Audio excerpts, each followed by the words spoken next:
Chapter 6530, St. Linda Cross. Kedis experienced an unexpected setback in her plan to guard against any hostile intent from the Heaven Sword. She did not expect that the RA was so desperate to reinforce the contested star systems in the upper zones that it had compelled many second-class ace pilots to leave the second-class mech forces that they fought alongside with for many years. If second-class ace pilots of this caliber possessed the power and the resources to pilot first-class ace mechs, yet refused to do so, it was usually because they were committed to defending their comrades. This was an expression of true loyalty. It was normally difficult for the Meshers or other groups to persuade these stubborn and emotionally committed saints to leave their comrades and fight for a different cause. Yet this time the RA succeeded. The Red War had taken such a dire turn that the survival of Red humanity came under increasing doubt. Even if the saints were able to protect their comrades and loved ones on an individual battlefield, their victories became meaningless if the rest of human civilization was falling apart around them. The importance of defending the race and civilization that sheltered every Red human surpassed the importance of more selfish goals. As such, the Ra's call to arms successfully persuaded a lot of second-class ace pilots to finally make the jump even if it meant that they could no longer fight alongside their familiar comrades. The good news was that enough ace pilots, most of whom had managed to break through relatively recently, had decided to stay behind and watch over the second-class mech forces. It was still sad to see so many other dependable champions depart. While Kedis ultimately believed that the Red Association's desperation measure would ultimately benefit everyone, it did not help her case at the moment. How could she protect against the Heaven Sword or at least deter it from making any shady moves? Should she think about turning to the regional branch of the Red Association for help? That did not appeal to her. If the Meshers were able to suppress the Heaven Sword, then they would feel tempted to capture the priceless grand work and claim it for themselves. That was not what Kedis wanted. She did not regard the Heaven Sword as an actual enemy. She merely worried about whether it would force changes upon herself. Conflict should be avoided at all costs. Although she would like to think the best of this ancient and revered sword relic, she could not help the feeling that her modern sensibilities may clash against the Heaven Sword's ancient values. Kedis turned to another ace pilot. Patriarch Reginald. Now that the 77th Warborn Mech Division has been assigned to defend the Viola Magnifica system, you can lend a hand to us as well. Are you willing to cooperate? It initially came as a surprise to both the Expeditionary Fleet and the 77th Warborn that the two would converge in the same star system. Ever since he founded the Warborn, General Ark Larkinson always tried his best to maintain a separation between his troops and the troops of the Expeditionary Fleet. It would be much harder for him to establish his authority if the members of the Warborn repeatedly looked up to the notable individuals of the legendary Expeditionary Fleet. A few years had gone by since then. Ark had already cemented his control over the Warborn.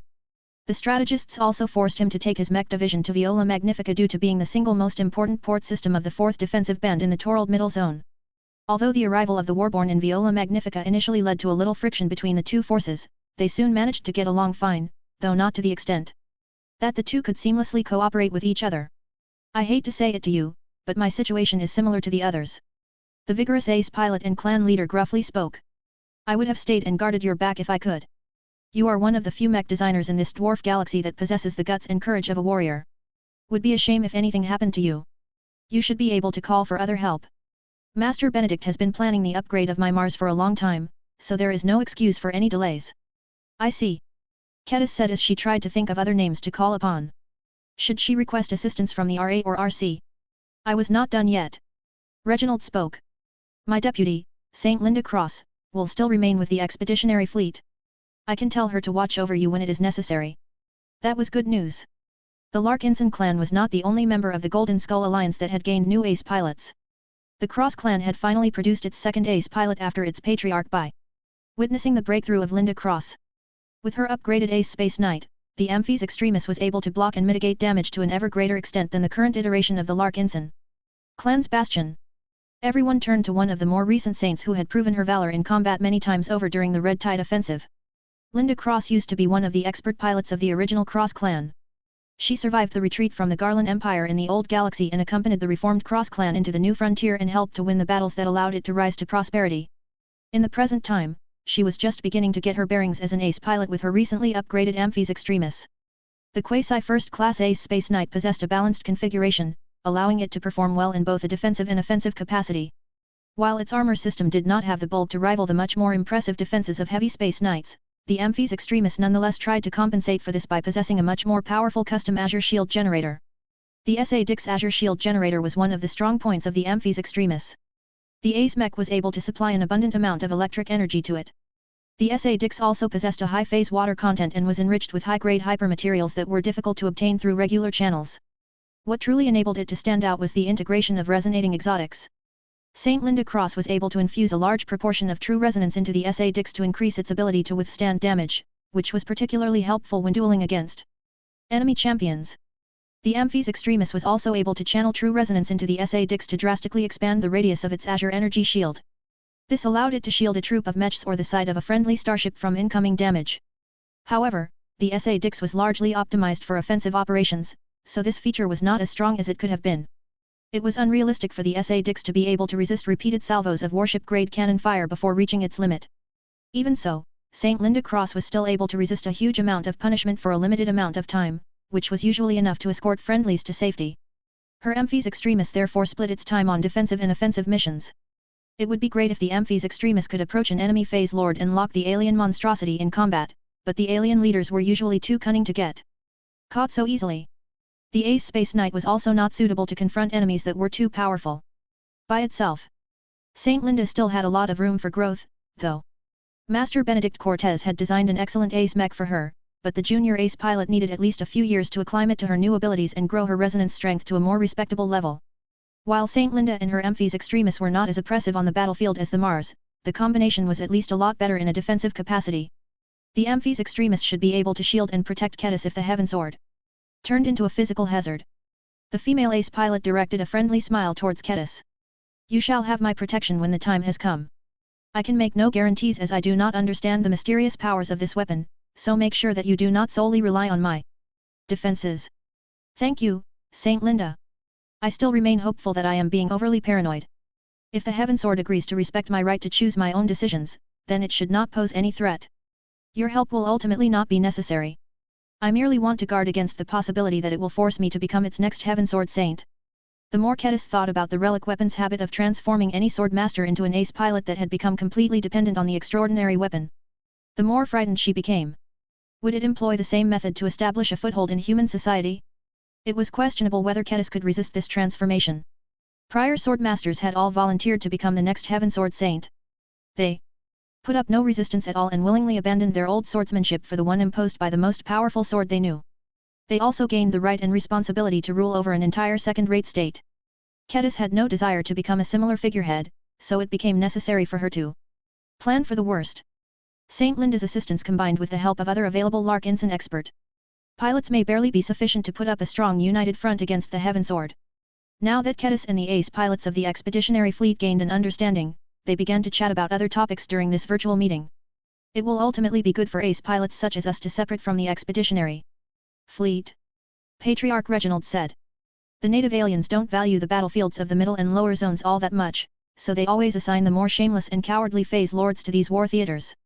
They are not necessarily weak, but it is becoming increasingly more difficult to force them into an honest fight. It is not without reason that the Meshers want to move us. There are too many ace pilots in this star system that we aren't giving the rank and file enough of a challenge anymore to feel desperate and break through. Maybe that is why the rate of breakthroughs have stagnated during the ongoing offensive. That may very well be true. There was a point in which the continued protection of an ace pilot ultimately did more harm than good. The members of the Golden Skull Alliance looked up to their established champions and protectors, so much so that they became too dependent. As long as the enemy was unlikely to divert a lot of troops or strong phase lords to the current battleground, it was fine for the regular troops to fight without so many of their powerful saints watching over their heads. Only mech pilots who were willing to brave dangers without the expectation that they would be saved by others possessed the qualifications to break through. Ketis knew that this may be one of the reasons why her husband Joshua continued to remain stuck at his current bottleneck. It would ultimately be better for his development if he had to shoulder greater burdens. Other Larkinson expert pilots were in the same position. When Ketis thought of the dramatic events that took place during the fight against the Emperor Tree, she knew that Joshua and his peers had not yet exhausted their potential. They just needed a powerful enough opportunity to trigger their second apotheosis. Chapter 6531, The Bottlenecks of the Design Department. The Meshers eagerly want us to switch to upgraded first-class ace mechs before carting us off to the upper zones, but doing so will reduce the safety margins in star systems such as Viola Magnifica by a large extent. Saint Marissa Lewandowski warned. That means that if the native aliens do not completely act according to plan, they may send more phase lords to this strategic location. All the troops under us stand to suffer much greater losses if that happens. That is a possibility that we cannot dismiss. Saint Commander Cosella agreed. In this day and age, we cannot protect and save every individual soldier no matter how extensively we try. There is an argument to be made that by removing us from their orbit, many more of them will die, but that the survivors will grow multiple times faster than now. If a handful of ace pilots and a dozen expert pilots emerge from a single battle, then suffering 50% losses does not necessarily represent defeat. The former Legion commander of the Living Sentinels abhorred such views, but that did not mean she was unable to understand the cold-hearted perspectives of the higher-ups. The Red Association has sent enough messages to make Kosella understand that the Mechers made the decision to relocate the ace pilots partially for this reason. Only by reducing the strength of the defensive forces in the contested star systems would they be able to stimulate more desperate mech pilots into breaking through. Since Kosella was able to figure out this much, she made another prediction about how the Red Tide offensive might unfold in the near term. Pulling away the champions from the middle zones might create circumstances where the invading forces may actually be able to overcome the defenders and conquer more strategic locations.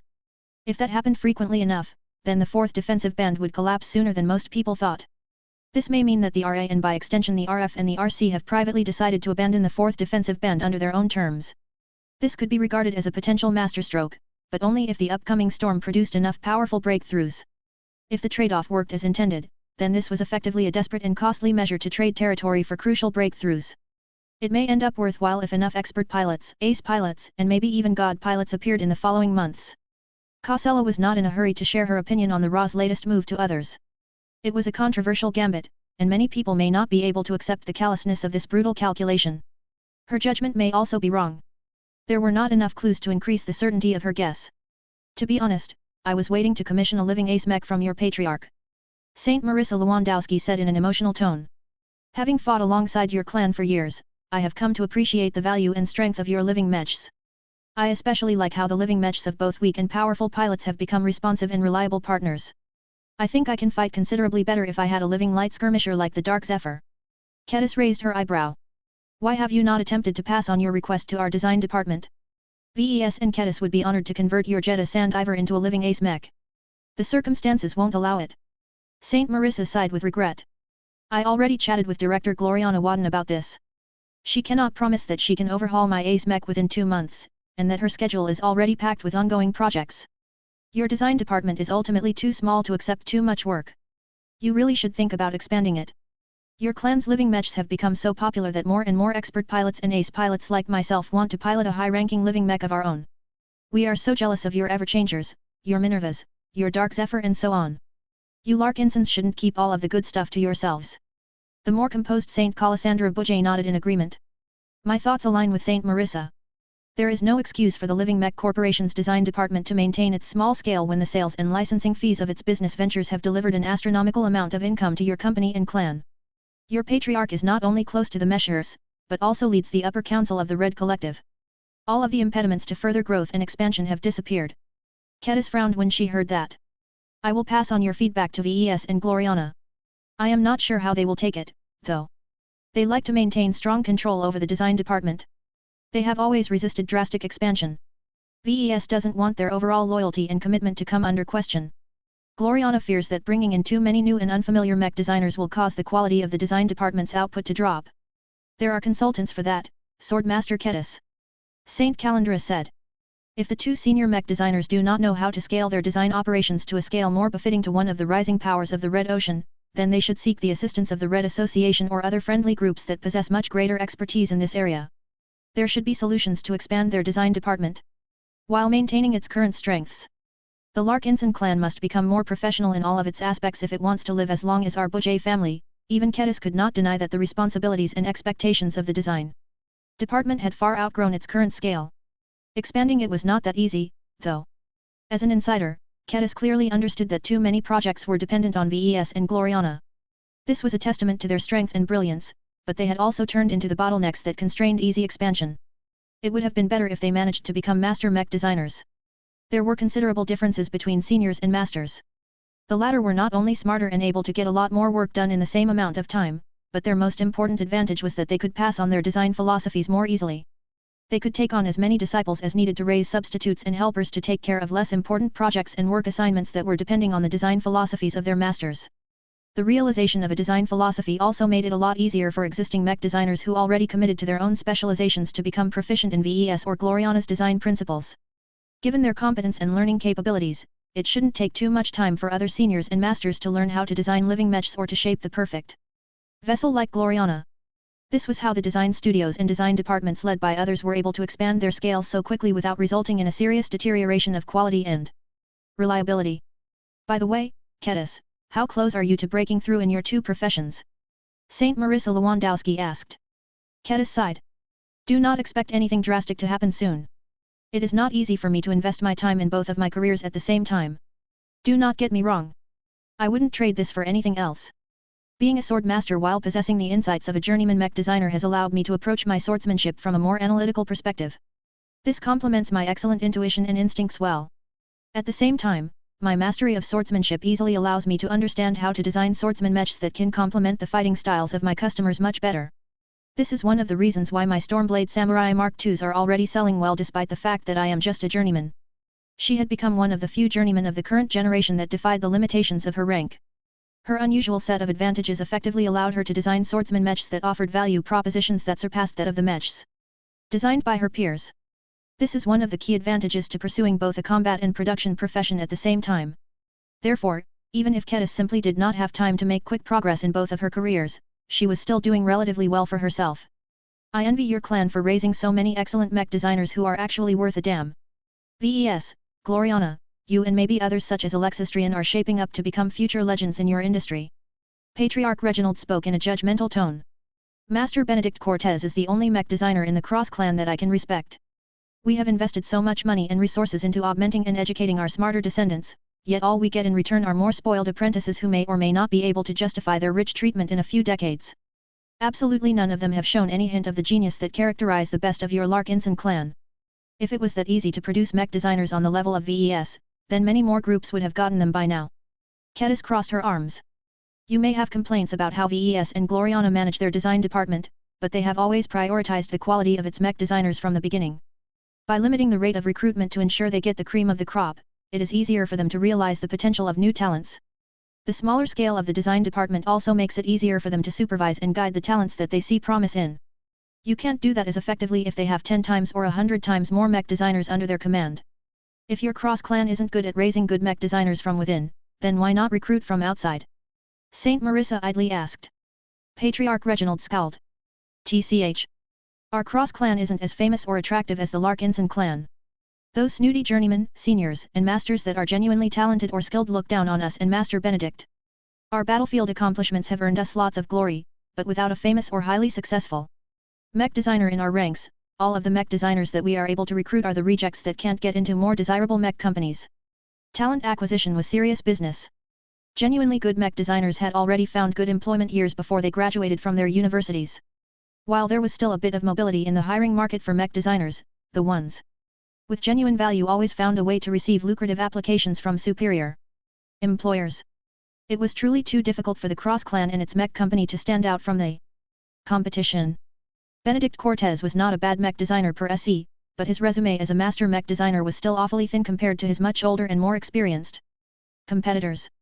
Swordmaster Kedis. Patriarch Reginald suddenly adopted a serious and intense expression.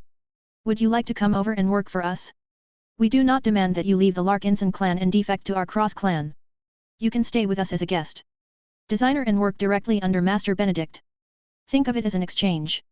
I think we can help each other out a lot. You can help whip our spineless mech designers into shape, and you can not only receive tutoring from a real master mech designer, but also gain management experience by leading an existing design department. What do you think about this suggestion? Kedis blinked. She never expected Patriarch Reginald Cross to attempt to bring her over to the Cross clan, if only on a temporary basis. Without the latter qualifier, she would never think about accepting this offer. However, if it was only for a few years, Kedis found this proposal sound a lot more compelling. Chapter 6532, Deeper Development. Everyone knew what Patriarch Reginald Cross was like. He was largely unsuited to be the leader of a large and growing clan. He was an ace pilot who was obsessed with earning glory.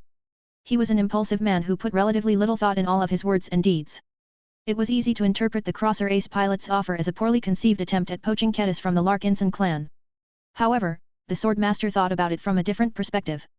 Journeyman mech designers were supposed to be people who had initially found their design philosophies and needed to expand on its starting foundation by enriching it with design applications. There were many ways in which journeymen could develop their design philosophies. VES had once explained the tree model to her in the past. He was an archetypical example of a mech designer who preferred to explore many different ideas, causing him to develop a broad but relatively short tree of skill sets and design applications. Kedis herself limited her output in many ways, choosing to limit her core work to swordsman mechs. That meant that her tree was destined to be narrow. That did not mean that there was no need for her to travel around and gain new inspiration from different ideas. The challenge of mech designers who wanted to develop like VES was not to blindly pursue quantity by developing lots of unrelated design applications. They instead needed to find a way to tie all of these weaker solutions to each other so that they could produce powerful synergies. A qualified mech designer must always design a mech that offered superior performance or value to their target audience. There was no point in designing mechs if the output contained a lot of dubious gimmicks that did not offer any meaningful improvement on the battlefield. As such, broad and adaptable mech designers had to be able to combine multiple design applications together so that the whole was always greater than the sum of its parts. Strictly speaking, VES was not a typical broad mech designer. His most notable design solutions had already reached a degree of advancement that they could put a lot of narrow mech designers to shame. It was just that his personality and the nature of his design choices reflected an attitude of not being afraid to explore drastically different subjects. Even if no existing synergy existed, he could always find a way to make it fit into his own design approach. Kedis was a different mech designer. She purposefully focused on developing a narrow tree out of a clear understanding of her strengths and weaknesses. As a woman who split her time between mech design and swordsmanship, she could never devote as much time on fanciful explorations like VES. She had to ration them a lot more carefully. She understood quite early that if she still wanted to make decent progress as a mech designer, then she needed to minimize her distractions and focus solely on developing her core strengths. This was why she had no qualms about developing into a narrow mech designer and imposing multiple limitations on her work and research activities. While narrow mech designers might have it easier on the surface, they still had to endure their own set of challenges. One of them is that it was quite difficult to develop a narrow tree to a tall height. Kedis had to continually explore and advance her core specialization so that it became notably more effective than the design applications of broad mech designers. Broad mech designers relied on combining multiple different weak solutions to produce a powerful result through synergy. Narrow mech designers only relied on a single highly developed solution to outright dominate in a single aspect. Not everyone was able to succeed in doing the latter. Even if they understood the research direction they needed to explore, they still had to rely on a lot of ingenuity, opportunities, and hard work to make continuous breakthroughs and elevate a design application until it clearly overpowered compared to the alternatives. This was difficult because the rest of the mech industry was not incompetent. There were many masters and star designers that had furthered the development of mechs in so many different ways. It was impossible for a journeyman like Kedis to outcompete her most successful predecessors by beating them at their own game. The only viable way for journeymen and especially ones that chose to commit to narrow development strategies was to blaze a new trail. By pioneering a new research field, a mech designer was able to avoid a lot of competition from the established market leaders. The goal was to fulfill the demands of customers in a different way than usual. VES had managed to do so in a magnificent way. He successfully fulfilled a demand that had been left unmet for multiple centuries, which was to give norms way to pilot mechs. There were also mech designers who relied on different technologies to fulfill demands that had previously been met by established players. What enabled them to stand out from the competition was to solve a problem at a much more affordable price, or find a way to increase the performance of their own proprietary solutions. Originally, Kedis sought to develop a design philosophy based around designing swordsman mechs armed with swords that offered superior sharpness. That had gradually changed as Kedis started to shift her emphasis on sharpness to developing a design application based on imbuing the swordsmanship she mastered into her own swordsman mech designs. It was not that Kedis had lost her passion for sharpness. It still served as the foundation of her personal sword style. She just felt that she could not bring much value to the mech industry as sharpness was a common specialization to many existing mech designers. While their methods may differ from her own, she could not deny the fact that the mech market already sold plenty of swordsman mechs armed with blades that could cut through thick and resilient alloys.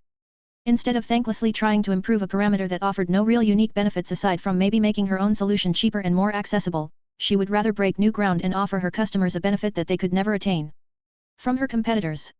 This was why she decisively chose to reorient her design philosophy towards a gimmick that only she could do, which was imbuing her swordsman mech designs with the custom swordsmanship styles developed by herself in the guise of a sword master.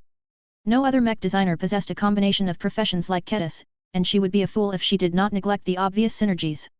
She had clearly made the right bet, because all of her products had been very well received by her target audience.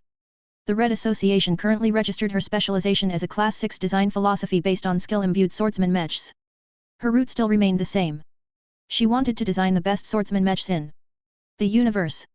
She just chose to shift her emphasis from sharpness to the imbuement of superior weapon skills. This was why she was successfully able to get away with such a major change in specializations.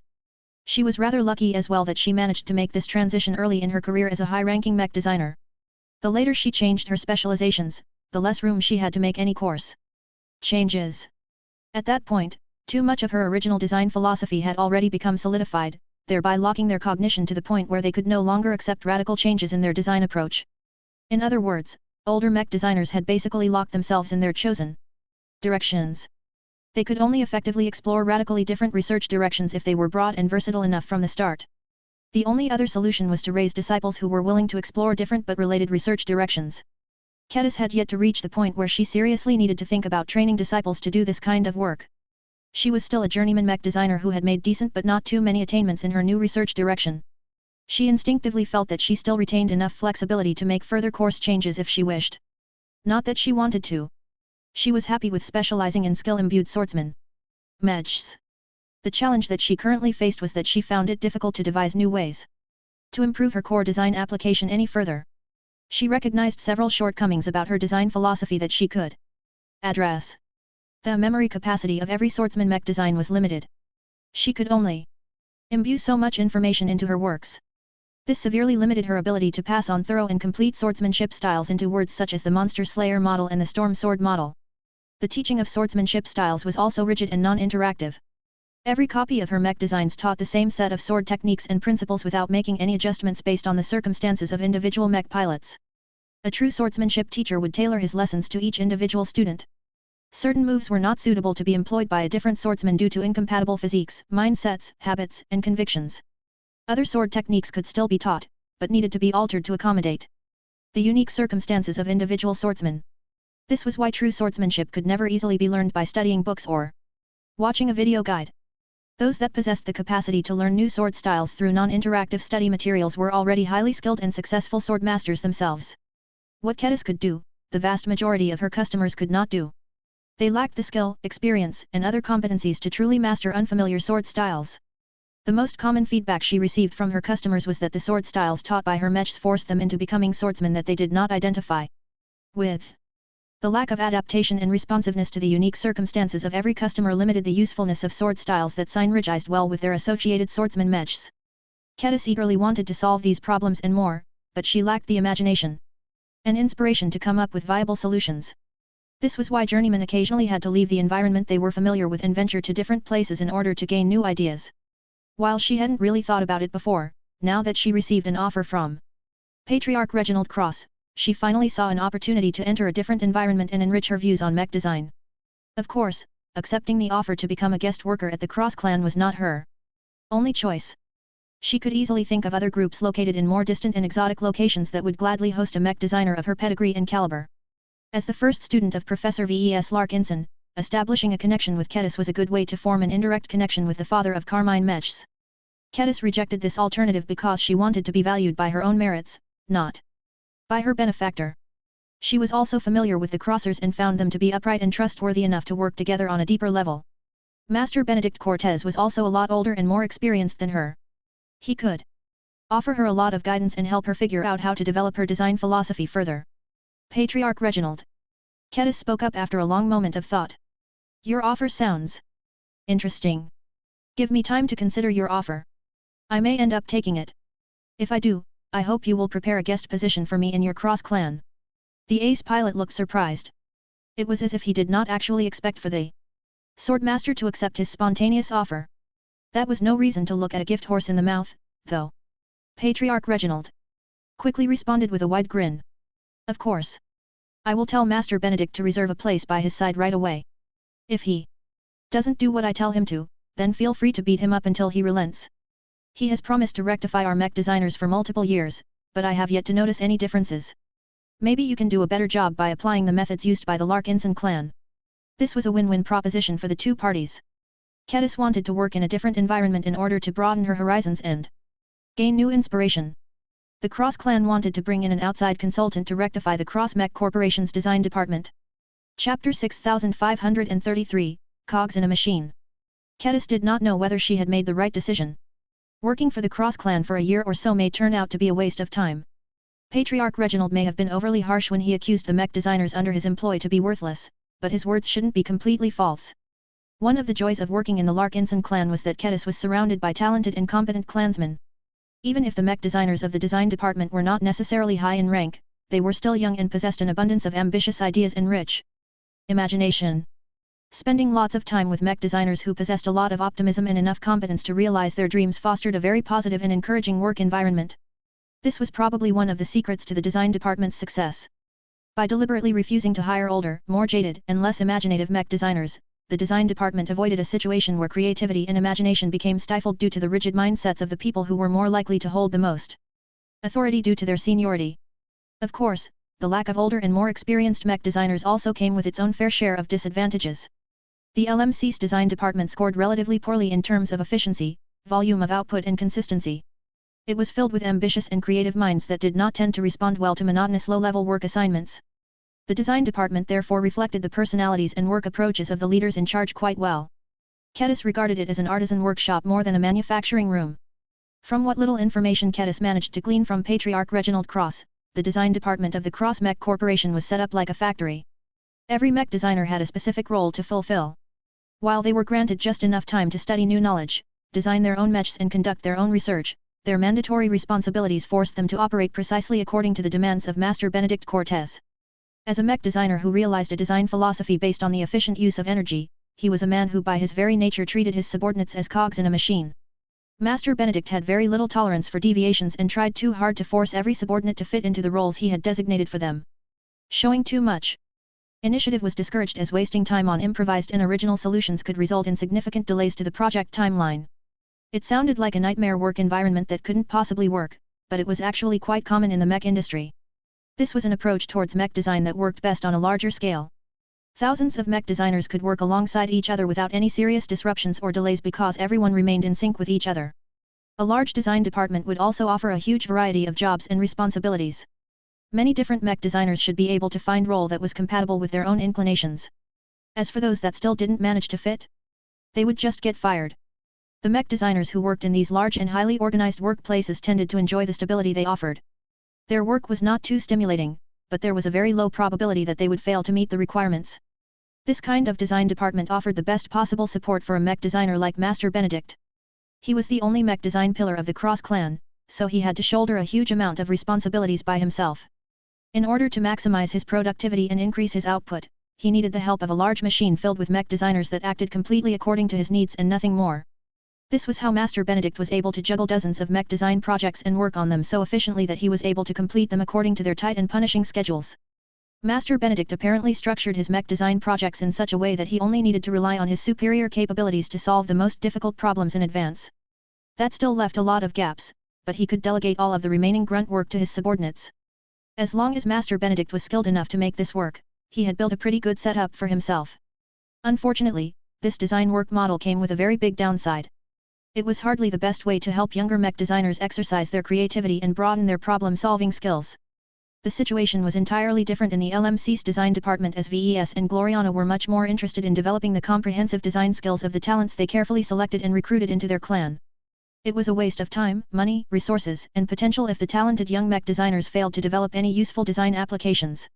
The less strict and more informal work structure within the Larkinson clan easily allowed assistant and contributing mech designers to take on a variety of highly stimulating assignments.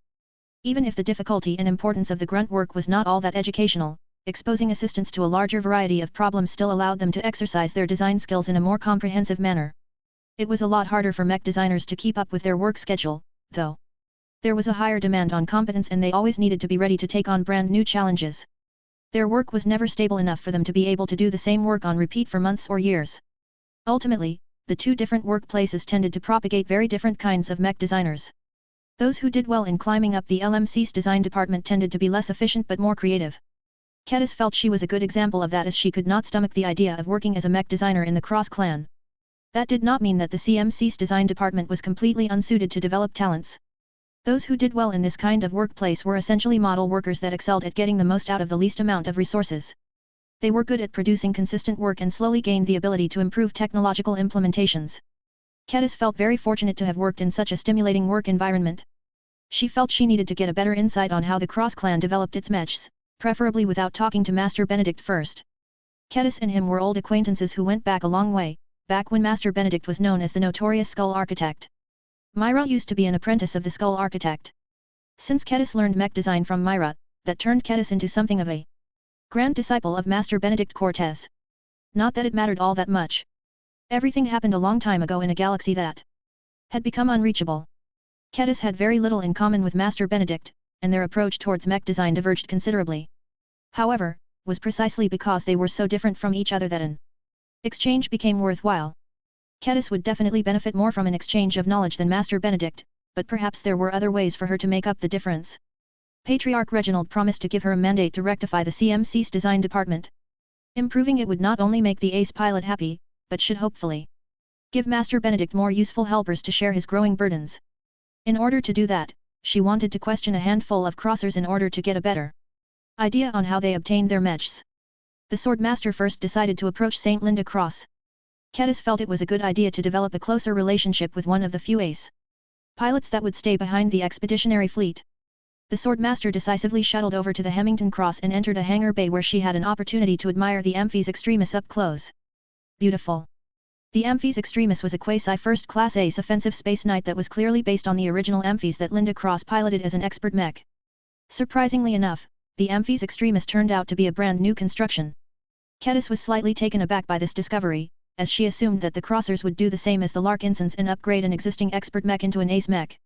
She soon figured out why the Cross clan refused to reuse the original Amphis. Different from the Larkinson clan, which tended to value mechs as they grew older and more powerful as they aged, the Cross clan tended to treat its mechs as machines that inevitably experienced wear and tear and deteriorated in performance unless special measures were taken.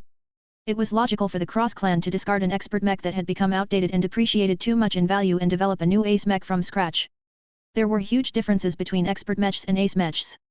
Unless the latter was expressly designed to accommodate future upgrades, it was not very cost-effective to transform expert mechs into ace mechs. Technology, skills, experience, mech doctrines, material availability, enemy types, and more had all changed drastically over the years. This was why Master Benedict Cortez clearly chose to start from scratch and design a superior ace mech without the need to preserve any of the outdated baggage that were several decades old. This was why the Amphis Extremis offered superior performance in almost every aspect aside from the ones that could only be gained from age. It was a pity that the original Amphis never had an opportunity to become a living mech, and that the new Amphis Extremis hadn't gained this trait either. The Cross clan clearly did not want to depend too much on VES Larkinson and his design philosophy. Their decision was not necessarily wrong. There was still value in non-living mechs. Their growth potential was lower, but there was not much need to be fussy about their production or repairs. The Cross clan could more easily switch to using new mechs depending on what the situation demanded from its troops. The older mechs could be sent to the recyclers so that their materials could be used to produce more useful products. This was the conventional approach to handling mechs. Kedis actually felt repulsed by this treatment, even though these lifeless mechs did not have feelings to care about how callously they were being handled. This was an indication that she had spent too much time in the Larkinson clan, where everyone treated mechs as cherished brothers and sisters. How the Larkinsons treated their mechs was the exception rather than the rule. Kedis had always known about this on an intellectual level, but it was now that she truly understood what this meant. She began to smile. To be confronted by a different approach towards managing mechs already expanded her horizons. She grew excited. She looked forward to what other novelties and culture shocks the Cross clan would introduce to her. The abundance of lifeless mechs parked in the hangar bay continued to break apart the assumptions that shackled her cognition and caused her to stagnate in her research. Swordmaster Kedis. The female ace pilot greeted as she left her cockpit and floated down to the deck. Welcome to the Hemington Cross. What do you think of my Amphis Extremis? It is a fine work of technological essence, Kedis admitted. I can see how much effort Master Benedict had put into its design. Its shape and parts all scream brutal efficiency to me. Every limb should move smoothly and every force exertion should be able to produce a precise amount of force. Perhaps these design choices have made the physical frame a little less tolerant towards mechanical damage than what I expect from a space knight, but the powerful SA Dix shield generator should prevent that from becoming an easily exploitable weakness. Chapter 6534, The Amphis Extremis. The Amphis Extremis was an imposing mech up close, as it should be, as it was a powerful ace mech. Kedis appreciated the opportunity to examine this relatively new machine up close. Master Benedict had only managed to complete the design and fabrication of this machine recently, so it had yet to show off its power too much on the battlefield. The brief skirmishes between different scouting and raiding elements were not enough to give the Amphis Extremis room to showcase its full might. St. Linda Cross was obviously very happy to pilot such a powerful mech. Do you regret that it isn't a living mech? Kedis asked. The other ace pilots in the virtual meeting all preferred to commission a living mech from my clan. Saint Linda Cross shrugged. I can understand the temptation, but just like my patriarch, I am not looking to fight alongside a machine-turned-friend. Here in the Cross clan, we believe that glory must be earned through our own efforts. If we let our machines decide our actions, we will ultimately grow dependent on them. What happens if we lose our living mechs one day? We already saw a preview of that by witnessing how badly Janza Larkinson reacted to the death of her living mech. That was an extreme case, Linda. Janza Larkinson developed an extreme attachment to her living mech. She stood out so much in this regard that it accidentally led to the development of the Carmine system. Most of the mech pilots in our clan are able to cope with the loss of their battle partners relatively well. They often describe it as losing a pet. It is something to mourn about, but not something worth giving up your life for. I think the lessons you learn and the companionship you gain from piloting a living mech is worth far more than the pain you will feel from losing it in battle. Though Kedis did not particularly choose to become a shill, she didn't like how Saint Linda dismissed the value of living mechs so readily. The older ace pilot merely smiled in response. Reginald and I have built our careers off piloting mechs that don't backtalk against us or second-guess our decisions. There may be times where teamwork can produce better results, but we are mech pilots who grew up in the old Cross clan. Back in the Garland Empire, we were taught that only power is supreme. Technology, wealth, and troops are all secondary in comparison. As long as we are skilled and strong enough, it is natural for everything else to fall in line. Those who put technology and other factors first are short-sighted because their success and failure is tied to the availability of external variables. We must never develop this weakness. That was an extreme opinion that Kedis never expected to hear from Linda Cross, who was often regarded as a considerably more intelligent and reasonable champion than Reginald Cross. It turned out that all of the old-school mech pilots from the Garland Empire were the same. The newer generation of expert pilots that emerged after the Cross clan entered the Red Ocean were not so fixated on glory and martial supremacy. It was a pity that they had yet to become powerful enough to challenge the dominance of the old-timers. Seeing that there was no way for Kedis to convince Linda Cross to look at living mechs in a more favorable way, the Swordmaster decided to change the subject. The weapons of your Emphys Extremis are quite interesting. What has stood out the most to me is that your mech is wielding a flail instead of a chain sword. The aesthetic design is certainly inspired. That is correct. The female ace pilot smiled when she turned and took a look at the menacing appearance of the ball attached to the chain of the handle. I was doubtful at first, but the wrecker skull soon won me over. Master Benedict added a surprisingly playful touch to the weapon by shaping the weighted ball in the form of a metallic skull. The asymmetrical shape happens to add more unpredictability to my swings. It also helps to induce more fear as skulls also have similar meanings to the native aliens. The wrecker skull was a fitting name given that the skull-shaped ball truly looked as if it could be used to crack apart the heads of enemy phase lords. Why did you decide to switch from attaching the chain with a ball instead of a sword? Kedis asked. If you chose to stick with the latter, I could have forged a special blade for you that is thick, sturdy, and capable of cutting through lots of matter. There are multiple reasons why the main weapon of my ace mech is a ball. Back when I was still an expert pilot, my resonance strength was not strong enough to generate enough mass for a blunt object to break apart the armor of mechs or starships. I needed to rely on a sword to more easily cut through armor and solid matter. Now that I have become an ace pilot, I no longer need this compromise anymore. With the help of my Saint Kingdom, I can amplify the mass of my ace mech and any other weapon by 10 times or more. I can rend apart the hulls of smaller starships and obliterate any expert mech that gets hit by a solid flail strike. As a sword master, Kedis still couldn't stomach how easily Linda abandoned her sword for a flail. There are still advantages to wielding a sword even if you have managed to break through, Linda. Your reality-defying ability to amplify the mass of any weapon can help you cut through hardened materials much easier. You don't need to rely on sharpness at all in order to slice apart your enemies. You can just rely on the superior mass and momentum of your weapon to do most of the work. Linda shook her head. I know what you are talking about, but swordsmanship is not for me. I have witnessed Venerable Dice in action enough times to know that I can never catch up to her in terms of pure skill. Besides, wielding a flail with a weighted ball is more suitable against the current enemies we are fighting against. My Emphys Extremis can easily exhaust the transphasic energy shields of alien warships because the more massive ball allows me to amplify its bashing power much further. The same goes for the spatial barriers of enemy phase lords. As a mech designer, you should know why this is the case. I do. Kedis replied. Transphasic energy shields did not behave like physical armor. The former was much less susceptible to getting cut or pierced. Swords and spears behaved the same as blunt objects in most cases. Only special technology and materials made it possible for such weapons to actually penetrate through energy shields without exhausting its total energy reserves. The Cross clan did not have easy access to these kinds of goodies. Therefore, the effective conventional solution to increasing a mech's attack power against energy defenses was to employ a heavy blunt weapon instead. The flail and other blunt weapons largely relied on maximizing the kinetic energy to produce exaggerated levels of impact damage against their targets. In other words, bigger numbers translated into more damage. These properties and the relationships between them made it far more logical for the Amphis Extremis to exchange its sword for a blunt weapon. She and Master Benedict chose the flail over other weapons due to Linda's habit of using long chains to increase the versatility of her melee combat operations. The length of the chain can extend quite far if need be. Linda explained. I have yet to show off the full length. Master Benedict and his partners worked hard to find a transphasic hyperalloy that can allow them to reduce the size and thickness of the chains while still making it resistant to breaking. This helps with packing a longer chain. In my mech, one of the criticisms of the original Amphis was that its chain sword could only be thrown up to a certain length. The new Ace mech addressed this persistent issue and probably managed to solve the problem quite well by utilizing chains that were much smaller and thinner. This significantly increased the range of the melee strikes of the Amphis Extremis. Yet this was not the only weapon in the Space Knight's arsenal. The tower shield has seen little improvements aside from making use of superior exotics and hypers. Kedis remarked as she tried to figure out if there was anything special about its design. Master Benedict and I do not think the tower shield needs to be anything more. The Crosser Ace pilot answered.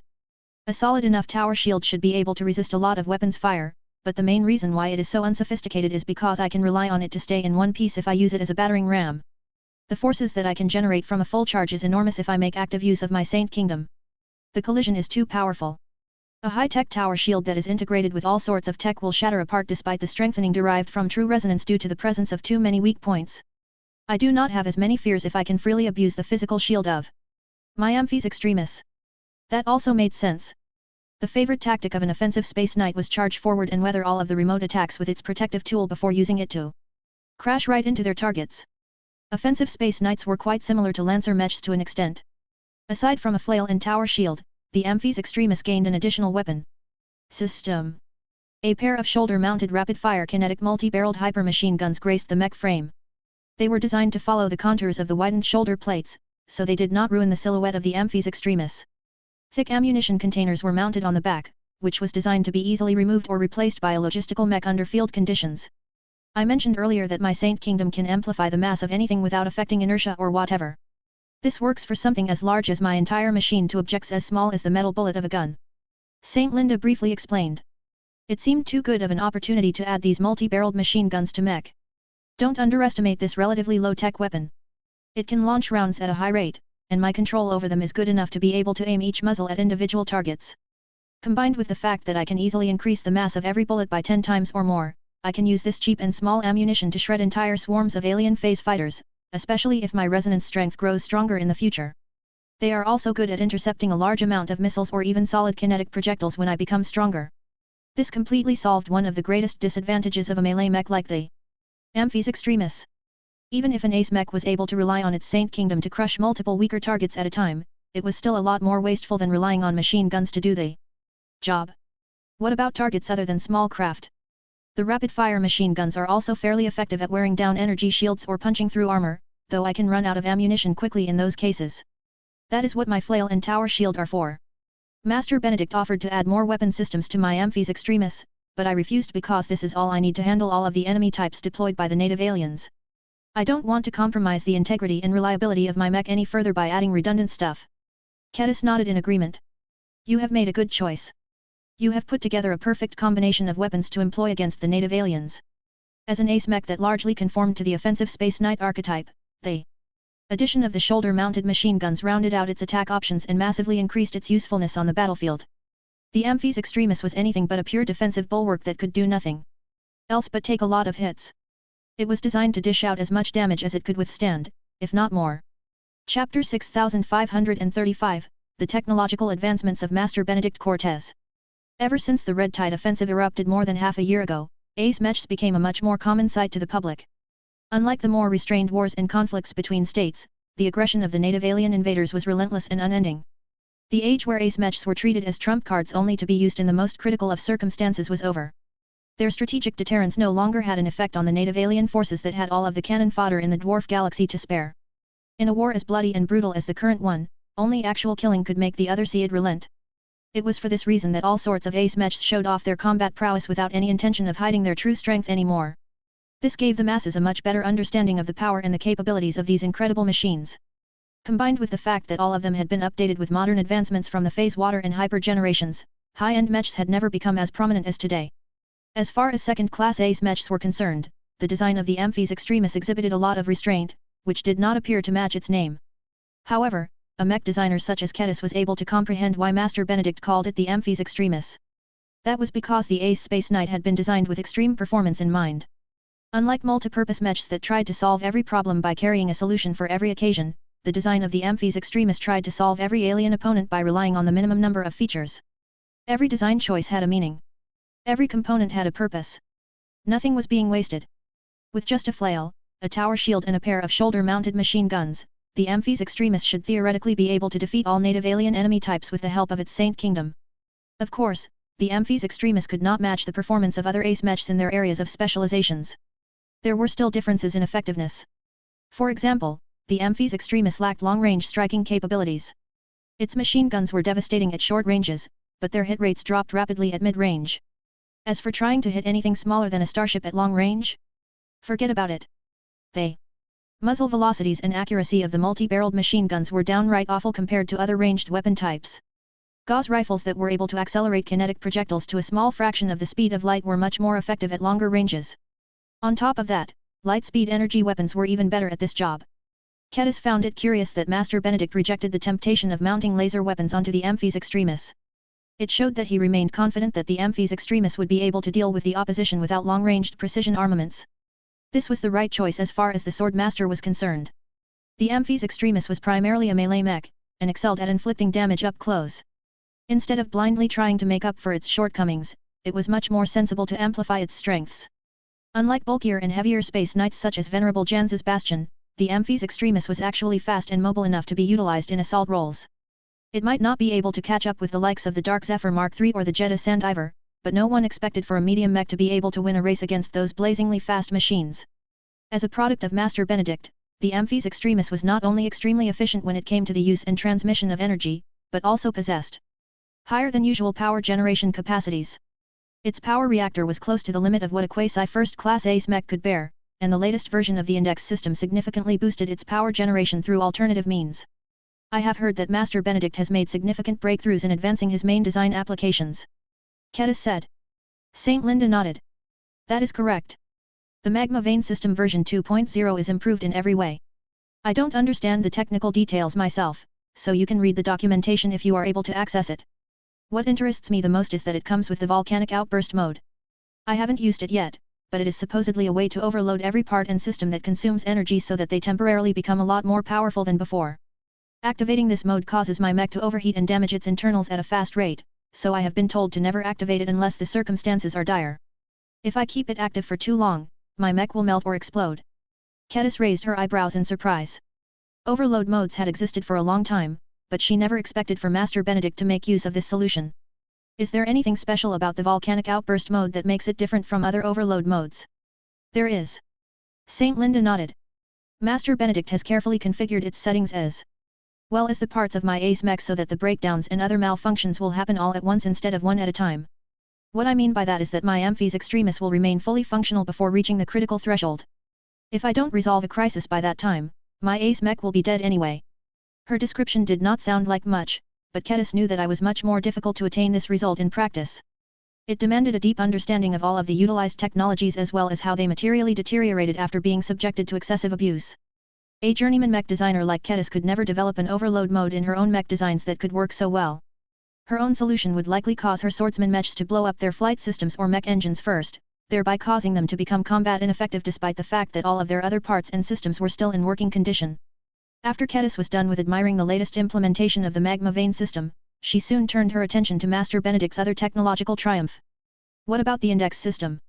I have heard that Master Benedict managed to make a large breakthrough in its operation. Kedis recalled that Master Benedict also contributed to the Amaranto Mark II project. The version of the Index system utilized in the Amphi's Extremis would probably be applied to the upcoming Ace Command mech as well. He did. Saint Linda responded. I have been told that the Index system version 3.0 makes much more effective use of phase water technology and hyper technology. I don't know how he came up with the idea, but he actually came up with the idea of using flesh taken from phase lords or phase whales to increase the amount of energy harvested from other dimensions. He instructed me to exchange a large chunk of my war merits for brain tissue harvested from a greater phase whale. With the help of this material, the index system installed inside my Amphis Extremis can practically power my Amphis Extremis by itself. That was a remarkable result. Unlike conventional power reactors that relied on high-density fuel or other energy sources to supply a lot of energy to different parts, the index system perpetually absorbed it from other dimensions, making it practically free and inexhaustible to operate. As long as it became powerful enough and as long as Saint Linda controlled the energy consumption of her ace mech, the Amphis Extremis could theoretically keep fighting on the battlefield for an entire day without exhausting her energy reserves. This was also why the Amphis Extremis did not contain too many energy-hungry components. The only real energy hog of the Ace Space Knight was the SA Dix shield generator. How could a Space Knight fail to resist a lot of damage? Even if the design of the Amphis Extremis placed more emphasis on offense rather than defense, the inclusion of a custom Azure energy shield generator that was largely dependent on energy supply neatly made up for its defensive shortcomings. Most Knight mechs designed in the past rely more on armor than energy shields to withstand enemy attacks. Kedis said. Alien transphasic energy shield technology is so highly developed that it has changed our paradigms. Now, more and more defensive mechs have begun to rely more on their energy shields than armor plating for protection. As a Space Knight pilot, how do you feel about this shift? The Ace pilot remained silent for a moment. To be honest, I am having difficulty adapting to this transition. A good mech pilot must always be able to adapt to new technologies, but old habits die hard. I know many colleagues who insist on sticking to Space Knights that put more emphasis on armor than energy shields because that is what they have based their success on for so many years. I like to think that I am better than those inflexible pilots, but I still feel awfully exposed whenever I make use of the SA Dix shield generator in the field. It is not as physical and solid as a good slab of metal. The protection is entirely based on fancy tech that I can never hope to understand how it works. It makes me feel as if my life and death is decided by technology rather than my own piloting. I see. I can sort of understand how that is distressing to a mech pilot that likes to feel in control. This was probably another reason why the Amphis Extremis did not contain too many weapon systems and other gizmos. St. Linda Cross clearly preferred to rely on solutions that were simple, tangible, and easily understandable. In that sense, the loadout of the Amphis Extremis made complete sense. The flail was a simple enough weapon to understand. The tower shield even more so. The machine guns were low-tech weapon systems that lacked the abstractness and complexity of more advanced ranged solutions such as energy weapons and plasma weapons. Kedis suddenly gained a crucial insight. Simple and lower-tech solutions were not always inferior. It was not necessarily the wrong choice to resort to tech and design applications that were not very popular so long as they perfectly fit the mech pilot's preferences and inclinations. The Amphis Extremis was designed from the ground up with the Saint Kingdom and the personal preferences of St. Linda Cross in mind. The design was as minimal as possible while still possessing enough features to elevate the performance of the Ace mech to the next level. The results were clearly gratifying. While Kedis had yet to see the Amphis Extremis perform at its best, she already gathered enough information to guess that it should be able to resist far more attacks and inflict much greater damage than the Dark Zephyr Mark III. Sure, the Dark Zephyr Mark III was a completely different kind of mech that was never meant to perform assault missions. That did not take away from the fact that the Amphis Extremis was far better designed to fight against the native aliens today despite the fact that was not a living mech. Perhaps the Dark Zephyr Mark III might be able to overtake the Amphis Extremis over time by relying on the growth of the Ace pilot as well as the Ace mech, but how long would that take? If it took 20 years for the Dark Zephyr Mark III to grow into his power and truly unlock his greater potential, then that had no bearing at all in the current crisis. Kedis knew that living mechs could continually grow in e-technology terms until they evolved into monsters. It would be nice to have them at the Larkinson clan's disposal right away, but that was clearly an impossible dream. Chapter 6536, Dysfunction in the Cross Clan. After Kedis was done with drooling over the Amphis Extremis, St. Linda Cross briefly gave her a tour of the standard mechs that were currently stored inside the hangar bay of the Hemington Cross. Every crew member and mech pilot bowed low and expressed their deepest respect to the female saint. As the second ace pilot of the Cross clan after Patriarch Reginald Cross, the status of St. Linda Cross had already exceeded that of Master Benedict Cortez. The Crossers respected high-ranking mech pilots a lot more than high-ranking mech designers. Kedis actually found this cultural difference to be a little jarring because it was a lot different in the Larkinson clan. The clansmen still looked up to the ace pilots and expert pilots of their clan, but nothing could break their utter belief and adoration of mech designers such as V.E.S. Larkinson. She shouldn't be surprised that the two clans looked up to the leaders of different professions. The Cross clan had always based its success off the leadership and accomplishments of its strongest mech pilots. The Larkinson clan grew incredibly fast and achieved great prosperity largely due to the efforts of its best mech designers. The founders and leaders of the clans exerted so much influence that the members took on different shapes. Kedis actually found it rather refreshing that the Crossers did not revere the ground that the most prominent mech designers in their clan walked upon. Of course, it was also because there was a notable deficit in excellent mech designers in the Cross clan. Master Benedict Cortez was not originally a member of the Cross clan, so he already suffered from a handicap. Even if the clan later went on to copy the model of the Larkinson clan and open itself to mass external recruitment, the master mech designer never received the respect he deserved. She could pretty much hear it from the idle talk of the Crossers who were working on the Hemington Cross. TCH. My mech has broken down again. It only took a small hit on the arm, but I lost complete control over the rifle. How am I supposed to keep my shots straight when a single attack can ruin my mech's accuracy? Master Benedict is slacking off again. Is this what the CMC worked on in the last 8 months? Why did they remove the third ammunition canister? Don't they know how many shots it takes to get past the energy shields of those annoying phase fighters? What, the caliber has increased but the firing rate has dropped by half. That out-of-touch master mech designer has gone too far. How are we supposed to land so many hits when it has become harder to shoot down those fast and maneuverable phase fighters? I don't care if the math claims that it works out a lot better for us. That geeky old guy Benedict has no idea how difficult it is for mech pilots like us to eliminate phase fighters that are becoming faster with every generation. Why is he telling us to abandon our swords? Does he not know how much I trained and fought to become the best swordsman of our class in the Mech Academy? I won first place in 2 competitions. Even if I am not as good as those heaven sworders over at the Larkinson clan, I have been learning from them. Now, I have to set most of my specialized swordsmanship aside because this haughty mech designer thinks that swords are no use against energy shields. Ha! He can kiss my butt. Kedis couldn't believe what she heard. Master mech designers were among the more respected people of a society, yet the Crossers spoke so crassly about him that they clearly held far too little respect towards the man who was responsible for developing the mechs they relied upon. Such talk would never take place in the Larkinson clan. Granted, the Crossers who carelessly voiced their true opinions did so out of typical earshot from anyone important. Even if these Crossers did not dare to share their true feelings directly in front of Kedis and St. Linda Cross, the fact that they shared these words at all was a sign that the Cross clan did not give mech designers their due. The ace pilot shrugged when her extraordinary senses were able to pick up the disrespectful chatter as well. Please excuse our clansmen for their lack of consideration. Our culture has always put mech pilots on top of mech designers. Some of our clansmen take this too far and cannot fully appreciate the work and sacrifice that mech designers have put into arming them with the best machines. Kedis waved her hand. It is okay. I am not a frail flower. I can handle it. I am just surprised that this problem has gotten so bad in your clan. I am not unfamiliar with how the Garland Empire of the Vicious Mountain Star sector operated back in the old days.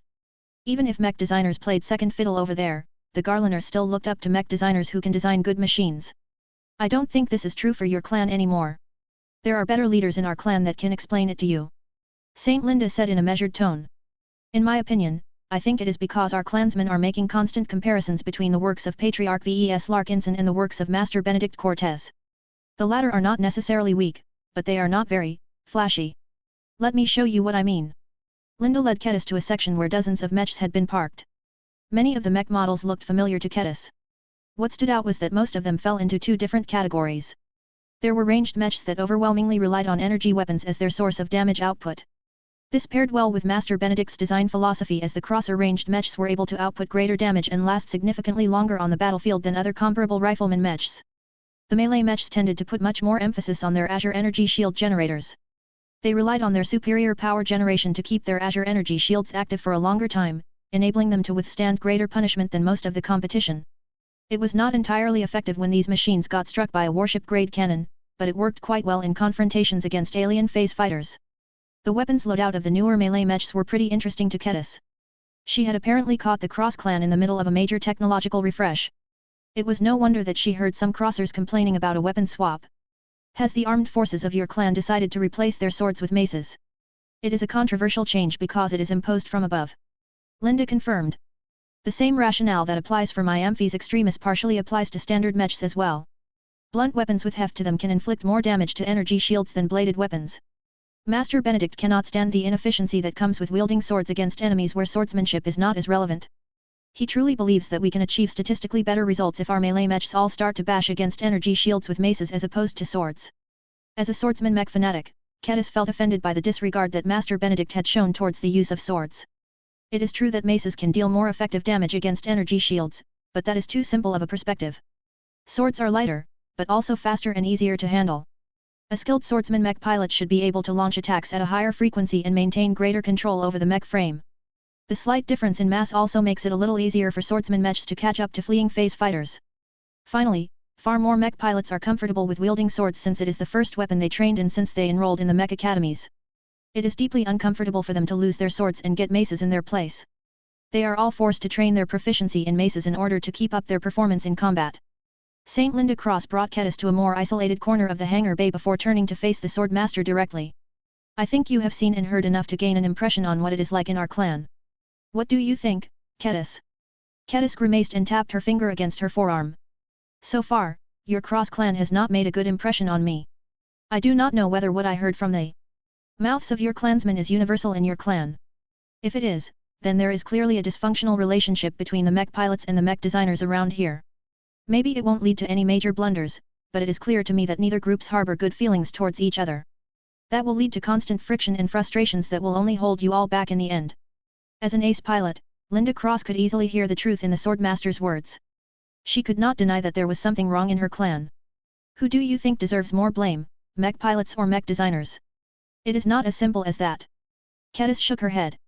Both groups have reasons to blame each other. The mech pilots over here are justified in their belief that mech designers aren't doing enough to listen to them. The mech designers meanwhile are constantly met with lack of gratitude despite all of the earnest work they are doing to give mech pilots a better chance of winning the Red War. I think the ultimate culprits behind all of this dysfunction are Patriarch Reginald Cross and Master Benedict Cortez. Both of them deserve equal blame. It is quite brave of you to blame both of them at the same time. Oh, come on, Linda. I know you Crossers tend to forgive a huge amount of transgressions made by Patriarch Reginald, but you cannot possibly be blind to the fact that he is an idiot who cannot properly administer a clan. That does not necessarily make him a bad leader, but he is much better at inspiring and leading troops in battle than fulfilling the other responsibilities of a leadership figure. His lack of attention towards the treatment of mech designers is a serious mistake. Every other crosser has blindly taken over this attitude and continues to devalue my profession. That has probably made it much harder for your clan to recruit and retain talented mech designers. You are not wrong, I suppose. Linda actually felt ashamed for the failure of her clan to give mech designers their due regard. Kedis was not finished yet, though. At the same time, Master Benedict Cortez deserves his own share of blame. He has not reformed from the days where his customers were ignorant pirates who did not know what was good for them. Don't get me wrong. His mech designs are all sound and his design choices are all logical. The problem is that he hasn't shaken the attitude that he knows what is best for mech pilots, and therefore tries to impose his decisions onto them. He is too dismissive of the feelings and opinions of the mech pilots that he is supposed to serve. That would never fly in our clan. VES has always tried his best to understand the actual demands of the mech pilots of his clan and respond to their demand even if it doesn't lead to the most optimal and efficient mech designs. The differences were too great. One of the reasons why the Larkinson mech pilots adored VES so much was because he always did his best to make the piloting experience as pleasant and comfortable as he could manage. Even if the mechs did not offer superior performance, they always responded so well and contained so little sources of irritations that the mech pilots never minded the shortcomings. The end result was that the Larkinson mech pilots became more motivated and managed to utilize their machines more effectively than average. Master Benedict apparently adopted a different paradigm. He focused much more on maximizing the technical performance of his mech designs, thereby enabling them to attain considerably stronger results, in theory. The only issue was that the crosser mech pilots had plenty of reasons to complain about their machines. Master Benedict may have tried to make the objectively best design choices, but they collided so much against the personal needs of individual mech pilots that far too many of them were unable to utilize their machines to their full potential. At least, that was the way that Kedis saw it. The latter approach was not necessarily the worst one, but she personally did not agree with this philosophy as it led to a lot of tension and frustration. She could practically feel it across the hangar bay. The mech pilots of the Cross clan were blessed with well-designed quasi-first-class transphasic hyper-mechs that possessed strong advantages that they could give the Larkinson mechs a run for their money, yet none of the Crossers were grateful for being able to pilot such powerful machines. Chapter 6537, Challenging Master Benedict Cortez. After completing a quick tour through the Hemington Cross, St. Linda Cross led her guest to a private dining chamber where they enjoyed supper together. The two women remained silent for the most part as Kedis had much to think about. The observations she made when she walked throughout the hull of the flagship of the Cross clan had opened her eyes of what life was like outside of the Larkinson clan. The customs of the Cross clan were much more different than she expected, and not in a good way. The flawed leaders of this martial clan had led to an avoidable build-up of tension and conflict. The relationship between mech pilots and mech designers had always been harmonious in the Larkinson clan. No such thing existed in the Cross clan. Between a patriarch who possessed a clear bias against non-combat professions and a former pirate designer who thought that every mech pilot was an unintelligent brute, the relations between the two professions had deteriorated to unhealthy levels. Kedis could not imagine that the Cross clan would continue to fare well if the two groups were unable to reconcile with each other.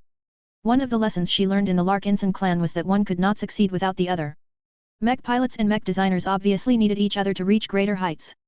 She simply couldn't imagine that there were people who were stupid enough to disregard the value and contributions made by others. Yet such an absurdity actually became a reality in the Cross clan. As Kedis finished her soup, she turned her head upwards and stared at the ace pilot. Does Patriarch Reginald acknowledge that his clan is not doing well? Yes. Linda said. He is not blind to this. The only issue is that he has a different opinion on who is to blame for this. He doesn't think that he is at fault. He will outright deny that he deserves any blame or that he needs to change in order to make our clan better. He has shifted all of the blame to Master Benedict and the CMC's design department. Kedis wanted to palm her face when she heard that. Typical. What about you, Linda? Are you just as obstinate as your patriarch? The female saint shook his head. I am not. I can understand where Reginald is coming from, but I have met Master Benedict and his subordinates enough times to know that they aren't deliberately being lazy or incompetent. They work harder than many other crossers and deliver genuinely good products. The problem is that Master Benedict makes decisions without paying any serious attention to the actual opinions of his mech pilots. He looks down on their intelligence and their ability to make good decisions. Master Benedict is good at the technical aspect of designing mechs. That is not in doubt. Kedis observed. His design choices are likely among the most optimal ones he can make based on the resources, technologies, and facilities available to him. I haven't met him in a long time, but I think he still means well. He is as unprofessional as to hate his own clients, but he is not a man who is tolerant towards opposition. He does not suffer fools gladly, and I think that he feels surrounded by them while he remains with your clan. Linda Cross frowned. Our mech pilots are not fools. They are brave fighters who are putting their lives on the line to secure a future for our clan and humankind. I had hoped that Master Benedict would be more tolerant towards our mech pilots given the huge stresses they must endure on a frequent basis. You should never look for that in a mech designer like him. To be honest, I think your clan would be better off if you start to partner up with other mech designers. I don't know why Master Benedict has decided to call it quits and go independent. The two of them are stuck with each other. Master Benedict can find no place else that can win so many battles, harvest a large amount of alien salvage and earn so much money and merits that he will not be short of high-level resources and other expensive benefits. As for our clan, even if we work together with another master mech designer, I fear the outcome will remain the same. This had become an institutional problem of the Cross clan. Replacing a few bad apples wouldn't solve the fundamental problem because the rot had spread through all of the crossers. Do you think that a journeyman mech designer like myself can solve these problems? Kedis skeptically asked. I do. I think our patriarch believes this as well, or else he hadn't enthusiastically invited you to work with us for a while. You are different from the other mech designers. You are a true warrior, and nobody can deny that. You won't be met with disrespect from our clansmen because they respect you as a sword master far more than as a journeyman mech designer. You can take advantage of this to act as a bridge between our disgruntled mech pilots and our frustrated mech designers. That is way easier said than done. Kedis sputtered. I refuse to believe that these long-standing problems can be solved just because I have a special identity. The structural problems of your clan cannot be solved overnight. Then please try your best. Linda earnestly requested. Patriarch Reginald and I will back you nearly unconditionally. If you think Master Benedict is wrong, then we will give you the authority to overrule his decisions. Our design department is clearly not in tune with the mech pilots it is meant to serve, so it must be reformed from top to bottom. Since your clan is much better at it, we believe you can be the change agent we need to set our mech designers back on the right track. That will put me in direct conflict with Master Benedict. Are you afraid? That is an absurd question to ask. I am a sword master. I have slain monsters and dueled against alien warriors. Challenging a mech designer, even a master, is trivial in comparison. Then why the hesitation? I do not want to ruin my relationship with Master Benedict. Kedis plainly stated. He is my teacher's teacher, and he is also a good collaborator of the Larkinson clan. I do not want to invade his territory and trample on his pride by telling him he is wrong. The difference in rank makes it even more difficult for me to rectify the department he is in charge of. There is a massive difference between a master and a journeyman. Most mech designers will blindly obey the former just because he has made many more proven accomplishments than a junior. This is ingrained in our industry. Linda calmly listened and thought for a moment. I see. Let us do this, then. First, we will officially put you in charge of our design department. We will remove Master Benedict's position and transfer it to you for the duration of your stay in our clan. That will ensure that the mech designers of our clan have no choice but to obey you. If Master Benedict tries to interfere despite lacking the authority to do so, then he is in violation of our own rules. He has no basis to meddle with your temporary leadership. Does that satisfy one of your concerns, Sword Master? That was a rather extreme measure that was sure to make Master Benedict resent. Ketis. Even more. Your proposal only solves one problem while exacerbating the other. The ace pilot smirked and leaned forward over the dining table. What you are actually telling me is that we have yet to offer you enough incentives to rectify our design department over the objections of our resident master mech designer. Do not be concerned, Ketis. We do not expect you to work for free. Let me give you an offer. If you are willing to undertake this mission, we will give you nearly full freedom to do what you want as the director of our design department. You can start your own design projects and offer your own swordsman mechs onto our mech pilots. Ketis grew a lot more attentive when she heard this offer. Are you serious, Linda? Your cross clan has often insisted that it should not become too dependent on the living mechs of the Larkinson clan. I think the lack of competition has made Master Benedict and his subordinates too complacent. Linda soberly analyzed. Let us make an agreement. You are allowed to offer your swordsman mechs to our mech pilots, but they must voluntarily choose whether to exchange their current mechs for your products. We will even allow you to use our own strategic resources, proprietary knowledge, and R&D to participate in the development of high-ranking swordsman mechs, though you will need to gain the cooperation of Master Benedict or another high-ranking mech designer. If more of them have chosen to favor your works over the ones designed by in-house mech designers, then that is the outcome that we have brought upon ourselves. Ketis grew more and more impressed by Saint Linda Cross. She exhibited none of the short-sightedness of Patriarch Reginald Cross. They were totally opposites in this regard. Why aren't you in charge of the Cross clan? I have only talked to you for less than a single day, but it is incredibly obvious to me that you are a much better leader than Patriarch Reginald can ever hope to become. Saint Linda actually chuckled when she heard that. He, I can understand why you think this way. The simple answer is that only the strongest have the right to lead our clan. Leaving aside the differences between our ace mechs, Reginald enjoys a considerable head start.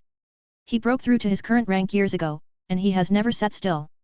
He had thrown himself into battle as often as possible and tempered himself against the native aliens with great enthusiasm. His resonance strength has grown so quickly that I can never close the gap even if I fight just as hard. I have no chance of defeating him in a duel, and that is what matters the most. There is more to leadership than raw strength. I know, Ketis, but we have a different opinion on this issue. Strength is the only guarantee of survival that is universal in our reality. Reginald understands this rule better than anyone, I think. I am not blind to his many faults, but if there is one reason why so many of us respect him above all else, it is because he is strong enough to protect our lives and preserve our clan. That is all that matters in the end. If there are problems in our clan, then it is not necessarily his problem to solve, because he is only truly necessary to fight and win the battles that matter. This is why we do not mind so much if we have to resort to hiring an outside party like you to rectify our design department. I see. So what is your response? Saint Linda asked in an expectant tone. Will you agree to temporarily lead our design department to enact the reforms that will hopefully heal the divisions between our mech pilots and mech designers?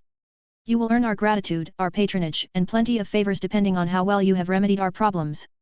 Running our design department should also be a way for you to exercise your leadership and management skills. These are essential if you have any ambition of leading a large organization in the future. Those were compelling arguments. Saint Linda successfully presented enough incentives to make this offer worthwhile for Ketis. Although she was still very much reluctant to develop an antagonistic relationship with Master Benedict, she did not let this consideration get in the way of fulfilling her own ambitions. I won't say yes. Not immediately. Ketis eventually said. This is a matter that both our clans need to arrange properly. I will need to figure out if I can devote enough time on this mission and whether I can truly benefit from this experience. I also need to know how badly the CMC's design department is run and whether I am up to the task of fixing everything. If all of that is in order, then I would be happy to move in as soon as a formal contract has been signed. Saint Linda nodded in understanding. That is how it should be. Our clan does not comprise of Larkinsons you love and adore, but I hope that will not hinder you from offering your services to our crossers. You have a great opportunity to make your mark in a clan filled with elite mech pilots who are highly receptive to alternatives, including the swordsman mechs that you have designed. I have already studied the new Stormblade Samurai Mark II model that you have recently released. The commercial too weak for our tastes, but the variant you have designed for your clansmen is version much more to our taste. Chapter 6538, Ambition of a Swordmaster. When Ketis left the Hemington Cross and returned to the Spirit of Bentheim, her mind remained filled with thoughts. The decision to accept the offer to take charge of the Cross Mech Corporation's design department was not an easy one to make. She was bound to make a lot of enemies by coming over as an outsider and booting a master mech designer out of his leadership position. Yet, Kedis felt incredibly tempted to do it anyway. She felt that she could gain a lot if she accepted this challenge. She needed more practical leadership experience, the kind that she could not gain in the Larkinson clan. The problem with leading sword maidens and heaven sworders was that they already revered him from the onset. There was no challenge in winning over their loyalties, and there was no need for Kedis to go out of her way to prove her qualifications. It was too easy. While that made it easy for Kedis to run her own departments, it also meant that she never really learned how to manage people properly. Once she expanded her organizations in the future, not everyone would be blindly devoted to her as her fans and followers. She knew that she could only regard herself as a true leader if she was able to ensure the compliance of those who did not have any prior reasons to follow her commands. Trying to lead a foreign and maybe hostile group of underlings was the best way to polish her ability to command people.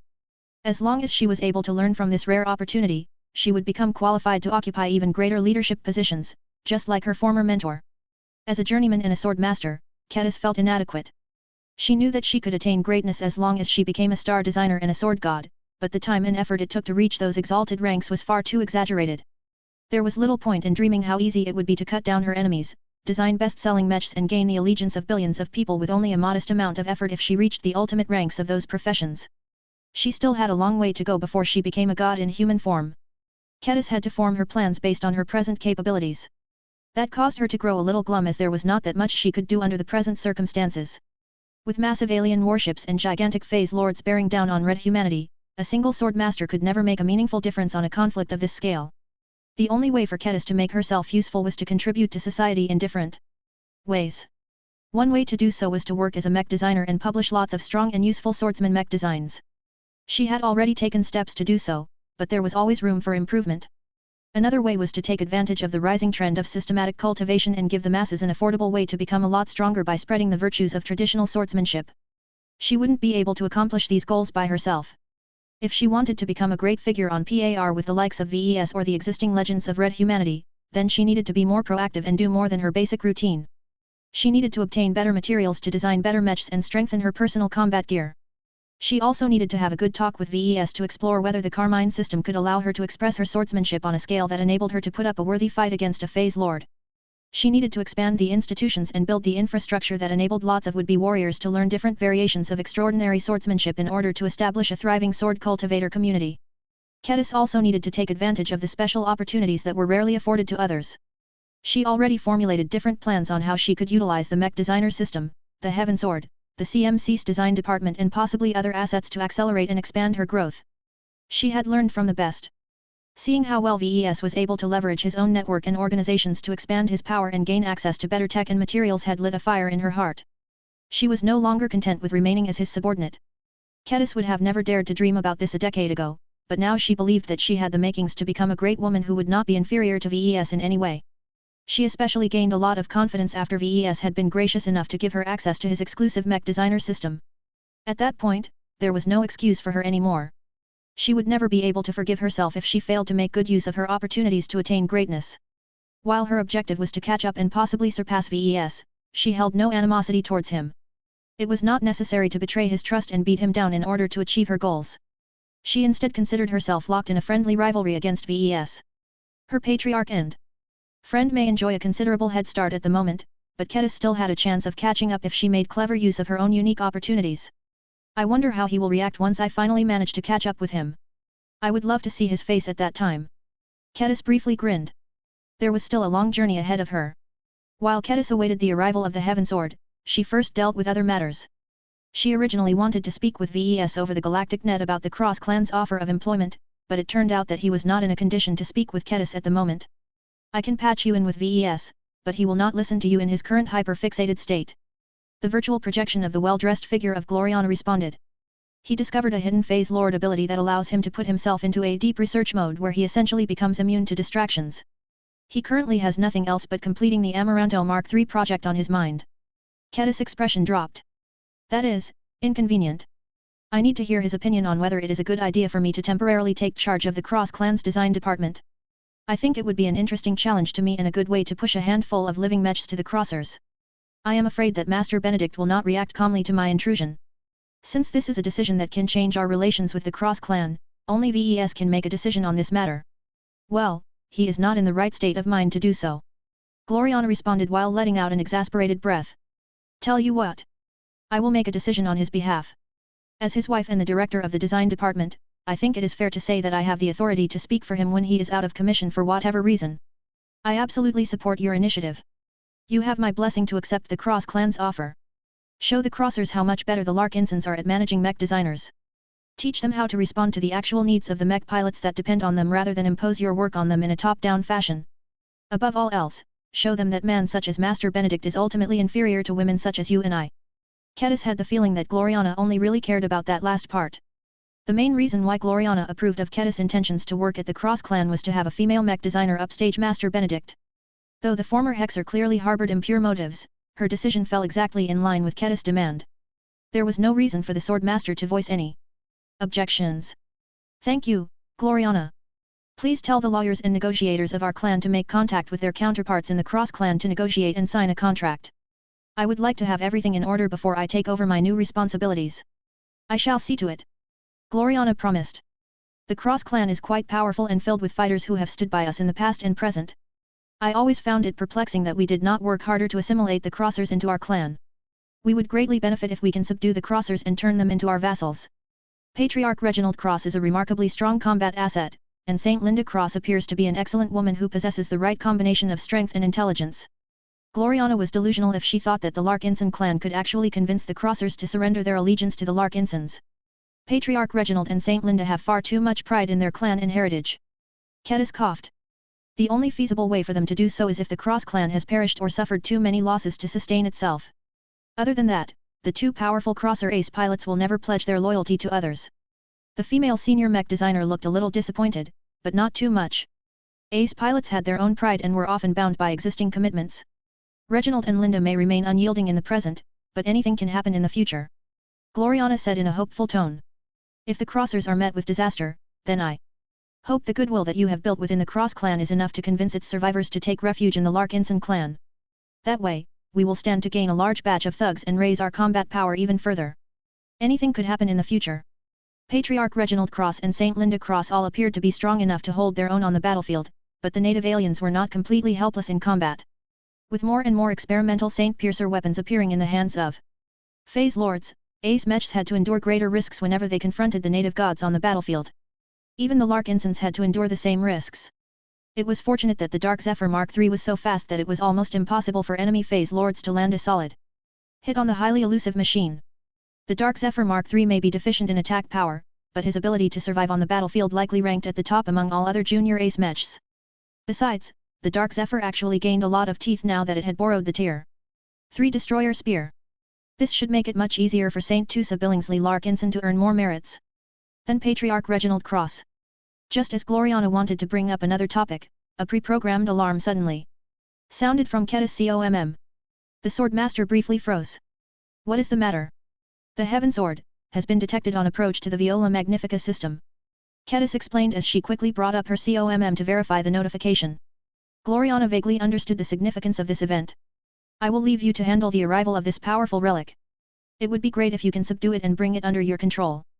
If our clan can control the power of an ancient but functional grand work, then we will instantly be able to bring ourselves on par with the likes of Terran ancient clans and Rubarthan principalities. It was way too premature for Gloriana to think about how controlling the Heaven Sword would elevate the rank of their clan.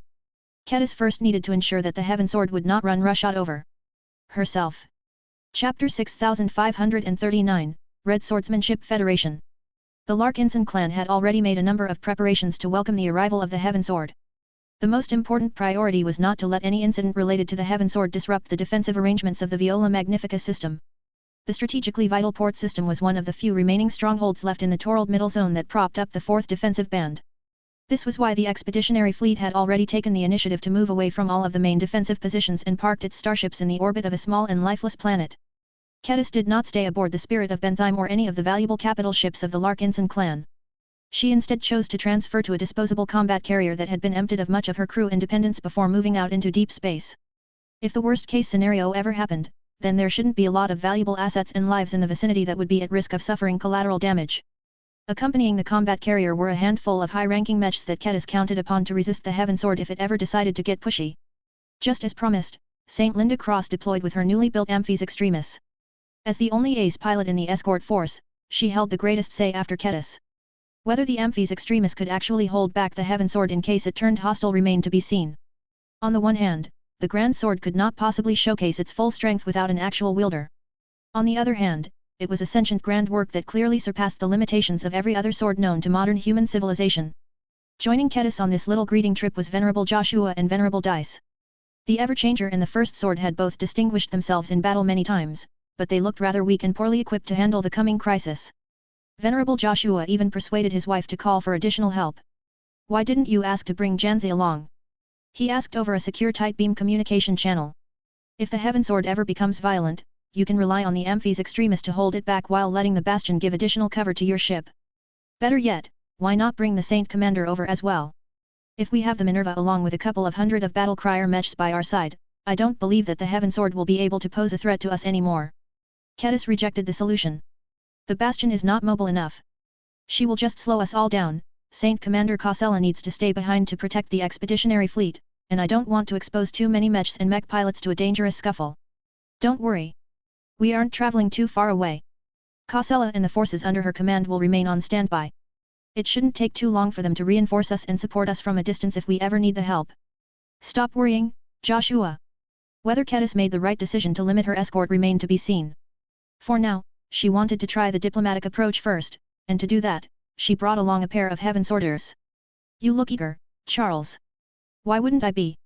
Legion Commander Charles Antunovic spoke with repressed excitement. "The Heaven Sword has actually traveled all the way from the old galaxy to give its blessing to us all. This is a clear sign that we are doing its bidding." Kedis tried her best not to scoff at the man's words. Charles Antunovic was the chosen candidate to become the Legion Commander of the newly formed Heaven Sword Mech Legion. As a native of the Heaven Sword Association, the mech pilot originally followed Kedis into the Larkinson clan and joined the Avatars of Myth as a swordsman, mech pilot and mech officer. Over the years, the Heaven Sworder fought and distinguished himself alongside his fellow Avatars. Although he had never managed to surpass the extraordinary threshold, Charles Antunovic nonetheless managed to climb his way up to the rank of mech captain. Melker even told Kedis that Charles may have been in line for another promotion if he had not left the Avatars of Myth. While Kedis was not entirely sure whether Charles Antunovic could undertake the heavy responsibilities to help establish the Heaven Sword Mech Legion as a serious military branch of the Larkinson army, he was one of the best candidates on paper. Right now, Kedis had not only decided to bring Charles along because he represented a familiar institution, but also because he adored the Heaven Sword. If the Relic Sword ever wanted to transform a human into a new wielder, the Heaven Sword would hopefully pick Charles instead of Kedis. The Heaven Sword is not a weapon to be feared. In this dire time, we need its power more than ever. President Fred Walensky spoke to the younger sword master. If it can give you its blessing, you will not only be able to gain the power of a sword saint with a weapon that is powerful enough to cut a phase whale in half, but also command the absolute allegiance of every Heaven Sworder and those who seriously respect the swordsmanship tradition. Kedis shook her head. "I cannot lie and say I am not tempted, but I would rather grow stronger by staying true to my own self. I would never become the woman I am now if I succumb to the power of a sword that does not belong to me. If red humanity truly needs the power of the Heaven Sword unleashed, then it should seek out a willing sword wielder. What if you are the only suitable wielder that can unlock its full power in this dwarf galaxy?" Fred pressed. "I will not let a sentient sword morally blackmail me into becoming its sword slave." Kedis growled. "If the Heaven Sword truly wants to be wielded by a sword master, then I will present it to you, seeing as you have become one as well. As the president of the Red Swordsmanship Federation and a former citizen of the Heaven Sword Association, you have a greater right to inherit this legacy." Much had changed for Fred Walensky ever since Kedis learned the Annihilator sword style originally created by his deceased brother. Fred had been one of the senior leaders responsible for managing the other Heaven Sworders who had come on board the Larkinson clan. Later on, he assumed increasingly greater responsibility over all of the sword schools and swordsmanship training programs that the Larkinson clan had invested in across the new frontier. Nowadays, the Heaven Sworders had erected so many schools and instruction halls that taught one variation of an extraordinary sword style or another that they had joined forces to form a federation to represent their collective interests.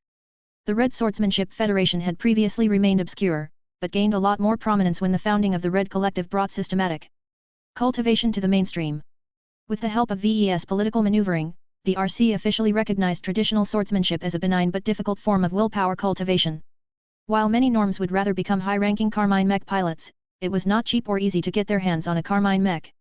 For the people at the bottom, it was still far cheaper and more convenient for them to buy cheap practice swords and sign up for swordsmanship classes at their local swordsmanship schools or instruction halls. The reason why Kedis entrusted Fred Walensky with the responsibility of establishing new swordsmanship schools and managing the existing ones was not just because she trusted him, but also because he had finally managed to achieve a breakthrough and become a genuine sword master. His mastery over the Annihilator sword style was not as profound as that of Kedis, but he had developed his own unique interpretation and insights of his late brother's sword techniques.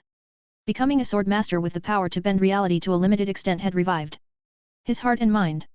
Practicing the healthy controller auxiliary chi cultivation method and making use of the life-prolonging solutions offered by the Larkinson exchange had significantly rejuvenated him, causing his physical body to return to its prime condition. Although Fred Walensky still possessed the mentality of an older man, he fought as if he was a half-century younger when employing his full strength as a sword master. Kedis hoped that if the Heaven Sword insisted on being wielding by a genuine sword master, it would pick Fred Walensky over herself.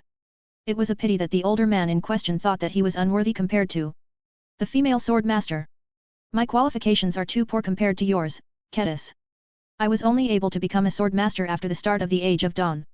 Exotic radiation has made this a lot easier for all of us. I still feel as if I have cheated my way into becoming a sword master. You deserve much greater recognition than I. You not only became a sword master at a fraction of my age, you did so while simultaneously working as a mech designer. The Heaven Sword can accomplish much more with a wielder as unique as you. It is a great honor to be acknowledged by weapon. Kedis understood a lot better why VES disliked religious nuts. They set aside much of their logic and became deaf to other people's refutations. As much as she was tired of the people around her expressing blind reverence towards the Heaven Sword, she had brought them along for multiple reasons, so she could not send them back. This is as far as we go. Please stop and hold position relative to the expeditionary fleet. Kedis instructed. As the combat carrier gently floated around in deep space, the various monitoring systems and patrols organized by the defenders of Viola Magnifica clearly detected and mapped out the trajectory of the Heaven Sword. Just as expected, the Heaven Sword was moving straight towards the expeditionary fleet, or rather the slightly isolated combat carrier where Kedis tried to strengthen her reserve. She grasped the hilt of her bloodsinger and softly stroked the surface of its blade. Sharp. Sharp. Heaven. Heaven. Sharp vocalized as the companion spirit assumed a combative mindset while residing inside Kedis' personal greatsword. Heaven is coming. Saint Linda Cross, Venerable Joshua Larkinson and Venerable Dice Larkinson all got ready. Their respective machines began to enter into a higher state of activity, though they still made an effort to rein in their aggression. Kedis made one last check of her vacuum-sealed combat armor and made sure that her two Heaven's Order companions were not lacking in this aspect. Open the hangar bay hatch and orient the entrance in the direction the Heaven Sword is coming from. Let us not give it an excuse to tear through the hull of this ship. Just as the combat carrier had finished turning around, a distant point of light steadily grew larger and brighter. Kedis could already feel it. Her grip on her bloodsinger shook as the Heaven Sword approached her location with great momentum, so much so that the local defense forces had become alarmed at the potential threat posed this rogue weapon artifact. If not for the fact that the evolution which had briefly held this mystifying weapon before voluntarily letting go of it, there may have been meshers or fleeters who insisted on treating it as a threat that had to be subdued before it could do any damage to society. It's here. She finally said. Faster than she expected, the Heaven Sword had warp-traveled all the way from the Urnstall Central Star Node and completed its journey right in front of the woman that had briefly wielded a shadow of its power the last time. Brightness spread across the opened hangar bay as the Heaven Sword radiated so much power and brilliance that it overwhelmed pretty much everything else in the vicinity. Kedis. Are you all right? Venerable Joshua urgently. His Everchanger moved a little closer, though still taking care not to bump into the hull of the combat carrier. I am okay. The Heaven Sword has not behaved aggressively, so far. Chapter 6540, Heavenly Creation. The Heaven Sword had arrived. After crossing through multiple different zones, the Heaven Sword successfully navigated its way over to the Viola Magnifica system where the expeditionary fleet of the Golden Skull Alliance was currently stationed. Kedis had already guessed since she first saw the Heaven Sword poking out of the container sphere during the historic live broadcast that the two would reunite. In truth, she frequently doubted whether this would actually happen. It seemed incredibly arrogant and conceited to claim that there was nothing more important in the Red Ocean to the Heaven Sword than seeking out Kedis. Yet that was exactly what happened. Whether this was because she was still the strongest sword master in the new frontier or because her past interactions with the powerful ancient sword, the Heaven Sword had obviously set her as its first destination after arriving in the dwarf galaxy. Kedis felt honored, but became more concerned about what it would do now that it had sought out its target. The pretentious Heaven Sword continued to radiate its splendor for half a minute. It was difficult for Kedis to muster her willpower and maintain her sobriety in the face of the sword's great power. It had clearly grown stronger after absorbing a lot of exotic radiation from Mech 87. Compared to the half-starved state it had ended up in after languishing in the Milky Way galaxy for so long, the Red Ocean galaxy had clearly given it a second life. The differences between its prior state and its current condition were like night and day. Not only had the Heaven Sword managed to engage in interstellar travel for several weeks all by itself, but it had also managed to regain its strength as a transcendent grand work. According to what Kedis had learned, only godlike creators possessed the capacity to bring a grand work into existence. As a mech designer herself, Kedis could barely pick out a few visible clues on how the Heaven Sword far surpassed the quality of a masterwork. There were too many profound details about the relic weapon that were so incredibly refined that she grew dizzy when she tried to take a closer look. It frustrated her that she lacked the qualifications to understand what made the Heaven Sword so much better than a masterwork sword like the Decapitator. Just as Kedis attempted to make another attempt to understand the secrets behind the Heaven Sword's grand existence, the ancient weapon gradually withdrew its overwhelming presence. It mercifully toned down the light show, but also hid a lot of faint details that could have given Kedis a few more clues on what turned the weapon into a grand work. How frustrating! Kedis tried her best to rein in her professional greed and curiosity and tried to remain on guard against the legendary weapon's arrival. It became a lot more tolerable to look at now that it had made an effort to accommodate the nearby humans. While the recently rejuvenated Heaven Sword still radiated a soft white glow that seemed to give everyone who looked at it illusions of a mystical heavenly paradise, the weapon at least did not appear as overbearing as before. Heaven Sword Commander Charles Antunovic and President Fred Walensky had already knelt as soon as the ancient relic appeared in front of the greeting party. They had grown up worshipping this mythical weapon, so they had no qualms about expressing their highest respect and admiration upon its arrival. No words were necessary for the Mech officer and Sword Master to convey their utter willingness to surrender and obey to the will of the Heaven Sword. Perhaps they may only hesitate if the Heaven Sword instructed them to act against the interests of the Larkinson clan, but Kedis feared that they would rather take orders from an inhuman relic than the clan that showered them with opportunities and privileges. In order to ascertain whether the Heaven Sword's purpose in the Red Ocean contradicted her own goals and that of the Larkinson clan in any way, Kedis decided to break the silence. "Why, are you here?" she asked as she gripped her own great sword tighter. She wondered how the Heaven Sword would communicate with her this time. It was clear that it was intelligent enough to talk like a human, but would it choose to do so, or opt for a more confusing means of conveying its intentions? The Heaven Sword flew closer. That was not all. It conspicuously turned around so that its blade pointed towards the open hatch of the hangar bay. The Heaven Sword presented its hilt directly towards Kedis. Both Legion Commander Charles and President Fred reacted with great pride and reverence towards this obvious action. "Take it," Charles Antunovic urged. "The Heaven Sword has chosen you to become its new holder, its new Heaven Sword Saint." "No. What? You?" Kedis' expression remained flat as she firmly rejected an offer that would have made a lot of Heaven Sworders ecstatic. "Haven't you listened to a single word I said in our last conversations? I have no interest in becoming the next Heaven Sword Saint. This is why I brought the two of you along. If this relic truly wants to be held by a genuine swordsman, then I would rather have one of you take up this responsibility."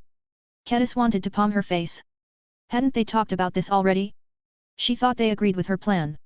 How come they completely forgot about it when the Heaven Sword finally arrived? She not so subtly nudged the Legion commander of the Heaven Sword Mech Legion. "Forward. You try, first." But I am just a sword initiate," Charles Antunovic exclaimed. "Every previous Heaven Sword Saint used to be a bona fide sword master. I do not deserve to touch the sacred sword. Just do it, Charles." Though Charles felt it was greatly disrespectful and very much wrong for an unworthy swordsman such as him to touch a relic of the gods, he reluctantly did so after getting repeatedly prodded by Kedis. Please forgive me for my disrespectful actions." When Charles slowly reached out with his armored sword hand and came close to gripping the hilt, the Heaven Sword suddenly released a pulse of heavenly energy that repulsed the approaching hand as well as the rest of the body. Ugh! Both Kedis and Fred backed off from the Heaven Sword as they saw the pulse of energy physically push their compatriot back by dozens of meters.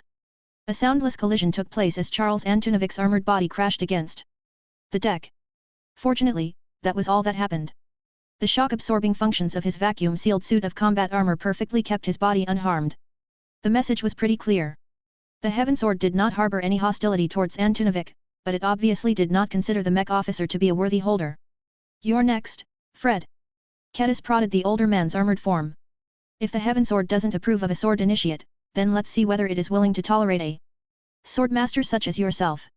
Fred Walensky smiled in a depreciating manner. "I appreciate your confidence in me, but I fear you are grossly overestimating my attractiveness to the sacred sword. Just as how swordsmen prefer to select the best swords in a weapon store, the Heaven Sword clearly wants to be wielded by the best sword master. Out of the two of us, you are clearly the strongest. I am not a pure sword master. Kedis objected. I am a journeyman mech designer as well.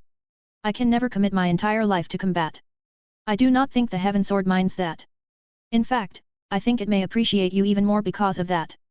Only a sword master with deep technical knowledge such as you can adapt and popularize the swordsmanship that the sacred sword stands for. I think I can feel what it seeks from you. It doesn't want to be wielded by a sword master who only knows how to destroy such as myself. It wants to be wielded by a sword master who also knows how to create. She knew what Fred meant. As a sword master who was more powerful than him, she was vaguely able to read the Heaven Sword's strong aura as if she was examining a very powerful ace mech. Heaven was all about creation, of bringing new possibilities to life. What a remarkable weapon. Perhaps the fit between herself and the Heaven Sword was not as low as she thought. Sharp. Her companion's spirit suddenly woke her up from her fascination. Damn it.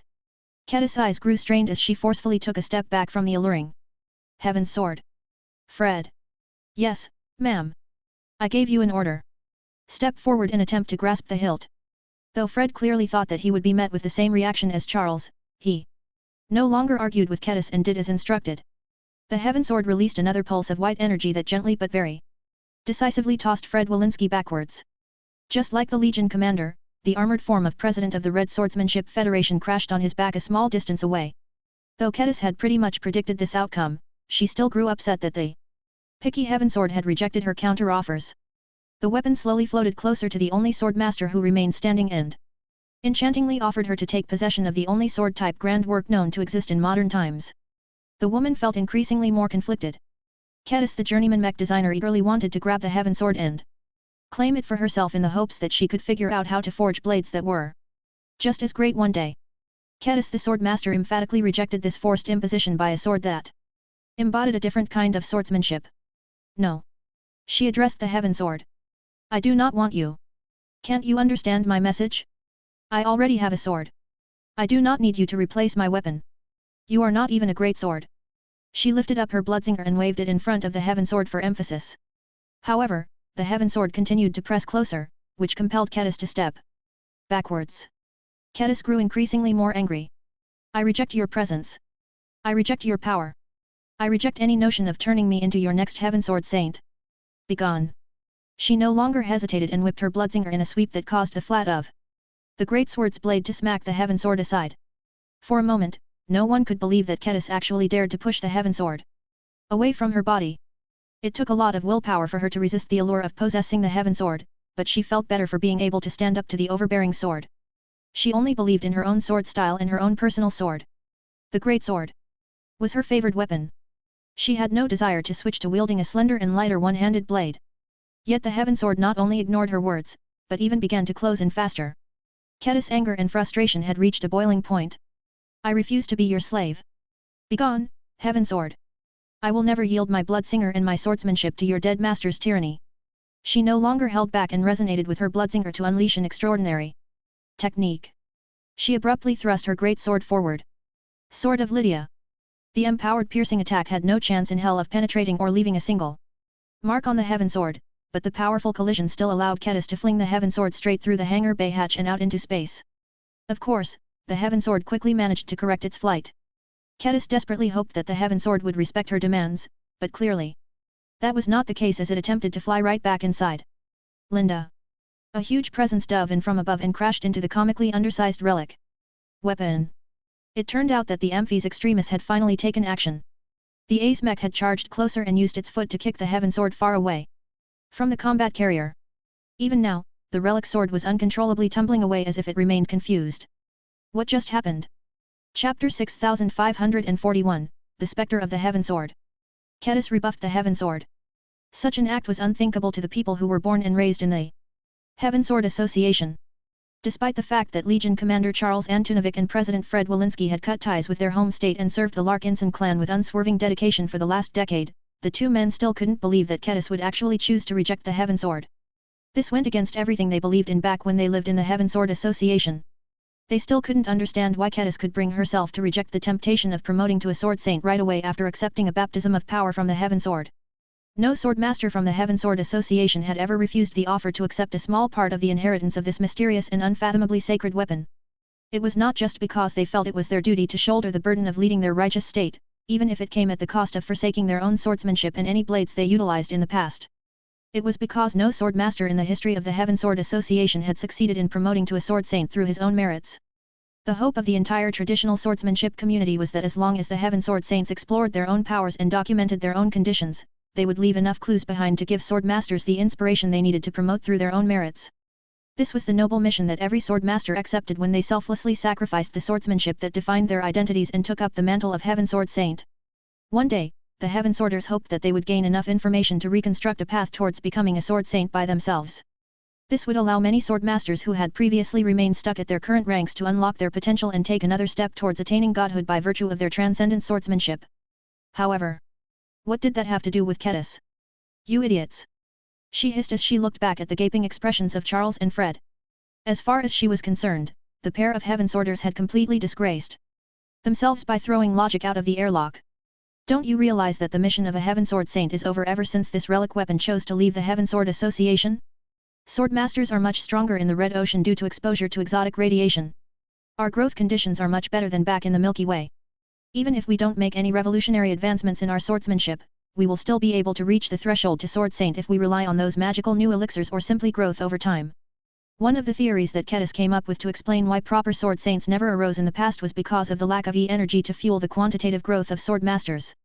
Kedis did not exactly know why expert pilots were able to grow their resonance strength to the limit of their ranks while swordmasters fell short in this aspect, but she was convinced her theory was right. Now that Red humanity had entered the Age of Dawn, Kedis completely rejected the notion that a Heaven Sword Saint was necessary to devise a complete promotion path for swordmasters. She already intended to complete this mission and responsibility by relying on her own efforts. Judging by the dazed expression of the two Heaven Sworders who were much older than herself, Kedis grew even more disappointed by how any subject related to the sacred weapon instantly deprived them of any inkling of critical thinking. The Heaven Sword was literally their god. This explained why they dared to entertain the thought of questioning or defying its actions. To them, their god was infallible. Perhaps Kedis should feel grateful that the two Heaven Sworders at least retained enough sanctity to refrain from turning their swords against her. She could not expect anything more from these useless idiots. When the angry swordmaster turned her attention back to what was taking place outside, she felt a little more relieved that Saint Linda Cross had intervened and placed her ace offensive Space Knight in front of the Heaven Sword. The junior ace pilot even spread her Saint Kingdom and firmly established her dominion in the surrounding space. The relic weapon did not seem to notice at all. No matter how hard Linda attempted to suppress the Heaven Sword, her willpower became as fragile as glass as it crashed against the tiny weapon. Saint Linda grimaced. Just as she and Kedis predicted, the recently revived grand work was far more powerful than it appeared on the surface. There was an endless depth to the Heaven Sword that Linda could only vaguely sense through her Saint Kingdom. It was as if the Heaven Sword encompassed an entirely independent kingdom of its own, and happened to be good at obscuring its borders. Without the relic weapon's permission, Saint Linda had no means of taking a peek of what it held within. Back off! Linda conveyed to the Heaven Sword with the help of her Saint Kingdom.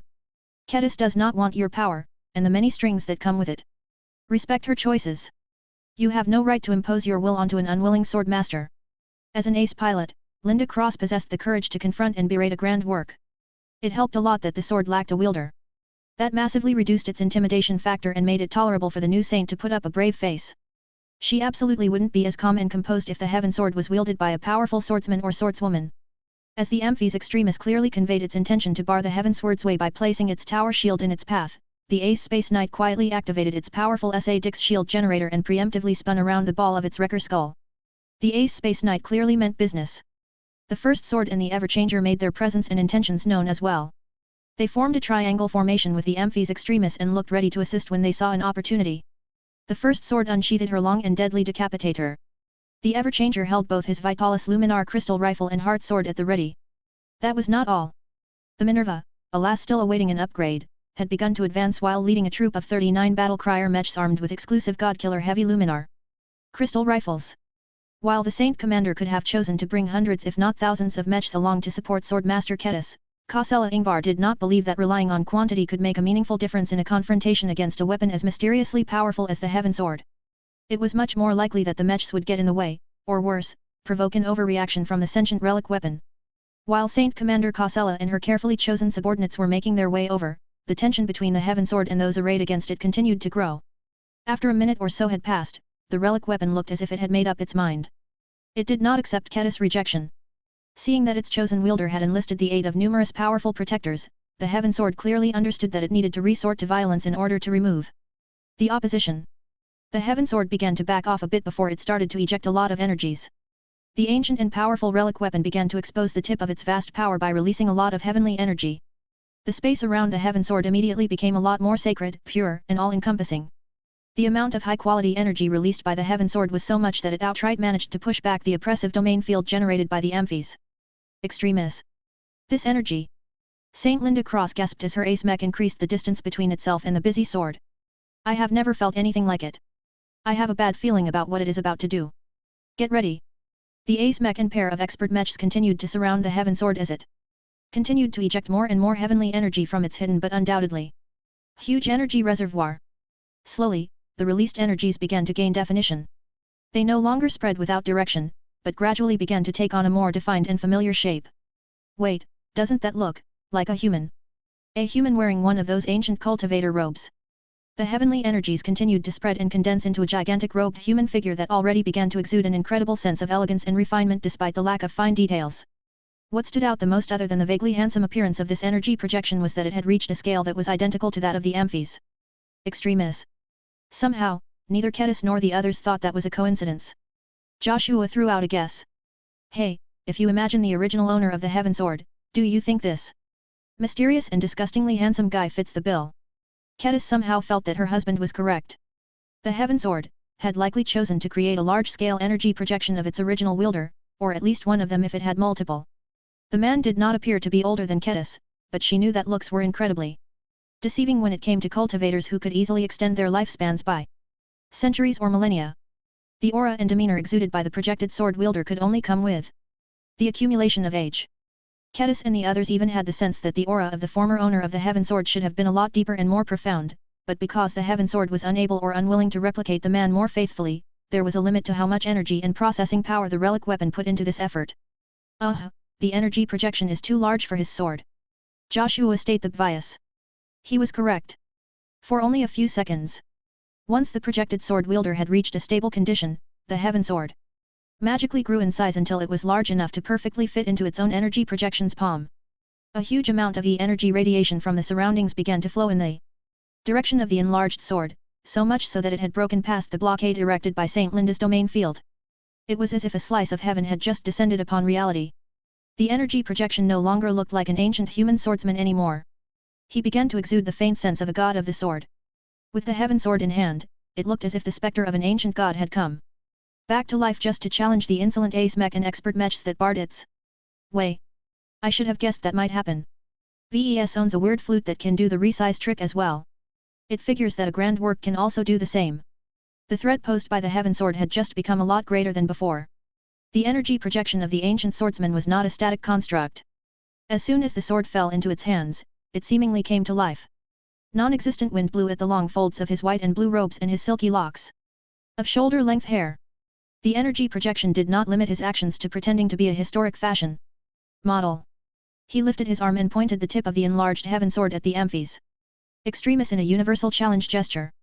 The body language of the projected swordsman clearly became more aggressive as well.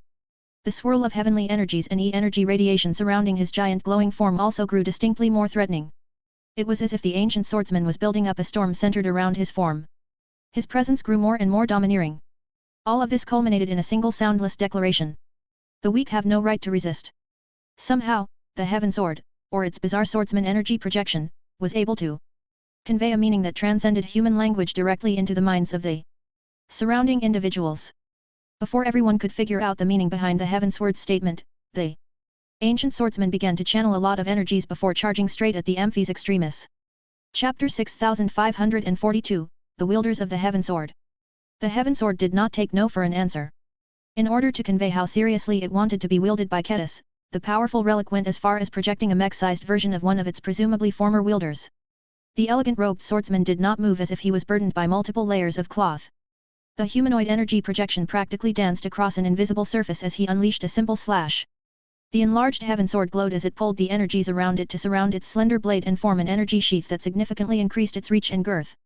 These energies subsequently collided against the resonance-empowered tower shield of the Amphies Extremis, causing the Ace offensive Space Knight to buckle despite looking as if it should heavily outmiss its adversary. Saint Linda.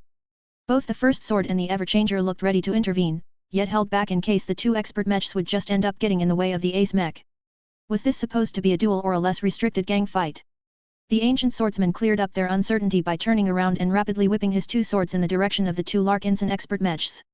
Two heavenly sword energy attacks lanced towards the machines with hostile intent.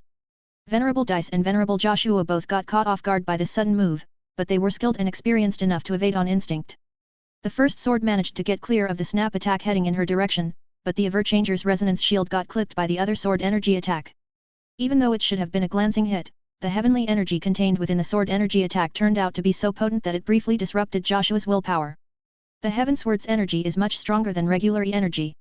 Joshua immediately informed the others. My willpower can't suppress it at all. It's as if I got struck by a piece of heaven. Kedis knew what her husband was talking about. Stay on guard against the mental compulsion of this heavenly energy. The heaven sword will brainwash you if you entertain any notion of surrender. If you don't guard your mind, you will end up in a state similar to Charles and Fred over here. The more you get exposed by heavenly energy, the stronger the effect. If possible, do not try to block or get in contact with it. Try to avoid the energy attacks whenever possible. That is easier said than done. While the ancient swordsman smoothly began to exchange blows with the Amphi's extremis, he still had time to keep the two nearby expert mechs busy by whipping slashes of potent sword energy in their direction. The initial sword attacks were easy enough to evade. Their traversal speeds were not as high as Gauss weapon attacks and they solely followed linear trajectories. However, the ancient swordsman quickly adjusted his harassing attacks by adding a homing element to the sword energies. Both the first sword and the Everchanger received powerful hits to their resonance shields, causing their integrity to drop by as much as 30%. We can't take too many of these hits. We need to get close. Venerable Dice uttered as her competitive streak urged her to do more than maintain a passive posture.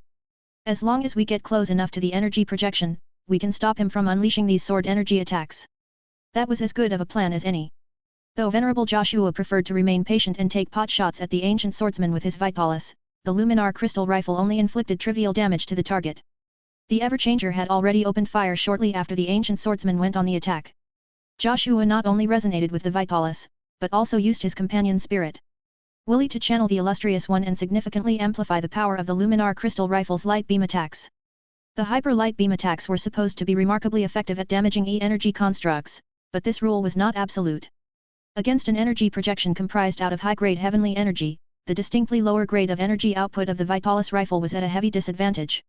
Seeing that the Everchanger's ranged attacks were largely ineffective against the target, Venerable Joshua set aside his current approach and began to move his Everchanger closer. The Everchanger even placed the Vitalis on its back since it would only get in the way. The entire vibe of the Everchanger changed as Willy as well as the expert mech himself ceased to channel the illustrious one. Joshua instead decided to channel Trisk, taking the advice given by Saint Linda Cross to heart. The Everchanger was no Dark Zephyr, but the expert hero mech could be quite fast when he needed to be. From the moment the entire machine began to borrow from the power of the free bird, the living mech moved as if he had lost at least 20% of his mass. This was an amazing result, and one that made the Everchanger significantly faster and more agile than before. With the freedom and integrity of his wife at stake, Venerable Joshua was determined not to let the Heaven Sword have its way. At the same time, the first sword surged forward with her decapitator great sword eager and willing to humble the arrogant Heaven Sword. Be careful! Saint Linda Cross warned as her ace Space Knight attacked with its flail, causing a heavy skull-shaped ball to fling forward, only to get deflected by the projected swordsman with a moderate amount of effort. I am picking up a surge of energy from the Heaven Sword. Just before the two expert mechs came close enough to thrust their swords into the rear of the ancient swordsman, the shape of their target suddenly blurred. Incoming! Two simultaneous collisions occurred as the forward momentum of both expert mechs got arrested by the energy projection. Two projected sword wielders in fact. What? There are three of them now. The Heaven Sword had actually generated two additional energy projections, each of them just as large as the first one. They're different. Well, that answers the question whether the old Heaven Sword used to be wielded by different swordsmen. Confronting the Everchanger was a teenage-looking woman who wore similar but less refined robes as the original projection. Her youthful countenance made it seem as if she was the ancient swordsman's descendant or disciple. Naturally, the lesser projection did not hold the genuine version of the Heaven Sword. The young swordswoman instead held an inferior copy comprised out of concentrated heavenly energy. The first sword confronted another projected swordsman. This time, the lesser energy projection resembled a taller and more muscular man. There was nothing elegant about his appearance. His hair was short and messy while his face was marred by scars. He wore a leather-like outfit that made him look like a hunter, though his feet remained bare. The man looked as if he was a lot more accustomed to fighting with his fists than wielding an elegant blade. Nonetheless, the muscular swordsman held the copy of his heaven sword with easy familiarity. After the 2 additional energy projections showed up, the fight entered into a temporary lull. The Amphi's extremis backed off from the ancient swordsman. The latter did not immediately press forward.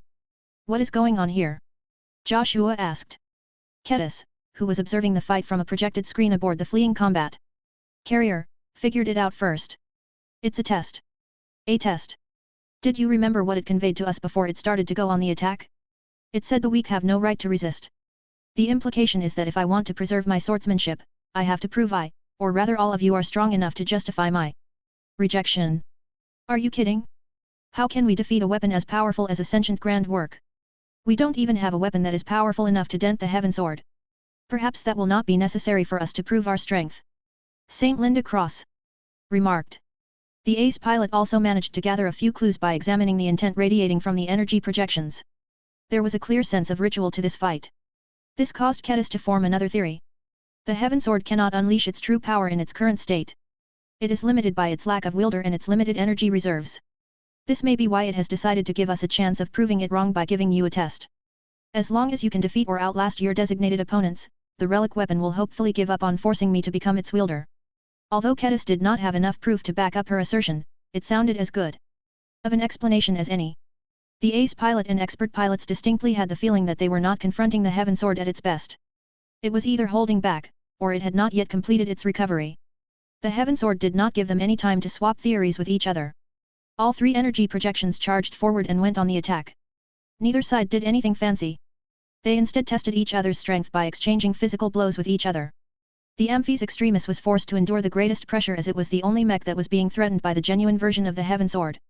The elegant swordsman's hair continued to whip elegantly in the non-existent air as he spun and danced while trying to overcome the ace offensive Space Knight's defenses. St. Linda Cross quickly discovered that the heavenly energy condensed across the relic weapon's blade was disproportionately effective against her ace mech's energy defenses. Her proud Saint Kingdom got invaded with ease while the resonance-empowered Azure energy shield generated by the SA Dix was being depleted at an alarming rate. It was only when Saint Linda no longer tried to suppress the elegant swordsman with her Saint Kingdom and shut off the SA Dix shield generator that her Amphi's extremis was finally able to withstand the power of the heaven sword. The enlarged heaven sword still struck the tower shield with enough force to chip and dent its resilient source, but the material damage was a lot more bearable than the alternative. Do not attempt to defend against the heaven sword's attack by relying on your resonance shield or energy defenses. Saint Linda Cross warned the others. Either evade or block its attacks with physical objects. The damage it inflicts on solid matter is not as great. This might be a quirk of the heavenly energy being channeled by the heaven sword, but it kind of felt as if it was giving the mechs a chance to beat it through a contest of skill, rather than get unilaterally overpowered by the massive difference in quality and raw power. The 3 energy projections did not make it easy for their adversaries, though. They employed different sword styles to press the skills of the high-ranking mech pilots. The 3 sword wielders did not remain static either. They vigorously moved around in space, making full use of their ability to maneuver in every direction to circle around and attack their opponents from different angles. The energy projections initially started off at a sedate pace, but quickly began to speed up until their dizzying maneuvers pushed the mechs and mech pilots to their limits. The Amphi's extremis, the first sword and the Everchanger constantly had to turn around and stress their maneuvering thrusters just so they could block or parry an incoming strike. There was no time for the pilots to celebrate a successful interception of an attack as the swift and speedy projected sword wielders had already circled around to launch another light and probing strike. This is getting annoying. Venerable Dice grunted in frustration. I feel as if I am sparring against a light skirmisher. Venerable Joshua complained. I don't even have time to launch a counterattack anymore. Then do better. Saint Linda spoke as her Space Knight struggled to keep up with its faster adversary. This is just the first test. If we cannot pass it, then you can forget about what else the Heaven Sword has in store. The thought of getting humiliated by a sword that didn't even have an actual wielder caused the 2 Larkinson expert pilots to burn with shame. I am not going to lose against this senile fossil. Chapter 6543, The Elegant Swordsman. Due to the Heaven Sword's consideration, all 3 machines had entered into a somewhat stable rhythm. Each mech was being suppressed by the high mobility of the mech-scaled energy projections. The heavenly energies that make up their bodies and in a few cases their swords were not as weak and fragile as ordinary E-energy.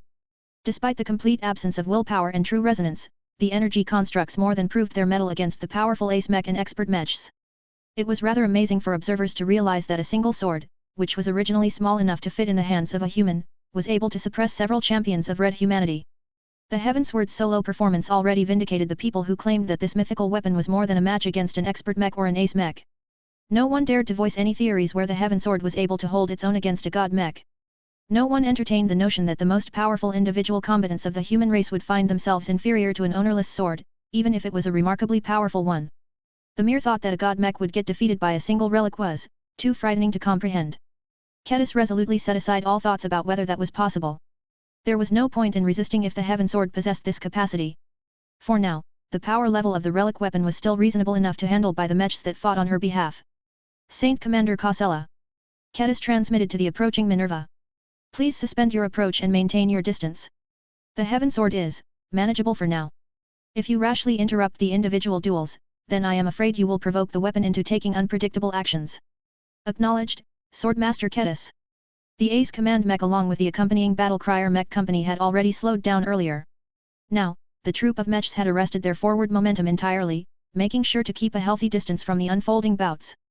The Saint Commander was clearly able to read the evolving circumstances as well. Her outsider's perspective clearly allowed her to see that the Heavensward was testing the high-ranking mechs as opposed to battering them down as if they were genuine enemies. Of course, the Heavensward was anything but gentle with its opposition, given that its strikes began to chip away at the armor of the beleaguered machines. This was why Kausela Ingvar still remained poised and ready to intervene with her troop. Every mech was precious. High-ranking mechs and living ones were even more priceless. Not only did they constitute the core power of the Larkinson clan, but they also served a vital role in defending the Viola Magnifica system against the native aliens. Having one or several of these powerful mechs fall during the Red Tide offensive might cause a cascade of failures that would be devastating for red humanity. For this reason, if it looked as if one of the high-ranking mechs was about to succumb, Saint Commander Kausela had already decided to intervene by force no matter the consequences. That was not necessary for the time being. The mechs were regularly getting cut by the heavenly energy, but their armor systems were not for show. Kedis could clearly observe that the swordsmanship demonstrated by every wielder was substantially different. The projected sword wielders only employed the most basic and foundational techniques of their respective sword styles, but that was already enough to give her a lot of clues. She was able to confirm that each of them wielded the Heavensward with great familiarity and with their own distinctive styles. The elegant swordsman, as she decided to call the first energy projection, wielded the Heavensward as if it was made to be held in his hand. His elegant countenance and swift but beautiful moves perfectly matched the Heavensward's shape and aesthetics.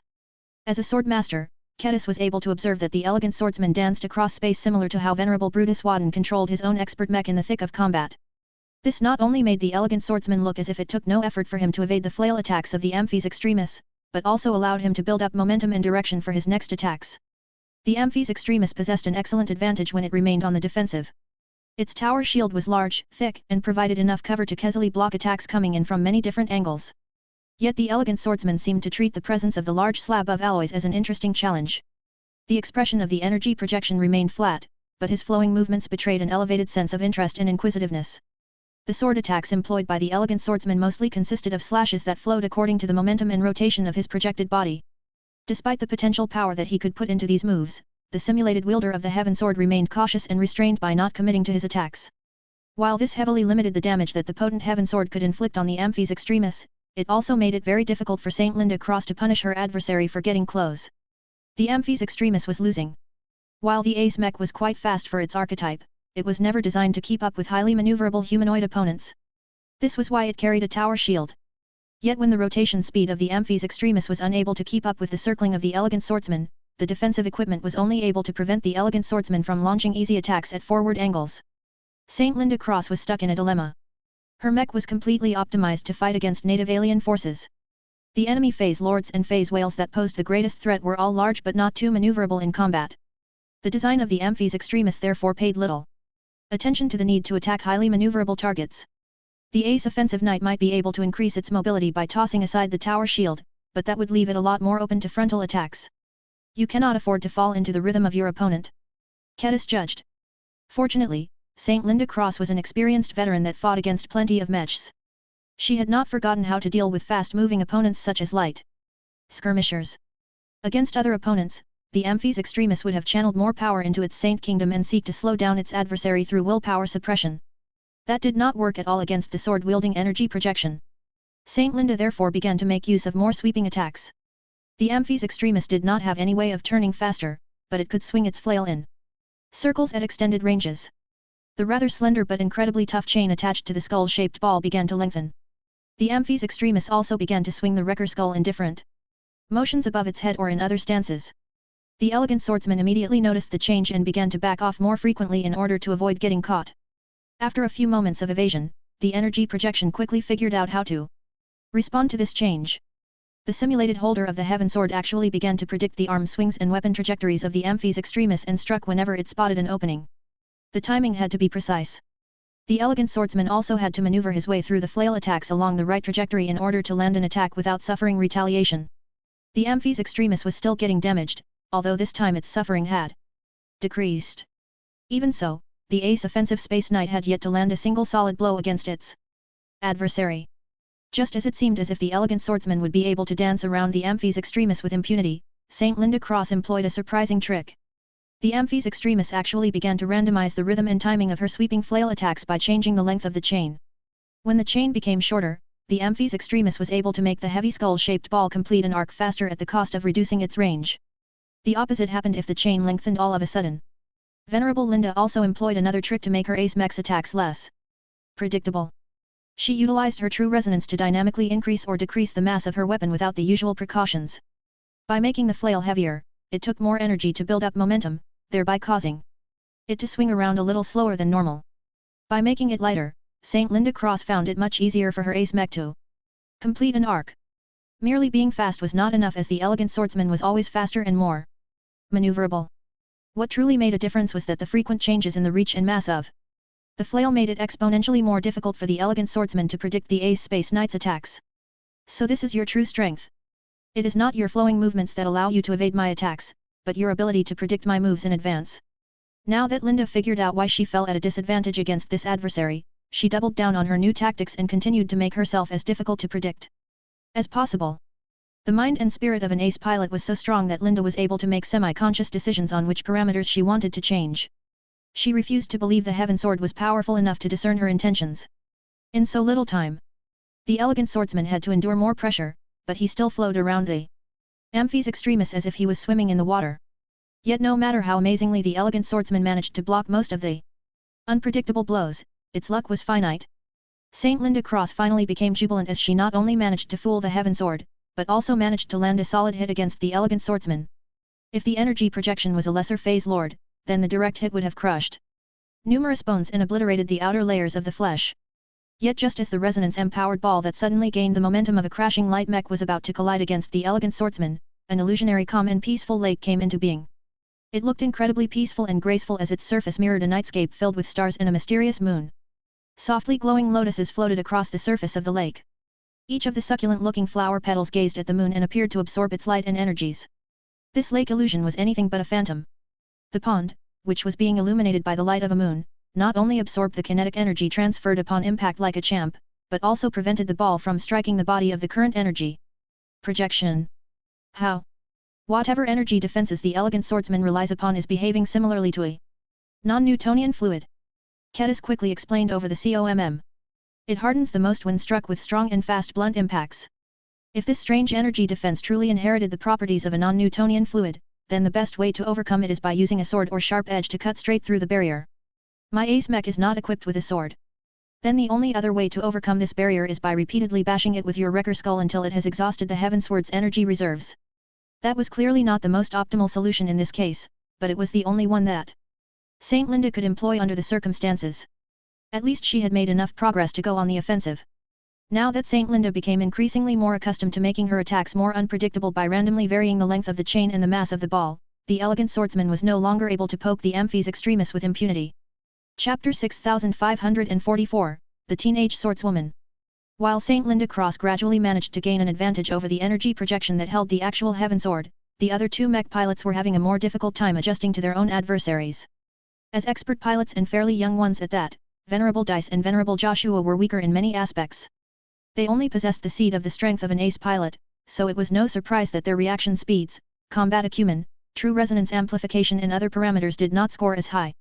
Fortunately, the sword-wielding phantoms that confronted them were not as strong as the elegant swordsman. The imitations of the Heaven Sword constructed out of pure heavenly energy lacked the destructive potential of the original, so they inflicted considerably less damage upon contact with a machine. Helped to prevent the first sword and the Everchanger from losing their arms or getting crippled after getting struck by their adversaries. This was not an exaggeration.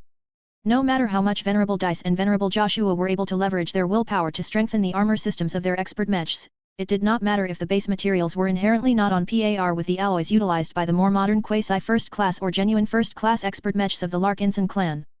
The first sword and the Everchanger were both waiting for multiple years to receive their long-awaited upgrades. If they were able to fight in their Mark III incarnations, then they wouldn't be struggling so much in their duels against two pure energy manifestations. However, the two expert pilots also gradually realized that the Heaven Sword might not have responded to their presence in the exact same way. What if the Heaven Sword invested a lot more heavenly energy in these phantom sword wielders? The living expert mechs would have ended up suffering anyway, only this time incurring much more serious damage that was much harder to repair due to switching over to Archimetal mech frames. This is looking more and more like a test rather than an unrestricted fight. Kedis concluded as she continued to observe the unfolding duels from a distance. It is a good decision for the Minerva and her accompanying battle crier mechs to stay back. Yet just because the situation appeared manageable for now did not mean it could go worse at any time. It all depended on whether the mechs were able to keep up with the Heaven Sword's exacting demands. When Kedis observed the performance of the three high-ranking mechs, one of them obviously offered more than the hers. The Everchanger had fallen into an unfavorable matchup against the energy manifestation designated as Teenage Swordswoman. Whether the current manifestation was actually modeled after a teenage female sword cultivator or not remained unclear. One thing was for certain. The Teenage Swordswoman was vastly more skilled and maneuverable than the Everchanger. If the energy construct only possessed one of these advantages, then Venerable Joshua may barely be able to put up a decent fight together with the Everchanger. Yet when the Teenage Swordswoman clearly demonstrated that she was able to combine her two advantages with great familiarity, her husband's disappointing swordsmanship and the Everchanger's outdated performance characteristics clearly couldn't keep up with the pressure. How disappointing! Kedis shook her head at Joshua's embarrassing display. As an expert pilot with decent combat experience, Venerable Joshua was not a pushover. The reasons why he was being held back was partially because his Everchanger was long overdue an update, but that was not a completely insurmountable problem. His root problem was that he spent most of his time strengthening his flashiest abilities and his synergies with different design spirits. This caused his swordsmanship to stagnate. It did not help that most native alien enemies barely gave Joshua a reason to improve his weapon handling skills. Now that the expert pilot was confronted by a real weapons expert, the enormous gap in skill, experience, and judgment became evident. The Teenage Swordswoman was practically toying with the Everchanger at this stage. The giant energy manifestation whipped around the expert mech with short but explosive bursts of speeds, making it a nightmare to track her movements. The tricky adversary took advantage of her superior burst mobility to launch incredibly fast attack runs that Venerable Joshua and his expert mech consistently failed to anticipate and block. What Kedis found remarkable about the Teenage Swordswoman was that she wielded her weapon in a different way than the other ones. Unlike the elegant swordsman who mainly relied on elegant, flowing slashing attacks, the Teenage Swordswoman mainly employed piercing thrust attacks that continually needled a certain green-coated expert mech. Time after time, the female energy manifestation exploded forth like a hurricane, continually outwitting Venerable Joshua by moving past his incorrectly positioned guard and poking the tip of the Heaven Sword copy straight through a joint or another weak point. When the Everchanger belatedly tried to turn around to launch a counterattack, the Teenage Swordswoman teasingly bent her body around the Heart Sword and glided away with seemingly little effort. This routine repeated over and over again as the Teenage Swordswoman saw no reason to switch from a working formula. As long as she could eliminate the Everchanger by employing the same monotonous tactic over and over again, then she would gladly poke the expert hero mech to death. The Everchanger was getting poked without managing to land a single successful counterattack. His opponent was just faster and more adept at reading his movements. The only consolation was that every piercing thrust only inflicted relatively minor damage onto the mech frame. This was exactly what the expert mech was the least afraid of suffering. While Venerable Joshua found himself unable to utilize his willpower to form a resonance shield, he was still able to use it to regenerate Everchanger's wounds. Cut and broken pieces of metal merged together within seconds. Broken components spontaneously became functional. The Everchanger had suffered much more extensive damage in the past, and managed to regenerate from all of that in mid-battle. This at least allowed the Everchanger to retain his undamaged condition. That invalidated much of the Teenage Swordswoman's intention of defeating her adversary by inflicting continuous debilitating wounds. Even so, Joshua's willpower was finite. Each time he utilized true resonance to repair his expert mech, his mind and will became a little more worn. The Teenage Swordswoman must be expending a fair amount of energy as well in order to pull off her swift and nearly unblockable attack runs, but the ease in which she moved made it seem as if she could easily keep this up for a long time. On the whole, Joshua and the Everchanger had entered into a stalemate against their current opponent, and that was an optimistic interpretation of their fight. That was not good enough. If this was a test, then Joshua was clearly failing it. The Heaven Sword looked for strength, not a cockroach-like ability to withstand injury. Stop being so passive and attack. Kedis growled. Since your Everchanger can withstand its blows, just forget about defense and do your best to land your heart sword on the teenage swordswoman. I can't. Venerable Joshua replied through gritted teeth. This energy manifestation is way too fast. Before my Everchanger is halfway to pulling off an attack, this damned woman has already evaded my attack. This is like fighting against the Dark Zephyr, but worse. This swordswoman is like a light skirmisher that is nearly immune to my ranged attacks. Do you know how awful that is for me and my battle partner? The entire point of a hero mech is to avoid fighting an enemy at her strongest and take advantage of her weaknesses. In this case, not only can't I do anything at range, I don't have any solutions. Up close either. Joshua, Willie, and the Everchanger were already channeling Trisk as hard as they could manage.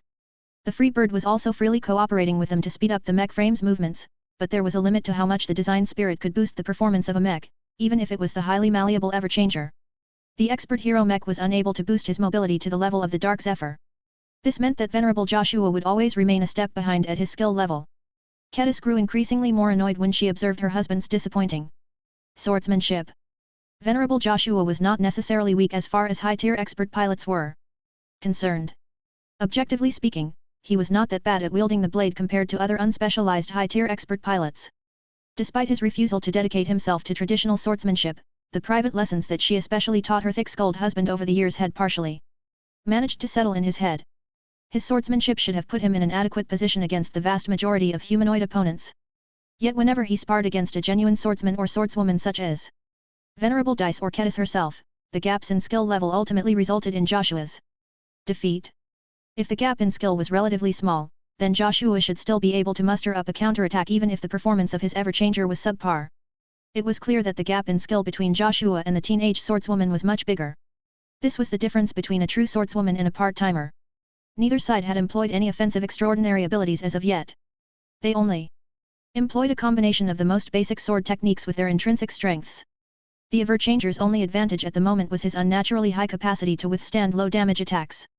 The teenage swordswoman on the other hand made excellent use of her fantastic burst mobility. Each time she exploded into motion, the energy manifestation seemed to summon forth a gust of wind. The teenage swordswoman moved with the wind as if she was a cute little sparrow. She was light, fast and seemed to possess practically zero weight. If the teenage swordswoman was alive, then she would have uttered a few laughs catch time she poked the heaven sword into the lumbering frame of the Everchanger. The expert hero mech wasn't known to be a slow or sluggish machine, but he may very well be so in comparison to such a fast opponent. Joshua. This isn't working. Kedis hissed over the communication channel. If I was in your shoes, I would have punished the teenage swordswoman for her lack of caution. You don't have any hope of responding fast enough to catch her when she enters within striking distance. You need to remember the swordsmanship lessons that I have attempted to pass on to you and employ proper judgment to predict how she will move the instant she charges forward. Once she initiates her attack run, she won't easily be able to change her course. That is the moment where you need to take action and move your heart sword in place to launch a counterattack. If you move too soon, your enemy will preemptively outmaneuver you. If you move too late, your expert mech will receive another stab wound before you have any chance to strike her with your heart sword. Are you kidding me, Kedis? I can't possibly move fast enough to do all of that during this minuscule window of opportunity. What Kedis was asking of Joshua was an incredibly difficult request. Even if his swordsmanship was as good as that of his wife, he still would have struggled to land a solid blow against the teenage swordswoman. The technical performance of the Everchanger was holding him back too much. Venerable Joshua had outgrown the current iteration of his expert mech many months ago. To be honest, the artificial ceiling on his combat performance had become an increasingly greater source of frustration to the ace pilot candidate. How long must he wait for VES Larkinson to come around and start the Everchanger Mark III project? How long must Joshua continue to fight while feeling horribly outgunned by the native aliens? With all of these technical handicaps, how could Kedis possibly expect him to gain an advantage out of the swordswoman who frustratingly took advantage of his expert mech's greatest shortcomings? Chapter 6545, The Muscular Swordsman. Kedis continued to observe the Heavensward's energy projections fight. It was amazing to think that a single object could instantly generate mech-sized combatants that could give ace mechs and expert mechs a serious challenge. Such an object was already valuable enough when used as a protective talisman. As long as the Heaven Sword was willing, it could act as a bodyguard for anyone who did not possess fighting abilities. Cadis did not think that the Heaven Sword would condescend to allowing itself to be carried by a weak and defenseless civilian. Its refusal to allow itself to be wielded by the likes of Legion Commander Charles Antunovic and director Fred Walensky sent a very obvious signal. To be honest, Cadis felt she did not possess the qualifications to wield the Heaven Sword either. This was a grand work that was comparable to a god Mech in quality. In fact, Cadis believed that the Heaven Sword slightly surpassed the scope of god Mech's. Many amazing relics of ancient times had decayed and became lost in the annals of history, yet the Heaven Sword was still able to maintain basic operations in a barren environment like the Milky Way for cons. Would a god Mech be able to do the same? Cadis had no idea. It depended on whether the machine could be separated from the man, and what actually happened if a god pilot ever died. Grand works were way too high-end for a journeyman mech designer to consider making herself. She even believed that a sword master such as herself did not deserve to wield the Heaven Sword either. Not even sword saints appeared to be a good match with the relic weapon. The disparity in strength and capabilities between the two were far too great. Only a sword god could fully master the Heaven Sword and bring out all of its immense hidden potential. Cadis would really prefer it if the Heaven Sword stopped bothering her and go find a worthy wielder among god pilots or other sword masters. Alas, the ancient sword was difficult to please. It had very distinct tastes. It appeared to dislike any sort of mech pilot regardless of whether they specialized in swordsmanship. As for sword masters, the Heaven Sword did not take notice of Fred Walensky or the other sword masters that immigrated to the new frontier on their own initiative. The community of sword masters was not that big in the Red Ocean. Cadis had talked to them a few times. While they were older than her for the most part, nobody could say for sure who among them was the strongest. That was because sword masters lacked a systematic roadmap that could allow them to become sword saints. This was also why none of these sword masters stood out. They originated from the Heaven Sword Association, which gave them a structure to become sword masters, but also imparted them with many preconceived notions. If the Heaven Sword wanted to enact change, then it may find Cadis to be a lot more attractive than the other sword idiots. Unlike these brutes who rarely bothered with normal schooling and just practiced their swordsmanship during their youth and adolescent years, Cadis was vastly more intelligent and educated. Sure, her education was anything but conventional, but that could be considered an advantage as she hadn't been instilled with rigid sensibilities that only served to narrow her vision. Perhaps that was what drew the Heaven Sword to Cadis the most. Not only did she possess the strength of a sword master and the intelligence of a mech designer, she also possessed a vision that had not been influenced by modern civilized principles. The behavior exhibited by the Heaven Sword thus far showed little respect for the norms and values that most humans took for granted. It was an artifact that originated from a mythical age in the distant past. Customs were probably a lot rougher and more brutal at the time. If the Heaven Sword kept pestering her despite her attempts to keep it away, then Cadis needed to understand how it thought in order to wrangle it successfully. Ugh, these ancient relics are such a bother. Can't they just stay buried like the rest of the era they came from? The swordmaster resentfully grumbled. She began to pay more attention to the three duels. While Saint Linda Cross was beginning to hold her own while Venerable Joshua Larkinson continually failed to catch the teenage swordswoman, Venerable Dice experienced her own difficulties. Her challenge was different from the others. As a genuine swordsman mech pilot, Dice had skill and experience in spades. Her first sword exuded a confident and eager attitude as she swung the decapitator. Unlike Joshua, Dice relied entirely on her swordsmanship to make it to this point. She had never made use of any gimmicks such as the ability to regenerate the damage onto her mech or borrow the power of another design spirit. She almost embodied the model of a traditional swordmaster, even to the point of developing a close relationship with her weapon of choice, which in this case came in the form of a mech. Unlike Venerable Joshua, who felt much more constrained while piloting an outdated expert hero mech, Venerable Dice acknowledged the shortcomings of her own aged expert swordsman mech and simply tried to make the best out of her situation. As a sword maiden that had gone on hunts in the past where she pitted her own fragile human body against the savage exobeasts that populated the untamed planets spread throughout the cosmos, Dice had continually managed to defeat powerful creatures despite possessing a fraction of their strength. This was what Venerable Dice excelled at. Every high-ranking mech pilot of the Larkinson clan had their own merits that elevated their strength and value above the norm. In the case of the sword maiden expert pilot, Dice always believed that her excellent fighting and swordsmanship skills allowed her to defeat the strong while she was objectively weaker. If the disparity in hard power wasn't so gigantic, her first sword would have sought out an enemy phase lord.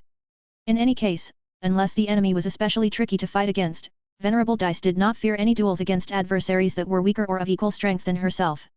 She was incredibly confident that she would be able to win these bouts at least 9 out of 10 times. Yet when her first sword started to get pushed back time and time again by the energy projection designated as the muscular swordsman, she couldn't help but question that arrogant assumption. Her spar against an opponent that the Heaven Sword had likely selected and reproduced with care brutally taught her that exquisite swordsmanship alone was not enough to gain an advantage in a serious sword duel. This became evident whenever the first sword blocked the muscular swordsman's Attacks. The expert mech continually got pushed back due to the disparity in strength. There was a huge difference between the physical power of the two. There were times when the first sword outright failed to block an incoming sword strike and managed to get her unending alloy plating cut and damaged as a result. Venerable Dice initially did not understand why a one-handed weapon like the Heaven Sword became light, fast, swift or elegant in the hands of the other two energy projections, but turned into a crude cutting implement in the hands of the muscular swordsman. Just like his primitive leather hunter's outfit suggested, the muscular swordsman possessed no grace in his non-existent bones. His maneuvering was straightforward. He only ever moved forward and backwards. Most of the time, he pressed forward as if he was constantly stuck in attack mode. Has he lost his mind? There was a method to his madness.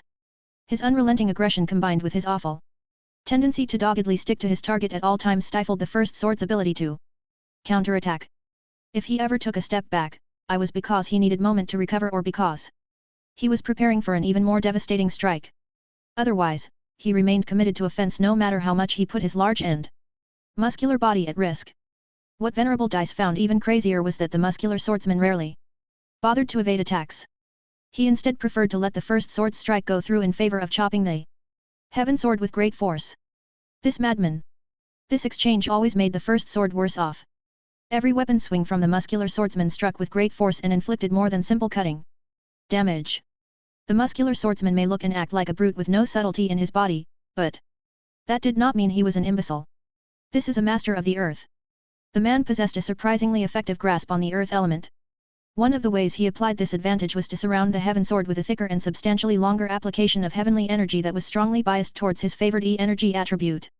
The Heaven Sword effectively transformed into a substantially different sword as a result. The muscular swordsman comfortably held the enlarged hilt with both of his thick arms and was able to hack down the blade as if he was swinging down a heavy club. Since the earth aspect's Heaven Sword crushed down with much greater force than usual, the first sword acquired a growing collection of cuts as well as shattered pieces of armor plating. The internal components of the expert swordsman mech incurred damage as well as the powerful kinetic blows badly rattled the closest sections of the mech frame. In contrast to the muscular swordsman's undeniably effective power attacks, the exquisite and well-executed offensive sword attacks failed to inflict any immediate wounds onto the energy projection. In multiple cases, just before the decapitator managed to strike the body of the muscular swordsman, encountered a hindrance in the form of a rocky layer of armor. No matter what angle the first sword managed to strike the muscular swordsman, the latter always found a way to conjure up a layer of metal and position it over the right limb or body part to block any attack. Although Venerable Dice understood that her attacks were not completely useless and that every blocking attempt drained the muscular swordsman's energy a bit further, the latter appeared to possess an abundance of energy. Not only were his defenses tough, his endurance was probably good as well. The muscular swordsman's reckless and linear fighting style made complete sense after taking this crucial factor into account. The man fought like a berserker, knowing that most of his adversaries were unable to outlast him after getting locked in a mutual exchange of blows. With superior defenses along with an earth-empowered heaven sword that struck like a gigantic club that just happened to have a sharp edge, few combatants of the same level would dare to stand in front of such a beast. If that is not enough, my first sword can't even take advantage of her superior mobility. Venerable Dice discovered. For all of the strengths of the muscular swordsman, his mobility was much worse in comparison. He simply could not keep up with the first sword in terms of speed and maneuverability. This gave Venerable Dice a chance to outfight the muscular swordsman by relying on her expert mech's superior mobility. Yet when she actually tried to change her strategy, the muscular swordsman refused to let the first sword fly away with impunity. The energy manifestation raised his energy-covered heaven sword with both of his hands and began to leverage another aspect of the earth element. A thick and heavy energy field came to life that was saturated with the earth element. Amplified by high-grade heavenly energy, the earth field produced a myriad amount of effects that hindered the first sword from distancing itself from the source. The pulling gravity field, the circular vortex distortion and other effects slowed down the first sword's attempt to disengage from the muscular swordsman. The living mech slowed down to such an extent that the somewhat decent forward acceleration rate of the muscular swordsman could easily catch up to his chosen prey. The first sword hastily put up a defense, but the much better prepared muscular swordsman was able to convert his charge into a chopping attack that was unblockable with the first sword's current strength. The Larkinson expert mech suffered another nasty cut to one of its shoulder plates. Precious unending alloy got cut or fractured with many pieces spreading across space.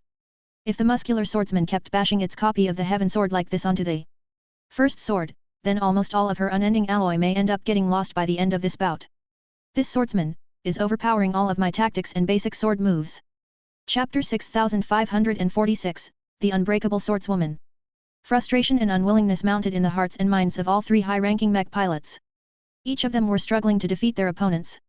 This was not necessarily because the humanoid energy manifestations were directly more powerful than the mechs they faced. Instead, it looked as if their overall energy output was not that much different from the respective mechs. The elegant swordsman fought with power that was equivalent to that of an ace mech such as the Amphis Extremis. The teenage swordswoman and the muscular swordsman both fought at the same power level as the two Larkinson expert mechs. Since Kedis possessed a clear overview of all of the duels, she knew in her heart that the first sword and the Everchanger hadn't fallen into a disadvantage because they were underpowered. The two expert mechs were losing because they failed to utilize their power as well as their adversaries. For example, if the three energy projections were making optimal use of at least 90% of their comprehensive resources, then the utilization of resources of the high-ranking mechs was substantially less, ranging from around 80% in the case of the Amphis Extremis to as low as 40% for the Everchanger. The expert hero mech was especially badly affected. Venerable Joshua failed to find a way to make good use of the ranged capabilities of his machine. That massively wasted the Everchanger's combat power and caused the living mech to fight as if he was already partially crippled. It didn't help that the opponents selected by the Heaven Sword seemed tailor-made to exploit their weaknesses and evade their strengths. This exacerbated the difference in energy utilization. The mechs that were at a slight disadvantage began to suffer a lot harder than they should. Still, Kedis believed that this was not an excuse for Venerable Dice and Venerable Joshua to fall so badly behind. The battlefield was never fair. Venerable Dice and Venerable Joshua were both mature expert pilots that had fought plenty of battles in the past where they had fallen behind.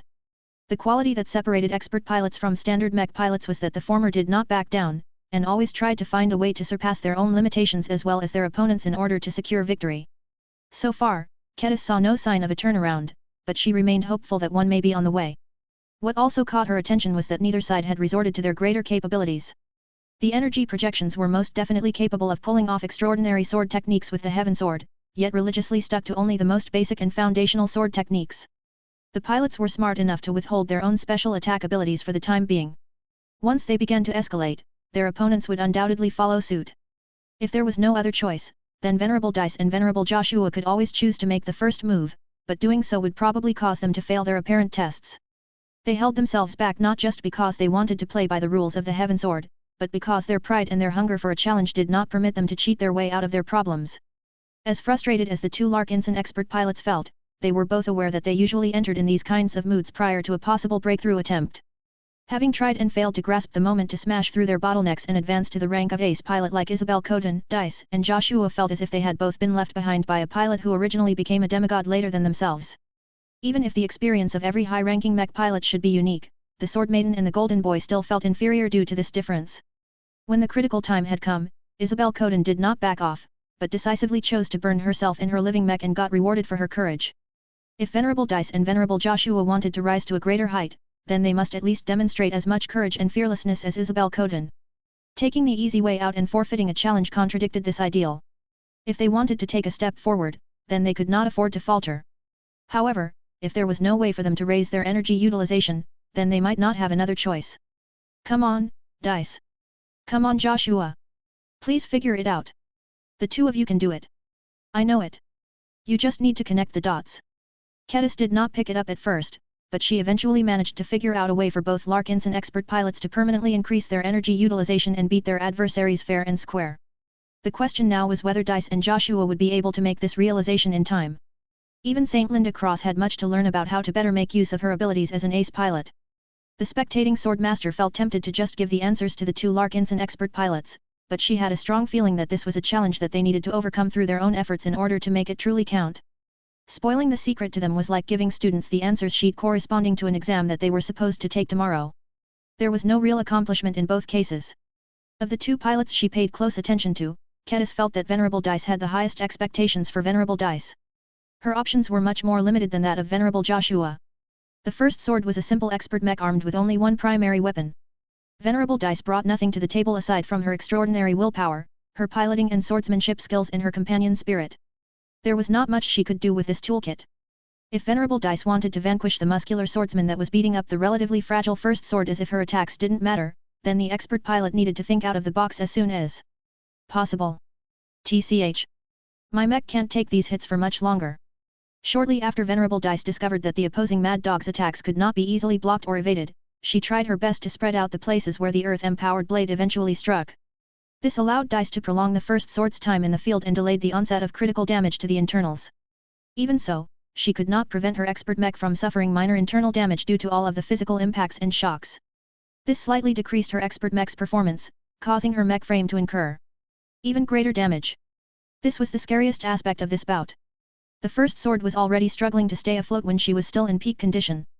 How much faster would the living expert mech get defeated once she started to suffer an increasing amount of malfunctions and system failures? Venerable Dice felt more and more urgent to figure out a countermeasure against the winning formula of the muscular swordsman. She felt incredibly indignant at the thought of losing against this apparent brute. Even if the masculine sword wielder was actually a lot wiser and more knowledgeable for making such deep attainments in the earth element, Dice could not accept the idea of suffering defeat at the hands of such a stupid-looking energy manifestation.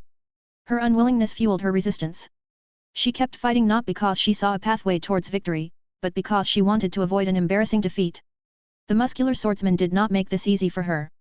He charged forward yet again while simultaneously preventing the first sword from evading or slipping away by strengthening his earth aura.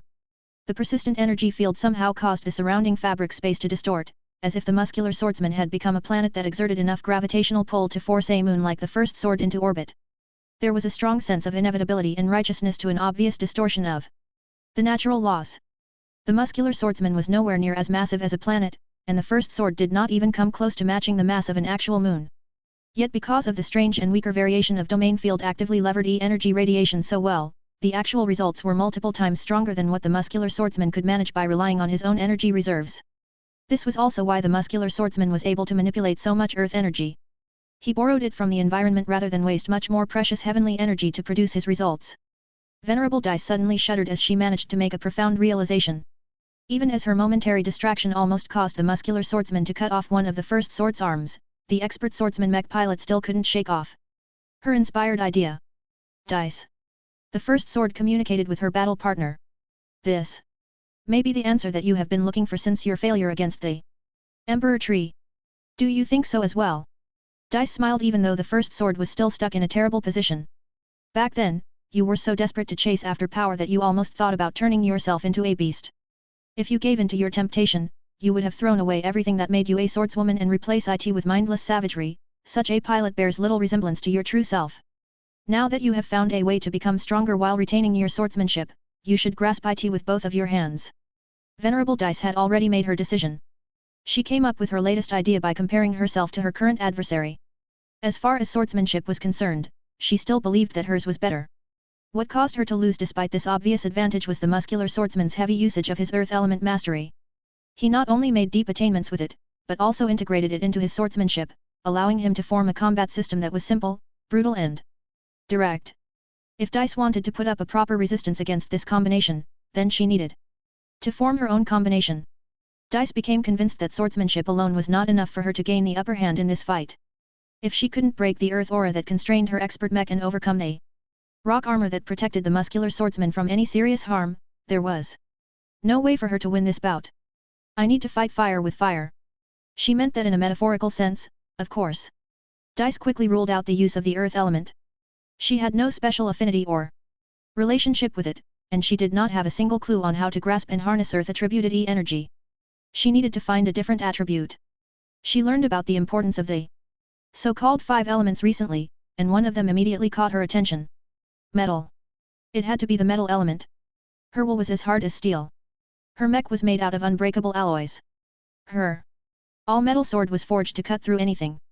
Though Venerable Dice initially had little idea on how to call upon the metal element in the same way the muscular swordsman wielded the earth element, that soon changed.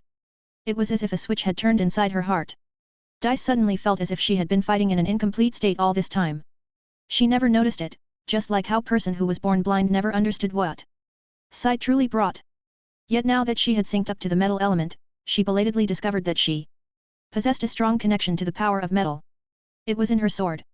It was in her mech. It was in the very core of her swordsmanship. The metal element sang to her immediately after she recognized how deeply she embodied it already. Venerable Dice effortlessly resonated with the power of metal. An energy vortex formed around the first sword that caused the living mech to absorb a growing amount of ambient metal E-energy. Even though Dice and her battle partner did not know any sophisticated ways to leverage the metal element, their true resonance instinctively guided the metal energy to the exterior of the mech frame and the edge of the decapitator sword. It made an immediate difference in the first sword's combat performance. When the muscular swordsman managed to launch another power attack that struck the battered and damaged expert swordsman mech, the earth-empowered blade failed to inflict as much damage as before. The metal element reinforcement had done its job and blunted the damaging strike. The mech frame did not even experience a single tremor from the heavy kinetic impact. I am unshakable. When Venerable Dice finally saw her chance to mount an effective counterattack, she soon controlled her expert mech to retaliate and circle around her adversary. The earth aura tried to drag the first sword into an invisible field of mud, but the metal reinforcement partially managed to resist this effect. I am unstoppable.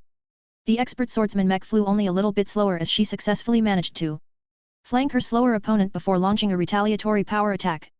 The decapitator swung directly at the muscular swordsman's neck, aiming to decapitate, or at least heavily injure the earth sword cultivator. The muscular swordsman may be the slowest of the three energy manifestations, but he still managed to shift his stance at the last instance and move his shoulder in the way. An entire arm got chopped off, causing the muscular swordsman to hastily switch the copy of the Heaven Sword to a one-handed grip. After a long string of frustrations and setbacks, Venerable Dice derived so much satisfaction at this accomplishment that a dam had broken inside her being. The first sword victoriously raised her decapitator upwards with both of her arms. The sharp gleam of metal glinted across the entire ensemble. I am unbreakable. The power of metal served as the last piece of puzzle that had brought Venerable Dice to completion. Chapter 6547, The Blind Can See. From the moment the Sword Maiden champion known as Venerable Dice Larkinson realized what she had been missing in her pursuit of power, she became complete. For many years, Venerable Dice proactively sought one challenge after another, seeking to improve her swordsmanship and her survival abilities. She bravely tested her physical body against numerous different exobeasts, each of which possessed deadly capabilities that could have easily gutted any other human in less than a second. Dice did not go on these dangerous hunts because she loved the sport like the hunters. She solely sought to sharpen her swordsmanship and gain more experience in defeating opponents that were more powerful than herself. Each time she undertook a hunt, she shed most of her gear, trusting only in the alloy that comprised her greatsword. It was due to the fact that she was armed with a sharp and resilient metal weapon that she was able to complete one challenging hunt or another. Although her fragile organic body always held her back, Dice had learned to work around its limitations and find opportunities to make the best use of her formidable blade. The situation was different when she piloted a mech. Not only was she working on a larger scale, but a machine also opened up a wealth of new options. From being able to move in more directions to allowing the unending alloy armor plating to resist damage that would have crippled a fragile human body, piloting a mech always invigorated Dice. Dice wouldn't have been able to make it so far without the first sword. Compared to the prior mechs she piloted, Kedis had outdone herself by designing an expert swordsman mech that was nearly perfectly tailored to her swordsmanship and her combat inclinations. Although Dice's swordsmanship had evolved and changed over the course of her career as a demigod, the first sword only required minor adjustments to stay in sync with Dice's combat approach. The first sword was like a second and vastly more superior body to Venerable Dice. She likened it as the true body of a phase lord, even if the connection between herself and her expert mech was not permanent. It didn't matter to Dice. She was just a slightly more special human whenever she was outside of the cockpit, but as soon as she interfaced with the first sword, her vulnerable human physique became irrelevant. That was because she embodied a well-engineered mechanical construct capable of outdueling and outfighting many different powerful opponents. The exobeasts that gave her a challenge when she hunted them on foot could easily be crushed beneath the heel of the first sword. Against other mechs and warships, the first sword was still able to outmaneuver them and strike them down with varying degrees of ease depending on the circumstances. Dice always felt that she had become an existence akin to a god when fighting with her battle partner.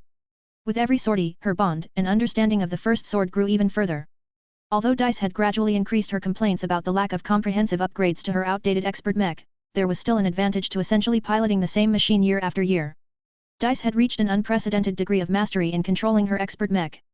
Whereas other Larkinson expert pilots such as Venerable Janzi, Venerable Joshua, and Venerable Vincent Ricklin spent much of their time deepening their mastery of their respective battle partners, none of them were as exacting in terms of skill and control as Dice. This was no surprise, as Dice had always relied on technique and skill to overcome opponents that were equal or stronger than her expert mech in power. The better her mastery over the first sword, the more she could execute her sword techniques, both ordinary and extraordinary, with minimal waste and maximum efficiency. Over the years, Venerable Dice had regularly managed to defeat her peers in practice spars. As long as the differences in rank, energy output, and resonance strength was not too great, her first sword was readily able to outduel machines that were a lot stronger and more modern. All of the fancy new tech and features introduced in the newer expert mechs such as the Phobos, the Lionheart, the Bloodstar Mark II and the Green Axe turned into useless distractions or other obstacles to overcome to the expert pilot that most likened herself to a sword master. While these victories stroked her ego and validated her swordsmanship, Dice still felt inadequate in many ways. This was because she was unable to defeat all enemies that were equal or slightly stronger than herself. No matter how much more precise, sharper, and more sophisticated her swordsmanship became, she had reached a plateau where further improvements slowed down. She had to spend months' worth of practice and experimentation to slightly make her sword a little more lethal. Combined with the fact that the boosted growth of resonance strength came to an abrupt end after hitting her bottleneck, Dice became incredibly frustrated by her lack of visible progress.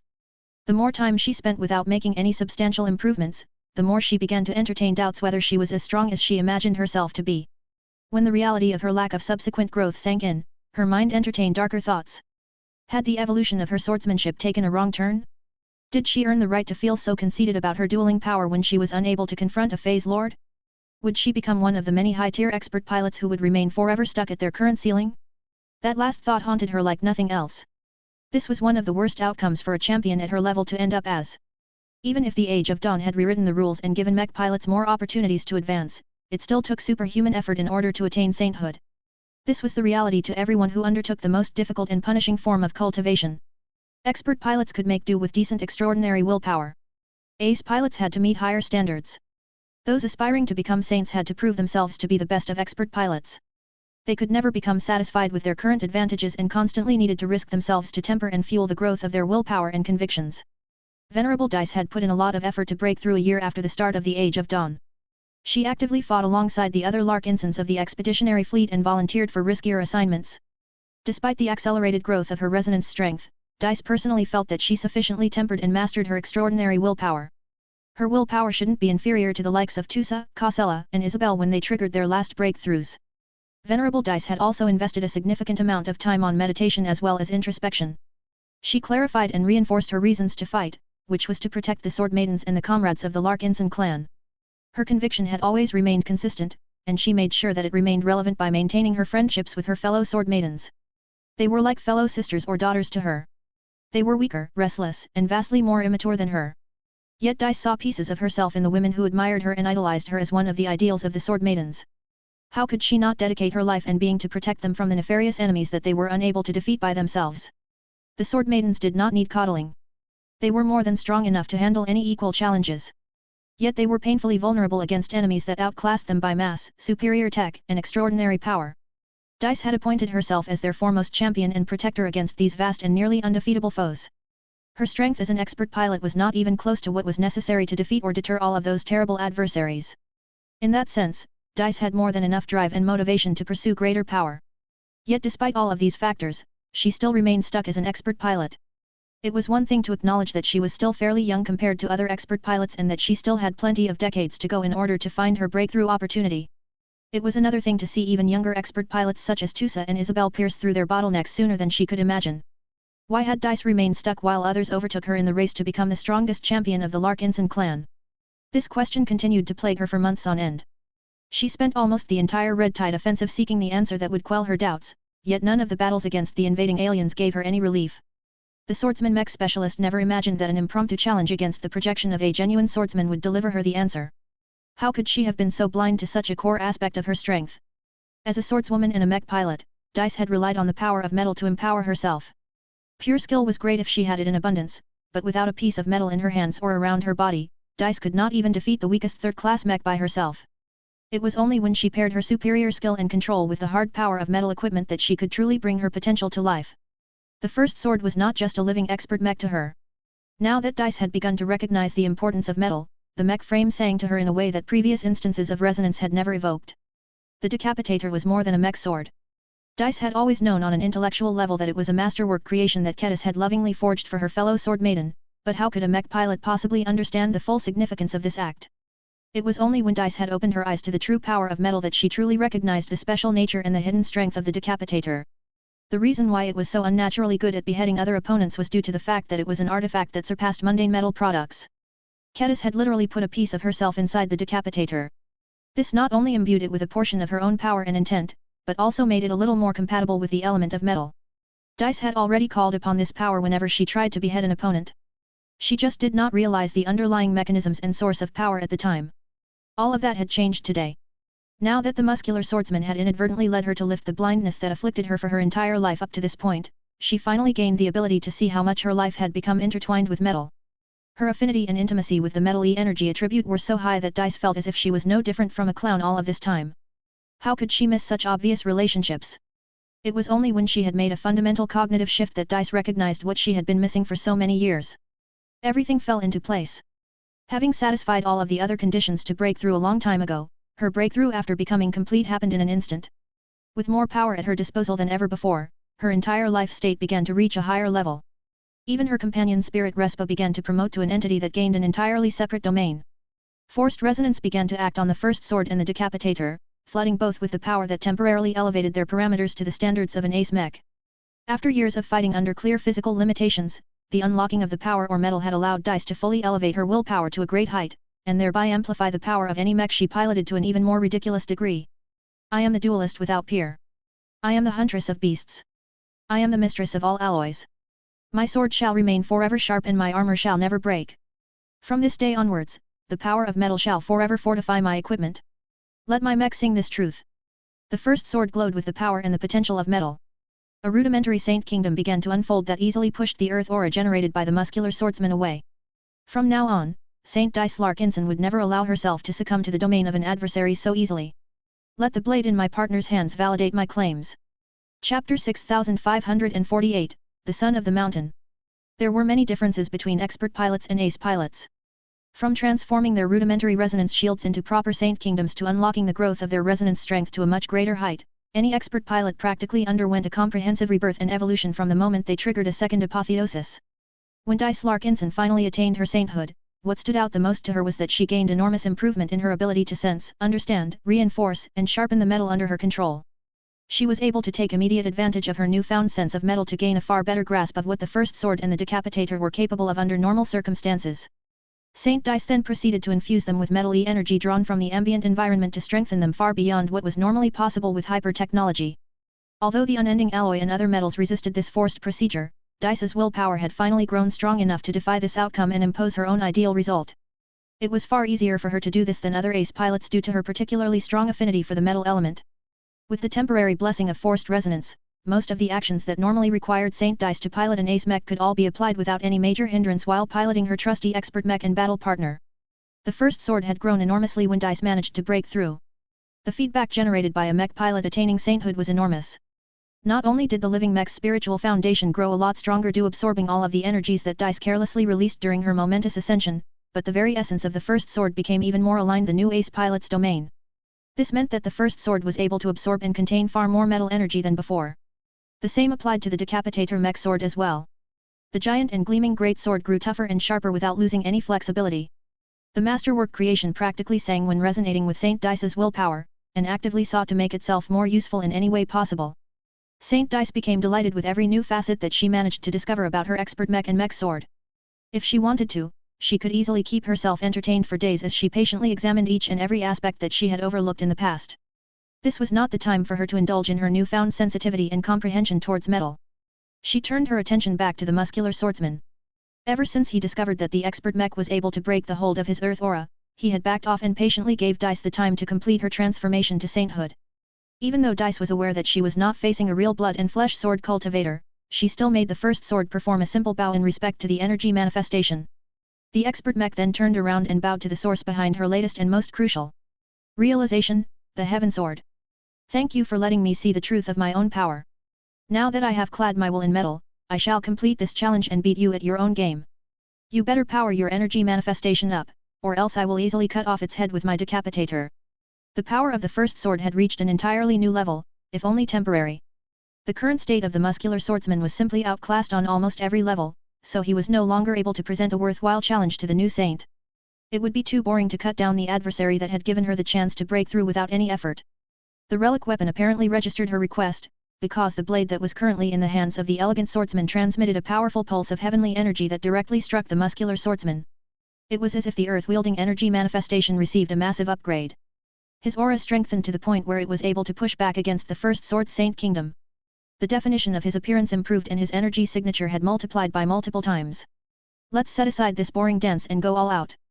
Give me all you got. Show me how a true swordsman from ancient times wields his blade.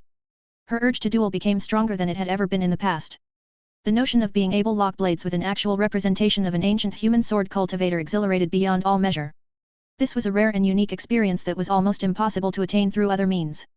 Dice did not want to miss out on this rare and precious opportunity. Her current breakthrough state was temporary. Once she exhausted her reserves, the newly ascended ace pilot would inevitably enter a state of exhaustion. She needed to conclude this fight within this time window in order to end this day on a perfect note. The muscular swordsman seemed to oblige with her demands by not wasting his time.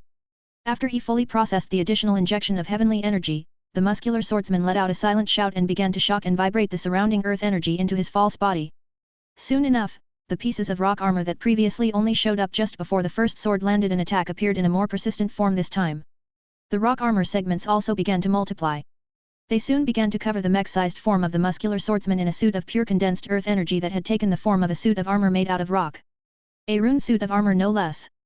The rock class muscular swordsman even conveyed the name of this technique in a manner that transcended mortal means of communication. Son of the Mountain. Whatever these runes actually meant, they qualitatively transformed the previously crude applications of earthy energy and massively increased the efficiency and effectiveness of the rock armor.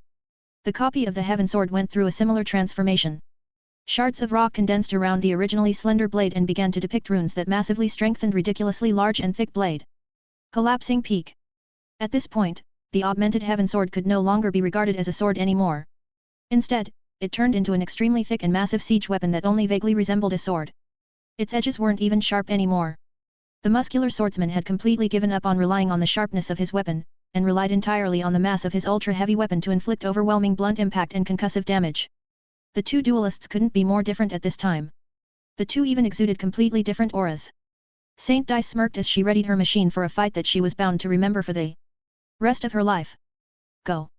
The first sword boldly took the initiative and charged forward. The muscular swordsman responded by swinging his massive transformed sword faster than Disc anticipated.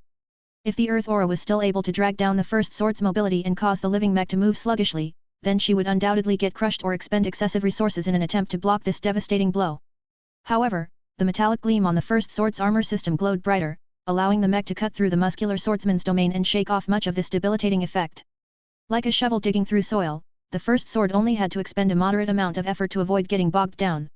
Since the expert swordsman mech was originally a fairly fast and mobile machine from the onset, the restoration of much of her capabilities finally granted her a considerable edge in mobility. The muscular swordsman's attack missed. Yet just as the first sword attempted to circle around her adversary and attack the muscular swordsman from the side, the latter's strike produced another surprise. After missing its intended target, the rock-covered sword struck the fabric of space, generating a space quake of sorts that rippled out in every direction. The first sword would have incurred significant internal damage if she had remained in her weak state, but her damaged but still functional unending alloy armor system successfully resisted the quake effect with the help of lots of metal reinforcement. Unbreakable body. Saint Dice practically felt invincible inside the cockpit of her trusty battle partner. The first sword's armor system had always been a little thinner and easier to break in order to preserve her mobility, but now it was able to withstand attacks and effects that previously would have gotten her in trouble. This was just the start. Saint Dice was confident that as long as she mastered this new ability and raised her resonance strength, she could elevate the defenses of her first sword much further, beyond the upper limits of a mere second-class expert mech. In the end, the surprisingly tricky space quake only caused minor difficulties to the first sword. Though the expert swordsman mech ended up stumbling and missing the best timing to launch its counterattack, Saint Dice still pushed through and forced her machine to strike with her newly sharpened and strengthened decapitator. The sharp and eager masterwork mech sword swung across space and ended up slicing through much of the rock armor like an axe cutting through wood. Even though the strike failed to penetrate all the way through, Saint Dice was still happy with this result. In the past, her expert mech's attacks bounced off the rock armor without inflicting any significant damage. The muscular swordsman channeled additional earth energy in order to close the gap, but it took precious time for him to complete this process. Saint Dice strengthened her attacks. The first sword continually circled around her much slower adversary and launched opportunistic attacks that damaged the exterior of the sun of the earth. The muscular swordsman tried to fight back as hard as possible, but his collapsing peak attacks had no chance of crushing the faster and much more elusive first sword. At most, the energy manifestation was only able to rely on the secondary effect of this offensive technique and generate space quakes that disrupted the first sword's stance and depleted her energy a little faster. The unbreakable body ability was not for show. While the defenses of both fighters had proven to be fallible, neither side displayed any remarkable offensive capabilities that allowed them to break past the defenses of their enemies and inflict a crippling or killing blow. If the duel continued to unfold in this pattern, then it would turn into a contest of attraction where the combatant that ran out of energy first would lose the fight. This was not what Saint Dice wanted. Her forced resonance state was continuing to move closer to its closing state, so her first sword backed off a bit in preparation to launch the extraordinary sword technique since evolving into an ace pilot. Which one should she employ? Should she go for the classic and highly penetrating sword of Lydia, or should she attempt a decapitation strike that allowed her to evoke a semblance of Ketis' sharpness? None of them seemed suitable to her anymore. They were all sword techniques conceived in a time where Dice remained blind and ignorant to the power of metal. They all needed to be reconstructed from the ground up in order to take full advantage of her incredibly high metal affinity. As Dice gazed at her rock-covered opponent, a new idea spontaneously entered her mind. She gathered her cup Horia, her love for metal and the scattered sayings of Ketis and fused them all into a brand new extraordinary sword technique that seemed incredibly fitting for this situation. The first sword slowly raised the decapitator sword before lowering the blade until the tip was pointed at her target. The masterwork Mech sword then began to absorb more metal energy than ever before. The edges not only became sharper, but the entire blade gained additional extraordinary properties that brought out the best of what metal had to offer. As the decapitator seemed to turn into an ultra-sharp sheet of extraordinary metal, the first sword finally charged directly forward, intending to finish off the muscular swordsman in a single blow. My sword shall never know defeat. Chapter 6549, Rise of the Swords. This was the final attack run of the first sword. The expert Mech was still able to keep fighting, but the same could not be said for the newest ace pilot of the Larkinson clan. Dice was already beginning to flag at this point. If she was not able to complete this attack, then her forced resonance state would quickly disappear. As such, she invested all of her remaining power and concentration in a sword technique that she should by all rights not be able to execute so soon after her breakthrough. The muscular swordsman was not content to act as her target dummy. The energy manifestation responded to the first sword's predictable attack run by raising his massive collapsing peak blade above his head. The simulated swordsman then proceeded to swing down his massive weapon with such thunderous force and momentum that it seemed that it could shatter an entire mountain range. The space around the massive rock-covered blade already started to ripple in the passing of this enormous weapon, thereby causing the surroundings to become destabilized. It was as if the collapse of this mountain precipitated an apocalyptic end to the universe. This was the illusion and sentiment conveyed by the muscular swordsman's artistic conception. Even if it was an immense exaggeration of what he was able to accomplish in reality, the artistic conception still boosted the power of his attack while generating other effects that inflicted widespread area damage. This was the ancient sword cultivator's ultimate sword attack, one that was designed to not only crush through the hardest of defenses through overwhelming brute force, but also pulverize anything that was caught in the surrounding area, thereby solving the problem of highly mobile threats as well as large quantities of swarm-like enemies. It was an attack that was incredibly powerful and difficult to control, yet the muscular swordsman possessed such an excellent grasp on the earth element that he was able to execute this technique with an amazing degree of control. His attack even went as far as to conjure up a visual manifestation of his artistic conception. The illusion that Saint Dice perceived a moment earlier actually became a more visible and tangible manifestation. This was already a sign that the muscular swordsman was partially able to wield the power of a god by reproducing a scene that did not originally exist in reality. All of these factors powered up his ultimate attack even further. Even a tough and resilient ace mech such as the Amphis Extremis would not be able to escape unscathed when struck by such a heavy blow. Yet the first sword continued to advance without fear, because Saint Dice invested all of her newfound confidence in the power of metal into this final piercing attack. Just as the tip of the decapitator was about to collide against the cataclysmic earth sword swinging down from above, Saint Dice concentrated almost all of her frustrations, all of her hopes, all of her love and all of her willpower into the mech sword that resonated with her heart like nothing else. She began to execute a deceptively simple but incredibly promising new extraordinary sword technique that fully brought out the strength of the metal element. The new ace pilot thought about nothing else but to shatter every obstacle in her way. One sword breaks 10,000 laws.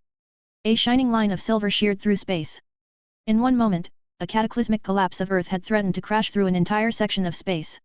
In the next moment, all of the momentum gathered by the muscular swordsman dissipated in every direction. The threat disappeared and the destructive forces melted away as if they had lost all of their backbone. Every observer became gobsmacked. Even Ketis could not fully register the move that the first sword performed at the end. All she could see was the first sword on the other side of her adversary. The expert mech continued to coast along while slowly releasing the power that had forcefully elevated her performance to the level of an ace mech. The muscular swordsman had been defeated. The empowered decapitator had shattered the rocks that made up the collapsing peak sword, pierced through the rock armor conjured by the son of the earth and directly blasted part of the reinforced energy manifestation that should have been a match against an ace mech. Ketis had high hopes for Saint Dice after her breakthrough, but she did not dare to imagine that she became strong enough to eliminate this opponent right away. Would the first sword be able to annihilate the muscular swordsman so quickly if he wielded the real heaven sword as opposed to an inferior copy made out of heavenly energy? Nobody could say for sure. Such speculation was pointless because only the actual outcome mattered. Venerable Dice was no more. Saint Disc had risen. She, along with her companion spirit, Respa, had taken another major step towards godhood, and became powerful enough to represent the Larkinson clan on the galactic scene. A small part of Kedis felt jealous that her fellow sword maiden got to break through first, but the mech designer quickly squashed this impulse and genuinely welcomed this outcome. Kedis would have preferred to praise Dice for her massive success and gush all over her newfound power and abilities, but this was not the time to celebrate the emergence of another Larkinson ace. Pilot. The Heaven Sword still remained a problem. Saint Dice had unambiguously passed the test and went above and beyond to prove she had the strength to protect Kedis' rights and well-being. However, now that she had overloaded herself in a massive way, she had lost much of her power and concentration. The first sword no longer exhibited any kind of resonance at all, and had reached her more vulnerable state in many months. Ace pilot or not, Dice needed to return to the fleet and head over to an infirmary to check whether she had not suffered any physical or mental sequelae after breaking through. This effectively meant that she was no longer able to remain on the battlefield and resist the Heaven Sword if she insisted on converting Kedis into the next Heaven Sword Saint. Therefore, this positive outcome did not bring as many advantages to Kedis as she wished. She could have dearly benefited from the protection of another ace pilot, but oh well. Fortunately, there was at least one other dependable champion by her side. While the first sword had successfully vanquished the muscular swordsman by utterly shattering all of his earth-based techniques, the Amphis Extremis had managed to gain the upper hand against the elegant swordsman in a different way. Unlike Dice, Linda Cross had broken through a bit earlier and had a bit more accumulation as an ace pilot. The Amphis Extremis was also a genuine ace mech that did not rely on temporary enhancements to punch above its weight. The only issue that Saint Linda struggled with for a time was the fact that her wrecker skull was not particularly effective against the elegant swordsman. If the muscular swordsman embodied the raw strength of the earth element, then the elegant swordsman reproduced the smooth and flowing nature of the water element. That made it very difficult for a straightforward mech like the Amphis Extremis to land a direct hit on the tricky bastard. In the few times that Saint Linda managed to successfully slam the ball of her ace mech's extended flail into her enemy, the elegant swordsman conjured up an energy barrier that bizarrely took the form of a nighttime lake covered in lotuses to easily disperse the heavy kinetic force. Saint Linda reached an impasse as soon as she realized that the elegant swordsman was able to do this as many times as needed without having to worry about running out of energy anytime soon. The female ace pilot of the Cross clan could find a way to improve the way she wielded the wrecker skull to forcibly break her adversary's exquisite defensive technique. She could also attempt to break apart the elegant and beautiful defensive barrier by wielding a bladed weapon instead. After all, Kedis had already deduced that this weird water element energy barrier possessed the properties of a non-Newtonian fluid. If Saint Linda Cross was a genuine weapon enthusiast like her new colleague Dice and seriously wanted to develop her ability to wield an extendable flail to the fullest, then she would definitely choose the first approach. However, Linda was not the kind of soldier who cared about such attitudes. She was a practical ace pilot who not only agreed to switch from wielding a sword to wielding a flail as her ace mech's primary weapon, but also broke from the archetype of a pure offensive space knight by agreeing to mount a pair of shoulder-mounted machine guns. Though the crosser ace pilot was not as crass to open fire with the machine guns, she was not above switching her melee weapon in order to gain an advantage. She did not ask to borrow the sword of one of the Larkinson expert mechs, or request the blade of any other machine for that matter. Instead, the Amphis Extremis patiently entered into a stalemate with the elegant swordsman until a light skirmisher dispatched from the Hemington Cross hastily approached the ace mech. Saint Linda Cross. I have brought what you have requested. How would you like to receive your arms? Toss it over. By your command, ma'am. The light skirmisher possessed weak throwing arms, but its forward momentum was already enough to toss the old but still functional mech weapon forward. The Amphis Extremis quickly extended the chain of its flail and swung it in a wide sweep in front that forced the elegant swordsman to move further backwards than usual.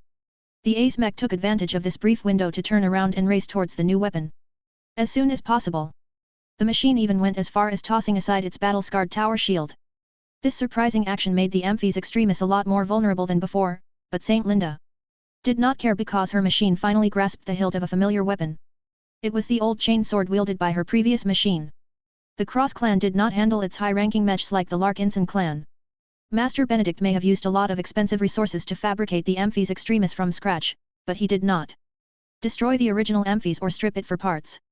The old expert mech remained in deep storage in case Saint Linda lost her ace mech and urgently needed a somewhat powerful machine to get back in the fight. This also included the expert Space Knight's original weapon, a sword that was attached to a long chain. Once the Amphis Extremis grabbed hold of the chain sword, it was as if Linda returned to the old days. She had lost none of the skills and deep familiarity with her main weapon for multiple decades. Even though it was a little awkward for her to wield the chain sword with the arm that was usually dedicated to holding a tower shield, an ace pilot was able to overcome these difficulties with superhuman speed. What was important was that the Amphis Extremis still wielded its original weapon. This meant that the Space Knight became a much more formidable threat by wielding two chained weapons. After a few near accidents where Saint Linda's inexperience with this unconventional weapon combination almost caused the chains of the two weapons to tie themselves into a knot, the ace pilot rapidly learned how to keep the chains separate and under her control.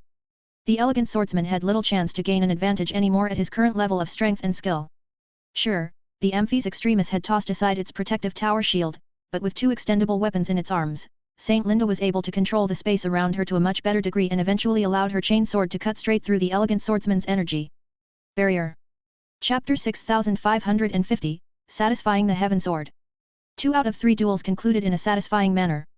Saint Dice Larkinson secured the most astonishing result.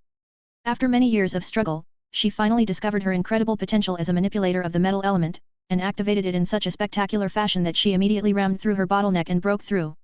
The power she displayed and the realization of the might she always dreamed of harnessing in her duel against the muscular swordsman convinced everyone that she deserved to attain her sainthood.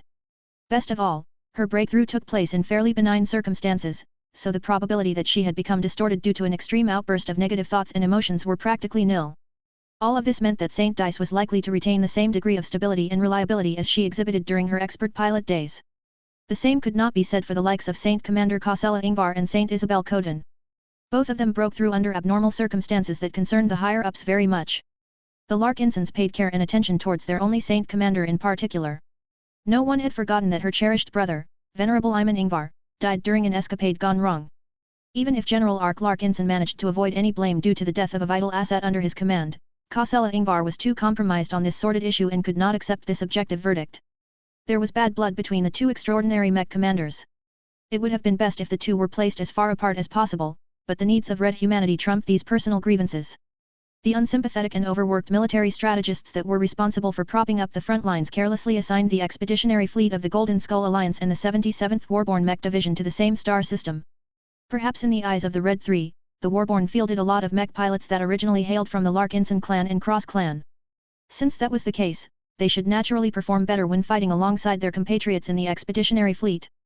That logic should have worked under ordinary times, but because of the unsolvable tension between Saint Commander Cosella and General Ark, the two mech forces simply chose to request assignments that put them at least 1 light minute away from each other at all times.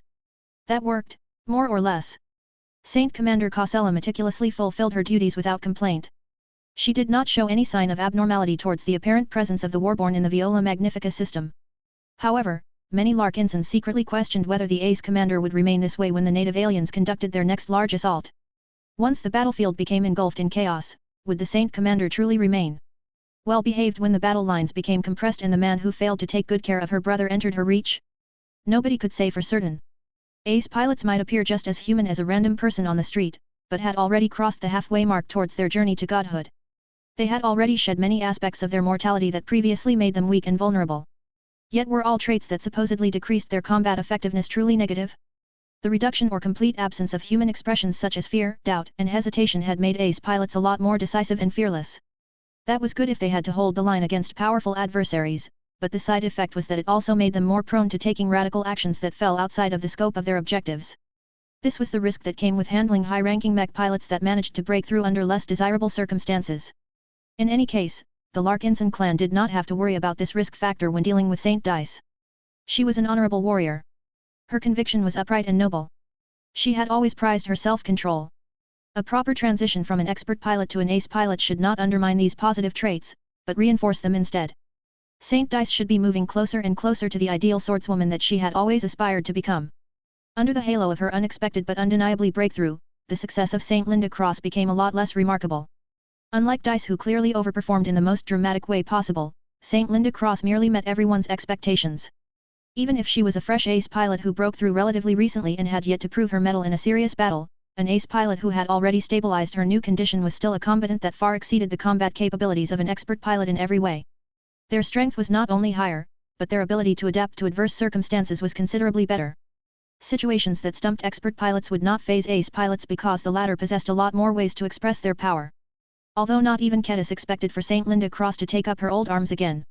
The Amphis Extremis resembled a gladiator as the ace mech had foregone its shield in favor of dual-wielding two-chained weapons. This combination proved too much for the elegant swordsman, whose flowing movements and creative attack angles got stifled by the extended and versatile reach of the Amphis Extremis. That meant that the protectors that stood up for Ketis successfully managed to pass 2 out of 3 tests. The Heaven Sword, which used to be held in the hands of the elegant swordsman, flew free again. The enlarged relic weapon did not make any drastic moves. It merely retracted the heavenly energies that previously comprised the elegant swordsman and the muscular swordsman before remaining in waiting. The Heaven Sword did not make any further action against the Amphis Extremis and the first sword.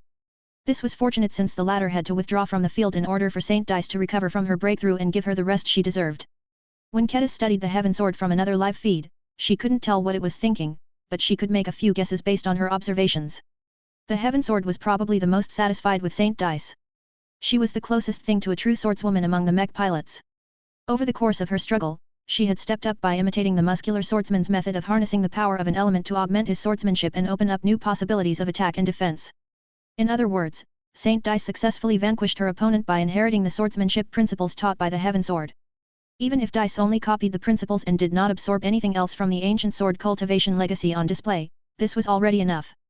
She could be regarded as a successful graduate of the Heaven Sword. The performance of Saint Linda Cross was merely satisfactory. She was not a true swordswoman and never pretended to be one. While she recognized the value of a sword and relied on one to pass her test, she did not imitate the methods of her opponent to do so, but stuck to her own distinct fighting style. This satisfied the Heaven Sword's basic condition of strength. Saint Linda proved with her deeds that she was not weak, and that was enough to earn the weapon's begrudging approval. There was only one duel that remained unresolved. Everyone's attention soon shifted to the last protector, and became disappointed at what they saw. It was not that Venerable Joshua was doing particularly badly. His Everchanger still remained pristine for the most part as the high-tier expert pilot readily took advantage of his ability to regenerate his machine to keep his battle partner in good physical condition. Yet all of this regeneration gradually exhausted his willpower and began to give him a headache. So far, Joshua had managed to adapt to his adversary's rhythm. He even began to employ his mech's heart sword to block a few of the piercing strikes launched by the incredibly swift and elusive teenage swordswoman, but that was the most he managed to accomplish. The only energy manifestation remaining in action still stuck to her current strategy, engaging in hit-and-run attacks. The teenage swordswoman moved like a gust of wind. Her lithe robe form rapidly blurred forward and easily managed to predict and circle around the Everchanger's hasty guard before poking the tip of the copy of the Heaven Sword into a rear armor panel. By the time the Everchanger turned around to launch a hastily counterattack, the teenage swordswoman had already flown out of reach. This pattern had repeated so many times that everyone had grown numb at the sight. Joshua. Ketis grew mixed after observing the remaining fight. She felt disappointed, angry and concerned at her husband. She knew him well, so she understood that he must be feeling incredibly frustrated at his continued ineptitude. He was fighting for more than his own pride. He was also fighting to preserve Ketis' future. It was the husband's duty to protect his wife. Failing in this task meant that he was too weak to keep his family safe. Joshua did not want this to happen. If possible, he wanted to beat the teenage swordswoman by breaking through like Dice. This was easier said than done. There was a difference between his situation and that of Dice. The latter possessed hidden potential that she easily managed to unlock after realizing her shortcoming. The former may or may not possess untapped potential of his own, but he lacked the means to draw it out in this difficult circumstance. Joshua already harnessed the power of life, or else he wouldn't have been able to regenerate his machine. There may be other aspects about life that he had yet to explore, but he did not think he had overlooked anything big like Dice. Venerable Joshua realized that he would not be able to trigger his breakthrough by copying her homework. This damn Heaven Sword is too biased towards swordsmanship. Why can't you give me a break and allow my Luminar crystal rifle to inflict actual damage for once? His complaint may be valid, but the Heaven Sword never had an obligation to be fair. The fact of the matter was that Venerable Joshua and the Everchanger were particularly unsuited to overcome the Heaven Sword's challenge. Joshua still tried, though. He tried to evoke the power of different design spirits. He switched from channeling Trisk to channeling the Golden Cat, Kilangso, Zekra, the Illustrious One, Lufa, Ilvan, Gaia and even the Superior Mother. Yet none of the advantages granted by this diverse collection of design spirits brought the expert pilot any closer to victory. In fact, the Everchanger incurred even more damage, as the loss of mobility due to disengaging from Trisk was too significant. Ketis was pretty clear why Venerable Joshua ultimately failed to measure up like Saint Dice. Your fundamentals are too poor. She sighed. His swordsmanship was good, but he fell short of the standards of a genuine weapon master. His versatility was his strength, but it was not omnipotent enough to allow him to respond to any situation. His state of mind remained susceptible to setbacks, which meant that his willpower was not yet up to the standard of an ace pilot. All in all, Tashna was simply not ready at this time. Perhaps his lack of success could be attributed to the underperformance of his outdated expert Mech, but this excuse clearly did not apply to Saint Dice. As the one-sided beating continued to drag on for a few more minutes, the teenage swordswoman completed her final attack run before her entire form lost definition. The heavenly energies that made up her shape dispersed before flowing back to their source. The ever-changer froze in space. Venerable Joshua breathed heavily as he tried to puzzle out why the teenage swordswoman had disappeared. What happened, Ketis? My guess is, the Heaven Sword has run out of patience. The Swordmaster voiced her guess based on her own feelings towards her husband. You failed the test. There is no point in giving you any further opportunities when you have no chance of overcoming this challenge. Joshua became devastated as his failure began to settle in his mind. There was nothing much that Ketis could do for him at the moment. She had greater concerns to deal with at this time. Now that only 2 out of 3 protectors satisfied the Heaven Sword's demands, how would the sentient artifact evaluate the outcome of this exercise? Would the ancient weapon become satisfied that Ketis at least had 2 dependable guardians, or would it consider Ketis to be weak for entrusting her safety to the wrong champion? Nobody could predict how the Heaven Sword would judge the results. There was too little data on its personality, its behavioral characteristics and its values. The Heaven Sword could have made everyone's lives a lot easier if it bothered to communicate directly with humans rather than leave everyone guessing with its bizarre actions and decisions. What will you do next? Ketis frowned in concern. Chapter 6551, Joshua's Faults. Venerable Joshua and the Everchanger both grew dejected from their failure. The Everchanger lamented that his outdated tech and materials held his battle partner back from winning this crucial test. The first sword was in a similar position, but she was still able to give her pilot just the right amount of support to facilitate her breakthrough. The direct comparison between success and failure made the living mech's lack of positive results a lot more glaring. Was it because of the Everchanger's messy configuration of ascension runes? The first sword only ever specialized in one mode of combat, so all of her ascension runes were focused on making her armor tougher and her attacks hit harder. This was how the expert swordsman Mech effectively channeled the growth of its spiritual foundation in a useful direction. The Everchanger pursued a different strategy from the onset. As a mech that was able to change his design spirits on command, he had given up on pursuing maximum combat power and instead went all in on maximum versatility. This was why the growth of his spiritual foundation became dispersed as he invested a handful of ascension runes into a dozen different ascension paths. For example, the Everchanger had invested 5 ascension runes into the path of the Illuminator. This not only increased the firepower of his Vitalis Luminar crystal rifle by a small margin, but also made it easier for Venerable Joshua to resonate with the weapon, thereby amplifying its damage even further. Yet in the recently concluded duel against the teenage swordswoman, the highly damage-resistant properties of heavenly energy almost completely negated the damage potential of the Vitalis. This not only invalidated the Everchanger's ranged capabilities, but also wasted the ascension runes invested in this area. The Everchanger had always been designed to function as a quintessential hero mech. He was never designed to function as a pure swordsman mech like the First Sword or as a pure rifleman mech like the Promethea. Stripping the melee or ranged capabilities from the Everchanger resulted in a half-baked expert mech whose remaining combat power could never match up against a proper swordsman mech or rifleman mech. This shouldn't have been a disqualifying factor. The original intent of a hero mech was to utilize its strength to target an opponent's weakness. In the years since Venerable Joshua began to pilot what he considered to be his ultimate dream mech, he had always managed to make use of this advantage to make himself at least somewhat effective on the battlefield. Even if he was not able to gain the upper hand in a fight, he was still able to hold his own on the battlefield. Powerful hero mechs rarely fell into a heavy disadvantage. None of that happened today. The Everchanger failed. This was indisputable. Venerable Joshua failed as well, but his mech certainly did not help to bail him out this time. No, this is not necessarily a demerit when piloting a hero mech, but not every enemy will fall into the category of being vulnerable to your sword or your rifle. Your recent duel has proved that you are completely vulnerable to opponents who are powerful and skilled enough to withstand both of your armaments. At that point, you have no choice but to rely on the tools you have available and use whatever strengths you have to overcome the enemy's own advantages by force. This is why Saint Dice was able to win her duel while you did not. If you invested more effort into polishing your swordsmanship, you could have at least forced the teenage swordswoman into a draw. Regrets suffused Joshua's mind. He thought back on all of the training and sparring sessions organized by his wife. Ketis enthusiastically tried to pass on her love of traditional swordsmanship to him, but he had always rebuffed her attempts because he had no passion for this discipline. Joshua should have forced himself to take her lessons more seriously and improve his ability to defeat difficult opponents with the sword alone. It was too naive for him to assume he could solve every opponent by relying on his admittedly middling attainments in swordsmanship and marksmanship.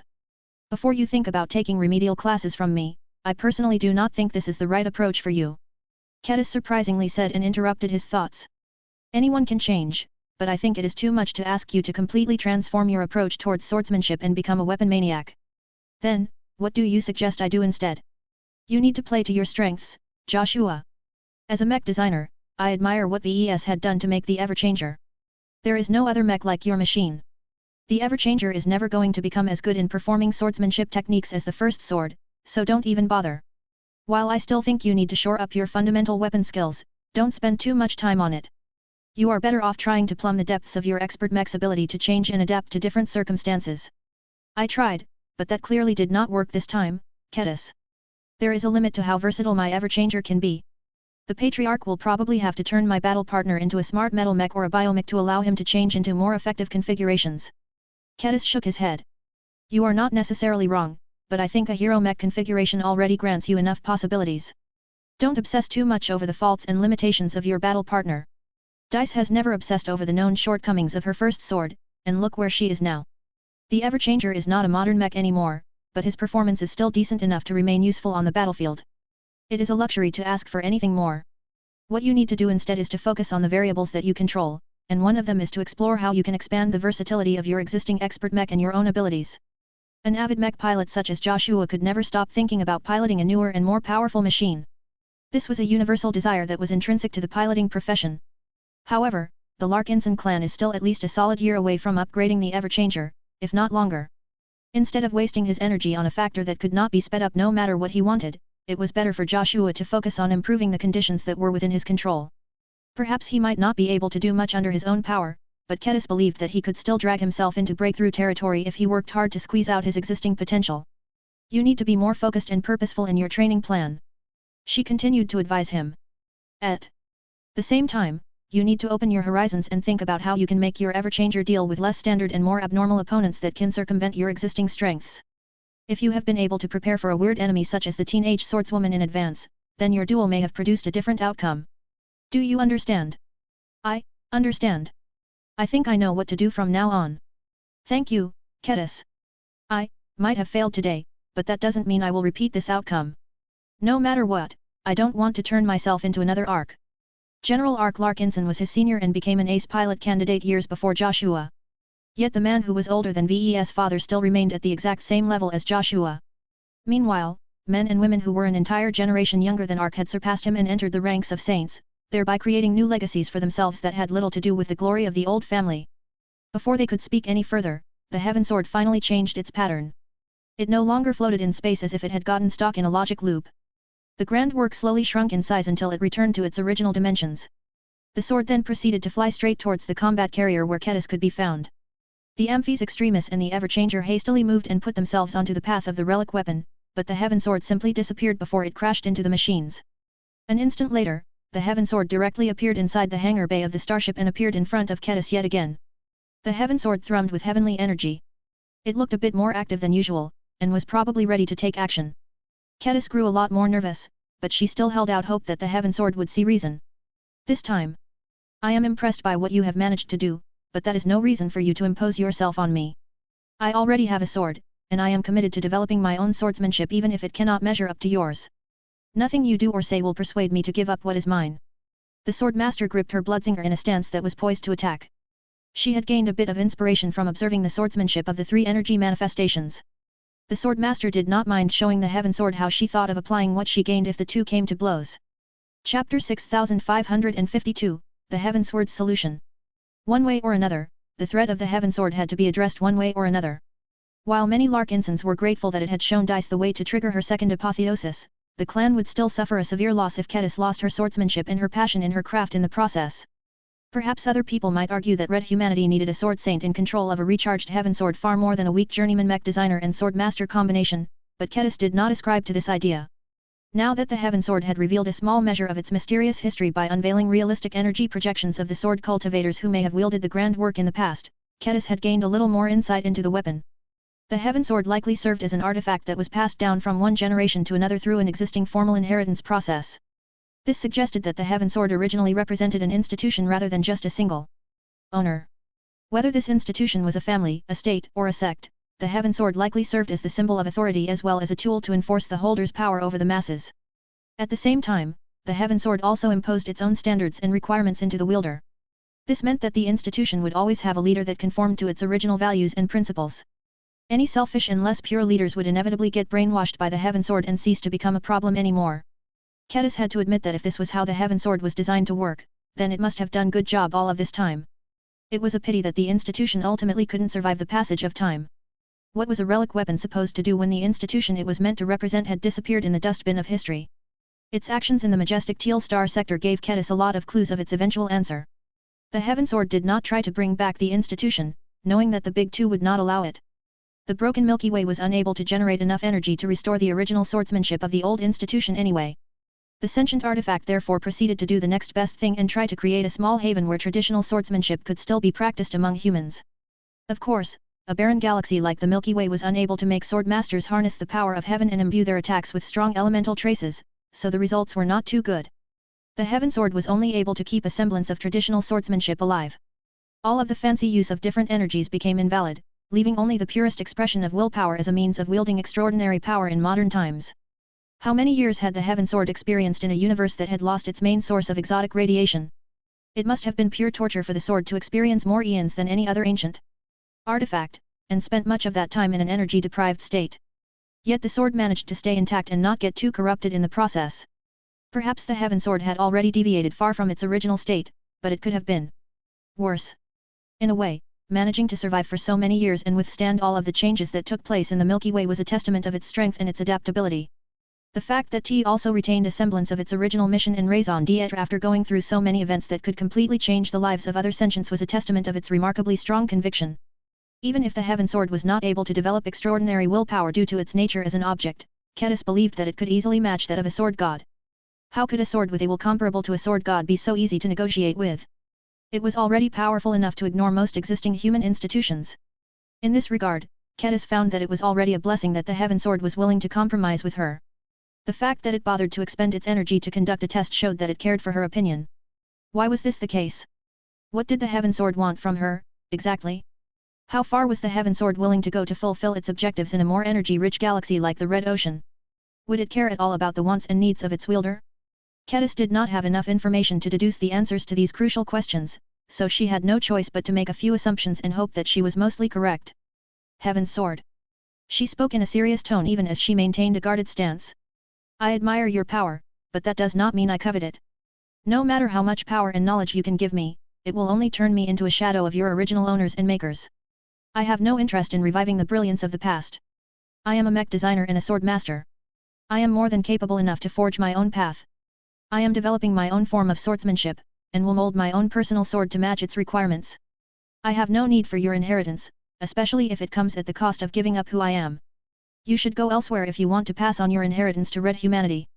There are more sword masters in the Red Ocean than Fred Walensky and myself. Even if their qualifications are inferior from your perspective, they are fully willing to follow your directives and bear your power. The Heaven Sword did not make any other move aside from floating in front of Cadis with its tip pointed downwards. What did this mean? Did it even register her words? It had already demonstrated earlier that it was capable of at least one direct form of communication that was understandable to humans. Cadis grew frustrated at this relic's bizarre behavior. Saint Linda Cross and Saint Dice Larkinson managed to pass your test. You have seen how powerful they are. You have seen how they managed to defeat your energy manifestations. The Larkinson clan has more expert pilots and ace pilots who are willing and able to fight on my behalf. Is that enough to prove that I am not weak? The Heaven Sword maintained its inanimate facade, giving Cadis no clue what it was truly thinking about. After 30 or so seconds of non-activity, the relic weapon finally began to make a move. It slowly approached Cadis, but in a manner that was not as aggressive as before. Cadis remained on guard and was ready to chop her bloodsinger at the grand work if it came within her reach. However, the floating Heaven Sword paused just outside of it, as if knowing that the weapon would invade her private space if it moved just a centimeter closer. This was an encouraging sign. It respected her rights. This meant that it was sincerely putting effort into trying to accommodate her demands. Was it enough to lead the Heaven Sword away? What are you doing? It turned out that the answer was no. The Heaven Sword took action so quickly that Cadis did not even have time to think up a response. Within a blink of an eye, Cadis suddenly found that her sword stance had changed. Instead of appearing poised to hack down her bloodsinger upon the target of her wrath, she suddenly held two very different swords in a dual-wielding sword stance. It looked incredibly awkward for her to wield her personal great sword in one hand, but Cadis was strong and skilled enough to bear the weight of the bloodsinger. What really bothered her was the fact that the Heaven Sword had forced itself into one of her armored hands. Ketis naturally tried to get rid of the weapon as soon as possible, but it acted as if it remained magnetized to her gauntlet. Get off, you blasted sword! The sword master swung her arm multiple directions. All it did was cause her to change her grip on the Heaven Sword. She discovered that the relic weapon permitted her to hold it in any way onto its grip, but did not allow her to drop or discard the artifact. Ketis temporarily let go of her bloodsinger, allowing the great sword to float within easy reach, before attempting to pry the Heaven Sword off her grip. She discovered that she was easily able to transfer her grip on the Heaven Sword from her left hand to her right hand and vice versa. Yet any attempt to remove both of her limbs from the sticky weapon failed to produce any results. This is annoying. Ketis took back her bloodsinger and retreated from the hangar bay. Once she passed through an airlock and entered a changing room, she removed her custom suit of armor and pulled off her gauntlets straight away. Of course this loophole doesn't work.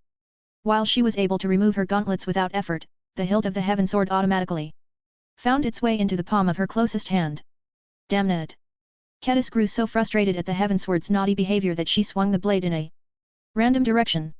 This careless motion accidentally caused the blade to shoot out a small but potent wave of heavenly energy. The bulkhead of the changing room and the compartments further in the rear got breached. Alarms began to ring and Ketis received multiple emergency notifications. Though the accident caused her to become even more angry at the Heaven Sword, she quickly suppressed her emotions and told the crew of the combat carrier not to worry about her condition. In any case, the vessel was currently being run by a skeleton crew, and no one should have been stationed anywhere close to her location. That was no excuse for her to lose control like that. She had to remind herself that she was currently holding an actual grand work, one that contained vast powers and energies that were more than capable of destroying an entire settlement if not more. Once Ketis managed to handle the incident of her own making, she grew more morose as she studied the swords in her hand. One of them held the hilt of her trusty bloodsinger. The other held the undesirable Heaven Sword. The apparent message was pretty clear. Is this your solution? Since I refuse to replace my bloodsinger with you, are you just fine with coexisting with my original weapon? This was a compromise solution that Ketis had never imagined. If this was truly the direction that the Heaven Sword was going for, then, the Swordmaster did not think it was unacceptable. Fine. If this is what you want, then I can live with it, I suppose. Just don't interfere with my swordsmanship or my choice of weapons. I am the swordswoman here. I decide which sword to wield, is that clear? Can you permit me to let go of you, now? I can't keep holding you in my hands on a permanent basis. I am still human. Do you have a scabbard where I can stow your flashy blade? Ketis felt a narrow object pressing lightly on her back. She turned her head around and just managed to observe the familiar scabbard that used to be worn by the Heaven Sword saints of previous generations. When Ketis cautiously lifted the arm holding the relic weapon and slowly sheathed behind her back, she experimentally let go of the hilt. Her hand became free again. Yes. Naturally, Ketis tried to pry the scabbard off her back, but only managed to lift it slightly from her back before it absolutely refused to move further away. Damn it! It appeared that the Heaven Sword had decided to make itself a permanent fixture in her life. Chapter 6553, Sunsetting Unending Alloy. The incident centered around the Heaven Sword came to an end. From the perspective of most people, the outcome turned out to be massively in favor of the Larkinson and Red humanity as a whole. The most immediate gain was the ascension of a new ace pilot. Nobody doubted that Dice Larkinson earned her sainthood. While she may have broken through outside of a real battlefield, she had demonstrated heroism, competence, ability, perseverance, and many more admirable traits. Her breakthrough strengthened Red humanity even further by adding an ace pilot that could put up a fight against the alien phase leaders. Even if the current batch of ace pilots and god pilots appeared to be able to cope with the current amount of enemy phase lords in the front lines, the native aliens could still field many more. It was therefore important to raise as many ace pilots as possible in the ensuing years in order to keep up with the expected increase in phase lords as well as phase whales that might get deployed in the Red War. Dice was an especially useful gain as she was a consummate duelist. She was completely unlike ace pilots that were far more suited to defeating massed enemy cannon fodder such as Saint Commander Cosella. As a swordsman mech specialist, Disc excelled at confronting and defeating enemy champion units. Even if she was not able to win her bout, she could still attempt to drag her opponent into a stalemate. She was accustomed to fighting by herself and did not need any support to take care of herself on the battlefield. Although she possessed clear shortcomings, others could easily solve the issues that she would struggle with, such as wiping out huge swarms of dispersed enemy small craft. What Red humanity was short of the most was singular powerful champions that could defeat enemy phase leaders by themselves. Saint Dice was therefore the most valuable and desirable variation of ace pilot in the Red War. The Larkinson clan had gained an insane advantage due to her breakthrough. At this point, the Larkinsons needed to begin with designing a proper ace mech for her so that she could start with hunting down lesser phase lords right away. The only mech designer that Saint Dice trusted to lead this difficult and ambitious project was the other major beneficiary of the recent incident. Swordmaster Kedis had entered the spotlight yet again. While she was no stranger to the attention of the public, the news that she had won the approval of an ancient grand work that had regained a semblance of its enormous power was already making the rounds. Numerous publications took the scant facts that they have managed to obtain through remote observation and interviewing rabid heaven sorters and began to spin all kinds of narratives. As Kedis, now accompanied by a certain sword that refused to part from her body, returned to the spirit of Bentheim, she stood outside of the entrance of a medical chamber where Dice was currently undergoing a complete examination. While she felt genuinely happy that her fellow sword maiden managed to reach a higher state of life, she also grew incredibly more annoyed after skimming through the headlines that were circulating on the galactic net. The newly established Cultivation News Network. Saved by heaven, Swordmaster has gained possession of an ancient sword that is equivalent to a god mech in power. Well, as expected of a news network that is directly owned and operated by the Red Collective. At least the collies have managed to remain mostly factual, but why are they suggesting that the Heaven Sword is literally as powerful as a god mech? This is a completely incorrect characterization of a grand work. The Terran Telegraph. A shocking inheritance from ancient human history.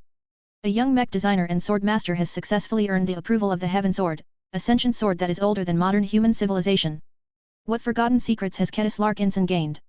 Will she lead red humanity to a future where every human can fight mechs with swords alone? PFF, you Terrans are so obsessed with legacies and inheritances that this is all you can focus on. Isn't it too presumptuous for you to assume that just because the Heaven Sword is really old, it can magically uplift everyone into sword masters and sword saints? The Rebarth Daily. The Larkinson clan's sword goddess, Kedis Larkinson wields the Heaven Sword, one of the most powerful relics that originates from the Milky Way. In the hands of the sword goddess, the Heaven Sword shall pierce the phase leaders and lead red humanity to victory. Why do they keep calling me a sword goddess? I am not even close to becoming a sword goddess yet, and if I did, I would never accept such a generic and meaningless title. Also, don't think I have overlooked what you are trying to do. You Rubarthans are still too eager to tie the Larkinson clan to your superstate due to past family ties. As Kedis continued to browse the news on the galactic net, she became more and more upset that journalists and commentators were making wild and unsubstantiated claims about her and the Heaven Sword. She needed to set the record straight. She could not do so straight away. She needed to address the aftermath of the incident and spend a little time on figuring out what the Heaven Sword was willing to offer Kedis now that it had forcibly inserted itself into her life. Since the annoying weapon insisted on accompanying her so much, she might as well take advantage of it by seeing if she could exploit the artifact to her advantage. Only then would she be ready to release a thorough press statement that would hopefully cut down on all of the ridiculous rumor-mongering. After a bit more waiting, the doctors finally gave Kedis permission to enter the recovery room where her friend was resting. Is she okay? Saint Dice is in good health. Her body has become exhausted because it has spontaneously undergone a transformation that has perfected her genes and optimized her physique. She is also mentally weary and will soon require extensive periods of rest to gradually recover. All of these are normal phenomena that have happened to many individuals that have become ace pilots in the past. The only significant deviation is that she is livelier and more able to remain focused than the average. We believe this to be a side effect of possessing a companion spirit. Other than that, we have not discovered any concerning health problems that may lead to problems over time. That is good to hear. Thank you for your care. When Kedis stepped inside the bright recovery room, she could already feel the dormant domain settling around the patient lying on the bed. Kedis' own aura reacted to it, but did not come to blows with it. The two sword maidens knew each other so well that their respective auras felt comfortable in each other's presence. Although Dice's domain had evolved and become a lot harder and less compromising than before, it mainly reserved its hostility to the ace pilot's true enemies.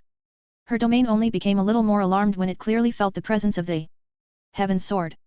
Fortunately, placing the ostentatious grand work into its scabbard did much to hide its transcendent quality and its threatening energy emissions, so Dice did not enter into a panic. That did not mean that she had overlooked its presence. The woman on the bed had halted her greeting from the moment she spotted the hilt poking out from Kedis' back. It looked completely out of place on the Swordmaster's Larkinson uniform. The ace pilot's expression grew a little tenser, but not too much seeing that Kedis had apparently tolerated its presence. Dice. Kedis. When the younger sword maiden stopped beside the bed of the older sword maiden, she could see that Dice's dark skin almost appeared to glow after it had mysteriously become smoother and more perfect. It looks like your advancement has given you a free cosmetic makeover. Kedis lightheartedly said. I know that ace pilots begin to look increasingly more handsome in that uncanny and human manner, but your transformation is more noticeable than usual. Dice shrugged as she continued to lie on her bed. I have no control over that. I think that the differences are easier to detect for me because there was more material to work with. I never cared too much about looking good in front of other people. How are you feeling now that you have broken through? Kedis asked next. The doctors told me you will make a full recovery, but what do you think? I feel, as if I am finally ready to step up and take on greater responsibilities. Dice said with evident relief on her expression. Before this day, I constantly felt burdened by the lack of progress. I knew that I was ready somehow, but my inability to figure out why I remained stuck had been gnawing at my mind. It is such a relief to finally become stronger again. You can think of it like visiting the toilet after holding yourself back for an entire day. You cannot imagine how liberated I feel right now. Her analogy may sound crude, but it certainly got the point across. After a bit more chatter, Kedis soon brought up the topic of Dice's ace mech. I have already been working on the preparations of the first Sword Mark III project, so it will not take as much time to complete it as before. The mech designer began. I initially started it with a high-tier expert pilot in mind, but since the project is still in the early phases, I can easily convert my work so far to an ace mech without throwing away too much progress. Unless your requirements have changed, I will design an almost pure ace swordsman mech for you. The new design will not include any true ranged armaments and it will not include any unnecessary auxiliary modules either. The only additional gimmick that I plan to add are optional sword fei that you will be able to control by remote. The first sword will still remain a machine that is completely focused on enabling you to kill with swords. Dice listened to Kedis and nodded in satisfaction. That sounds acceptable to me. I trust you to upgrade the first sword to the best of your ability. My demands are largely the same, but I have one additional request. I want you to make sure that the first sword holds enough hypermaterials that work well with the metal element. Back when I just broke through, I was able to infuse my machine with lots of metal energy. It makes sense for me to do so since my mech is not only entirely made out of metal alloys, but much of her armor system also consists of unending alloy. I am not a mech designer, but I think I might be able to reinforce my mech even better if you replace the unending alloy with a hypermaterial that can contain even more metal energy. Don't worry, Dice. I have already added that to the revised plan for the first Sword Mark III project. I will also make sure that the decapitator will be upgraded with metal hypers to ensure you can channel as much of your intent to kill and destroy through its blade. Unending alloy has served you well all of these years, but it is time to sunset your dependence on it. Unending alloy is a universal hyper that is kind of like a jack of all trades but a master of none. Now that you have discovered the full extent of your domain, there is no need to make use of a generalized solution when a specialized solution can strengthen you so much more. The ace pilot liked what she heard. She had already felt powerful enough when she relied on forced resonance to execute the strongest sword technique to date. She couldn't wait to see how much more powerful her first sword would become when it was fully designed and optimized to channel metal energy. Chapter 6554, Replanning the First Sword Mark III Project. Kedis and Dice chatted a bit more about the first Sword Mark III project. A mech designer and a mech pilot could talk all day about mechs if they wanted, but the two kept their conversation relatively brief due to the present circumstances.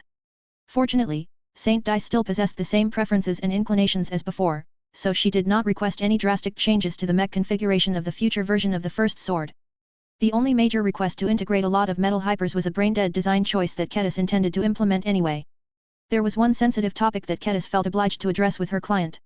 The first sword will become a first-class ace mech. We are already strong enough in the middle zones. Our clan urgently needs to establish itself in the upper zones, and the Red Association also encourages second-class ace pilots to switch to piloting first-class mechs. Once I am done with upgrading your machine, you will have to fight alongside other first raiders like Tusa is doing now. Your time with the expeditionary fleet will come to a close at that point. Dice sighed. I know. It will be hard to fight away from most of our fellow sisters, but maybe it is for the best. They need to be able to fight without counting on me to bail them out. The Sword Maidens need more expert pilots that can take over my role, and that won't happen if we are being too overprotective. I will make sure that I will be ready to leave once my time has come. I will use the months that I have left to make sure I won't have any remaining regrets. This doesn't mean that you will have to remain isolated from the Sword Maidens forever, you know. Our clan is still in the process of selecting, augmenting, and training our most talented and intelligent mech pilots so that they can pilot first-class mechs. I have been told it will only take around 2 or so years for the premier branch to establish the rudimentary form of a first-class mech corps. You will be able to see and accompany the best of the Sword Maidens at that time. I will be there as well, eventually. I need to master the ability to design first-class mechs if I want to keep your first sword up to date. Dice grinned with anticipation. I am looking forward to all of that. Did you imagine back when we were still roaming the Ferris Star region in the old galaxy that we would become first raiders and work with first-class ace mechs of all things? Of course not. I thought that we would live and die as ordinary third raiders. Becoming second raiders was just a distant dream. It is all thanks to VES and the Larkinson clan that we managed to make it this far. The Sword Maidens had fought hard and risked their lives plenty of times to survive and thrive to this day, but they never forgot that a single male mech designer was responsible for giving them so many fantastic opportunities. Ketis owed VES even more after he had brought her into the mech designer system. That was also her basis of confidence into sprinting her way to becoming a first-class mech designer. As long as she earned enough ascension points, she could exchange them for precious enlightenment fruits that could give her the raw knowledge of all sorts of high technologies that were essential to first-class mech designs. Ketis did not think that would be enough to reach her goal. She also needed to do plenty of studying and practice on her own in order to fill up the gaps and meet the other requirements to promoting to a first-class mech designer. She could speed up her progress in this area by practicing an auxiliary chi cultivation method that boosted her intelligence and learning speed. As long as she followed all of these steps, she no longer needed to study for several decades straight in order to make this comprehensive leap. This was much better than her original plan. She originally intended to remain a second-rater until her children had grown up and could go off and study on their own, but now that the Red Ocean had become a lot more dangerous, she felt it was necessary for her to step up her timetable. Wait a second. Dice frowned. The first Sword Mark III will become a first-class mech, and an ace mech at that, right? Correct. I just told you that earlier. These are the second most powerful machines that you can design and build after God Mechs. The gap between the mechs that you have designed up until now and the first Sword Mark III is huge. You also aren't a first-class mech designer as of yet. Aren't you afraid that you will bite off more than you can chew if you attempt to design such a complicated mech? Ketis smiled and shook her head. I am the project leader. That doesn't necessarily mean I have to master all of the science and engineering that is needed to design a proper first-class ace mech. I was planning to collaborate with at least one master mech designer to begin with. My only problem is that I can't solicit the help of Master Benedict Cortez. My recent deal with the Cross clan will turn us into rivals. He will not be happy with me to say the least. Maybe it is for the best. Dice reassured Ketis. Master Benedict is good at energy tech, right? His specialization isn't relevant to me. My first sword is not an energy hog like the Mars that spits out lots of energy beams on a regular basis. It's better if you can find another master with a more helpful specialization to collaborate with. Have you found any names? Ketis shook her head. Not yet. Barely enough time has passed for me to complete my list of criteria and approach different masters based on my requirements. So far, I only have a tentative idea on what sort of master can contribute the most to the first sword from an ordinary journeyman these days. You are not only a student of VES, but you have blazed your own trail by imbuing your own swordsmanship attainments into your works. As far as I am concerned, it is other swordsman mech specialists that should be eager to collaborate with you the most. You are the only mech designer that truly understands how swordsmen and swordswomen fight at every level. Ketis smiled. I do not disagree with you, but master mech designers who specialize in designing swordsman mechs are not incentivized to help me grow and succeed. I am a competitor to them, and an especially threatening one at that. Unless one of them is particularly selfless and kind, I do not see myself working together with one of them anytime soon. Besides, I am also afraid our design philosophies may overlap. That sort of made sense, unfortunately. Ketis would have to improve her swordsman mechs by relying on her own efforts, which was ultimately for the better. In any case, there were many kinds of masters that could offer meaningful contributions to the first Sword Mark III project. Ketis even made another notable suggestion. I was even thinking of inviting a specialist in drone mechs to contribute to the project. I think that the use of Sword Fei to expand your close-to-mind range options and reduce your reliance on the Decapitator can truly make your first sword unique. No other ace swordsman mech will be able to do what your future machine can do. It is worthwhile to invite a mech designer who possesses high-level expertise in the development of spurs and drones to improve them to the best of our ability.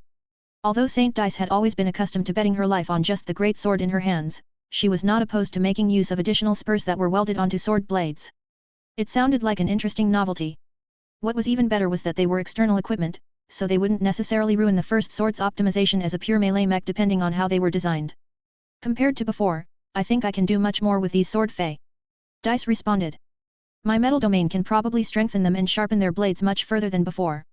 That might be enough to turn them from minor threats that are only good for cleaning up alien phase fighters to actual threats against powerhouses such as enemy phase lords. Many of them will probably get broken during a serious duel, but as long as you don't make them too expensive, that won't matter too much. Ketis looked impressed. That is actually a good idea. We can mass-produce the Fei in advance to ensure that you will always have enough replacements on hand. The upfront investment will be significant, but our clan is not short on money these days. Chapter 6555, The Red Association Come Calling. After Ketis concluded her talk with Saint Dice and gained a better idea on how to shape the first Sword Mark III, she left the new ace pilot alone and returned to her own office. Now that she resolved the most immediate internal concerns, Kedis knew that she needed to address a number of external considerations. Many outside parties had attempted to make contact with Kedis and the Larkinson clan to inquire about the Heaven Sword. It made a lot of sense as those in the know understood how powerful and exceptional a grand work can be. Even if it was just a sword instead of a god mech or a space station-sized super weapon, its power, and more importantly the secrets it might contain may already be enough to reshape the current order in the Red Ocean. Kedis could not underestimate the intelligence of the dominant players of human civilization. They already possessed existing case files on the Heaven Sword, and may even know more about it than herself. They also understood the implications of the Heaven Sword entering a dwarf galaxy that was enriched with exotic radiation. The Meshers and the Fleeters would never assume that the relic weapon would remain as weak and unthreatening as it used to be in the Milky Way. In fact, the big shots had already guessed that the Heaven Sword might become even more powerful if it ever ended up in Mech 87, which was the ultimate source of all of the E-energy radiation transforming the Red Ocean in the past few years. In that sense, the value of the Heaven Sword was inestimably high. That was not necessarily good news for Kedis. She felt as if she was a kid holding the crown of the new Rebarth Empire. Too many greedy people coveted the Heaven Sword. Kedis could not possibly defend herself from all of these malicious parties, especially if she did not fully master the power of the relic weapon, which was most definitely the case. Only a sword god could fully master and control the Heaven Sword. Kedis was just a simple sword master. When she experimentally held the Heaven Sword in her hands, she did not feel any measure of control and mastery over the weapon. The uncomfortable fact of the matter was that the sentient artifact was the dominant partner in their uneasy relationship. All of the power was in its hands. The Heaven Sword could decide to grant Kedis the power to fight against Mechs, but it could unilaterally decide to withhold its might at any time, thereby leaving her helpless and exposed against her enemies. As a sword master, she couldn't tolerate these possibilities. This is why I would rather prefer to keep my Bloodsinger, she murmured. Her trusty great sword was currently sheathed in its own floating scabbard. Sharpa comfortably rested within and steadily used her willpower to reshape the great sword to suit her swordsmanship on a gradual basis. Having done this for multiple years, Kedis was able to resonate with the custom great sword far better than any other blade in her hands. She felt so close and so in control over herself whenever she wielded her favored weapon that she did not want to substitute it with anything else. Yet, now that the Heaven Sword had imposed itself into her life, Kedis might not have any other choice to move away from the ideal of a sword master who grew stronger while remaining wedded to a single sword from beginning to end. That said, it is not bad to become a sword master who prefers to select the right tools for the right jobs. Kedis concluded. There were many variations of sword masters. It is not necessary for her to make a big deal out of conforming to one template or another. What mattered was that she could draw strength from one and use it to direct the growth of her willpower. It was not as if the only way for Kedis to advance her swordsmanship was to turn the Bloodsinger into the equivalent of a Carmine Mech. As long as she opened up her mind and no longer obsessed too much about using the Bloodsinger as her one and only weapon of choice, she could live with having the Heaven Sword by her side. Damn! I am already being corrupted by this unwanted guest. She cursed. She recognized that she was already changing her attitude and approach towards her own swordsmanship and future cultivation due to the addition of an extra variable. This was probably one of the Heaven Sword's nefarious schemes. It sought to infiltrate her life and slowly transform into an increasingly more important and indispensable part of her swordsmanship. Once she had reached the point where she could no longer call herself a sword master if she lost access to the Heaven Sword, then she would have surrendered all of her power to the relic weapon. Even if she thought she still possessed enough agency to be her own person, in truth she would be no different from a sword slave if this doom scenario ever came to pass. Kedis constantly had to remind herself that until she was able to master and control her own sword, she should never place too much trust in its power and promises. A few minutes passed as she affirmed her new resolve. Once she felt she was in control of herself, she sat down behind her desk, making sure not to press her body too hard against the backrest of her office chair, and began to handle all of the requests for communication. Kedis did not bother to answer the calls of unfamiliar people and opportunistic small fry. She redirected other calls to her staff. She made sure to update them on what information they were allowed and not allowed to disclose. An emissary from the Red Association deserved to be addressed in person. Congratulations for your successful attempt at subduing the Heaven Sword. The projection of a senior mech designer from the mech supremacist faction greeted. Also, congratulations to your clan for gaining another ace pilot in a short amount of time. Your Larkinson clan filled with talent. The rate of breakthroughs at the ace pilot level is disproportionately high according to our statistics. Part of that can be explained from the fact that the Minerva and the Dark Zephyr Mark III are masterwork mechs, but the Promethea and the First Sword lack this qualification. Regardless, there are second-rate states that have fewer ace pilots at their disposal than a clan whose total population can fit into a single large settlement. Kedis simply smiled back. Our clan has always believed that piloting a living mech can facilitate the growth of our mech pilots. I cannot talk about this topic in detail with you. Talk with VES if you want to hear proper argumentation. If you ask me, I think that VES is more than justified in his belief. Well, I believe we shall find out whether that theory is valid when his yellow jacket mechs have reached mass adoption on a scale unprecedented in our civilization. The female mesher said. The subject of living mechs is not on the agenda for today. Swordmaster Kedis, the Red Association has tracked what happened in the Viola Magnifica system and would like to ask you a series of questions. Are you willing to resolve our doubts? You may ask your questions, but I hardly know anything about the Heaven Sword myself, so do not expect to obtain much clarification. That is acceptable. No information also constitutes a piece of information. Now then, let us begin with the first and most pressing question. As the current possessor and wielder of the ancient relic sword known as the Heaven Sword, can you guarantee that you will not allow this weapon to harm humans without justification? No. Kedis flatly answered. I cannot. The Heaven Sword has a mind of its own, and it is far too powerful for me to exert any measure of control over it. Do not be fooled by the sight of the weapon resting peacefully on my back. It is there because it is indulging me. For whatever reason, it cares about my opinions, but I have no illusions that if I ever get on its bad side, the Heaven Sword will withdraw all of its power and leave me dry. I won't say it is a completely unreliable weapon as it has initially shown its willingness to be wielded by myself, but I can never fully trust it, and so should your association. The mesher nodded in total agreement. I see. We shall take note of your clarification and implement the appropriate measures. For now, our association is inclined to regard the Heaven Sword as an asset as opposed to a liability. It is undeniable that it is a grand work of great power. Do you have any concrete ideas on how its presence at your side can contribute to the survival and growth of Red humanity? Are you able to borrow its power to fight against our enemies in space, and have it shared any useful information that we can use to strengthen our armed forces? Kedis calmly raised her palm. I can't answer your questions yet because I don't have enough time to explore what I can actually do with it. The Heaven Sword imposed itself on me just a few hours ago. That is not enough time for me to experiment with it and try to communicate with it. Honestly speaking, I do not think I am ready to fight against serious enemies with the Heaven Sword. It is more than powerful enough to do so, but I am just a sword master. The gap in power is too much to justify my participation on the battlefield. I should at least spend more time practicing with it and seeing whether I can safely harness it at a higher power level. The RA senior mech designer fully understood Kedis' arguments and concerns, but she did not fully agree with this overly cautious approach. Swordmaster, you do not have to take my advice seriously, but I implore you to be more bold in leveraging the power of your priceless historical artifact. Normally, your approach is the correct one to take, but we do not live under normal times. Multiple fortified star systems across the 4th defensive band have already fallen. Our projections indicate that the enemy forces in the Torald Middle Zone will soon descend upon the Viola Magnifica system with the determination to overrun its defenses.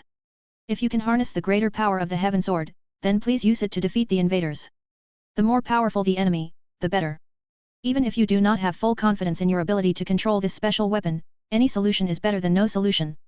As long as the risks are manageable, you should do your utmost to step up and contribute to the defense of our race and civilization. It had begun. Kedis was afraid of this. People thought that now that she had obtained a weapon comparable to a god mech, that she had become at least as powerful as an ace pilot all of a sudden. Ever since martial law had come into effect, people expected those with the power to fight against the native aliens to step up and volunteer for service.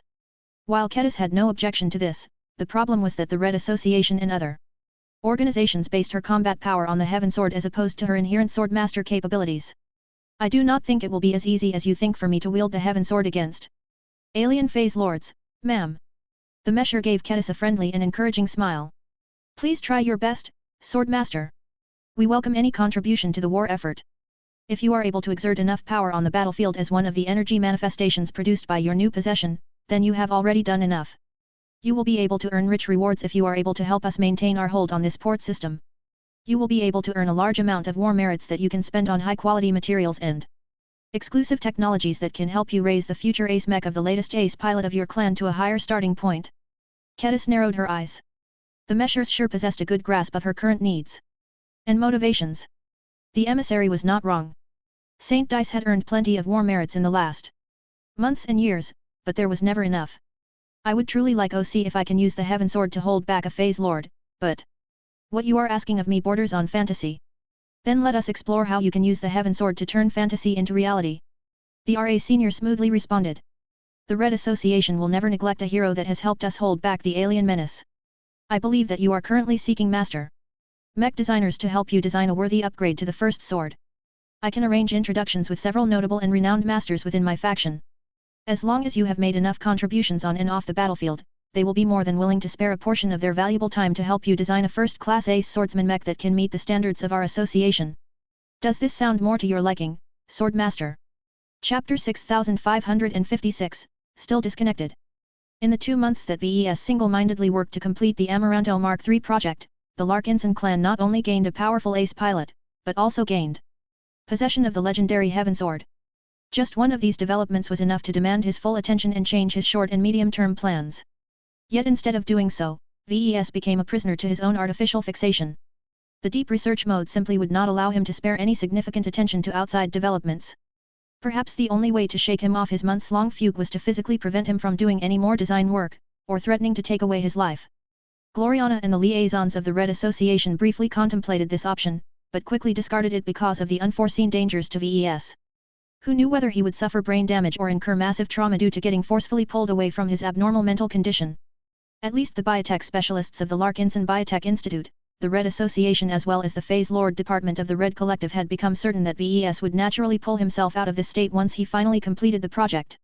In this way, each of the parties gained a much more thorough understanding of the advantages and disadvantages of the deep research mode. Certain theorists even speculated that one of the reasons why the Red Cabal was unable to mobilize as many phase whales to the Red War was because over 80% of them had entered into deep research mode for entire centuries if not millennia. What VES had put himself under may be far more common among phase whales and certain species of phase lords. Although the disadvantages were more pronounced than people initially thought, they still understood why the phase whales embraced it a lot. VES had truly become a much more effective worker than before. The power of being able to set aside all distractions that were not directly related to his current preoccupation sounded like a simple change, but it was a far-reaching measure that truly ensured he invested all of his potential into his current work. By reducing the priority of other developments and daily interactions such as spending time with his family, VES was able to maximize his potential in a way that was virtually impossible to attain by other humans. Perhaps only the likes of star designers were able to produce a similar effect, but that was way too far away for the vast majority of mech designers. Under this exceptional state, VES had turned into a much more competent, obedient, and helpful contributor to the Amaranto Mark III project than before. As long as Gloriana overlooked the many problematic aspects of the deep research state, she had come to fall in love with its effects on VES. How could she not like this new version of her husband? He had become the ultimate good boy as far as she was concerned. He obeyed her instructions without wasting any time on questioning her motivations or theories. He did not waste time on thinking about strange and unrelated tangents. He did not insist on implementing his own suboptimal solutions instead. While VES still made sure to add his own unique touches to the Amaranto Mark III project, he solely limited his creative energy to his predefined areas of responsibility. In the past, VES regularly suggested improvisational solutions that he occasionally produced in his mind on a whim.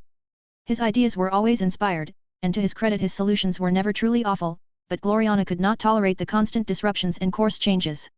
She always wanted to work on her mech design projects in an orderly fashion. The female mech designer rarely managed to get what she wanted whenever she collaborated with VES. The problem had been fairly manageable in the early years of their union, but it had grown progressively worse over time.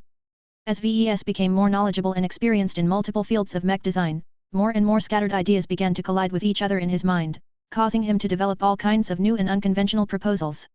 The vast majority of them were questionable at best. Their compatibility with the actual project at hand was not always good. It was much better if VES set aside his crazy ideas and reserved them for future variants, or better yet an entirely new mech design. Entirely. All of that came to an end when VES was actually able to concentrate his normally scatterbrained mind to his actual tasks. He became incredibly task and mission-oriented and demonstrated a degree of efficiency that Gloriana had never witnessed from him in the past. He did not actually grow smarter or expand his brain or anything. It was clear that his new state merely optimized the utilization of his cognitive functions, but that already resulted in a roughly 20% boost in productivity. While VES got stalled more often whenever he faced problems that needed to be solved with a creative and non-standard solution, he was still able to overcome them as he gradually brought back more and more of his active imagination, but only as long as it was necessary. For these reasons and more, Gloriana gladly tolerated VES' nearly complete disconnect with the rest of reality. Even as Kedis took the initiative to seek cooperation with several master mech designers from the mech supremacist faction to help elevate the first sword into a powerful first-class ace mech, VES never expressed any opinions about this development. Kedis and Gloriana actually got into multiple arguments about how to approach the first Sword Mark III project. The Swordmaster had initially proposed to design an upgrade to the expert swordsman mech without the involvement of VES and Gloriana. This was an outrageous proposal that Gloriana could not accept. "Have you gone crazy, Kedis. You cannot unilaterally decide to shut us out of this project. VES may have put you in charge of maintaining and upgrading the first sword, but do not forget that it is clan property. VES would never agree to losing his share of ownership in the project.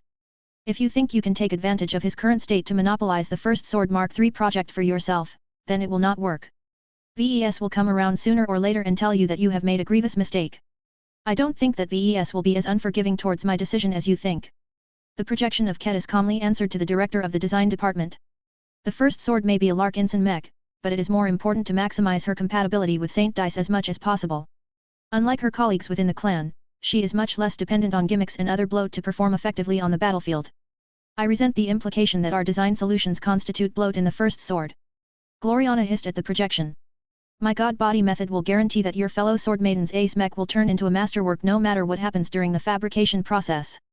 The architect that I have more recently begun to master in has massively strengthened the Dark Zephyr's internals and made them much less vulnerable to getting disabled. My companion spirit can also help us all collaborate much more effectively with each other. Kedis' expression grew pensive in response. I am not denying that you can make the first sword stronger, but this is a question of fit and compatibility. There are other mech designers that can strengthen the first sword just as effectively if not more, and they do not rely on alien technology or complicated principles to work. Right now, I find it questionable whether Saint Dice's new affinity for the metal element will work optimally with Archie tech. From my understanding, the Archie metal that this alien tech is based upon is more aligned with the electric attribute. It is also partially based on organic principles. Lastly, it is too complex and far more difficult to repair and service. Gloriana pressed her fingers against her forehead. These are not good enough reasons to eject me from the first Sword Mark III project. Do not forget who has sheltered the Sword Maidens, funded their increasingly greater expenses and gave you all enough opportunities to better yourselves. Even if you have found a third-party master mech designer that can strengthen the mech frame more effectively than I, do not forget that the first sword must always remain a Larkinson mech as opposed to an RA mech. You do not understand. Kedis shook her head in frustration. The first sword needs to strive for simplicity, but your design philosophy is becoming increasingly more complex. I am still reluctant to apply Archtech into the mech frame, and I am also questioning whether VES design philosophy brings much added value to the machine. Dice is not a warrior who relies on a design spirit for help. She is already fine with piloting a relatively basic living mech, and I can already design such a machine myself with the help of my own insights into living mechs. Why would I ask VES to spend his precious time on a project that does not demand his intervention anymore? Although Gloriana did not feel obligated to stand up for her husband's right to participate in the first Sword Mark III project, letting Kedis get away with this would also weaken her own right to stay involved. You are heavily underestimating how much VES has advanced his living mechs as of late. He has already worked his specialization up to the 6th generation by his own words. His ultimate modules alone are incredibly powerful in the right circumstances. Do not think of them as simple gimmicks. It is ingenious to grant living mechs their own companion spirits and have them grow in a specialized direction. In the current day and age, my husband's e-technology carries considerably greater weight than before. It is a mistake to judge his usefulness on your much more rudimentary attainments on living mechs. The two female mech designers weren't able to come to an accord in their first remote conversation. It took multiple arguments spread over multiple days for Gloriana to convince Kedis to reluctantly suspend her scheme and wait for VES to get his mind back together to cast his verdict on her insolent request. That moment came closer and closer as the Amaranto Mark III project finally came to completion. At this stage, VES still disregarded the enormous implications of the rise of Saint Dice and the arrival of the Heaven Sword. What was even more outrageous was that the mech designer system had already completed its upgrade more than a month ago, yet VES treated this life-changing event with the same degree of importance as waking up 5 minutes late in the morning. On the day when the upgrade process was scheduled to commence in the private workshop of Diandi Base, VES spent much of his time going over the upgrade plan as well as the finished mech design to make sure he could execute his assignments as best as possible. Gloriana, Harry Kykenen and Venerable Davia Stark both observed the patriarch of the Larkinson clan remaining completely absorbed in his own world. Are you sure he will do a good job? The expert pilot skeptically asked. I cannot guarantee anything, but his output will probably not disappoint you. Gloriana carefully replied. If he truly makes a mess of his work, then we will forcefully snap him out of his state or at the very least remove him from the workshop. I can complete the upgrade process and make sure to preserve the Amaranto's status as a masterwork mech by myself if necessary. Will you be able to construct the new instrument of vengeance without his assistance? To be honest, I am not certain. The greatest challenge is to properly make and install the two-step execution crystal. I roughly understand VES theories on ultimate modules, but I have never tried to make one myself. Hopefully it will not be necessary for me to take action myself. Chapter 6557, Upgrading the Amaranto Mark III. There were two additional points of concerns related to the highly anticipated upgrade process of the Amaranto Mark III. The first one was that Harry Conan had never engaged in any practical work at such a high level in his career. This was the first time the second-class journeyman mech designer was about to participate in the upgrade of an existing machine into a much more powerful quasi-first-class high-tier expert mech. The Amaranto Mark III was actually already a first-class ace mech for the most part. Even the old set of resonating exotics had been replaced with more powerful ace mech grade alternatives. As long as Venerable Davia Stark successfully managed to break through, it shouldn't take much work to swap out the power reactor for a much more powerful version and make other corresponding adjustments to accommodate the much greater energy output. These deliberate design choices therefore represented VES and Gloriana's confidence in Venerable Davia Stark's growth potential. Of course, there was a considerable possibility that they ended up making the wrong bet. If Venerable Stark still failed to break through after piloting the Amaranto Mark III in the next few months or years, then VES and Gloriana may actually have to consider downgrading the Amaranto Mark III in order to better accommodate the needs of the expert pilot. The Larkinsons wanted to avoid this outcome at all cost, so a lot was riding on this upgrade process. It didn't help that there was a second complication that might negatively affect the outcome of this upgrade run. Due to pressing obligations related to the Red Tide offensive and other unforeseen factors, Master Benedict Cortez had no time to travel to New Constantinople and contribute to the fabrication process in person. This was rather unfortunate as he had integrated the Ace Mech grade resonating exotics into the design. He also designed and integrated the Index System version 3.0 into a ranged mech that relied heavily on energy weapons to make herself useful in the field. Fortunately, Master Cortez did what he could by prefabricating the necessary parts that Gloriana and the rest of the design team would probably struggle to make by themselves. These parts included the customized version of his improved index system as well as processed and shaped pieces of resonating exotics that could easily be slotted into a mech frame. It would have been more ideal for the parts to be made on the spot, but Gloriana could work with the current situation. At least, Master Benedict put his care and attention into the fabrication of his parts. She commented as she inspected the batch of parts that had been shipped from the expeditionary fleet in advance. The silver lining of Master Benedict's absence was that there was no one left to challenge Gloriana's authority. She could confidently take the lead in this fabrication run, knowing that every other mech designer would not try to usurp her reign. Her husband lacked the awareness and ego to do so, and Harry Kikanen lacked the competence and courage to even think about taking charge. This was good. As far as Gloriana was concerned, the Amaranto Mark III had become her baby. VES used to claim most of the ownership of the expert rifleman mech. He considered the Amaranto to be one of his passion projects where he got to devise and realize a crazy mech concept. While that identity still remained true, Gloriana felt she managed to claim the lion's share of the ownership of the updated design this time due to how extensively she worked on reforming the mech frame. There was hardly anything left from the original mech frame in the latest iteration of the Amaranto. She replaced the heavily outdated and horrendously thin and fragile mech frame with a slender but much more internally robust archimetal frame. Although the complexity and production difficulty had risen by a lot, Gloriana believed that her effort was worth it as the Amaranto Mark III could cope a lot better with adverse situations. She was especially proud of how she successfully managed to combine two hypermaterials, solarium and Ivernus alloy, into an archimetal frame. Architech originally wasn't developed with hypermaterials in mind. The Archie race were pretty much on the same starting line as Red Humanity in this regard. Gloriana had to conduct a lot of research and experimentation to find a way to properly integrate the two high-grade hypers into a complex archimetal frame without producing too much interference or causing accidents. Even now, she was not completely certain whether her solutions would hold up in reality. She had only been able to test the stability of the integration of these powerful hypers under limited testing conditions. Everything was a lot more serious when it came to the final outcome. The Amaranto Mark III was designed to perform at a very high level, to the point where she could easily induce excess strain on her energy transmission systems. One of the relative shortcomings of the Amaranto Mark III was that Master Benedict Cortez withheld his magma vein system, both the original and improved version, on this project.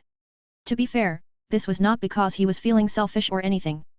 The magma vein system was fundamentally incompatible with Architech because the way they transferred energy from one part to another was drastically different.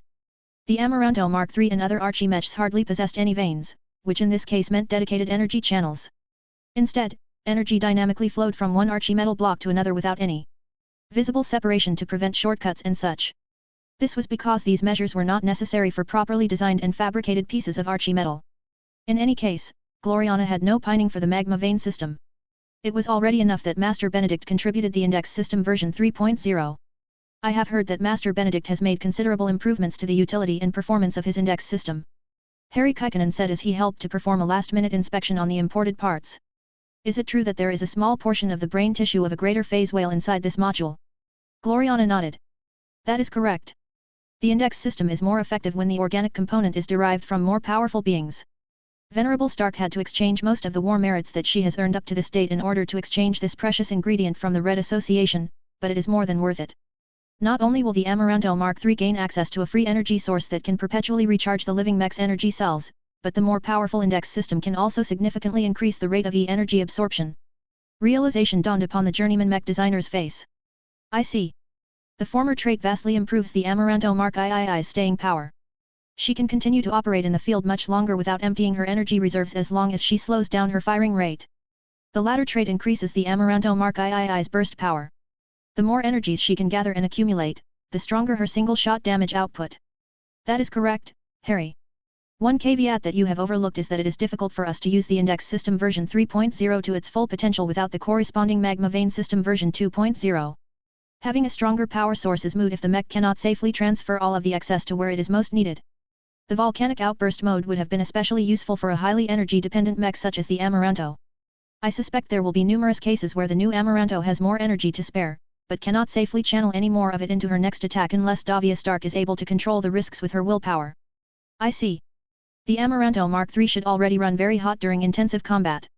The Amaranto will radiate so much heat and light from her archimetal frame that this will entirely neutralize the benefit of integrating Solus gas into the outer layers. Gloriana shrugged.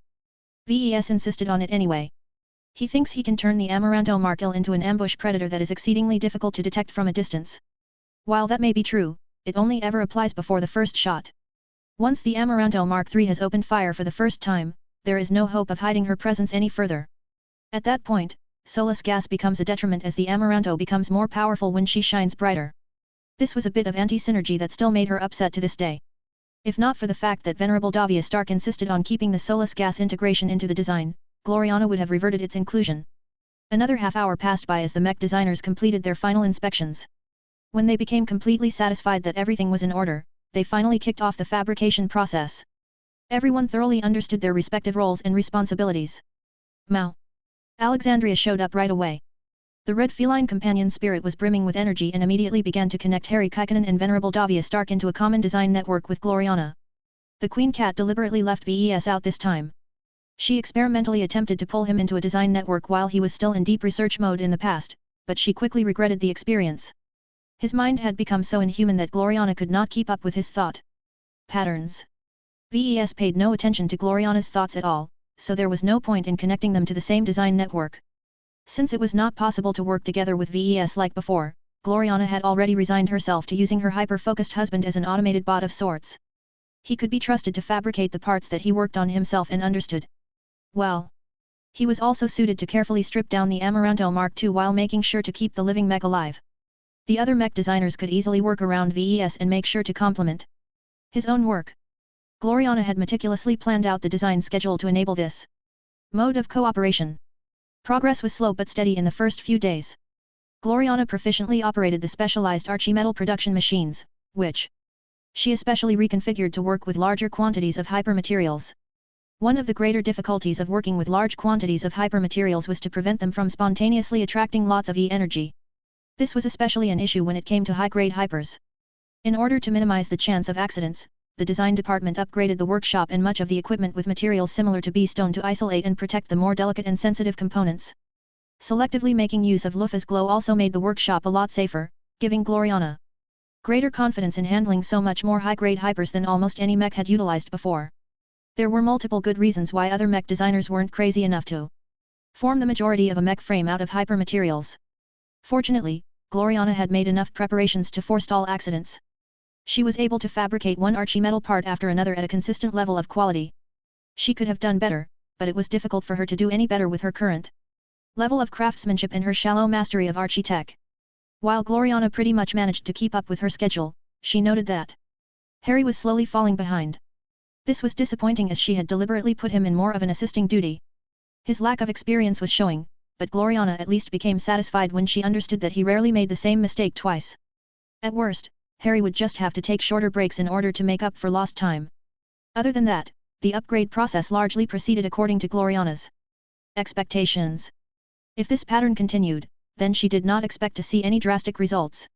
Gloriana just hoped that VES would remain stable and docile until the end of the fabrication run. Chapter 6558, The Mind of a God. Multiple days passed by as the three mech designers continued to work according to the schedule set by Gloriana. While a few unforeseen complications had occurred that caused their progress to slow at times, everything still remained within tolerance. The Amaranto Mark III was slowly being rebuilt section by section. A lot of old parts and outdated parts had been strapped from the mech frame so that much newer and more powerful parts could take their place. One of the difficulties of this project was the heavy reliance on Architect for the upgraded version of the Amaranto. It was difficult to upgrade an existing machine and try to keep it alive when Architect temporarily had to cooperate with conventional tech. Gloriana had to invest additional hours to solve compatibility issues that she hadn't foreseen. She also needed to supervise Harry Kikanen and occasionally correct his mistakes while also keeping an eye on VES to ensure he remained a good boy. Though Gloriana had to shorten her break periods in order to keep up with her elevated workload, she felt she was largely in her element. The work she planned out in advance largely unfolded according to her thoughts. No major disruptions occurred that completely messed up her expectations for the fabrication run. Although the lack of disruptions meant that the chances were low that they would hit the jackpot and produce a work that exceeded her expectations, it also reduced the chance of accidents that could ruin the Amaranto Mark III. Gloriana did not ask for too much this time. She just wanted to preserve the masterwork quality of the expert rifleman mech while also reshaping the machine to conform to her design style. One of the advantages of VES' abnormal mind state was that he had become so goal-oriented that he literally did not care about subjects that were not relevant to his current work and goals. Style and aesthetics fell under this category. VES sought to make the Amaranto stronger and not necessarily more stylish, as it was hard to measure such a change in an objective manner. Looking good also wasn't as important as defeating the enemy phase lords and phase whales as far as he was concerned. Every time Gloriana glanced at her docile husband, she continued to observe a mech designer that was doing everything right, at least according to her perspective. Thus the days passed by while Gloriana held few complaints. As the living mech slowly completed her gradual metamorphosis into a much more powerful ranged mech, everyone involved grew more and more exhausted. Assuming all of the burdens and responsibilities upon herself had exhausted Gloriana a lot more than usual. She did not realize how much she depended on VES for several different matters of concern. From leading the Larkinson clan to keeping everyone united under a single direction, VES was the glue that held all of the Larkinsons together. He was also the source of a lot of confidence and inspiration to the mech designers of the design department. Many members joined the Larkinson clan not because they valued the identity of a Larkinson, but because they wanted to work alongside a growing legend.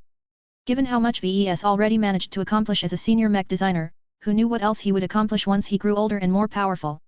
Gloriana envied him for becoming so famous that he became an attraction and role model for many other mech designers. She still lacked such a status, and did not expect to get anywhere close to what VES had attained through his own work for quite a few more years. The woman accepted this reality. She might not be perfect for now, but as long as she improved herself with each passing day, she would eventually be able to catch up and maybe even overtake VES. Not every mech designer could imitate a freak like her husband and casually solve the genetic aptitude tyranny before he had begun to realize his design philosophy. In fact, his historic success in solving one of the most far-reaching problems of the mech industry excited Gloriana. Not only did it vindicate her excellent judgment to hook up with VES and never let him go, but it also gave her a lot of pressure to improve and exceed her past work. Only by working harder than almost any other mech designer would she have hope of one day making an accomplishment that could match VES' greatest feat. Whether it was even possible for a mech designer like Gloriana to produce such a groundbreaking work or invention was a redundant question as far as she was concerned. If a boy like VES could do the impossible, then a woman like Gloriana should be able to do no less. In any case, as the fabrication run had entered its final hour, Gloriana already felt satisfied with all of the lessons she learned and the insights she obtained during this novel experience. The Amaranto Mark III largely looked complete by this time. The expert rifleman mech had undergone such an extreme makeover that Gloriana would not blame others for not being able to recognize the same machine. The material composition had completely changed. The transition to Architect gave the mech frame a much more sophisticated vibe. The instrument of vengeance had grown much thicker and more angular. The high-phase water content seemed to make the machine a little more ethereal. The integration of solus gas also caused the presence of the machine to become more subdued, especially when the living mech remained inactive. Yet despite all of these changes, the fundamental nature of the Amaranto still remained the same. She retained her identity as a living mech as well as a masterwork mech. The iconic third eye surrounded by a hexagon maintained a prominent place on the forehead, proving that she was a genuine work of VES and Gloriana. The machine also retained her intimate connection with the illustrious one, whose presence and attention graced the expert mech for many years. All in all, the latest iteration of the Amaranto had become a drastically improved version of herself in practically every conceivable way without losing sight of her original identity and purpose. The three mech designers had already completed all of the more difficult and risky work. Assignments. At this point, they were applying the finishing touches to the powerful machine. The Amaranto Mark III had become a much more powerful but also complex archimetal construct, so a lot more variables could go wrong. She therefore needed drastically more tuning and adjustments in order to ensure Venerable Davia Stark would be able to control her just right. Finally, everyone withdrew from the machine and lowered themselves to the ground. Each of the mech designers looked up to their completed work while feeling a profound sense of awe and satisfaction at the fruition of all of their efforts. It is done, Gloriana declared while withdrawing the design network. A hint of visible emotion stirred on the normally expressionless face of Venerable Davia Stark. Her longing to pilot the Amaranto Mark III grew so strong that she almost couldn't hold herself back from entering the cockpit right away. At the same time, Ves' eyes glazed over as it gradually dawned on his one-track mind that he had finally reached the end of his destination. His work was done. The Amaranto Mark III project had reached its ultimate conclusion. With no more goals left to forcefully pull his attention towards a single direction, his focus suddenly became a lot more scattered. Ves became dazed as he felt unable to adjust to what should have been his ordinary, scattered mindset. The transition was so extreme that he simply felt lost. He felt so much focused and productive when he working under his previous mind state that he became disgusted by how much he had lost after it had expired. It was as if he was a god that had been cast down to the mortal plane. The transition felt nothing less like a devolution. Ves screamed as he held his head and fell to his knees. Ves. Sir. While the surrounding people grew alarmed at his reactions, Ves suddenly collapsed as all of the fatigue he accumulated by overworking himself over the span of 2 months finally caught up to his true body. Time passed by as Ves gradually regained his consciousness again. Ugh, my head. Due to the fact that he possessed several external incarnations, Ves had not remained completely unaware of the passage of time. However, the fact that his main self had put himself into such a deep and focused state of mind for so many days had caused him to grow increasingly out of sync with Vulcan and Veronica. While he was glad that at least a few parts of himself were able to retain their sanity and continue to progress as normal, Ves grew concerned about how much his connection had begun to weaken. Perhaps his permanent bonds with his incarnations may not be as impervious as he previously assumed. In any case, the deep sleep should have enabled Ves to recover from most if not all of the sequelae of overworking himself to exhaustion. The reason why he still suffered from a headache was that he was forcibly getting in sync with his incarnations again. As the pain gradually started to die down, the entrance to his bedroom slid open. Ves. You are finally awake. Are you of sound mind again? I think so. I probably overlooked a lot of stuff while I was working on the Amaranto Mark III project. His wife finally reached his bedside and placed her slender hand on his palm. The deep research mode that is apparently inherent to all phase lords and phase whales is more dangerous than we thought. It is not a good idea for you to experiment on yourself in such a reckless manner. Leave this to the Phase Lord Department of the Red Collective. It is their job to study and document all there is to know about Phase Lords. Until the collies have completed a comprehensive investigation, please do not put yourself into this dangerous state of mind again. Agreed. Agreed. Ves grimaced but nodded. It is most definitely a powerful tool, but I can't afford to disregard everything else, especially during a time as sensitive as this. I missed out on a lot of important stuff, did I? You have no idea. While Gloriana enthusiastically began to summarize the most important developments that Ves missed out on, he secretly thought about whether he should employ the so-called deep research mode again in one of his future projects. Regardless of all of the dangers and negative side effects, Ves still yearned to return to that pure and focused state. During the days he worked on the Amaranto Mark III project, he felt as if he had attained the mind state of a god. Even if his actual thinking power fell short of such a standard, just acquiring the mentality of one was such a powerful advantage that it held an irresistible attraction to Ves. The ability to snap his fingers, become completely focused on a single goal and not stopping until he had completed his work was such a powerful experience that Ves craved to experience this unique rush yet again. Although Ves possessed enough awareness to realize that he was in danger of becoming addicted to the deep research mode, he didn't care as being able to get a lot more work done in the same amount of time was exactly what he needed to reduce his lengthy backlog of projects. As Gloriana wrapped up her summary of shocking events that certainly required a lot deeper consideration from Ves, he only cared about one issue in particular. Did Venerable Stark break through when she piloted the Amaranto Mark III for the first time? He carefully asked. His wife sighed. She did not. Davia Stark hasn't been able to repeat Tusa's feat. She responded well to the Amaranto Mark III, though. She has taken her lack of immediate breakthrough in stride. Now that she has gained a much more powerful machine, she and her battle partner are currently on their way back to the expeditionary fleet. I believe that Venerable Stark is confident that she can earn her sainthood in her first serious action after gaining a much more powerful expert mech. That may very well be doable. I hope her confidence is not misplaced. Chapter 6559, Strategic Shifts. VES had a lot to catch up to after he withdrew from his deep research mode. He had inconvenienced himself and a lot of people by suddenly disconnecting from reality. The fact that he and others never anticipated that this would happen at this timing was the worst part about it. Nobody had made any preparations to deal with his temporary absence from the public sphere, his inner circle and his ongoing diplomatic efforts. Fortunately, VES had made sure to conclude a lot of important affairs during and after his last business trip, so no particularly acute issues suffered from his prolonged absence.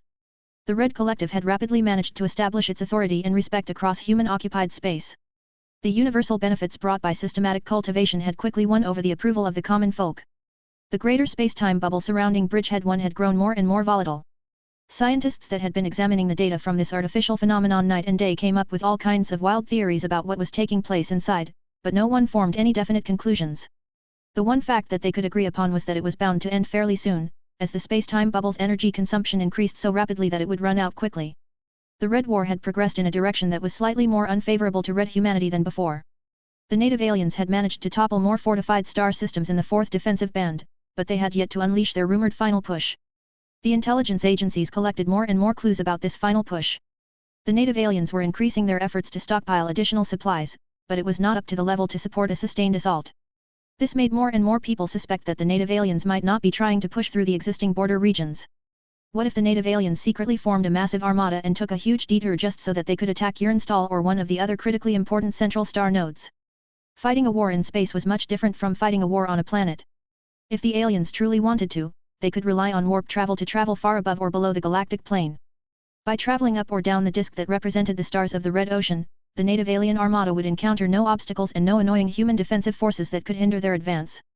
Although alien warp travel was a lot slower than modern human FTI travel, the former was not bound by as many restrictions as the latter. The only question was whether the native aliens were willing to invest months if not years of monotonous travel time in order to unleash a devastating strike behind the lines. Efforts to monitor the huge void of space above and below the galactic plane had drastically increased once people recognized their vulnerability to such an assault, but the amount of manpower and assets being used up was considerable. What if they guessed wrong? What if they wasted resources that could have been elsewhere? Unfortunately, there was no way to make a sure bet. Human strategists could only make recommendations based on flawed and incomplete data. One of the more important developments that spun from Red humanity's anxiety towards the native aliens' attempt to deliver a coup de grace was the reallocation of many second-class ace pilots. Their combat power was high, but they were all limiting themselves by piloting second-class or quasi-first-class ace mechs.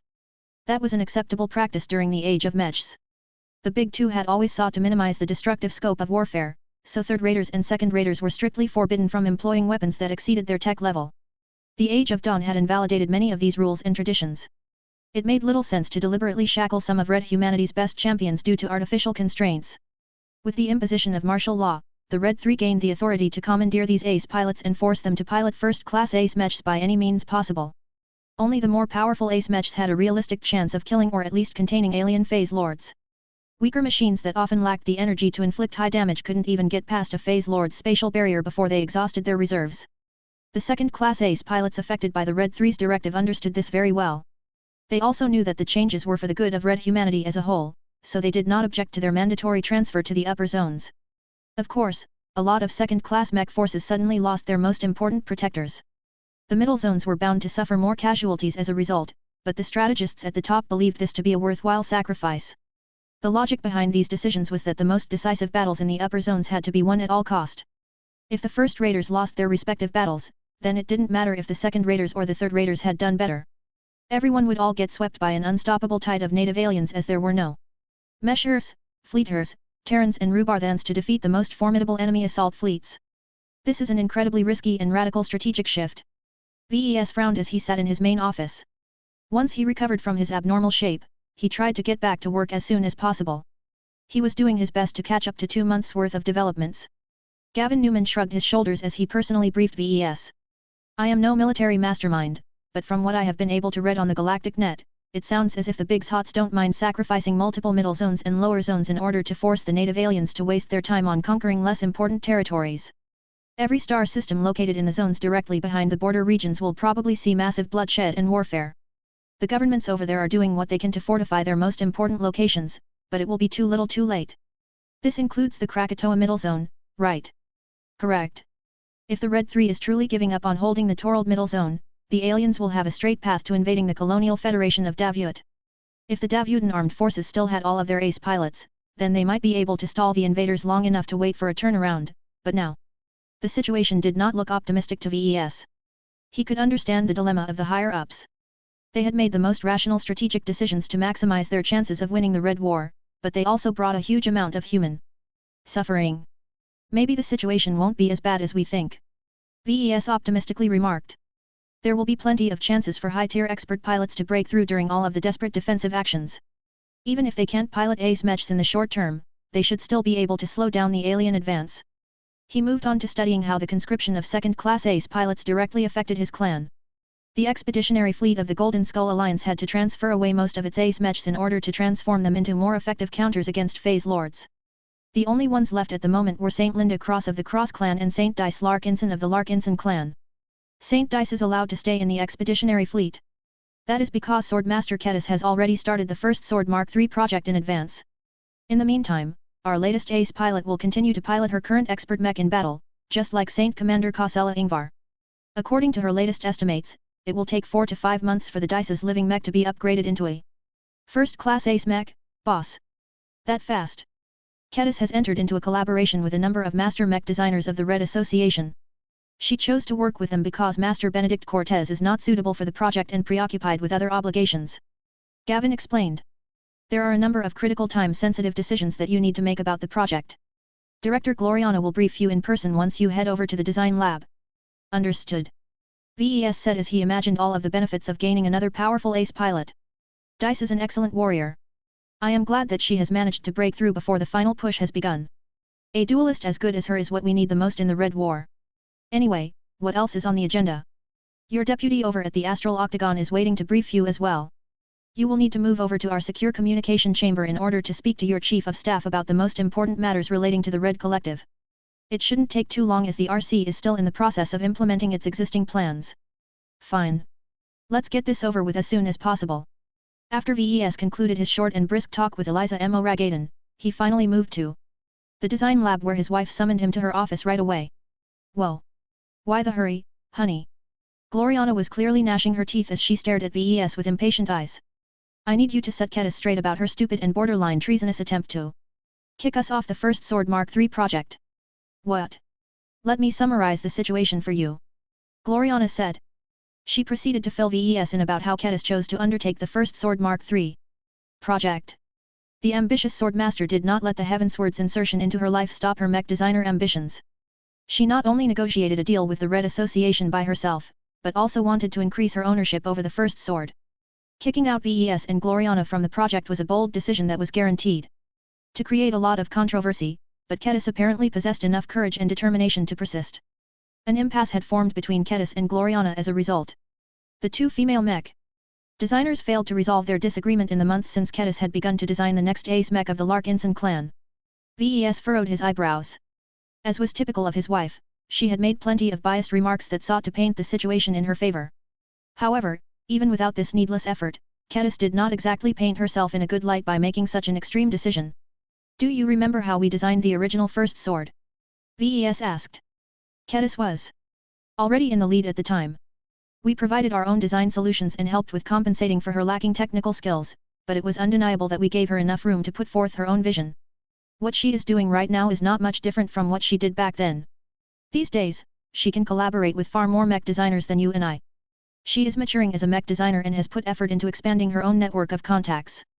She has many more options available than years ago, so she isn't obliged to repeat the same decisions she made in the past. A good mech designer must be able to respond to current and future needs rather than mindlessly following tradition. His wife slowly started to look more and more upset with him. Are you taking this insolent woman's side? Are you deliberately trying to indulge her just because she used to be your student? VES did not take his wife's reaction seriously. He maintained his calm and leader-like case. disposition. Sentiment has nothing to do with how I see this issue. I am taking a rational approach towards the decisions made by Ketis. As long as she can successfully present where replacing our design applications with the contributions of other mech designers will make the first sword better, I see no reason why I should deny her proposal. It is you who are letting yourself get swayed by your emotions. As the director of the design department, you should not allow your own biases and selfish desires overtake your judgment. I cannot believe what you are saying, VES. Ketis is talking about usurping one of our ace mechs and claiming IT for herself. Not only that, she even intends to collude with outsiders to keep us out. The first sword is one of our more important evolving works. How could you be so stupid for allowing IT to slip from our grasp? Chapter 6560, First Sword Dispute. The First Sword was one of the legendary first 6 high-ranking mechs of the Larkinson clan. The first 6 possessed the greatest fame and prestige due to their long history of turning battles around and securing decisive victories. The original incarnations of the Dark Zephyr, the Amaranto, the First Sword, the Riot, the Shield of Samar and the Everchanger represented the initial generation of expert mechs and played key roles in setting up the Larkinson clan for success. The clan wouldn't exist without their deeds. VES was able to become the most successful mech designer of his generation because of how they managed to overcome one challenger after another. Although subsequent machines such as the Promethea, the Minerva, and the Phobos performed considerably more dramatically in combat, they were products of a younger era. This also included the Bastion, which was the successor to the Shield of Samar. They arrived later when the Larkinson clan had already built up a solid foundation. The new technologies available at the time also made it considerably easier to design much more potent mechs. Although VES had numerous favorite works, he tended to look back at the first 6 with greater fondness than normal. He fleshed out his design philosophy over the course of working on them and invented numerous new design applications that enriched his toolbox of solutions. Gloriana probably held the same sort of sentiment towards one of her earlier works. As outdated as the first sword had become, she was still a living mech that constantly improved in other ways. His wife must have been looking forward to overhauling the first sword physical structure. This way, she should be able to reinforce her ownership over an ace swordsman mech that would go on to accomplish much more notable deeds such as slaying phase lords. Mech designers could be quite possessive towards mechs and mech models that became recognized and celebrated due to their success on the battlefield. Even if Saint Dice earned most of the credit for using the first Sword Mark III to win a crucial battle in the Red War, part of the glory and prestige of this victory would still be attributed to the design team responsible for designing the latest iteration of such a machine. When it came to mechs that had been worked on by different design teams, only the ones who were actually responsible for the work that made a difference on the battlefield earned recognition. This meant that if Ketis truly proceeded to kick Gloriana from the design team of the First Sword Mark III, the latter would no longer have anything to do with the ace mech despite the fact that she was a part of the design team of the earlier iterations. All of this meant that there was a lot at stake in the dispute between Ketis and Gloriana. VES also had a stake in the matter considering that Ketis thought about removing him from the design team as well. Compared to his overreacting wife, VES behaved remarkably nonchalant at the prospect of no longer having to do anything with the first sword. That caused Gloriana to look at him as if he was an idiot. Did the deep research mode inflict permanent brain damage to your ego, VES? How come you are not upset at Ketis for pulling off this attempted coup? The first sword is clan property, which means it is our property. A mere lead designer has no right to usurp our work and claim it for herself. Just because you put her in charge of designing the earlier iterations of the first sword does not mean she owns it outright. We have contributed to the project as well, so we should have a voice in the matter as well. VES calmly crossed his arms. You are not entirely wrong about that. I do think it is rather presumptuous for Ketis to just decide to remove us when she hasn't spoken to either of us whether this is a good idea. It is also true that she shouldn't be able to unilaterally decide upon its future. Strictly speaking, the mech designers who can currently claim partial ownership over the design are Ketis, me, you, Juliet Stamiros and Master Moira Willix. The latter two are not able to participate in the first Sword Mark III project, so that leaves us with the first 3. Gloriana stated the obvious. As one of the mech designers who helped to make the earlier versions of the first sword, I strongly believe the Ace Swordsman mech has a bright future if I can implement by God body method as well as my interpretation of Architect to the project. I think you would also like to develop a brand new ultimate module for the first sword. This means that there are 2 votes in favor of our participation and just 1 vote against. Ketis will have to withdraw her illegal demand and settle for working alongside us both. While Gloriana looked self-satisfied for having argued her way towards victory, VES interrupted her daydream by clearing his throat. Ahem, not so fast, dear. While Ketis has made a controversial proposal, it is not as bad as it sounds from my perspective. First, how many design projects are you working on at the moment? Gloriana grew upset again when she saw that VES was not willing to follow her lead, but she still answered the question. We still need to complete the Minerva Mark II project, the Riot Mark III project, and the Prometheus Mark II project, in that order. Since we have decided to switch from a parallel work approach to a sequential work approach, progress in those other projects have stalled. We still have much work to complete if we want to roll out the upgrades as fast as possible. I am also supervising the progression of numerous low-ranking expert mech design projects, which I have delegated to other design teams. That sounds like a lot of work. No. Your workload is already huge, Gloriana. Besides, how many expert mechs and ace mechs did we design already? It must be over a dozen. Why do you care so much about the first sword when there are plenty of other high-ranking machines that also deserve your attention? The more you split your focus, the less you are able to make sure that each of them will receive the care they deserve. As far as I am concerned, you should welcome the opportunity to lighten your burden. Kedis is much more passionate about the first sword. Let her decide how the living mech should evolve in the future. If this is to be decided by majority vote, then she has my support. That means that there are 2 votes in favor and 1 against. You should be clear what that means. His wife looked as if VES had personally betrayed her. Her expression conveyed her absolute dismay at his verdict. You already have many opportunities to make your mark. VES raised his voice a bit. Instead of worrying about the first sword, you should invest your energies into the Minerva Mark II project and the Riot Mark III project instead. There are many more upgrade projects that you will need to tackle as well. If our clan isn't giving you enough opportunities to tinker with expert mechs or ace mechs, then there is always the glory seekers. You are spoiled for choice, so why are you so opposed to sharing responsibility? Gloriana looked more and more angry, but she made an admirable effort to hold in her outburst. She knew that in the face of a rational argument, an emotionally heated response would not advance her cause. If she wanted to refute VES' argument, then she had to employ logic rather than insults. You are so insistent on doing what is best for the first sword in the clan, so let us consider what that actually means. While both of us are senior mech designer, you know as well as I do that we cannot be judged by our ranks alone. We are geniuses. We have developed mind-blowing design applications that have opened up new ground and improved mechs in ways that our predecessors in the industry have never conceived of.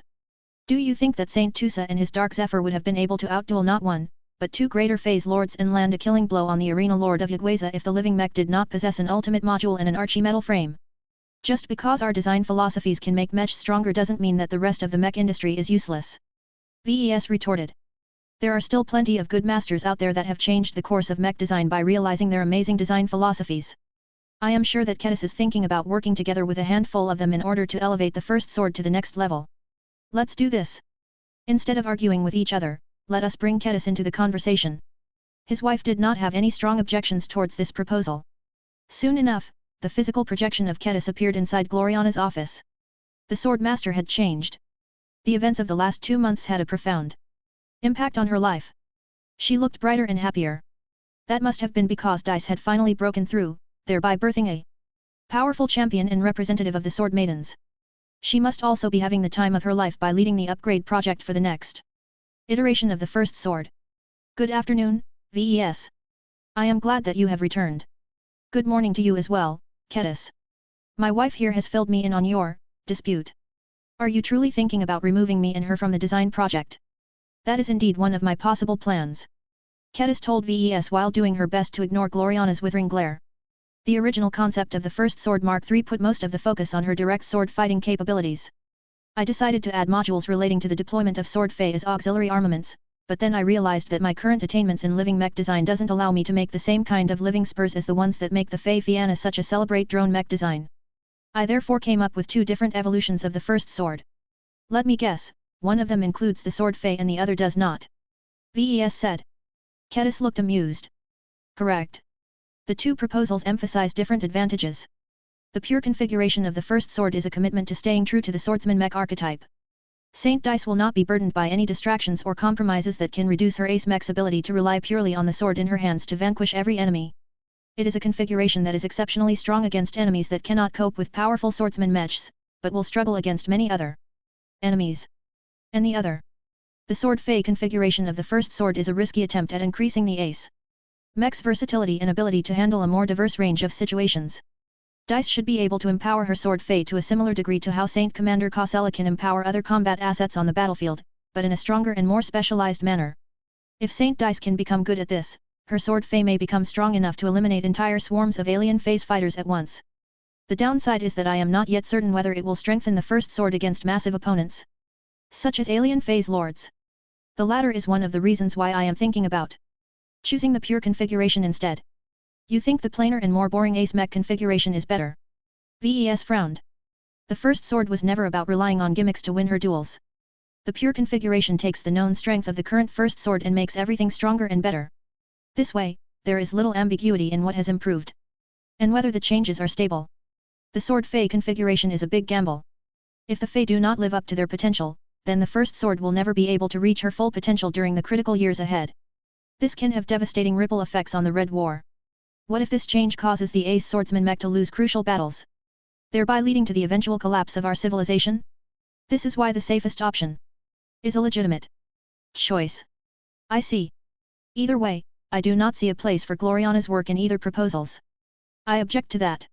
Chapter 6561, The Secret to Saint Piercer Arms. Kedis decided to present the two configurations that she came up with for the first sword. Both of them shared a lot of commonalities, which enabled her to make a certain degree of progress in the month since she commenced the first Sword Mark III project. However, she would soon reach a point where she could not design the Ace Mech any further without finalizing the list of collaborators and making a definitive choice on the configuration. Let me begin with the pure version first. The sword master bearing the Heaven Sword spoke. The inspiration for this project comes from the duel where Dice successfully broke through.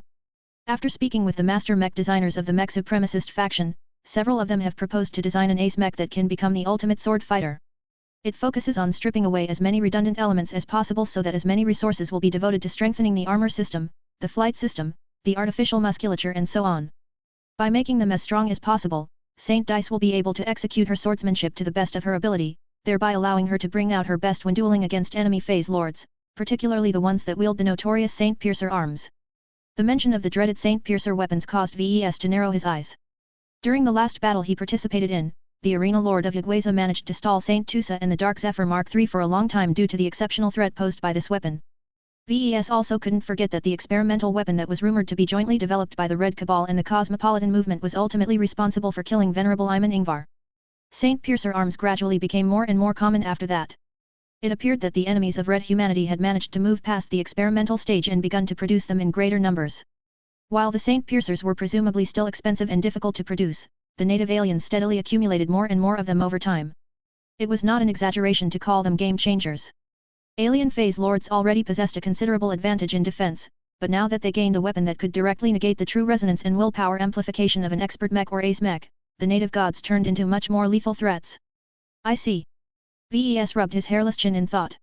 If you want to create a powerful duelist that can fight head-on against a phase lord equipped with a Saint Piercer, then it is not a bad idea to strip out the gimmicks, because far too many of them can be negated by the strange tech and materials that make these alien arms so ridiculously effective. The sword Fei that I envisioned for the first Sword Mark III will probably get cut or pierced to ribbons by the Saint Piercer because it can completely invalidate most forms of true resonance empowerment. The sword Fei would still remain a good investment when fighting against other opponents, most notably enemy small craft, but they would not fare well against the enemy that the Red 3 was most concerned about.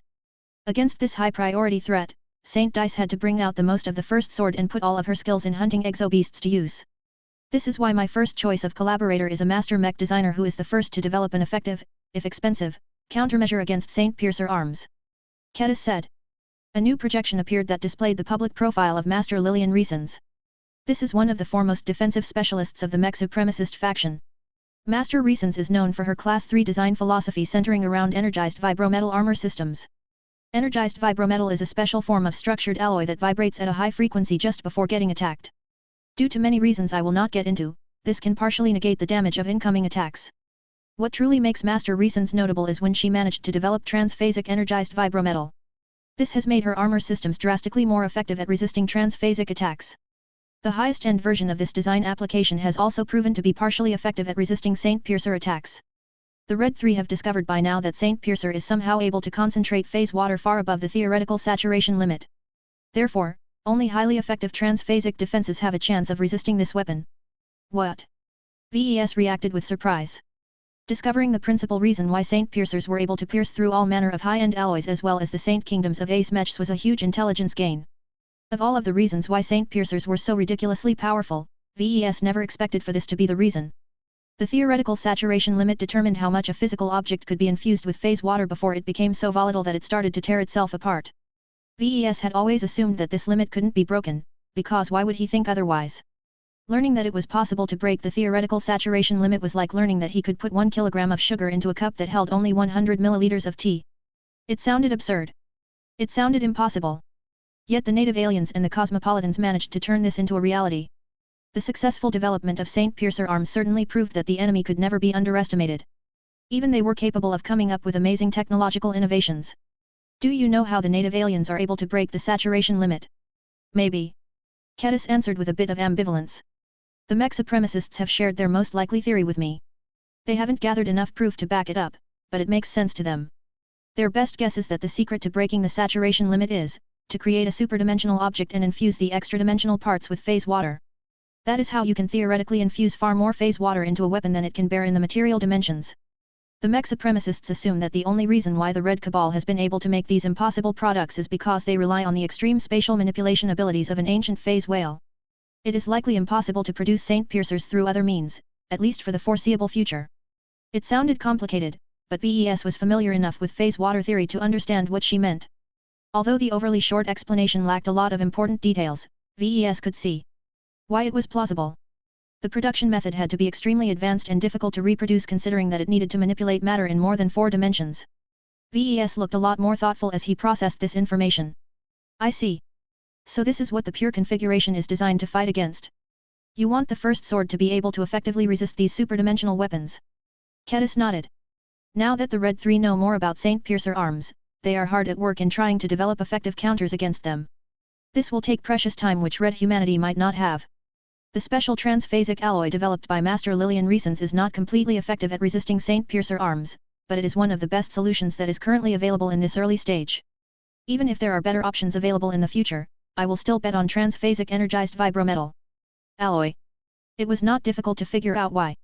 Kedis, this special alloy, can not only be used to build a much stronger armor system, but can also be used to upgrade the decapitator, am I correct? The sword master grinned. That is a good deduction. You are exactly right. There is no point in fielding an offensive melee ace mech when the weapon subsequently gets cut and broken into pieces after getting struck by a St. Piercer.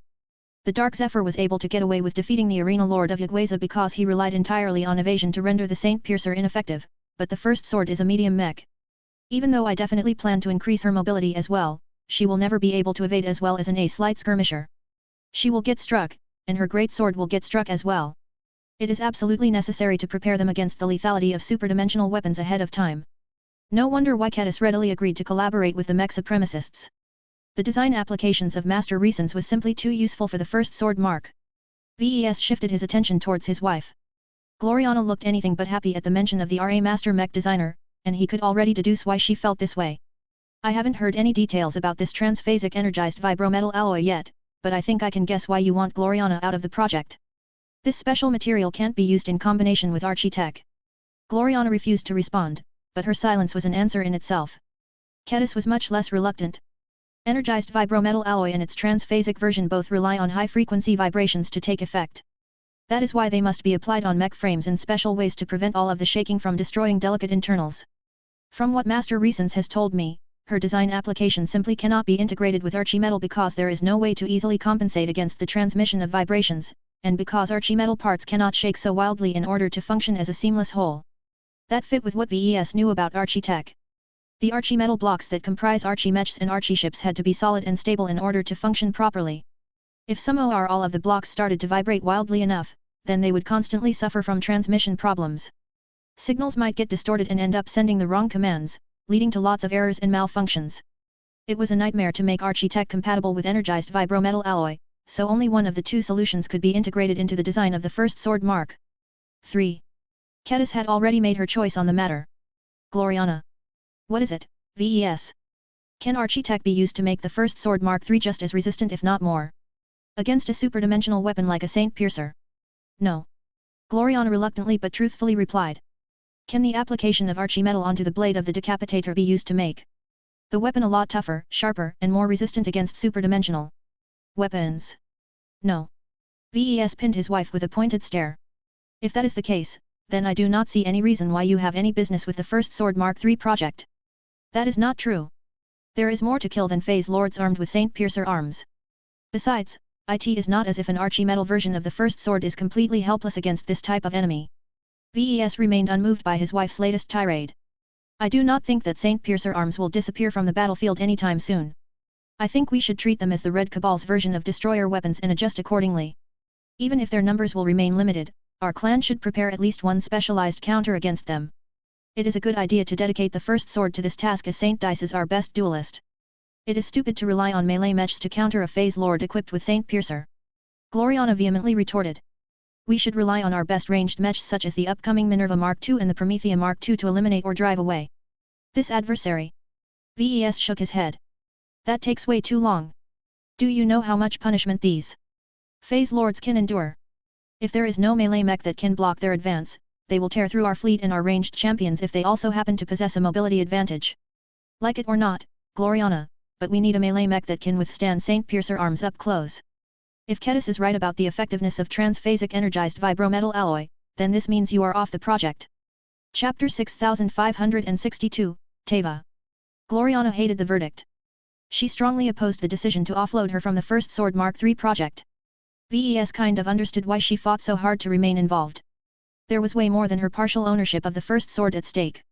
Gloriana had also begun to fear whether the same line of argumentation could be used to kick her from subsequent high-ranking mech design projects, especially the ones centered around melee mechs. It was too late to start over with the Riot Mark III project, but what about other high-ranking melee mech design projects? Other machines such as the Everchanger, the Seaman, the Green Axe, and the Lionheart were also expected to duel against hostile phase lords in the future. As long as their pilots broke through and became qualified to fight directly against the enemy champions, they would inevitably encounter foes equipped with Saint Piercer arms. It was not reasonable to command the ace melee mechs to avoid these high-priority threats and rely entirely on ranged suppression to take them down. The nature of spatial barriers made them incredibly resistant against every form of attack that was not sufficiently able to overcome transphasic defensive enhancements. This meant that such a phase lord could easily tank a huge amount of ranged attacks and wreak havoc on the human battle line. It took way too much time and effort for lots of mechs, powerful battleships, or threatening ace-ranged mechs to whittle down the spatial barrier and other defenses of such a phase lord. The chances of killing them from a distance was also far too small unless the humans possessed a special trump card. This meant that an exhausted phase lord could calmly retreat from the battlefield and come back a few days later to terrorize the human defenders yet again after he fully restored his condition. This was why it was necessary to deploy powerful melee champions against any phase lord, but especially the ones armed with Saint Piercer arms. A good ace melee mech might not be able to kill a phase lord by itself, but should at least pose enough of a threat to stall the native god's advance and lock him into place. Another important role of the melee mech was to maintain an active space suppression field in the proximity of the enemy phase lord. The more powerful the space suppressor module and the closer the distance, the stronger the weakening effect on the enemy's spatial barrier and other spatial abilities. This synergized extremely well with ranged support, making the attacks from all of the mechs, warships, and individual champion units multiple times more effective. This had also become the established doctrine on the battlefield. Human High Command, a joint military command organization of the Red 3 and the first-rate superstates, had collected all of the data and conducted a lot of theory crafting before setting a guideline that team of ace mechs should always comprise of at least one ranged and one melee unit. While the theory was sound, it was a lot more difficult to implement in practice. Most ace melee mechs fared decently when pitted against typical lesser phase lords. However, they usually lasted a lot shorter when confronting greater phase lords. What was worse was that they fared especially poorly against greater phase lords that were well connected enough to get their hands on a Saint Piercer weapon. If not for the fact that the production of these arms were bottlenecked, the native aliens would have been able to collapse the 4th defensive band by now. This raised the importance of developing countermeasures against the insane lethality of Saint Piercer arms. As a member of the mech supremacist faction, the competence of Master Lillian Reasons was never in doubt. She had access to the best resources and infrastructure a mech designer could desire, so she was one of the first to develop a reasonably effective form of defense against Saint Piercer arms. Many other mech designers, particularly defensive specialists, must be working hard to develop their own counters against Saint Piercer arms. This was one of the greatest strengths of the mech industry. As long as it identified an urgent need, a huge number of mech designers and supporting R&D institutions would work hard to develop an appropriate and cost-effective solution. As far as transphasic energized vibrometal alloy was concerned, it was not yet qualified to serve as a proper response to the threat posed by Saint Piercer arms. The underlying tech still underperformed and it was way too expensive to ever think about applying it onto mass production mech products. However, it was already effective enough when used to clad first-class ace mechs. Their design budgets were so high that they could easily afford to equip such an expensive defensive solution. The mediocre performance of transphasic energized vibrometal alloy against superdimensional weapons was a deceptive statement. It was true that armor plating made out of transphasic energized vibrometal alloy or Teva armor could not resist attacks from Saint Piercer weapons entirely, but it did this job a lot better than 99.999999999% of other materials. The same could be said for transphasic energized vibrometal alloy applied to weapons.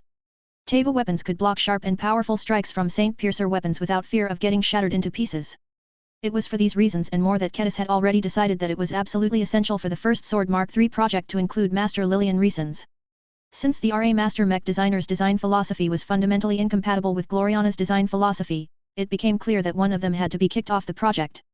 Honey. VES assumed an impassive expression while turning to his wife. Just give it up. Kedis has made a good point. Architech is powerful, but it is not yet capable of solving this problem yet. Switching it with other tech makes complete sense. Though his wife wanted to continue to fight for her right to maintain her partial ownership in the First Sword Mark III project, she was not that stupid. Now that VES had heard Kedis out, he had decisively taken her side. The chain of logic between their choice was far too strong for Gloriana to break with her own feeble arguments. Since that was the case, Gloriana might as well give up this losing battle and concede while they still retained a bit of dignity.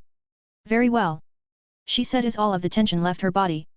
Since the two of you are committed to this direction, it is clear that I do not have a voice in the project anymore. It is just. I know what you are concerned about. VES gently consoled his wife. Architech is still useful, especially for smaller and lighter mechs where space is at a premium.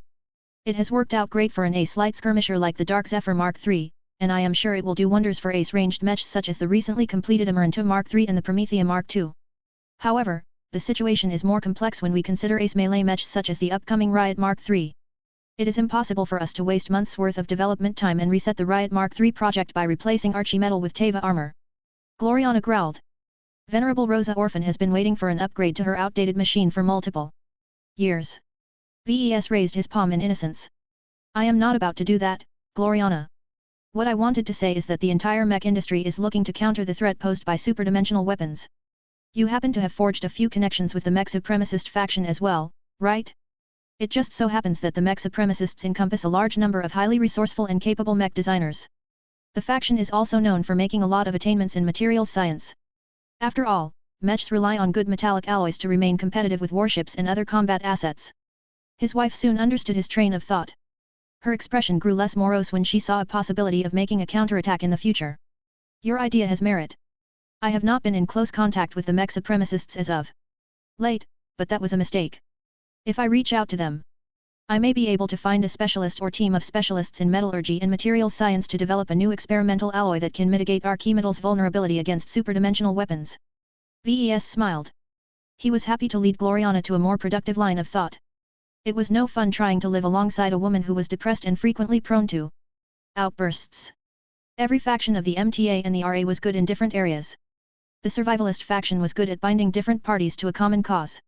On a technological level, the survivalists tended to be pragmatic and did not favor specific solutions. They instead invested their research far and wide, hoping to create new synergies by combining multiple different fields together. The survivalists also liked to create new solutions in advance and keep them in reserve until they were needed. Finally, the paranoid bastards also invested a lot in the development of super weapons. The RA transhumanist faction's interests were relatively more focused on biotechnology, human genetics, exobiology, and so on. That did not mean their attainments in other fields were poor, but they were merely up to standard in areas outside of their core interests. The RA mech supremacist faction generally possessed the strongest overall R&D capabilities. It was literally what the faction was all about, so its members always invested a huge amount of money and resources into all kinds of research and development initiatives. The mech supremacists were particularly keen on pushing the boundaries of hard sciences such as metallurgy, materials science, computing, theoretical and applied physics, energy science, and more. In the past, Gloriana was aware of all of this, but she did not have the clout to gain the cooperation of the top mech designers and researchers of the mech supremacist faction. The situation was different now. Gloriana had gradually realized her high potential, and while she still hadn't entered the big leagues yet, her greatest advantage was that she was married to VES. Even if Gloriana did not deserve it, she would definitely be able to gain much more favored treatment from the mech supremacist faction due to this positive factor. In a way, Kedis had taken advantage of her own connection to VES. There was no way that a mech designer as busy and successful as Master Lillian Reasons would have agreed to spend her time on the First Sword Mark III project if not for this relation. Gloriana needed no more guidance and encouragement at this time. Her eyes glowed with a competitive spirit. You are completely right, VES. The mech supremacist faction is so large that there must be many research teams working to develop a counter against superdimensional weapons. These teams must all be rivals or competitors towards each other. Master Lillian Reasons is hardly the only one who is working to counter Saint Piercer arms. If I want to improve my architech and make it more resistant against the new threat, then I should contact the faction and try to cooperate with one of the rivals of Master Reasons.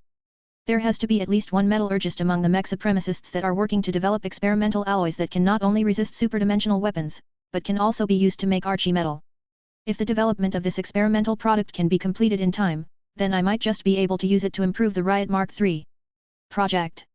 Competition was one of the strongest motivators of a mech designer. Now that Gloriana sought to outdo Ketis and Master Lillian Reasons, she would definitely put her full effort into this informal contest. Chapter 6563, Electro-Reactant Flight Systems. Now that Gloriana formally played no role in the first Sword Mark III project anymore, there was no reason for VES to remain in her office. The good news was that they did not end this meeting on a bad note. Though Gloriana failed to defend her right to participate in the upgrade project, she accepted a new challenge and became a lot more enthused about developing her own counter to superdimensional weapons. Ace Mech bore the brunt in the fight against alien phase lords. Anyone who wanted to continue to design them had to be able to prepare a response against Saint Piercer arms, or cooperate with a mech designer that was capable of solving this problem. Gloriana had no intention of giving up on this matter, so she had every reason to follow VES' proposal and seek out cooperation with the Mechers. Architech was strong and possessed a lot of potential, but red humanity's development and understanding of it was still too shallow. It was up to pioneers such as Gloriana to work hard to improve its utility and bring out its strengths. Working together with a metallurgist who was working on developing his or her own counter against superdimensional weapons would definitely increase the viability of Architech. Gloriana did not want this shortcoming to serve as the downfall of the use of Architech in subsequent high-ranking mech design projects. VES smiled when he saw his wife exploding into action. She had become incredibly fired up now that she interpreted this assignment as a direct challenge against Ketis and Master Lillian Reasons. Every mech designer had their own triggers where they became much more passionate and productive than before. VES always worked better in high-pressure situations or when he got caught up in the throes of his own creative passion. Gloriana on the other hand became a lot more effective whenever she felt pressured by formidable competitors. The greater her feeling of inferiority, the greater her counterattack. This was also why she was able to keep up with VES more or less. She constantly compared herself to him every day, and whenever she perceived the gap between them had grown wider, she would work extra hard to make up for this shortfall. While VES believed that his proposal would definitely help Gloriana solve one of the weaknesses of Architech, the greatest uncertainty was how long it would take to develop an effective solution. At best, it would probably take months for Gloriana and her collaborators to develop a version of Archi-metal that could effectively resist Saint Piercer arms.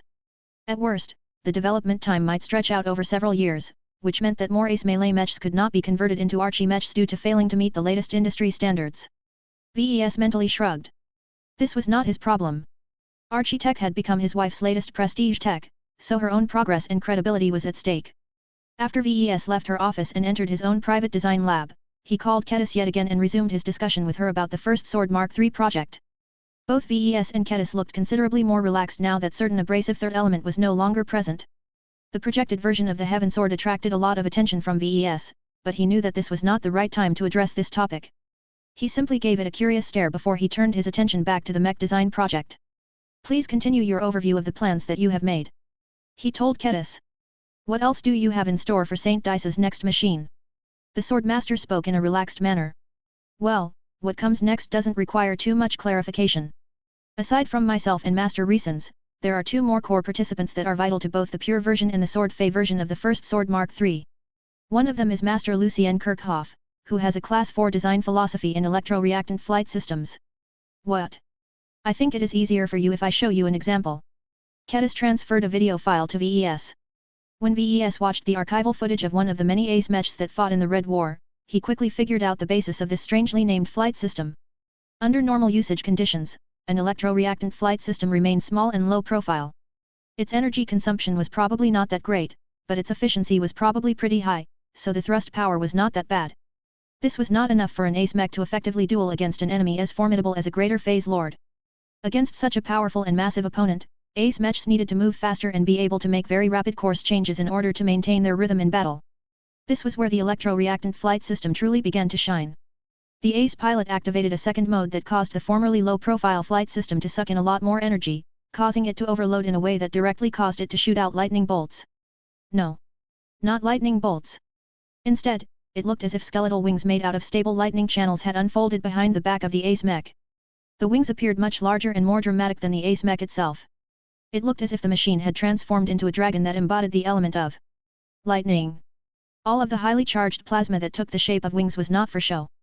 For whatever reason, they massively boosted the Ace Mech's mobility, allowing the machine to move almost 2 times faster while also enabling it to make turns that were much sharper than before. The Greater Phase Lord fighting against the electrified monster quickly became overwhelmed by this flashy display. The enemy champion's spatial barrier depleted quickly. Eventually, the native god lost much of his courage and retreated from the battlefield much earlier than expected. This turned out to be a rather fortunate development as the Ace Mech equipped with the electro-reactant flight system expended so much energy that it could hardly keep up its supercharged state. The electrified wings quickly faded away, restoring the Ace Mech to its weaker and much less explosive state. The machine was not in a state to confront Phase Lords any longer and had to retreat in advance as well in order to replenish its energy reserves. Wow! VES reacted. I am impressed. Compared to other flight systems, the efficiency and endurance of this tech is really bad. However, I can see why you are so enthusiastic about it. If the only job of the Ace Mech is to overwhelm and defeat enemy Phase Lords before they can do a lot of damage against other human units, then this is definitely a design application that can facilitate this role. Kedis smiled. I have spoken to Master Kirchhoff numerous times, and he shares the same thoughts. His most advanced implementation of electro-reactant flight system is best suited for Ace Mechs that have a very high demand for extreme short-range mobility, but are not already equipped with other energy-hungry systems. The first Sword Mark III definitely meets his requirements. The biggest sacrifice that I have to make is to settle for a smaller and less powerful Azure Energy Shield generator. The first Sword Mark III will not be able to rely on it to withstand a large amount of attacks, but this is not too important as it is unable to block the passage of superdimensional weapons. It also doesn't synergize well with Saint Dice's domain. Anyone who understood Saint Dice's strengths would prioritize physical defenses over energy defenses. An Azure Energy Shield generator could still be used to block space dust and trivial attacks, but the first Sword Mark III clearly shouldn't rely on it to defend against attacks from more serious opponents. Right now, Kedis revealed the core players of her design team. The Swordmaster herself was responsible for leading the mech design project. She also took it upon herself to design the overall mechanical structure of the mech frame and optimize it to fit Saint Dice's personal swordsmanship. Master Lillian Resins was in charge of shaping the defenses of the first Sword Mark III. She contributed her Teva armor to massively strengthen the first Sword Mark III's ability to resist superdimensional weapons and many other forms of transphasic armaments. She was also expected to work together with Kedis to contribute her Teva weapon tech to upgrade the Decapitator mech sword. Master Lucien Kirchhoff of the mech supremacist faction was in charge of improving the mobility of the first Sword Mark III. His electro-reactant flight system would definitely turn the Ace Swordsman mech into a powerful duelist. Even if Saint Dice wouldn't be able to use this powerful design application to defeat an enemy Phase Lord, her machine should at least be able to disengage safely, thereby allowing her to fight another day. This was already a powerful combination. Kedis did not necessarily have to rely on other mech designers in order to develop a powerful Ace Swordsman mech. Of course, it was still better to fill up the 2 remaining slots in order to maximize the improvement to the mech design. The pure version of the first Sword Mark III doesn't include your participation. Kedis told VES. It is purely designed to excel at defeating enemy Phase Lords and nothing else. For this purpose, space suppression technology plays a vital role. Master Pritanese Klissner was part of the R&D team that originally cooperated with the Space Lock to develop space suppression technology. Even if he was not the lead researcher of this important project, he has developed enough insights into this tech to invent his own brand of space suppression tech. That most definitely sounded interesting to VES. Any researchers that were qualified to work with a god pilot on a game-changing piece of technology most certainly weren't weak or incompetent. What does he specialize in? VES asked. Master Pritanese Klissner has a Class 8 design philosophy in long-distance waveform propagation. Kedis answered. In short, he can increase the range of energy fields and many other stuff. In this context, he has agreed to contribute a long-distance space suppression module to the first Sword Mark III. With a name like that, I think I can guess why you have chosen it for your project. There are 2 advantages over using this special space suppressor over the normal versions. First, the Ace Mech does not have to move too close to the enemy Phase Lord in order to weaken the target's spatial barrier. Second, it can effectively penetrate deeper into the massive body of a larger Phase Lord. The ones that are as large as space stations or more are so physically huge that a single space suppressor cannot completely weaken the enemy's spatial barrier or spatial abilities. Having a module that can encompass a much greater volume of space will help the first Sword Mark III perform better against these massive opponents. ICVES remarked. That sounds extremely useful, especially in the later stages when Saint Dice has grown stronger. A long-distance space suppression module should also help the first sword eliminate warships more effectively, as they all rely on phase water tech to move faster, hit harder and resist more attacks. This is truly a practical and useful choice under all circumstances. Space suppression tech was still relatively new. It was also so complicated and so deeply intertwined with phase water theory that many other mech designers had difficulty improving on the tech. However, a master mech designer that took part in the development of the original version of space suppressors did not suffer from this problem. It should be much easier for such a figure to develop selective improvements on the original tech. Even if the space suppressor became a lot more expensive and lost performance in other areas, it may still be worth it under the right circumstances. Chapter 6564, Phase Water Super Energy Cells. VES had to admit that the pure version of the first Sword Mark III already sounded like an excellent ace mech that likely possessed all of the capital she needed to defeat enemy phase lords. He truly gained a new appreciation for the master mech designers of the mech supremacist faction. He had always heard that the high-ranking mech designers of this faction concentrated a lot of powerful specialists, and VES was not disappointed in this regard. Sure, many mech designers of the mech supremacist faction admittedly possessed very narrow specializations and relied heavily on collaborations to develop truly useful mechs. The faction therefore existed to bring all of these extreme nerds together and make it easier for them to hook up with each other and find willing collaborators. Kedis took advantage of this existing infrastructure to attract a number of powerful specialists to elevate the first Sword Mark III project to a higher level. So far, the pure version of the first Sword Mark III already sounded powerful enough. VES actually felt tempted to join in the party as well, but it was clear that Kedis had reserved the fifth slot for a different mech designer. VES. Yes, Kedis. Now that you are aware of 4 of the 5 mech designers who are responsible for designing the pure version of the first Sword Mark III, can you guess the greatest shortcoming of this mech proposal? VES became thoughtful.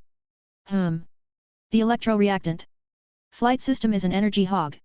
The long-distance space suppression module also sounds as if it will drain vastly more energy than the standard modules in order to project its effect across longer distances.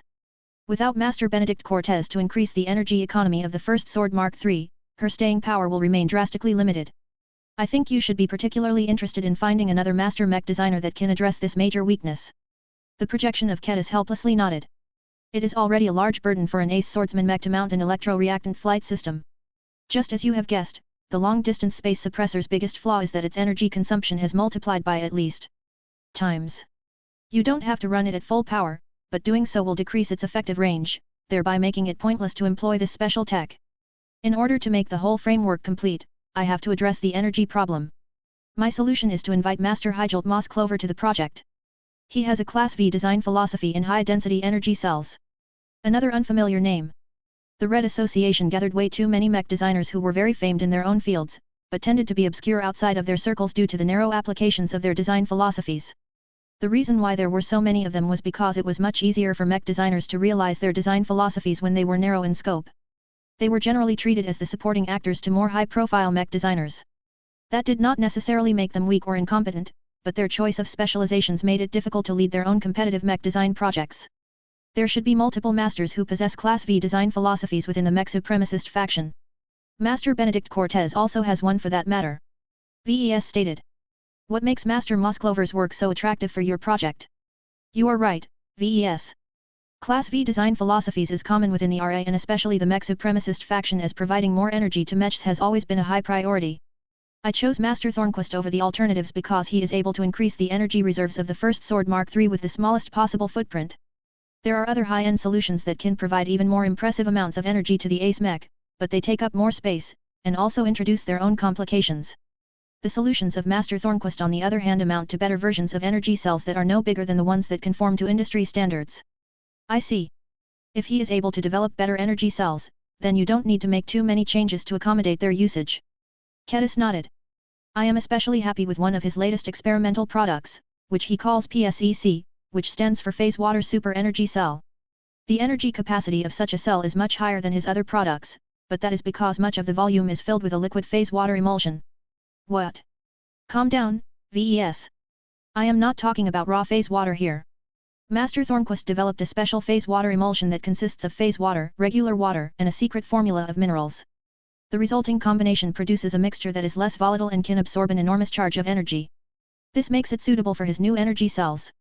As long as our clan is readily willing to provide the large amount of phase water it takes to produce the PSECs, the first Sword Mark III will be able to fight at full power for at least 30 minutes, which is enough to decide the outcome of a duel against a powerful phase lord. I see. VES gained a complete overview of the pure version of the first sword Mark III. The mech proposal presented an incredibly attractive package to him. It was indeed a machine that eschewed gimmicks in favor of strengthening its core parameters. There was relatively little creativity and ingenuity in the pure version, but that was not necessarily a disadvantage. The first sword Mark III in this incarnation would become a highly specialized tool that could be relied upon to cut phase lords to pieces on a reliable basis. The Ace Swordsman mech did not even need to resort to additional support or other special measures to put up a good fight against phase lords armed with Saint Piercer weapons.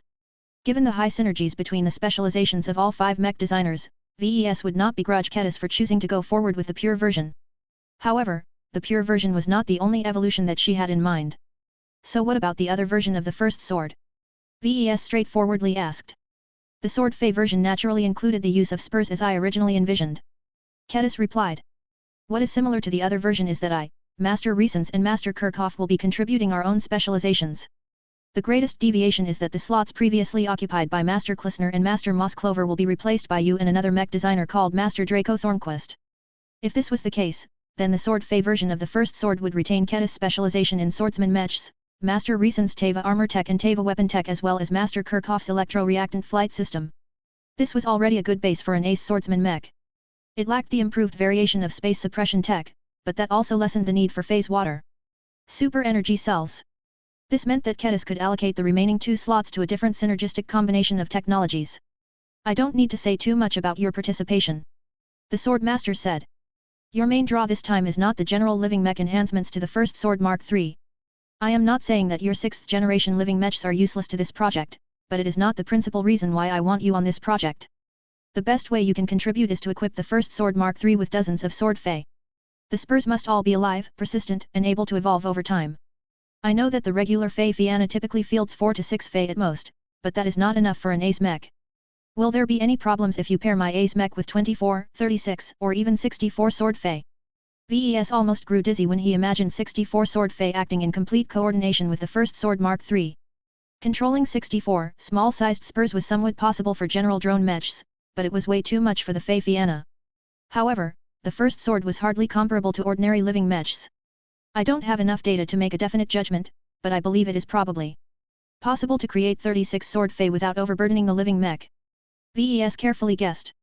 The first sword's spiritual foundation should definitely be able to withstand the load after absorbing so much feedback from Saint Dice's recent breakthrough.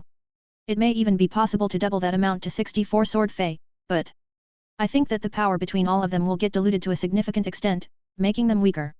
The upside is that as long as the first sword Mark III grows over time, this weakness will slowly disappear. That put Ketis in a thoughtful mood. The power of this alternative version of the first sword Mark III was clearly dependent on the quantity of sword Fey that the ace mech could effectively support. Why do you care so much about the quantity of sword Fey, Ketis? My Fey Fiannas always emphasize quality over quantity. They can do more with 4 Fey each than other drone mechs that have dozens of spurs under their command. That is true in those cases, but there is a reason why the quantity of living spurs is materially important to the sword Fey version of the first sword. This has to do with what Master Draco Thornquist is able to bring to the table. Oh? What makes his work synergize so well with mine? Ketis began to grin. Master Thornquist just happens to be the direct disciple of the Web Mistress, the inventor of support link technology. Now that certainly raised his value and importance by a huge extent. Anyone taught by a genuine star designer should not be weak. You must feel really glad to gain the cooperation of a mech designer of this pedigree. I am. She said. I actually have a suspicion that Master Thornquist would never indulge me if he hadn't secretly been instructed by the Web Mistress to forge a connection with the Larkinson clan and ultimately you. That is actually one of the reasons why I am reluctant to commit to the Sword Fey version of the first sword Mark III. I don't want to get pulled into a political scheme that might damage your interests or unknowingly drag our clan into a political camp. That sounded surprisingly thoughtful and prudent of Ketis. He could not fault her decision. Your concerns are valid. I don't know much about this situation, but I think your suspicion is likely true. That doesn't necessarily mean that it is impossible for you to work with Master Thornquist. As long as the implications aren't too serious, then I am fine with it. Who would complain about building a relationship, if only an indirect one, with an impressive star designer? I guess I should explain what Master Thornquist brings to the table. The short version is that he has taken the Web Mistress support link tech and essentially applied it onto drone mechs. He believes that his drone mechs are the strongest in their respective mech generations. He even looks down on your Fey Fiannas. VES blinked at that. That sounds incredibly arrogant of him. Does he truly have the capital to make this boast? Well, he has a Class 6 design philosophy in spur-linking drone mechs, which should tell you how much he has invested in this mech archetype. I think it should be easy for you to deduce why his works are so powerful. His spurs are all integrated with miniaturized versions of support link technology. They can share energy and other resources with each other over short and even medium distances to pool their strengths together. This can massively increase the endurance, the survival rate and even the damage potential of all of the spurs. The greater the number of spurs, the more effective the linking effects become. No wonder Master Thornquist claimed his drone mechs were the strongest. The synergy between drone mechs and miniaturized support link technology was so great that the whole far exceeded the sum of its parts. Chapter 6565, Extravagant Proposal. After a month of cooperation with the master mech designers of the mech supremacist faction, Kedis clearly became influenced by their ideas. After exploring the possibilities for collaboration, she had outlined two different visions for the first Sword Mark III. The pure version pursued extremely solid dueling capabilities above other concerns. The Ace mech would become a straightforward evolution of the swordsman mech archetype. This choice had great implications for Saint Dice's future trajectory. This template would most likely remain a constant and permanent fixture of her approach towards combat. She would remain wedded to the strengths and limitations of a pure swordsman mech archetype. If she ever managed to become a god pilot in the future, then she would likely become the ultimate swordsman mech specialist among her kind. VES could clearly tell why Kedis felt so enamored about this approach. There was beauty in its simplicity. Saint Dice was a great fit for this machine as she had remained committed to piloting pure swordsman mechs for her entire career. She knew how to leverage the strength of this mech archetype while also mitigating its weaknesses.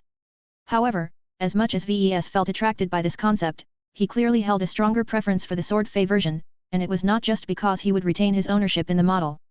Of the two versions that you have presented, there is a clear distinction between risks and rewards. VES spoke to Kedis' projection. The pure version is a known quantity. The mech archetype is straightforward and Saint Dice doesn't have to branch out and split her training into developing new proficiencies. In order to use the pure version to its full potential, it is already enough for her to polish her swordsmanship and develop her amazing affinity towards the metal element towards augmenting and reinforcing her machine.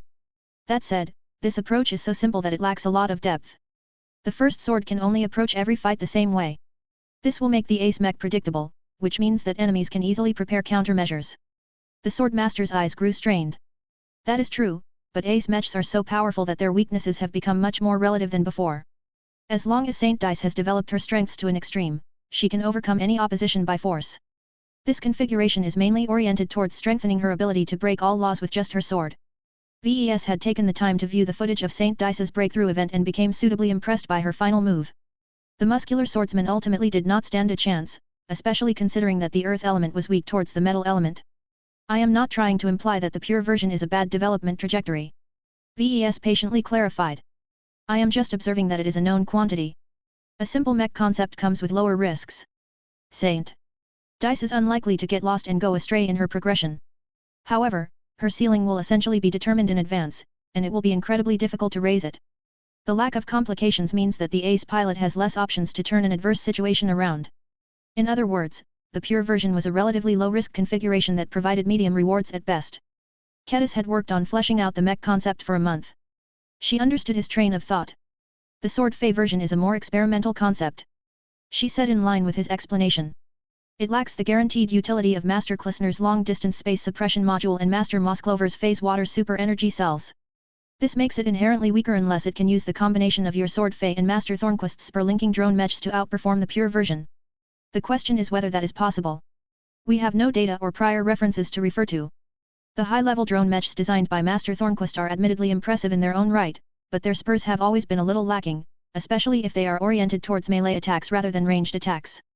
Ranged spurs were much more convenient to use as they just had to hang back and launch attacks at distant targets. The biggest difficulty with using them was to aim and control them all with precision, but high-ranking mech pilots along with advanced hardware and software usually made this doable. Melee spurs were much harder to use. Unless they possessed energy blades or whatever, they needed to exert enough force to inflict enough damage, which was difficult to accomplish due to their much lower mass and momentum. This problem was much less of a concern for Ace mechs as their Saint Kingdoms could usually amplify the power of melee spurs by an enormous extent. However, this strength boost only remained effective within the range of the domain field, which was not all that big. I think the Sword Fey version is worth investing in despite its greater risks. VES argued. Sure, the floor is much lower due to inferior space suppression capabilities and lower energy reserves, but as long as you can pair the first Sword Mark III with a lot of Sword Fei, the living mech can dominate the battlefield with them. There is no rule that states that spurs have to be physically mounted onto the mech frame, so you can do away with that. Instead, you can design them as permanent detached semi-autonomous combat units and make them a little larger and more powerful. They can be integrated with their own power source and miniaturized space suppressors to make up for the aforementioned shortcomings. The plan that VES presented was one that Kedis had already considered. Your suggestion has much promise, but the difficulty lies in its execution, she said. Not only must this version be able to field at least 32 Sword Fei in order to produce strong enough support link synergies, Saint Dice must also be able to control them effectively in the field. She will have to divert time away from training her swordsmanship and learning how to strengthen her mech with the metal element to learn how to best draw out the strength of all of the Sword Fei under her command. There lies the promise, VES enthusiastically said. Those Sword Fei are all alive, and destroying their physical shells won't kill off the subordinate spirits. This means that the latter will constantly grow and develop over time. One day, they will become so strong that the first Sword Mark III can probably defeat a Fei's lord by relying on the Sword Fei alone. As wonderful as it sounded, Kedis still maintained sober attitude towards this mech concept. All of that growth alone is not enough if Saint Dice is unable to use them smoothly and with precision. I have asked her about what she thinks about using so many Sword Fei in combat. She is receptive enough to give it a try, but she does not have total confidence that she can split her attention enough to make good use of the Sword Fei. We are asking her to make a drastic change to her approach towards mech piloting. She also has to develop an entirely new set of skills and techniques related to the Sword Fei. As VES and Kedis continued to talk, it was clear that the Swordmaster was clear about the strengths and weaknesses of both versions, but was unable to make up her mind. Both concepts were far too tempting to Kedis. One represented the classic swordsman mech. The other opened up new ground. Seeing that Kedis remained far too attached to the two diverging development trajectories, VES suddenly came up with a crazy idea. Kedis, since you clearly like both versions, why not realize them both? The Swordmaster did not understand what he just said. She blinked at him in confusion. What? It's just as I said. You like the pure version, so just go ahead and develop it. You also like the Sword Fei version, so do not give up on it and develop it as well. Once you have completed the two upgrade projects, try and figure out if you and Dice are able to make a choice on which one you want to use to upgrade the first Sword Mark III. Isn't that a waste of time and resources? It isn't. VES insisted. Our clan is wealthy and we are not short of social capital and war merits. This is the time where we must decisively use our resources instead of keeping them in reserve. Do not worry about the costs and just do it. Even if half of your work will end unused, you still exercised your design skills and gained a lot of practical lessons and insights. Besides, who says Saint Dice only ever has to remain attached to a single ace mech? Kedis' eyes widened at his implication. You mean? VES grinned back at her. There is nothing stopping Saint Dice from piloting a second ace mech. Neither versions include the Carmine system, so she is not bound to a single mech for the rest of her life. I know this practice is highly unusual at the ace mech level due to resource and proficiency concerns, but that does not mean we have to blindly follow this long-standing industry custom. But, is this not a betrayal to the first sword? Living mechs have feelings, but we do not have an obligation to spoil them and treat them like princesses, Kedis. They must know their place. If one ace swordsman mech is not enough to do the job, then we will make use of two. I suppose you can use the pure version as the upgrade path for the first Sword Mark II. As for the Sword Fei version, it is better to flesh it out into an original mech design that possesses its own identity. Think of it as giving Saint Dice additional options. Not only will she be able to employ the best ace mech for the right mission, but she will also be able to switch to a fresh and undamaged machine if her current one has incurred heavy damage. This practice was not unheard of among other powerful mech forces. However, this was only ever done by keeping the previous mech used by the high-ranking mech pilot in reserve since it was already there. As long as there was enough space available on a carrier, it was worthwhile to keep the old expert mech or ace mech around even if it was weak and outdated by modern standards. The situation with St. Linda Cross was a typical example of this. She may have switched over to piloting the Amphi's Extremis, but if her ace mech ever got wrecked, she could always jump into the cockpit of her old Amphis in an emergency. The suggestion made by VES was much different from this expedient solution. He was actually talking about designing and fabricating two modern ace mechs for a single ace pilot. This was an unexpectedly extravagant plan. As attractive as it sounded, Kedis did not allow herself to get swayed by her former mentor. No. I don't think it is a good idea to waste so much resources on building two ace mechs and split Venerable Dice's attention. I believe in her capabilities. She will not have to make use of two ace mechs to handle most situations. One is enough. I will not waste my time or the time of the RA Master Mech designers just because I cannot make up my mind. I will make a choice. Seeing that Ketis had her own thoughts on the matter, VES did not press his suggestion any further. If you have to pick between the two, then I personally suggest you take a gamble and go for the Sword Fey version. I am favoring it not just because it has much greater promise than the pure version. I think it would be genuinely good for you to expand your repertoire and start making more original variations of swordsman mechs. As long as the Sword Fey version of the first Sword Mark III succeeds, you can develop simplified versions of the same concept and develop a whole line of mass production models that possesses a part of the charm. Think of how fantastic they will be if many more mech pilots can leverage lots of disposable Sword Fey in combat. It will be like designing a melee version of my Fey Fianna mech line. Chapter 6566, Access Rights. The proposal to design and fabricate two ace mechs at the same time was too outrageous for Ketis. What was VES thinking when he came up with such a crazy suggestion? In order to stop VES from pushing this insane idea onto her and the clan, the Swordmaster felt obliged to resolve her indecision once and for all. She had already procrastinated long enough. Delaying this matter further would end up doing far too much damage to everyone involved. Though VES voiced a clear preference for the Sword Fey version, Ketis did not immediately want to give up on the pure version. Yet, when Ketis thought how designing the Sword Fey version would present new challenges and options for her, she couldn't help but feel tempted to commit to this development trajectory. While Ketis tried to think whether there were enough counterbalancing reasons to favor the pure version instead, she suddenly realized that she could solicit the opinion of another swordsmanship expert. She drew out the heaven sword from the scabbard pinned to her back and unveiled a glowing blade that thrummed with heavenly energy. The projection in VES Design Lab instantly grew a little fuzzy as the optical sensors clearly struggled to accurately convey the energetic activity surrounding the relic weapon. Ketis did not pay attention to how the Heaven Sword degraded the remote connection and projected two different draft designs in front of the grand work. Heaven Sword, you must have kept track of me while I worked to flesh out these designs. Which ones do you think that I should pick to upgrade the first sword? The powerful weapon began to react. It vibrated in her hand, but that was all. It did not show a clear preference towards either concept. Ketis frowned a little. Do you think that one of them is stronger than the other? The weapon shook again, but did not give a more conclusive answer. Ketis interpreted this as a no, which meant that Saint Dice would probably do well regardless of which ace mech she ended up piloting. Do you think that the pure version will eventually be able to break all attacks and defenses with a single strike as long as Saint Dice grows powerful enough? The Heaven Sword shook up and down, which likely signified its agreement. Do you agree with VES that the Sword Fey version has greater potential than the pure version? The sentient artifact repeated the earlier motion, but this time it moved more vigorously than before. Why? The Heaven Sword presented a more direct answer this time. It glowed a little brighter and used its heavenly energy to form a dozen miniature manifestations of swords in the air. These illusionary swords were merely the size of fingers, but when they positioned themselves relative to each other according to a mysterious pattern, Ketis could feel they held power far beyond what they individually possessed. The manifested mini-swords suddenly shot out at once, generating so much power that it felt as if they could pierce through dozens of compartments inside the hull of the Spirit of Bentheim. While Ketis tried to process the power of this display, VES eyes already lit up as he observed this demonstration from remote. Even if the projected feed had grown fuzzier, he still understood what just happened. Formation. He gasped. What the Heaven Sword has just done shares many of the same principles as a battle formation. Do you know what this means?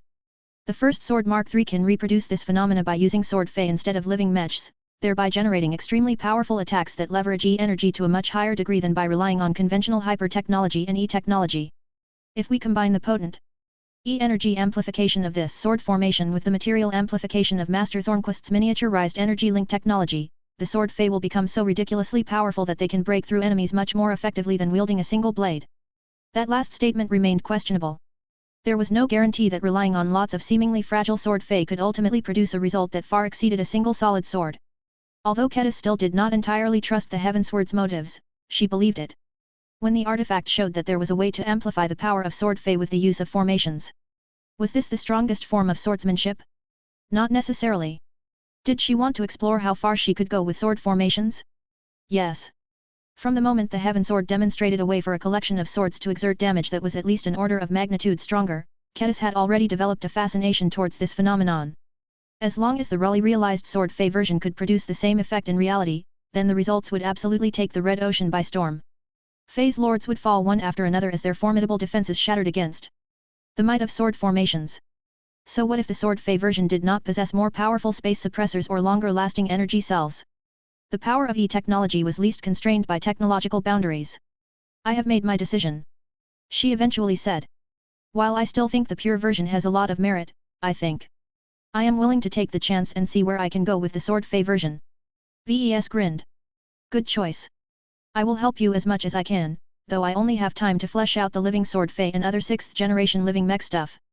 I am sure that your collaboration with the mech supremacists will help you deal with the remaining problems of the first Sword Mark III project. The two Larkinson mech designers spent the next half hour exploring the chosen mech concept. Now that Ves had returned, he was able to provide his own feedback on how to design the Sword Fey based on his experiences with designing the Fey Fiannas. The discussion proved fruitful. Once Kedis formed a revised design plan for the first Sword Mark III project, she was ready to go full steam ahead and dedicate the next 5 or so months to bringing her ambitious vision to a reality. I hope that we will be able to finish this upgrade in time for Saint Dice to make a difference. Kedis sighed. Don't expect reality to bend according to your desires, Kedis. I have a feeling that Saint Dice will not be able to fight at her best in the decisive battles to come. The native aliens are clearly drawing closer to a final push. I suspect that they are waiting to push over the 4th defensive band before launching an all-out offensive thrust to overcome the 5th defensive band at once and break into the hinterland of human-occupied space. As a woman who followed the developments of the Red War fairly closely, Kedis could not discount this possibility. It would be a costly strategy, but T was the best way for the Red Cabal to achieve a decisive victory. Let us hope that the human high command isn't asleep and is ready to foil this final push. As the remote conversation came to a close, Ves and Kedis continued to communicate with each other in a friendly and familiar fashion. In no way did they speak about any sensitive or confidential topics. Ves did not share any of the classified secrets he learned through his position at the Red Collective. Kedis also refrained from speaking about the Heaven Sword as much as possible. Well, I enjoyed our talk. It was good to catch up with you after my unintentional break from reality, but we all need to get back to our work again. Let's talk again when we have made more progress in the first Sword Mark III project. The connection ended soon after that. Ves stayed in his design lab in order to update his log and record his thoughts and ideas about the upgrade project. Almost an hour passed by before Ves finally completed his chores. He looked around and noted that only his Apocalypse Warden guards kept him company. Although the situation was not exactly ideal, Ves no longer had an excuse to visit the bathroom anymore. Phase lords and human-sized toilets did not exactly play well with each other. He inwardly shrugged. There was no need to fuss over this issue as much anymore. It was not as if he would expose anything if he activated it. He just wanted the added insurance of escaping monitoring as much as possible, but if that was not possible, then he would do without. After making his mind, Ves waited for over 2 minutes until he finally activated a command that had been tempting him ever since he woke up after completing the Amaranto Mark III. He entered the system space. A handful of system notifications immediately bombarded his vision, but Ves deliberately ignored them and turned around to greet Kedis, who should have entered the system space at the exact right time. Ah, good.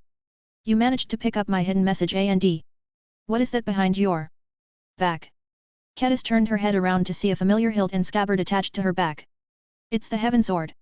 I didn't know that it could enter the system space. Well, you learn something new every day. Kedis lamely said. An awkward silence stretched between the two mech designers. The Heaven Sword was not exactly a welcome presence in a space that Ves had always considered to be his private refuge. Seeing that the Heaven Sword did not exhibit any hostile reactions, Ves was willing to believe that it did not intend to do any harm. He decided that it was best to pretend that this would remain the case. If the Heaven Sword ever tried to pull anything off, then either the mech designer system successfully dealt with the powerful artifact, or managed to succeed anyway. Either way, Ves was too weak to intervene in a collision between two very different but unimaginably powerful relics.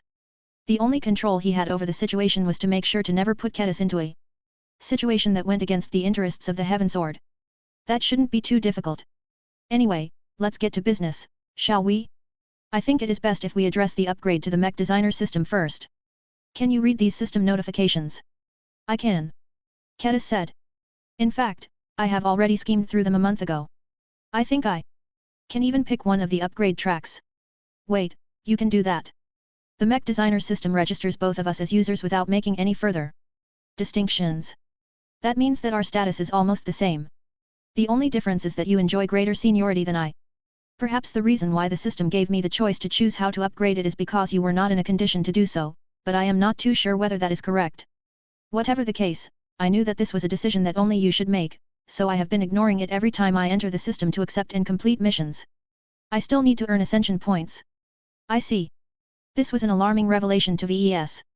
If the system did not elevate his status about other users of the system, then that vindicated his decision to be extremely cautious when choosing to invite other mech designers. He couldn't imagine what Gloriana would do when presented with this situation. Fortunately, Kedis had proven her trustworthiness yet again by refraining from making a decision that only VES should make. His first priority after he had dealt with this upgrade business was to inquire how he could upgrade his status in the mech designer system. He could not afford to let anyone, even those who currently held his trust, gain the power to usurp the system and restore it into the original metal scroll or whatever. Chapter 6567, Changelog. Welcome to the Mech Designer version 4.0, user. With 3 successive upgrades, the Mech Designer system has become more complete and capable of solving problems.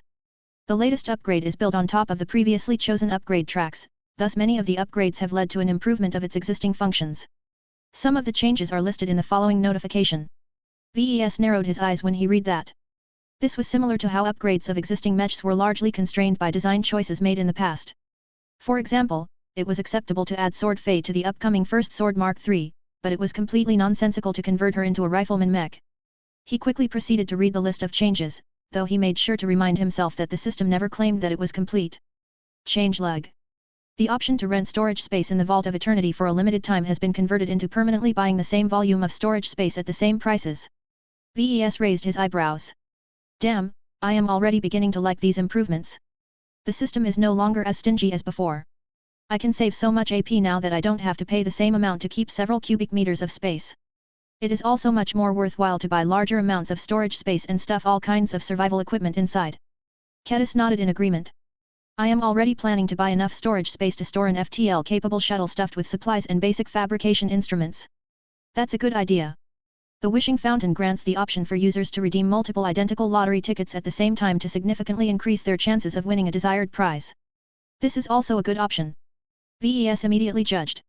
It might not necessarily be worth it to waste multiple high-end lottery tickets, but it is definitely worthwhile to sacrifice a lot of golden lottery tickets to obtain the best item in the prize pool. I haven't earned enough lottery tickets. Try and do your best to turn the First Sword Mark III into a masterwork mech, Kedis. The system will award you with a radiant lottery ticket if you do. That is one of the nicer ones you can obtain. That is where I managed to get my artifacts. The Divine Bazaar will permanently offer a large selection of basic goods for sale at any time, thereby explicitly excluding them from period rotation. This is not a dramatic change, but it is actually quite helpful. VES commented. Products such as attribute candies aren't always available. I hope that the Divine Bazaar will also make Chi Restoration Potion available on a permanent basis. Even if each potion costs 80 ascension points, they can be literal lifesavers in the right situation.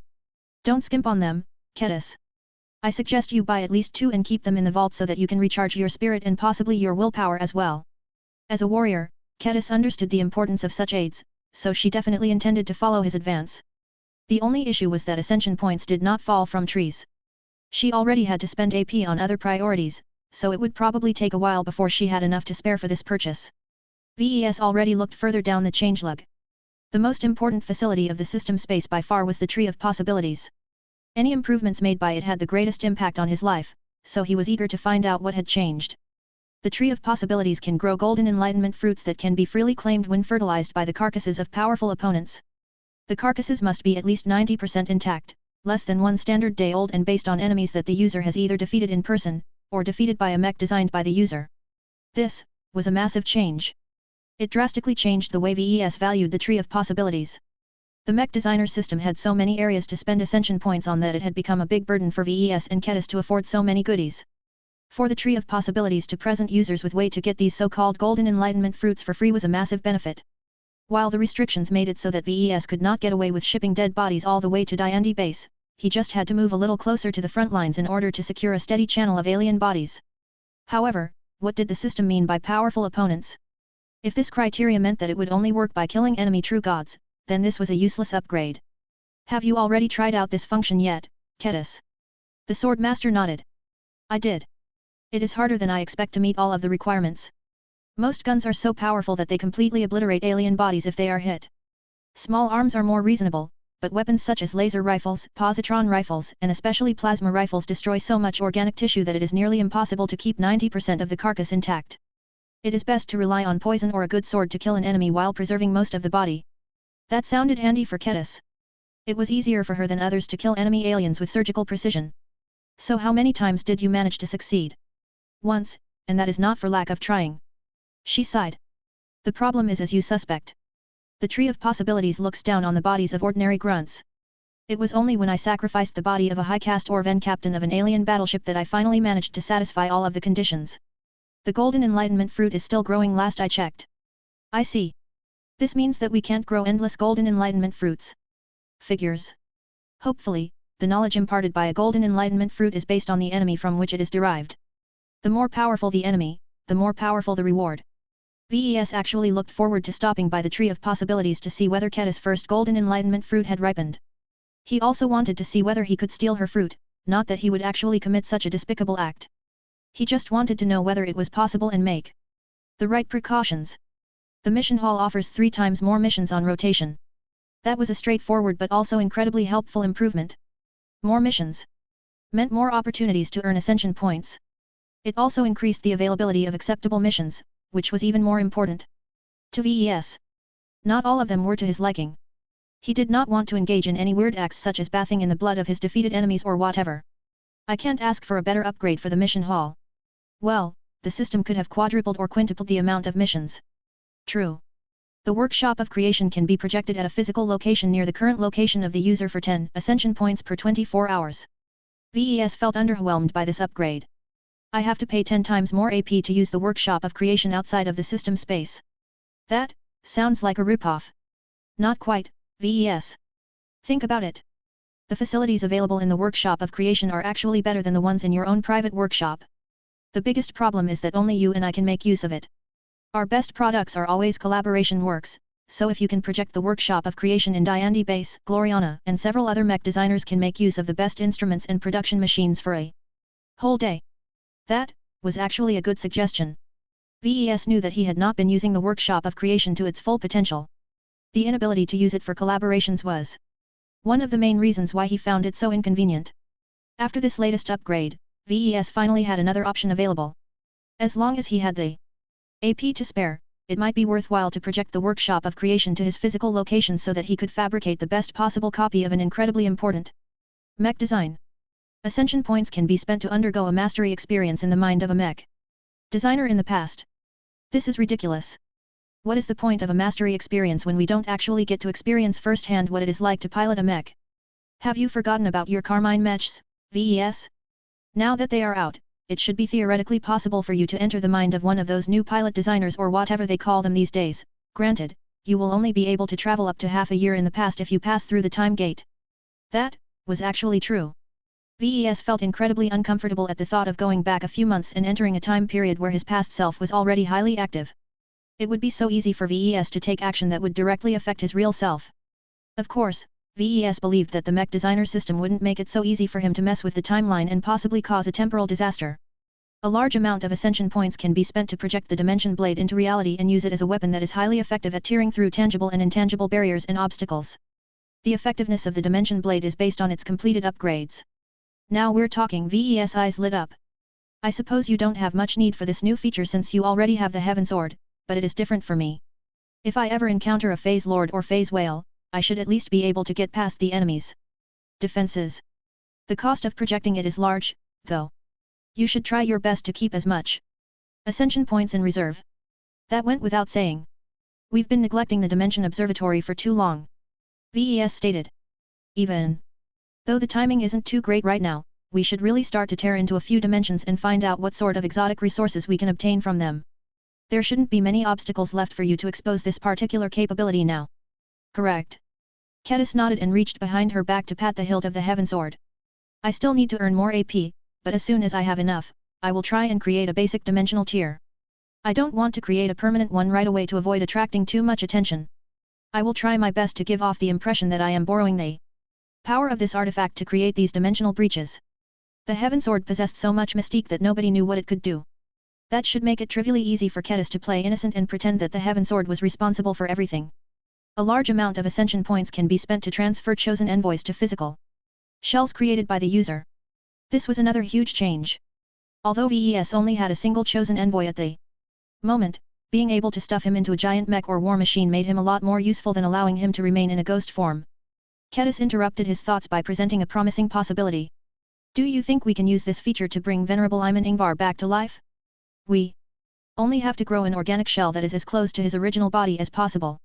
The Saint Commander will be incredibly happy to reunite with her brother again. The idea held a lot of promise, but VES doubted that would be so easy to resurrect the deceased. I don't think Kosella will be happy to see Iman in his current mental state. VES shook his head. Have you talked to my chosen envoy? His mind has grown 10 times duller than before. Not only that, he is unflinchingly loyal to me. It's like he has been reprogrammed into my slave. Kosella is liable to kill me if she sees how much her brother has fallen. I think it is best to shelve this idea. Ah, you are right, VES. It is not a good idea for now, maybe Iman will recover further. Over time. I think she deserves to see her brother again in her lifetime. We can't hide your chosen envoy forever. I know, but it is too soon. Let's revisit this subject a few decades later. That was the end of the changelog. VES had no doubt that the mech designer system implemented a lot of invisible improvements, but mere users like him and Kedis did not deserve to learn about them. He really needed to figure out how he could improve his status. What did he need to do to put himself on top of Kedis and other potential users? Chapter 6568, Powerful Upgrade Track. The general system upgrades this time delighted VES. None of the upgrades sounded overwhelmingly powerful, but they all brought useful and practical enhancements to existing functions.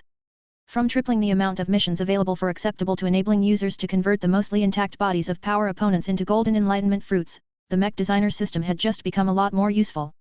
The previous upgrade did not bring so many different changes to the facilities in the system space. Version 3.0 merely introduced a dimension observatory, which opened up a lot of new options, but demanded way more AP to operate than the current users could afford. VES actually had a strong suspicion that the system expended more effort than useful to strengthen its existing functions this time. It must have heard his complaints and may have grown concerned that he wasn't using the system as much as he should because of that. He had no doubt that the advantages provided by the system had grown so much that he would not be able to resist the temptation to increase his reliance on its functions. Normally, VES would maintain a paranoid attitude towards these suspicious gifts, but given the ongoing crises, he was not sure he could afford to waste the potential of the system. He already planned to visit the mission hall and pick up a few convenient missions so that he could work on earning a good sum of ascension points in his spare time. His expression briefly worsened. Time was his greatest shortcoming. He had way too much to do and not enough time to handle every issue. It would be great if the missions corresponded to his existing plans and intentions. If not, he would have to think carefully if he could afford to spend that much time to earn specific sums of AP. By the way, VES, I also made another potential discovery about the changes to the system. Kedis spoke. If the description related to the Dimension Blade is accurate, we can potentially use it to kill or destroy stuff that we never thought about challenging in the past. For example, what if we can use it to kill ancient phase whales? Impossible. That's an absurd thought, Kedis.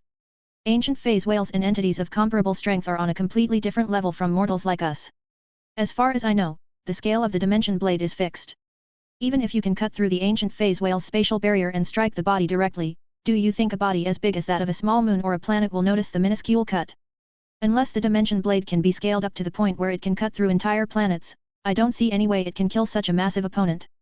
Besides, those enormous phase lords and phase whales aren't stupid enough to sit around and let you swing your enormously threatening blade against them. They have many ways to avoid getting hit. True gods truly stood above mortals in many different aspects.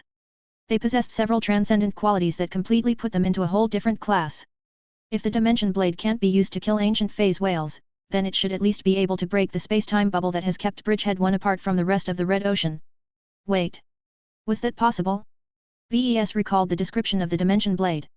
Whatever it was, its capabilities shouldn't be weak, especially since it was a product derived from the mech designer system. Yet was it truly as absolute as it suggested? Could the Dimension Blade truly break through more than common physical and energy defenses? If it could be used to break through a greater space-time bubble that had inflicted considerable damage to red humanity's socio-economic landscape, then that would not only free up the polymath and many highly competent first-class scientists and engineers, but also liberate the First Flame and the Dominion of Man. The latter was especially important as the Soul Carmine Dreadnought could immediately be sent to the border regions and delay the collapse of the 4th Defensive Band, thereby buying precious time. VES felt incredibly glad that the system had introduced a truly useful capability this time. The only fly in the ointment was that it came too late to be of use. Your idea has a lot of merit, Kedis, but it is probably not necessary for us to employ this solution anymore. He says. According to classified information that I am not sure I am supposed to share with you, the greater space-time bubble surrounding Bridgehead 1 has exhibited increasing abnormalities. The predominant theory is that the polymath and the other humans trapped inside managed to find a way to multiply its energy consumption, thereby causing it to get deflated at a rapid speed. There is no point in spending dozens or hundreds of AP to pop the bubble when it is already being solved by a star designer. He knew that the polymath wouldn't let herself get trapped like this for long. It only took a few days inside the time-distorted bubble for her to cobble up a solution. Kedis simply nodded at this answer. That saves us a large amount of ascension points. It is better not to project the dimension blade into reality if we can help it, as it will delay our other system purchases. The two users could keep on talking about the implications of the improvements noted in the changelog for hours, but VES was not interested in going into too much detail at the moment. He had been putting off the next matter long enough. His patience had grown thin, so he finally allowed himself to study the next notification. Ever since he submitted a small sample of Yondu milk to the Mech designer system, he already had an inkling that the bulk of the upgrades would be oriented towards life. The system did not disappoint his expectations. The provision of Yondu milk has restored multiple capabilities of the Mech designer system and is capable of enabling further improvements. The choices made by the user in the past limits the amount and variety of available upgrade tracks. The user can select one of the following 3 upgrade tracks to further develop and specialize the role and features of the Mech designer system. VES wondered whether it was possible to undo the existing upgrade tracks in order to open up new possibilities. This was not something he could do with the meager amount of power in his grasp. He was still at the mercy of the system, and that unsettled him. He needed to grow up as quickly as possible and gain enough power to gain at least a small degree of leverage over the system, just like his mother. He quickly moved on to studying the first upgrade track. Upgrade track number 1, 5-element mastery. This upgrade track will upgrade the tree of possibilities to provide expanded access to elemental enlightenment fruits.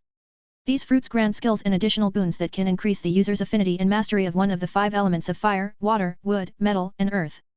Elemental enlightenment fruits can be ingested by any sentient life form, and can impart specific talent and affinities to individuals that lack them, though the final results may vary depending on many factors. After absorbing an ample quantity of elemental enlightenment fruits, the acquisition of multiple strong affinities and gaining deep masteries over several elements can allow you to safely and effectively fuse multiple elements together to produce drastically stronger results. Damn, the list of choosable upgrades started off strong by presenting an option that immediately mesmerized VES. Of all of the facilities that VES cared about, the tree of possibilities definitely ranked at the top, even surpassing the importance of the sacred temple. It couldn't be helped. As a Mech designer obsessed with incremental growth and accumulation over time, the tree of possibilities perfectly matched his inclinations and design philosophy. The first upgrade track is definitely useful, VES said. I feel tempted to choose it right away. The 5 classical elements pretty much comprise the basic building blocks of cultivation, systematic or otherwise.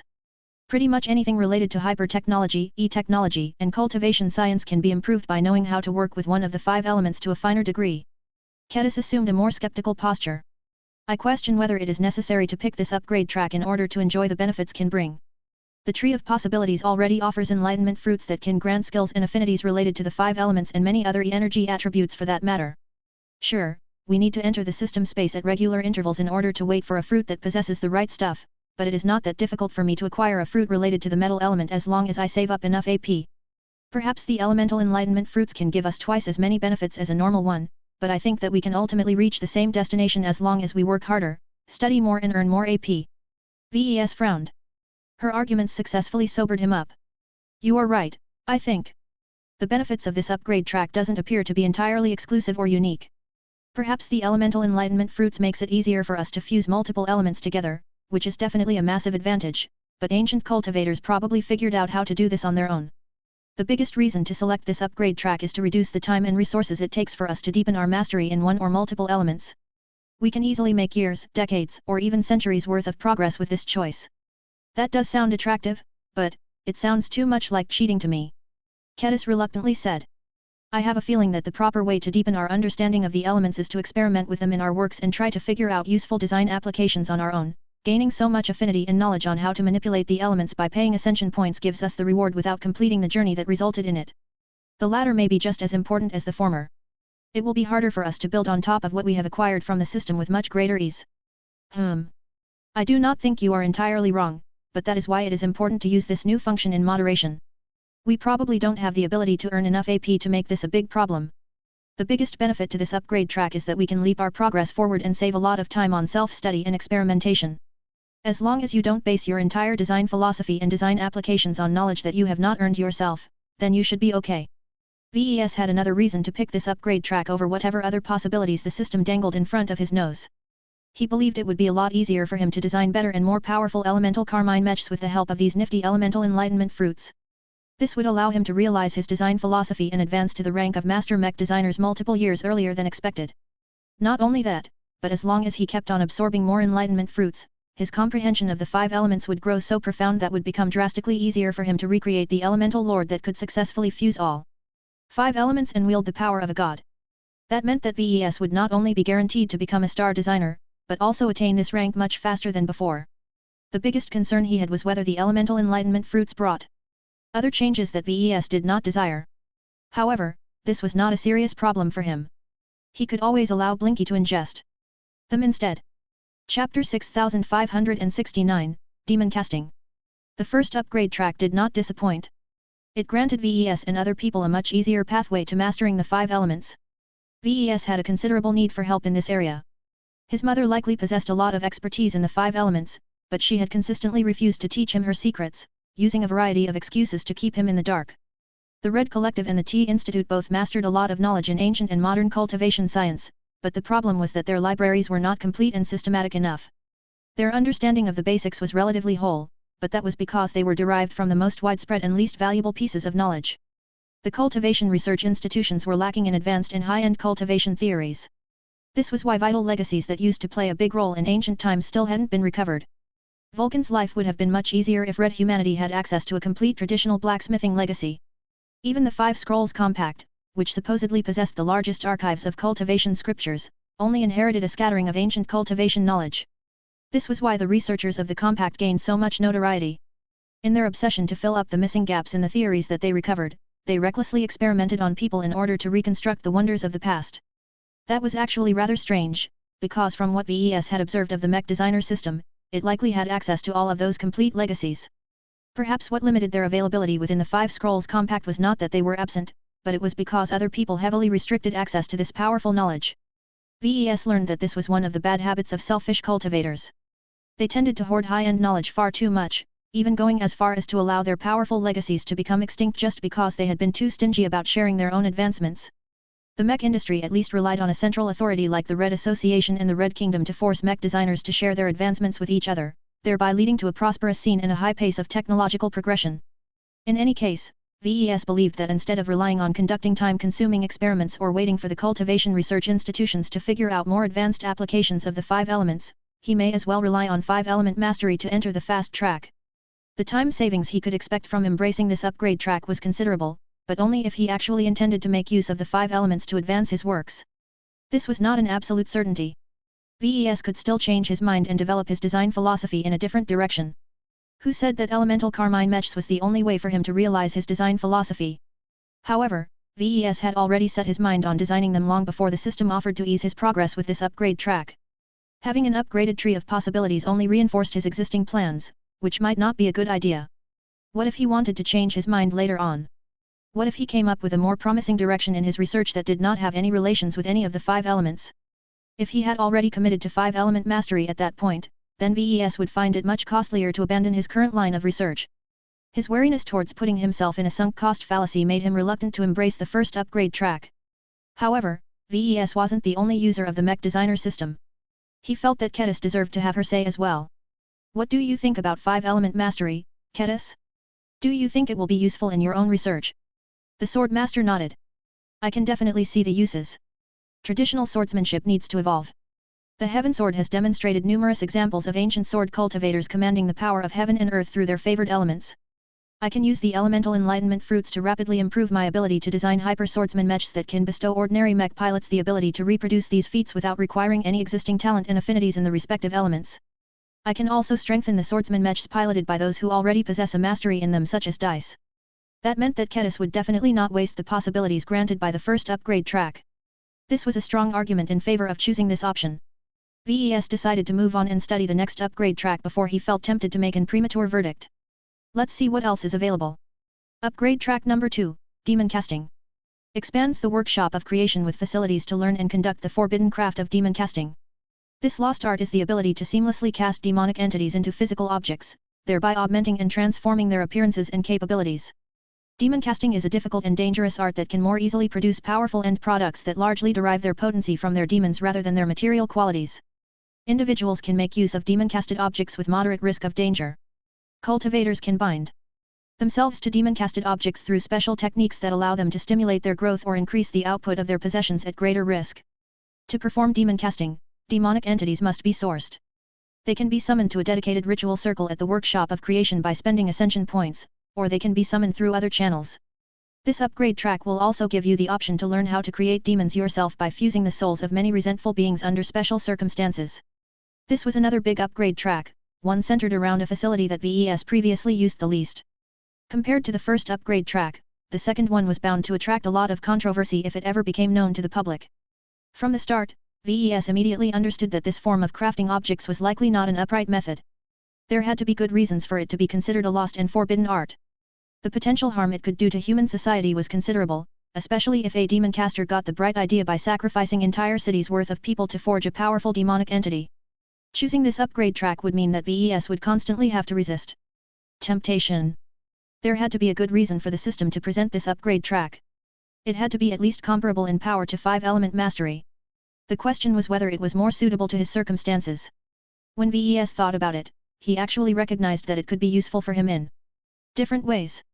Demon-casted objects was probably an easy way to power up objects that were otherwise mediocre in strength.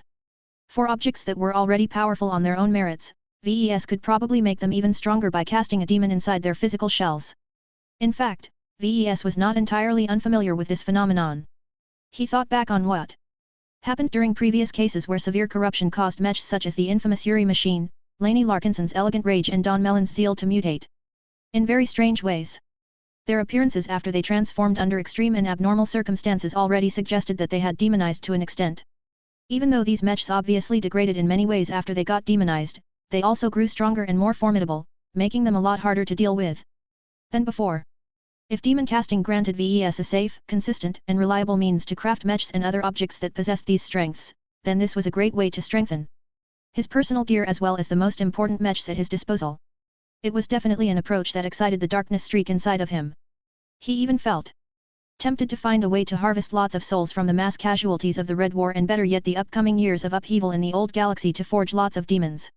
Since so many humans and aliens in both galaxies were about to die anyway, VES might as well make sure that the deaths would not be in vain, and collected the souls of all of those dead individuals so he could extract their remaining value. This was an excellent way to prevent resources that had suddenly become a lot more useful to him from getting wasted. However, VES grew wary about the safety of handling these demon-casted objects.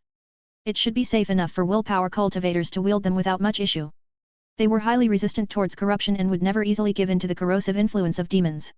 It was others that VES was worried about. Even chi cultivators may be susceptible due to their more extreme desires and emotions. However, the risks of using these dangerous objects was worthwhile as long as the user was firm enough. VES wondered whether it was possible to mass-produce demon-casted objects. Even if it was not possible, he could think about 100 different ways he could boost the power of his personal polymetal mech and other personal combat equipment. The much greater utilization of resources should give him and his retinue of high-ranking mech pilots an undeniable edge against enemy phase lords and other formidable enemies. When VES compared the second upgrade track to the first upgrade track, he found it difficult to evaluate which one was actually better. 5-element mastery directly complemented the current development direction of his design philosophy. It held great promise in the future, but VES would have to invest a lot of time and ascension points to make good use of its possibilities. This meant that it was only marginally useful in the short term, but incredibly valuable and powerful in the long term. Demon casting sounded as if it was not as expensive or difficult to get started with. Since it was tied to the workshop of creation rather than the tree of possibilities, it was likely set up to become useful right away. VES would probably have to invest a bit more time, AP, and effort to learn how to cast demons more effectively into objects, and to obtain them in the first place. Even so, VES saw great promise in relying on demon casting to create unprecedented artifacts that exceeded the power of blessed weapons. VES turned to Kedis again. Demon casting sounds like it can be incredibly useful for us in the short term, but still retain its value over the long term. What do you think, Kedis? She frowned. I do not think it is wise to play with forces that we cannot fully understand or control. I am all for exploring new and forgotten technologies to make our mechs and other weapons stronger, but this demon business sounds dangerous to me. If we don't end up getting corrupted ourselves, we may end up corrupting our clients. I do not want to bring disaster to them. I think the Heaven Sword will not like me if I try to conduct demon casting myself. Heaven has always been mortal enemies towards anything related to demons. The sword rattled in its scabbard. It clearly agreed with Keta's statement. Ves frowned at this response. You are letting the Heaven Sword influence your thoughts. Just because you don't like something is not a reason for you to share the same opinion. You need to guard your mind and make sure your opinions are your own. I think it would be a good idea to counterbalance the Heaven Sword's nefarious indoctrination if you counterbalance it with a demon-casted object. Why not convert your Bloodsinger into one?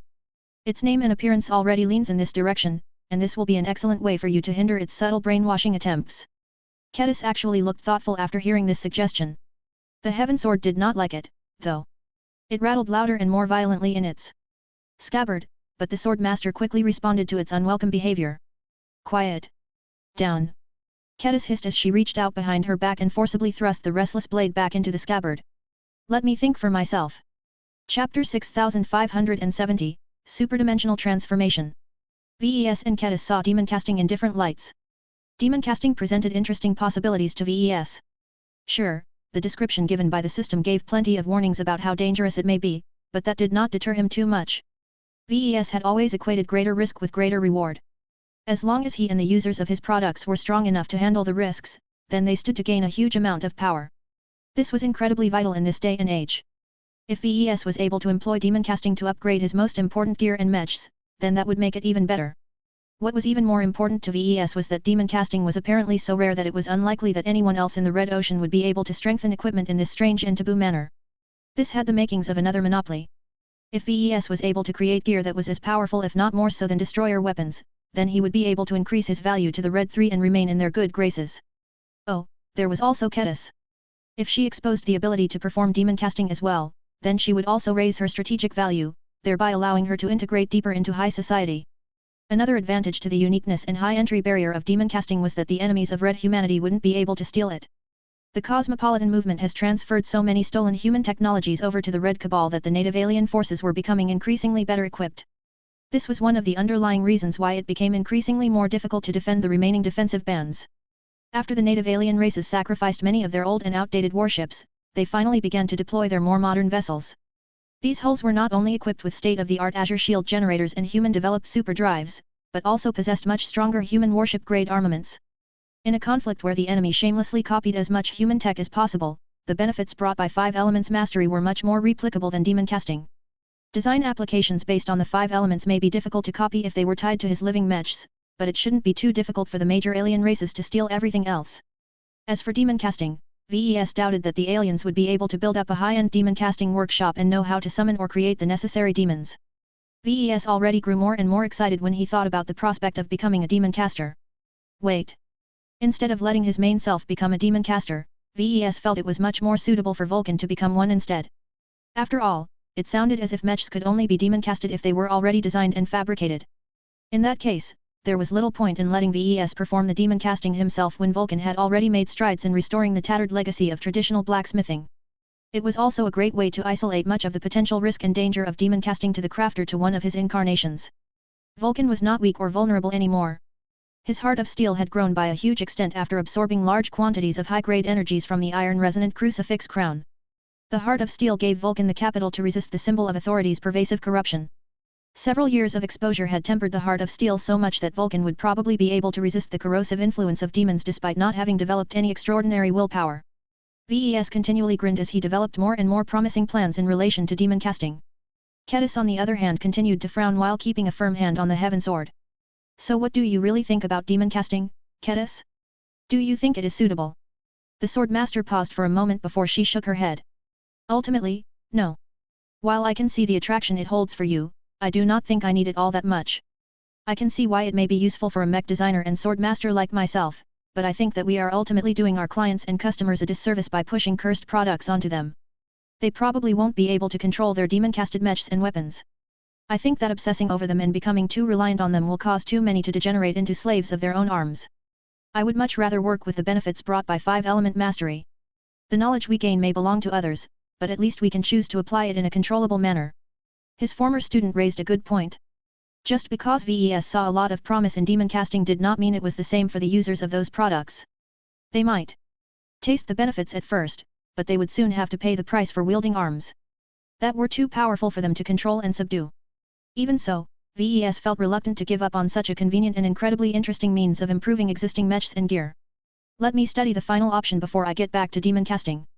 Upgrade track number 3, Superdimensional Transformation. This upgrade track will expand the Dimension Observatory. The new facilities will allow you to spend ascension points to initiate a transformation into an increasingly more powerful or versatile superdimensional entity.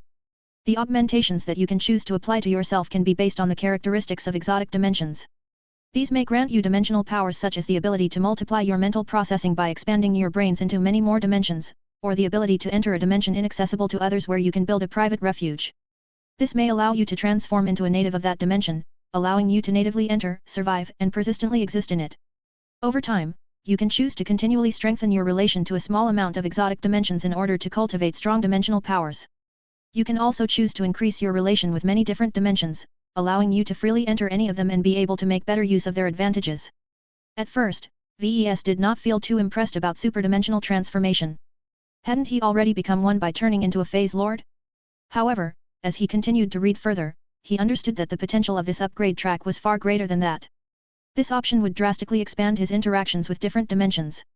This would not only make it easier to enter different dimensions and harvest resources from that. He would be able to improve his understanding of dimensional resources and also gain the choice to use them up to evolve his body into a direction of his choosing. One claim that VES paid great attention to was the part where he could amplify his thinking by expanding his brains in more directions. This was an incredibly powerful benefit to all busy scientists and engineers. If VES was eligible to purchase these enhancements, then he would definitely do so first. With vastly more brain power at his disposal, he could perform calculations far faster and solve difficult problems a lot faster than before. This meant that he could successively increase his productivity and get a lot more work done in the same amount of time. VES readily ignored the other benefits and implications of the third upgrade track. He only ever really cared about upgrading his brain power. This was the root of his success. As a mech designer, out of all 3 upgrade tracks, the final one granted him the strongest hope of directly increasing his work speed. He could design so many more mechs at the same time without getting overwhelmed or causing all of his work to suffer delays. This would not only directly speed up his progression as a mech designer, but provide a lot more useful products to his customer base. He only had to spend a little time to quickly master a lot of difficult high technologies. VES would no longer get stuck in his attempt to understand abstract and convoluted theories in strange fields such as architect and luminar crystal technology. He could also boost his effectiveness in research activities by improving his ability to interpret raw data and recognizing important patterns. This would allow him to waste much less time fumbling around in order to obtain the right conclusions. All in all, the advantages brought by turning his brain into a superdimensional wonder were endless. Superdimensional transformation has the potential to ease our greatest limitation, VES observed. As humans, our brain power is always far too weak relative to our ambitions. If we want to study more textbooks, design more mechs and complete more research, we need an awful lot of time to get all of that done. If we can directly improve our brains and make them bigger without taking up any extra space in the material dimensions, then we can directly improve our productivity and make much better use of our limited time. If we invest enough in these upgrades, I bet we can even obtain the raw processing power of a star designer in advance. This should be especially helpful to a time-strapped swordmaster and mech designer such as you, Kedis. Pursuing dual careers puts a much greater strain on your schedule. The swordmaster did not hide her clear interest in this upgrade track. You are right about that. The possibility that you have presented to me is a strong attraction to me, but it is not the only part about this upgrade track that interests me. Of the 3 options, this one promises to strengthen my fighting capabilities the most. Think about it. If I can absorb strange dimensional matter and acquire their properties, I can make my body stronger, tougher, faster and more unfathomable. Maybe I can even unlock the ability to increase the mass of a volume of my body so I can fight against enemy phase leaders head-on. Demon casting only allows me to strengthen my sword and other equipment, leaving my body almost as vulnerable as any other human. 5 Elements Mastery will probably allow me to strengthen my techniques by leveraging the power of E-energy in more sophisticated ways, but I will probably turn into a wizard in the guise of a swordswoman. Fighting like that makes me feel like I am turning my back on real swordsmanship. Her considerations were different from that of VES. That complicated the decision-making process. While VES had the right to make a decision based on his own selfish interests, he did not want to neglect Kedis' needs. The swordmaster was not only his former student, but was also shaping up to become a dependable partner. It was worthwhile to pay attention to her preferences and take her needs into account. All 3 upgrade directions have their own merits. VES summed up the situation now that he went through all of them. I can come up with arguments in favor and against each of them. I don't think that the system has presented any obviously inferior or superior choices, so we need to sit down and think about this further. I think it would be best if we form a set of criteria to understand what we want the most out of this. After that, we can score every upgrade track on how well they score on all evaluation criteria. This is the most rational and objective approach we can apply to determine our decision. Kedis understood the merits of this approach and agreed with it. That sounds fine, but what if our highest scoring options do not match with each other? We'll figure something out. At least we have crossed one of the 3 upgrade tracks off our list. Chapter 6571, Short-Term and Long-Term Considerations. Now that VES read through the descriptions of the 3 powerful upgrade options presented by the Mech designer system, he immediately began to determine which one suited him best. Kedis had a lot more time to mull over her choices. Her discussion with VES did not change her calculus all that much. She still went through an orderly process of setting criteria before weighing the 3 options against them just to be sure she made a choice that had not been overly influenced by the Heaven Sword. VES on the other hand had to start from the beginning. He first tried to determine his greatest priorities. Survival should rank at the top. He could do nothing if he ended up getting killed by his enemies. The native aliens of red humanity posed the most acute threat. Given their many advantages during this sensitive period of time, it might be useful if VES found a way to strengthen himself and the forces under his command in the short term. However, VES was not the only one who was fighting against the current enemies of red humanity. Many other people were pitching in as well. This meant that he did not bear the sole burden of saving his race and civilization. Was it truly necessary for him to disregard other concerns and solely base his decision on immediate combat boosts? Maybe, maybe not. The rest of red humanity still had the capital to compete against the native aliens. Humans were working on plenty of initiatives to overcome their lack of numbers. However, what if their preparations fell short? What if the surprises prepared by the Red Cabal turned out to be more powerful and overwhelming than expected? VES did not want to spend so much time and preparation on improving his long-term prospects when he was already at risk of getting killed or driven away in the short term. He found it very difficult to decide how to weigh his short-term and long-term interests. His expression darkened. He could not afford to neglect the latter. The greater threat on the horizon was the future invasion of the natives of Mech 87. The Subjugation King and his alien armada were on their way to the Red Ocean. Once this foreign invasion force entered the dwarf galaxy, neither the humans nor the resident aliens stood a chance against the might of a god king. Sure, the evolution witch and every other god pilot was hard at work trying to promote to the 4th major cultivation rank, but how much could they accomplish in the span of a few decades? If VES had a choice, he did not want to put his life in the hands of others, particularly strangers who did not have his best interests at heart. VES would much prefer it if he could take the initiative and solve the threat posed by the Subjugation King through his own efforts. He did not dream about arming himself to the teeth and engaging in personal combat against the powerful Krelion. That was pure madness. It was best if he could elevate one of his Larkinson mech pilots or power up a more reliable ally such as the Destroyer of Worlds with his works. The time limit was far too short for his liking. VES did not have the confidence that he could help a mech pilot reach the 4th major cultivation rank in just half a century. There was too little time. Escape was not even an option for him. VES learned that the Red 3 had already built the Whale Ark, but he did not dare to board it while he still bore the soul mark of the alien God King. At best, he could send off his wife, his children, and his Larkinsons. VES was not resigned to death or capture at the hands of the terrible alien from the nearby supermassive galaxy. The Mech designer system gave him the best prospect to flip the table and overturn the rules. All 3 upgrade tracks gave him the potential to gain a lot of power to overcome a hostile God King. 5-element mastery held the greatest promise as far as he was concerned. By mastering the 5 elements and learning how to fuse them all together might result in a super mech that might be powerful enough to allow a god pilot, or better yet multiple god pilots to leapfrog an entire major cultivation rank and defeat the Subjugation King in combat. VES couldn't help but think back on the Elemental Lord and recall the brutal response from the Heavenly Authority of Mech 87. He truly believed that developing a successful version of this incredible mech was the best way to solve this crisis. However, he was not entirely certain whether he should put all of his eggs in the 5 elements basket. The natives of Mech 87 excelled at manipulating E-energy since that was what they had in abundance. They were doubtlessly familiar with the 5 elements. Not only did they wield the power of fire and so on with great familiarity and sophistication, they also knew exactly how to effectively counter these manifestations. The other 2 upgrade tracks promised to strengthen VES and his works in less familiar and unconventional ways. This was crucial as the only way to defeat the Subjugation King from a position of weakness was to take the alien bastard by surprise. The less familiar the methods, the greater the chances of killing or repelling the extragalactic invader. In that sense, VES had much greater confidence that the benefits brought by demon casting and superdimensional transformation would help him defeat the alien God King.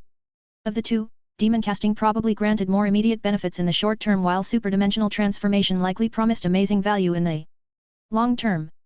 Damn, I am no closer to making up my mind. VES felt an attraction for all three options if he was being honest. This was why he needed to set hard criteria and stick to them. He needed to use his logic to decide which choice benefited him the most. He took another look at 5-element mastery. The short-term benefits of this upgrade track were not too great. It took time to earn enough AP to absorb his first elemental enlightenment fruits. VES needed to spend even more time to apply his newfound knowledge into future mech designers. It also took months or years for his published works to proliferate throughout human society and make a meaningful difference in the Red War. The long-term prospects of 5-element mastery were a lot better. This upgrade track would allow VES to speed up his progression as a mech designer by a considerable degree. As an added bonus, 5-element mastery also allowed his companion Spirit to enrich the Blinkyverse and acquire all kinds of useful combat techniques. The Star Cat would become a proper chi cultivator like his mother and possess the ability to become a moderately powerful threat in his own right. This sounds rather good, but can I really afford to wait that long? The poor short-term prospects of this upgrade track ultimately caused VES to lower its overall evaluation. VES considered demon casting next. He felt a lot more excited for this option than the other choices, but he could not allow his emotions to affect his judgment. Objectively speaking, the benefits of demon casting were not quite clear due to the short description. The system withheld too many important details for VES to gain a good overview of what he would be getting into if he chose this upgrade track. If he was willing to make a lot of assumptions, then demon casting presumably allowed him to strengthen his gear and the gear of others right away. The biggest constraint was the supply of demons. The system mentioned that there were numerous ways to obtain demons to cast into his mechs and other gear, but each of them imposed their own demands. Spending AP to summon demons from another plane or whatever sounded incredibly wasteful. Sacrificing the lives of lots of humans and aliens sounded like a cheaper and more convenient way to acquire demons, but this sort of practice reeked of demonic cultivation. There had to be other ways to obtain more demons. Perhaps he might be able to make use of the Dimension Observatory to find a dimension where they resided and dispatch forces to a dimensional tier to capture them en masse. Whatever the case, as long as VES solved the demon supply problem, VES, or rather, Vulcan would be able to cast a large amount of cursed arms, giving Red Humanity an immediate edge against its enemies. While demon casting likely possessed good short-term prospects, its long-term prospects should not be too weak. As long as the art of demon casting remained forbidden and forgotten by others, VES would maintain a definite advantage. All of his rivals and enemies could be kept at bay because their machines lacked demon-casted weapons. Even if they became a little more common, VES would make sure that his forces retained the most powerful and exclusive demon arms. The only question was whether demon-casted weapons would eventually hit a ceiling in the far future. Unlike 5 Elements Mastery, which would continue to become more powerful over time, demon casting might have lower development potential. What if its development hit a ceiling? What if he could only create stronger arms by converting the soul of a god king into a demon? Nothing comes for free. VES sighed. 5 Elements Mastery will allow me to derive a lot of power from elemental E-energy, but I can't forget that all E-energy radiation originally belongs to Mech 87. That was a potential vulnerability that the natives of that powerful galaxy could exploit against Red Humanity. After all, the Subjugation King had once proved he was able to control a part of the heavenly authority of Mech 87. That was not enough for VES to give up on his ambition to recreate the Elemental Lord, but he felt it was necessary to prepare a backup measure. Demon casting was inherently a practice that went against the heavens, so VES did not have to worry that Mech 87 would be able to sabotage it. At most, the heavenly authority might suppress it instead. Regardless, demon-casted weapons presumably worked in a similar manner to the Heaven Sword in that they possessed their own internal power sources. That sounded much more reliable than an elemental mech that had to rely much more extensively on the availability of E-energy radiation to reach its full potential. This caused him to lean more and more to this upgrade track. What about superdimensional transformation?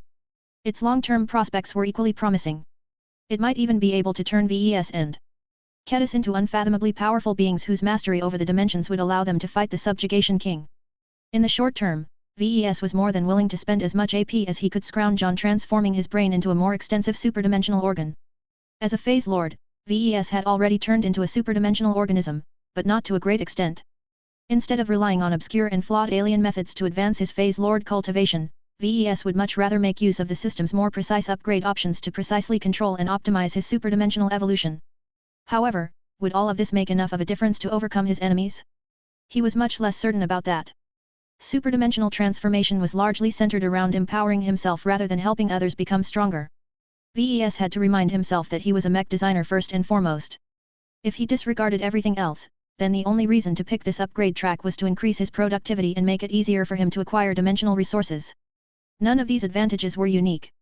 VES could increase his productivity in other ways even if they were not as convenient. He could also rely on the current facilities of the Dimension Observatory to harvest those resources.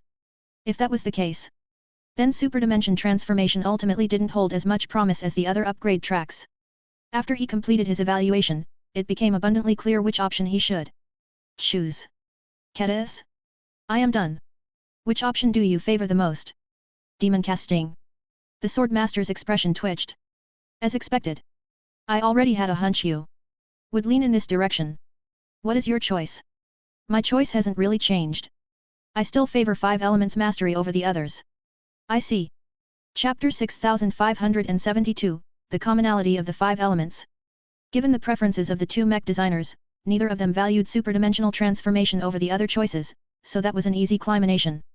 VES and Ketis just needed to come to a consensus on which of the remaining 2 upgrade tracks they should commit to. Their decision would have far-reaching consequences on how they progressed in the future and how they affected the society they lived in. Neither of the two could take this matter lightly. It seems you are pretty optimistic about the 5 elements. Ketis nodded. You may have a point that the natives of Mech 87 have likely mastered the uses of the 5 elements to a much greater extent than us, but that is all the more reason why we need to catch up and eventually surpass them if possible. You can say all you want about the native aliens, but the way in which they rapidly closed the tech gap is admirable. Wars between 2 different civilizations have always resulted in mutual technology theft. It is how humans were able to rise so quickly during the Age of Conquest, after all. In my opinion, we should do everything in our power to help red humanity develop a strong foundation in the 5 elements. I think we will almost certainly fall short compared to the aliens from Mech 87, but at least we have closed the gap just enough that we can actually understand the methods of the extragalactic aliens, and copy them in a short amount of time. There was a certain degree of merit in her argument. As long as red humanity was able to survive its initial contact with the subjugation king, people would soon get exposed to a lot of powerful methods from the extragalactic invaders. If red humanity's understanding of E-energy manipulation was too shallow at that point, then there was no hope of imitating the enemy's best practices and technology in a short amount of time. Selecting 5 elements mastery would massively reduce this risk from happening. Either red humanity caught up quite a lot, or it actually managed to exceed the civilizations of Mech 87 in a few areas. VES did not completely buy into this argument, though. You may be right, but we don't necessarily need to rely on the mech designer system to explore how we can make better use of the 5 elements. The Red 3 and every major power is already hard at work in trying to develop many new applications that make use of them. Our contributions can still be helpful, but it wouldn't be as game-changing as you think. It is actually quite easy for any mech designer or researcher to study new ways to make use of the classical elements. There is not much about them that is exclusive or difficult to access. The Swordmaster nodded in acknowledgement of his arguments. His points were plausible, but it was difficult to determine the truth. Ketis brought up another argument that caused her to favor this option. Do not forget that we are mech designers.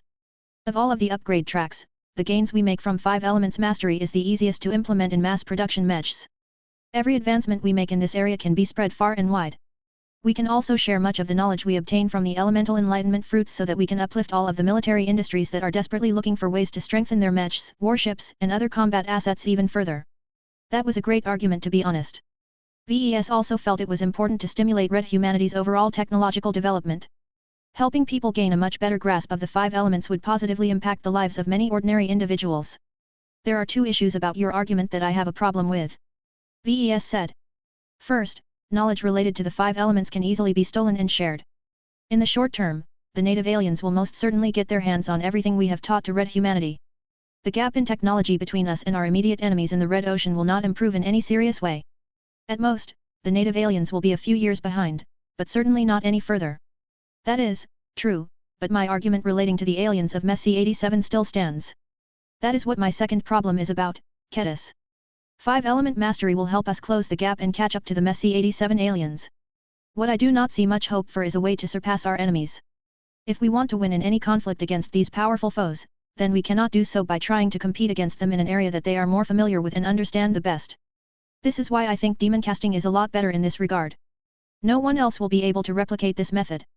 Not even the aliens from Mech 87 will be able to come up with anything similar or stronger. If we try to harness the 5 elements, we would be like my daughter Androsta trying to beat you with her swordsmanship. You are much more adept at wielding the sword. Kedis frowned and crossed her arms. You are putting a large amount of effort into casting 5 elements mastery in a bad light. I distinctly remember that you sang its praises not too long ago. Doesn't this upgrade track allow you to design better elemental carmine mechs and help you become a star designer much faster than normal? I thought you would readily embrace this option for this reason alone. Every mech designer dreams of becoming a star designer, and the system just gives you a possibility to practically guarantee your future promotion. Is that what you think, Kedis? You are not thinking deep enough. First, there is a risk that absorbing too many elemental carmine fruits will cause my design philosophy to be based on lessons and advancements that don't belong to me. I may end up becoming the puppet of whoever originally generated all of that knowledge. Even if I use the elemental enlightenment fruits in moderation, this problem doesn't entirely go away. The Swordmaster was not impressed by this potential danger. Much of what we know is borrowed knowledge. I don't see you making a big deal about that. We don't have the time to conduct empirical experiments and derive new laws for every single phenomenon. The same goes for E-energy theory. Most of the cultivation methods constructed by the Red Collective are based on ancient cultivation records. Is that a problem? Not necessarily as long as you know what you are doing. Their origin is not a concern. What truly matters is what we do with it. The earlier we build up a strong foundation in the 5 elements, the sooner we can develop our own frameworks and design applications. It is better to start now and do our best to expand our repertoire over the span of several decades. The alternative is that everyone muddles along and suddenly get completely overwhelmed by the vastly superior elemental manipulation of the aliens from Mech 87. Accumulation took time and effort. Red humanity was already in the process of building an entire R&D infrastructure that sought to leverage the inherent advantages of working with the 5 elements. However, without the extensive and complete knowledge that VES and Kedis could obtain from the elemental enlightenment fruits, the R&D initiatives would probably progress so slowly that red humanity would look like cavemen in front of alien civilizations who had been harnessing the 5 elements for many ages. This was why there was a strong argument in favor of selecting 5 elements. Mastery. VES shook his head in disapproval, though. My point still stands, though. I don't think it is the wisest idea to try to outdo the aliens from Mech 87 in the areas that they are strong at. I think it is much better if we try to defeat them in an asymmetrical manner. We need to take them by surprise and attack them in a way that they cannot easily understand, imitate, or counter. Demon casting meets all of these requirements. This should be a good fit for you as well. What are your objections to this upgrade track? Are you so hung up over the fact that it has an evil air around it? You shouldn't pay too much attention to silly labels and the judgments of others. This was a point in which neither of the two could see eye to eye with each other. I can't do that, VES. I am a sword master. While I do not fight for high-minded ideals such as justice and the good of red humanity, I still have to abide by a bottom line. Stuffing demons into mechs and tempting mech pilots to make use of the tainted products feels incredibly dirty to me. Are we so desperate for power that we must resort to such an awful method? Where do demons come from anyway? Do they all come from amalgamations of ordinary souls that have fused together in a terrible manner? What if the demons we summon from other dimensions originated from lost human or alien souls? So what if that is the case? VES calmly pushed back. Don't be sanctimonious, Kedis. Good or evil are irrelevant in the face of possible extinction. There is only do or don't. Look, if it makes you feel better about it, we can put restrictions on ourselves that will strictly limit us to using demons derived from alien souls. So many of them are attacking our border regions that they are dying by the millions if not more. As long as you set up a mechanism where you can stably harvest the right souls, we should have no shortage of demons to perform our castings. That sounds more reasonable, but it doesn't resolve my inherent dislike towards demon casting. Don't tell me you are unwilling to repurpose alien souls into a useful resource. Are you turning into a cosmopolitan or something? The native aliens deserve no sympathy for us as they have never extended it to us. They have made no secret that the main reason why they are waging this war is to wipe us all out. We cannot afford to be squeamish or soft-hearted towards them. Even if the act of converting innocent souls into depraved demons is a universal taboo, I will willingly damn myself if that is what it takes to equip our best champions with the strongest demon arms. After all of this argumentation, VES did not stray away from his decision to commit to demon casting. It had grown even stronger. That was not to say that 5 elements mastery was so much worse. Its benefits were undeniable, but VES couldn't muster up as much enthusiasm towards it anymore. It was too boring and generic in his opinion. It was too lacking in possibilities to develop a unique advantage that could help red humanity inflict a surprising defeat against the aliens from Mech 87. I am not extending any unwarranted sympathy towards the native aliens, Kedis defended herself. I just think that maintaining honor is about abiding by a universal code of conduct. There are vile and less savory acts that we should refrain from engaging in even if there are reasons that encourage us to do so. If we lose control over ourselves and give in to temptation, we will degenerate into beasts. Demon casting sounds as if it has far too many temptations that encourage us to fall into depravity. I am not too afraid that I will slip, especially if I am being accompanied with the heaven sword. It is you that I am worried about. You often get carried away. VES did not take this risk too seriously.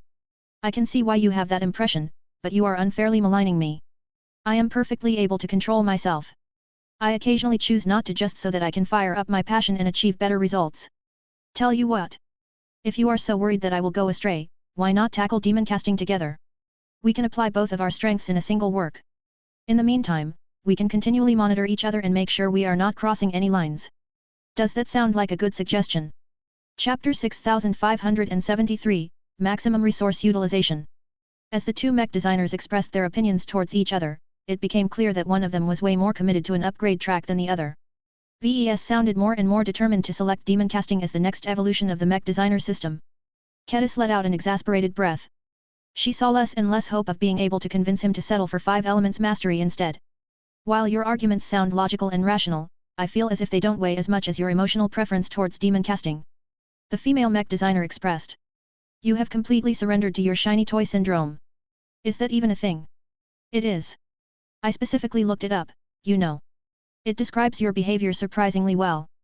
To put it simply, if you are given a choice to play with a superior toy that you are already familiar with, or an inferior toy that you have never encountered before, you will choose to play with the latter 10 out of 10 times because it is shinier in your eyes. That sounds about right. VES admitted. That is not supposed to be a compliment, VES. It is a description of a fault. It might sound trivial as long as we are talking about toys, but when it comes to a subject as important as preparing red humanity against the terrible enemies on the horizon, the consequences of making the wrong decision are much more severe. Why are you not taking this more seriously? VES raised his palm. Calm down, Kedis. I am not taking this lightly. Look, I thought we already ascertained that none of the 3 upgrade tracks are obviously good or bad. The system wouldn't scam us that way.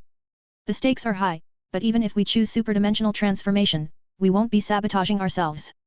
We can still make ourselves stronger and achieve better results. Since this is the case, I don't think it is a mistake if we go for 5-element mastery or demon casting. They both have very different pros and cons, but their overall value is so close to each other that what advantages the former has is not decisive enough to commit to it right away. Once we have exhausted the avenues for logic, we can let our feelings and intuition lead the way. Right now, both of them are screaming for me to accept demon casting. Kedis looked at VES as if he was a stimulant addict who had gone too far. He was completely hopeless. Let me ask you a question, Kedis. Do you truly object so much to demon casting? Just as you are letting your judgment get swayed by your own feelings, I am also affected by my distaste for it. I know it doesn't entirely make sense when I explain it, but I do not think that we should cross certain lines no matter the circumstance. I know that the survival of red humanity is at stake, but if we allow these demon arms to corrupt us to the point where we are no different from the evil beings we profess to control, then I would rather die like a human than live like a demon. VES looked completely unimpressed. You don't really mean that. Are you questioning my honor? Kedis indignantly shot back. No. I merely don't believe that you or anyone but the most delusional people is truly willing to refrain from resorting to dirty methods if that is what they need to rely upon to save everyone's hives. Even if you don't care too much about your own life, think about your loved ones. Think about your husband Joshua. Does he deserve to suffer and die just because you refuse to cast him the best possible demon sword that you can cast? Do not devil-tongue me, VES. Kedis hissed. Using my family against me is a low blow. I don't think what I am saying is wrong, and I wasn't finished yet. Joshua is hardly the only person affected by your reticence. Think about your children. Kirian appears determined to follow his parents and become a swordsman and mech pilot. Will you allow him to risk his life in battle with weaker equipment? What if he ends up getting killed because his arms did not give him the edge he needed to win a bout against the enemy? Then there is Myra, who looks like she is shaping up to become a mech designer. While that will keep her far from the fighting, there is no way to run when the aliens have destroyed everything and are determined to hunt down the remnants of a defeated race. Perhaps the reason why Kedis accused VES of pulling off a low blow was because this line of attack was difficult to resolve. If we go for 5 elements mastery, then we won't have to grapple with this problem. Kedis finally retorted. Besides, 5 elements mastery is much easier to spread to the masses. This is what we should care about as mech designers. I don't think so. VES shook his head. You are not wrong about how many people we can affect, but I can turn this argument around. Do you think that everything related to the 5 elements is fine and dandy? Each of them can be used to create horrendous travesties. From concentrating lots of fire energy to reproduce the explosion of a nuclear bomb, to using earth energy to generate an earthquake that can collapse an entire city, there are many ways to misuse this knowledge. The potential for abuse is great. The Red Collective cannot completely prevent such incidents from happening. While the ripple effects of demon casting are also rather serious, what is different is that we can control the scale as long as we are the only providers of demon arms. Doesn't the limitation on replicability restrict the usefulness of demon casting? There is also the source of demons to consider. We cannot possibly save an entire civilization if we are only able to create a few dozen demon arms. VES grinned. Wrong again. We can go for quality instead of quantity. 5 elements mastery is much more beneficial to the masses, but even if we can make standard mechs 3 or 4 times stronger than today, will that make a difference against an alien enemy that is more powerful than a god pilot? They will still be ants in front of such an unimaginably powerful opponent. We need to focus on strengthening our strongest champions instead.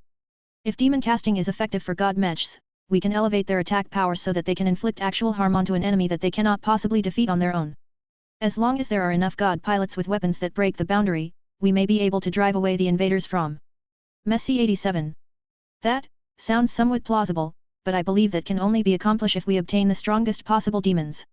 After all, the system itself has stated that the product of demon casting is far more dependent on the nature of the demon than the material properties of the vessel. Do you think it is easy to gather so many powerful demons? It is possible.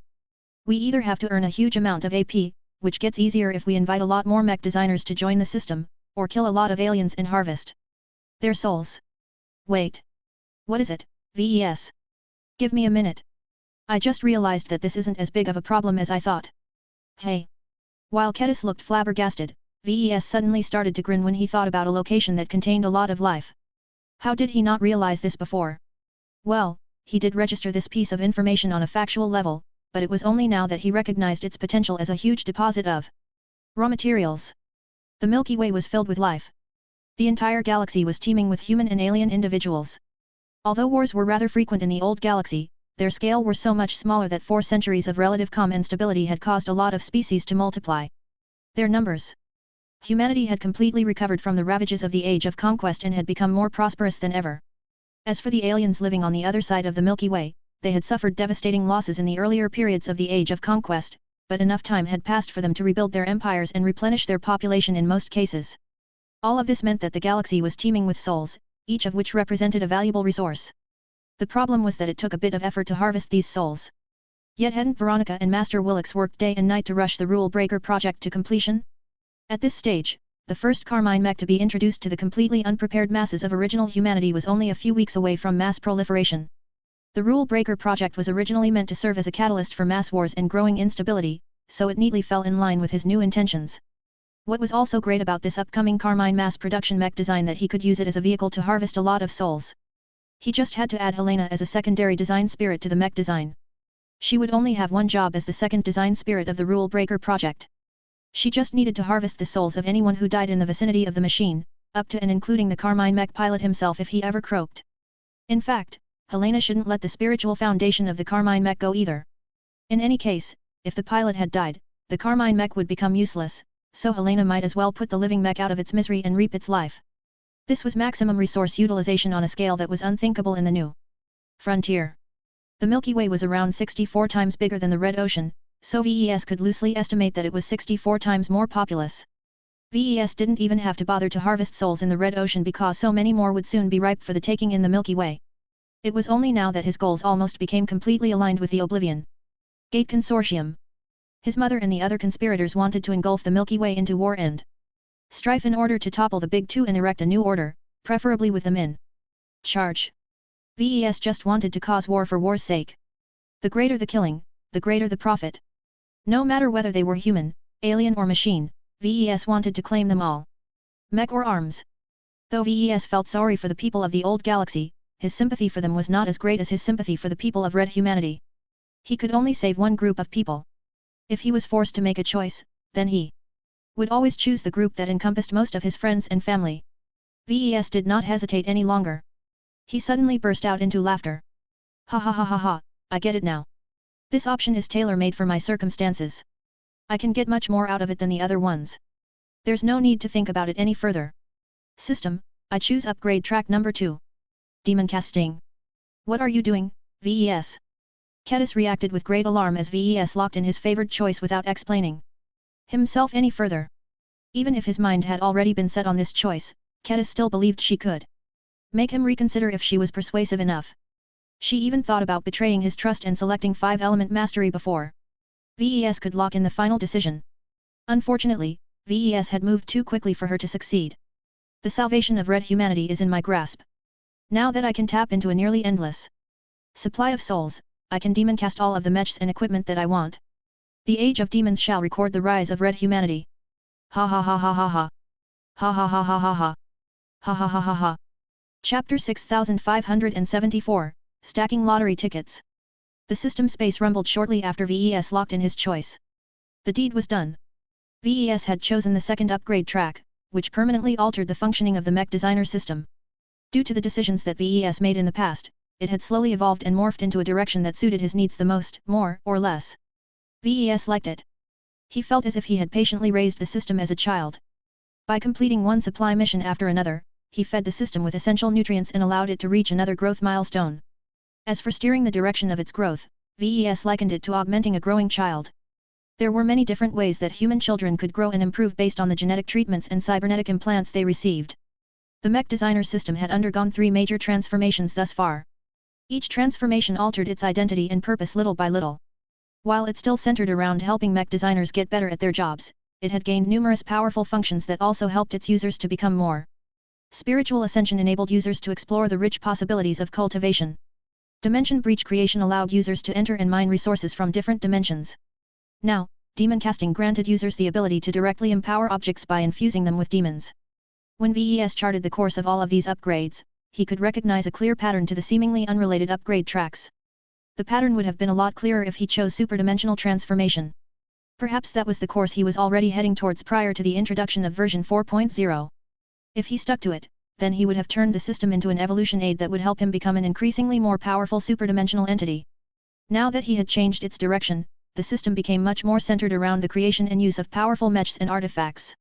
While Ves could probably make use of the demon casting to upgrade his own combat gear and turn him into a well-equipped powerhouse, this was not the primary purpose of this upgrade track. It was clearly meant to give users a way to empower their own products, and possibly the products of others as well. The upgrade track therefore aligned quite a lot with the profession of a mech designer. Ves liked that because he would rather strengthen his ability to function as a service provider rather than turn himself into a champion. He felt a little sorry for Kedis for locking in his decision without finishing his debate with her, but he still felt that he was the real owner of the mech designer system. The fact that both of them happened to possess equal decision-making authority over it was a flaw that he needed to remedy sooner or later. There had to be a way to upgrade his authority. He intended to find out how, but first he wanted to go over the upgraded facilities and see whether he could take advantage of their improved functions. Now that the system has completed its upgrade, we should slowly make our way up the mountaintop. Are you coming? The Swordmaster did not exactly look happy at Ves, but now that he had done the deed, there was no way to go back. The woman let out an exasperated sigh and followed suit. Let me make one thing clear, Ves. I have made my views about demon casting clear. If you are so greedy to acquire demons that you are harvesting the souls of innocent people, then I will stop you no matter what it takes. We are humans, so we should hold on to our bottom lines. As soon as you violate them, you have become closer to a beast. I cannot respect a person who has degenerated so far. While I admittedly don't have a clear idea what souls even are, I do not want to live in a future where they are treated as mere commodities. Just let them go to the next destination and hope they can find peace. Ves could tell that Kedis was being utterly serious about this. He would never dismiss her concerns. Who do you think I am? While I do not entirely think it is unacceptable to convert human souls into demons in an emergency, your demand is reasonable. I promise to you that I will never intentionally use the souls of fellow red humans to create demons. It isn't really necessary anyway. The native aliens heavily outnumber our population. It is much easier to harvest large quantities of souls derived from alien beings. Don't worry about it.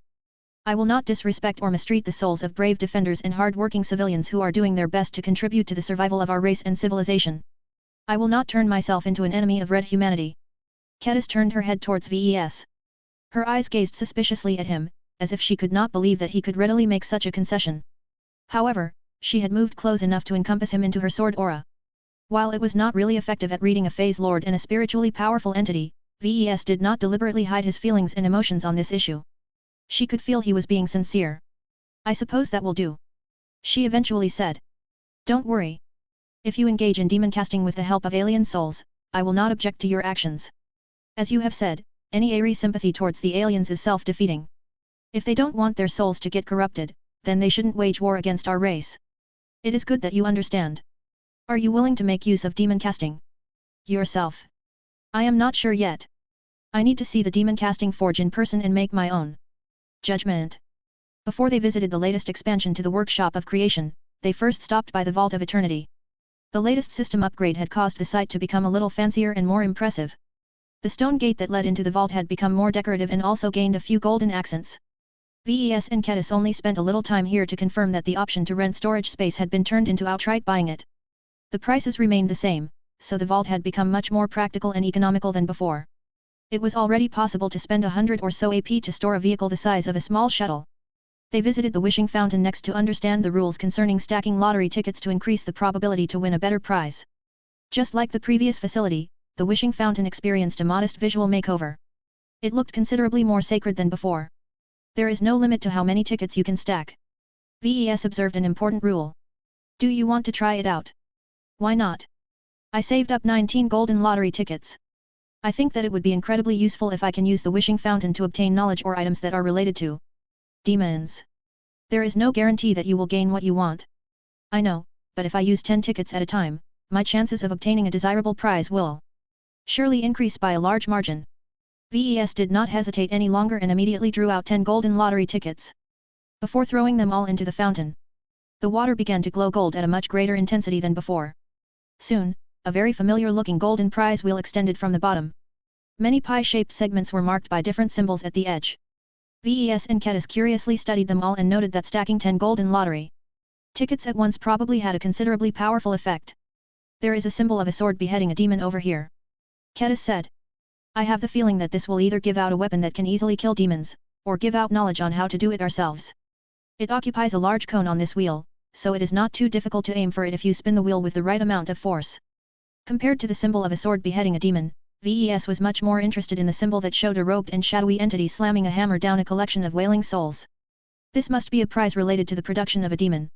There was another symbol that attracted his attention.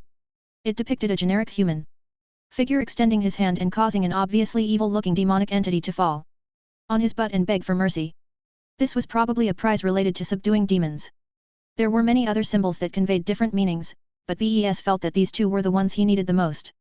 Fortunately for Ves, the pick slices associated with these two prizes were not as great as the one pointed out by Kedis, but they were not too small either.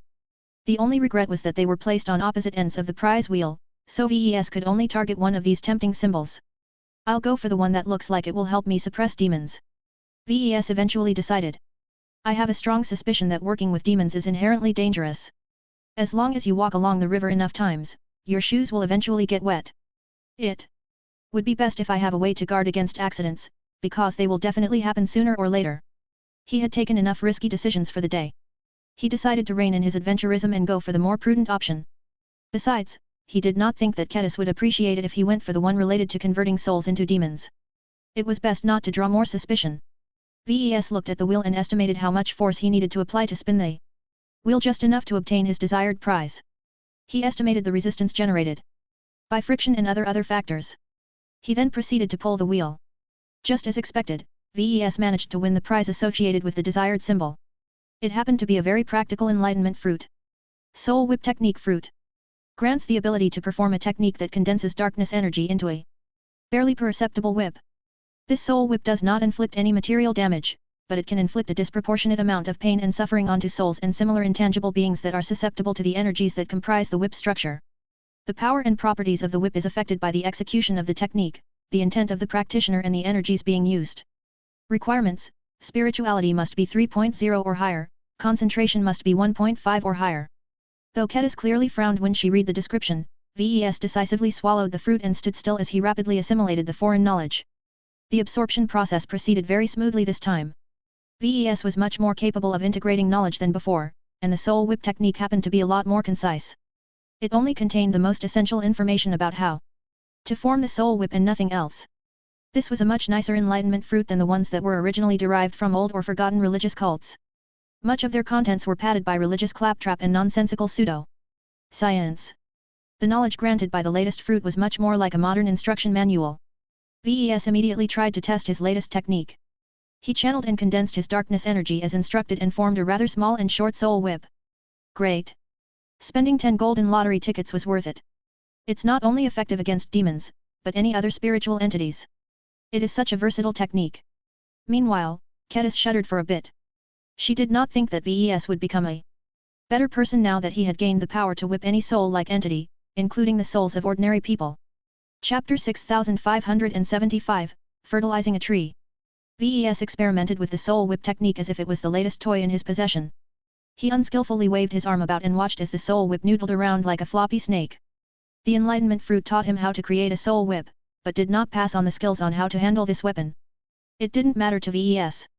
As long as he could make it hit what he wanted, there was no need to perfect his whipping skills. One of the downsides of the technique imparted by the latest fruit was that it only taught him the most essential and basic instructions of creating a soul whip. It did not appear to be too powerful or possess a lot of depth. The lack of strange descriptions and abstruse meanings meant it was simple for VES to master the technique, but it also meant that he would have to work out how to improve and adjust the parameters of the soul whip by himself. As VES and his former student left the wishing fountain and moved to their next step, he already began to experiment with the new technique. Instead of channeling pure darkness energy into the intangible whip, he also began to channel each of the 5 elements in succession. The results were mixed. The soul whip mixed with fire energy literally flamed out. It was as if the darkness energy and fire energy mutually destroyed each other. Infusing water energy seemed to make the whip heavier and move like an eel, but it also lost much of its threat. It became useless. Earth energy simply caused the whip to become solid and rigid, thereby turning into a rod that lacked the fluidity of a whip.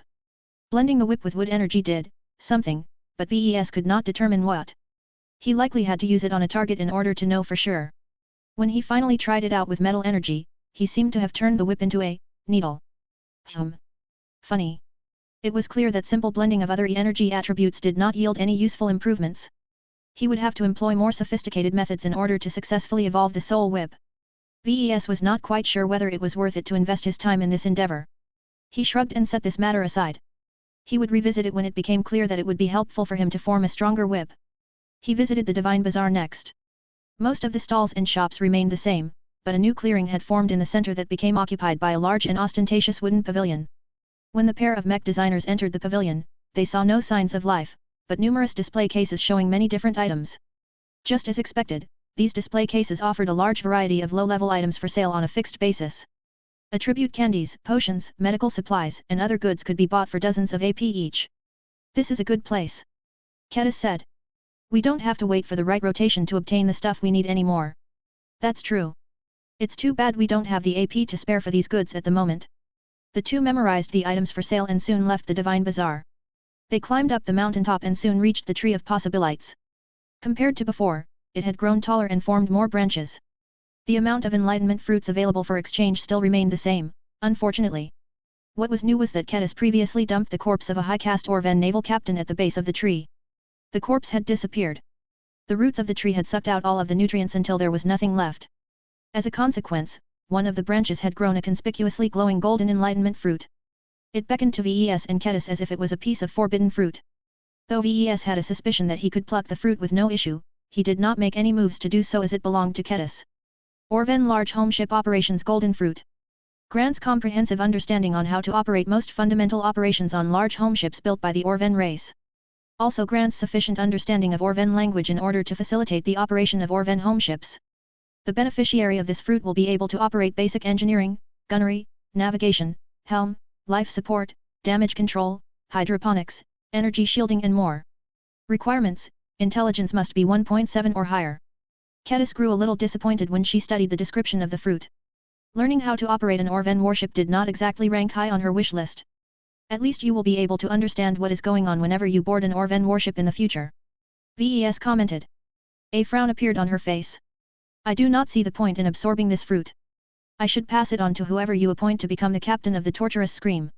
That's not necessary. We won't keep much of the convoluted alien computing systems and other systems that run the flagship that we have captured from the Torment fleet. By the time the conversion process has run its course, the torturous scream will largely look the same from the outside, but much of her internal systems should be based on human tech. Just take it. You will know what is going on when you next invade an Orven ship, and you will also be able to negotiate with the Orvens if necessary. I think it would also be good for you to widen your horizons and stuff your head with knowledge that is not directly related to swordsman mechs. You need to diversify your knowledge base if you want to keep innovating.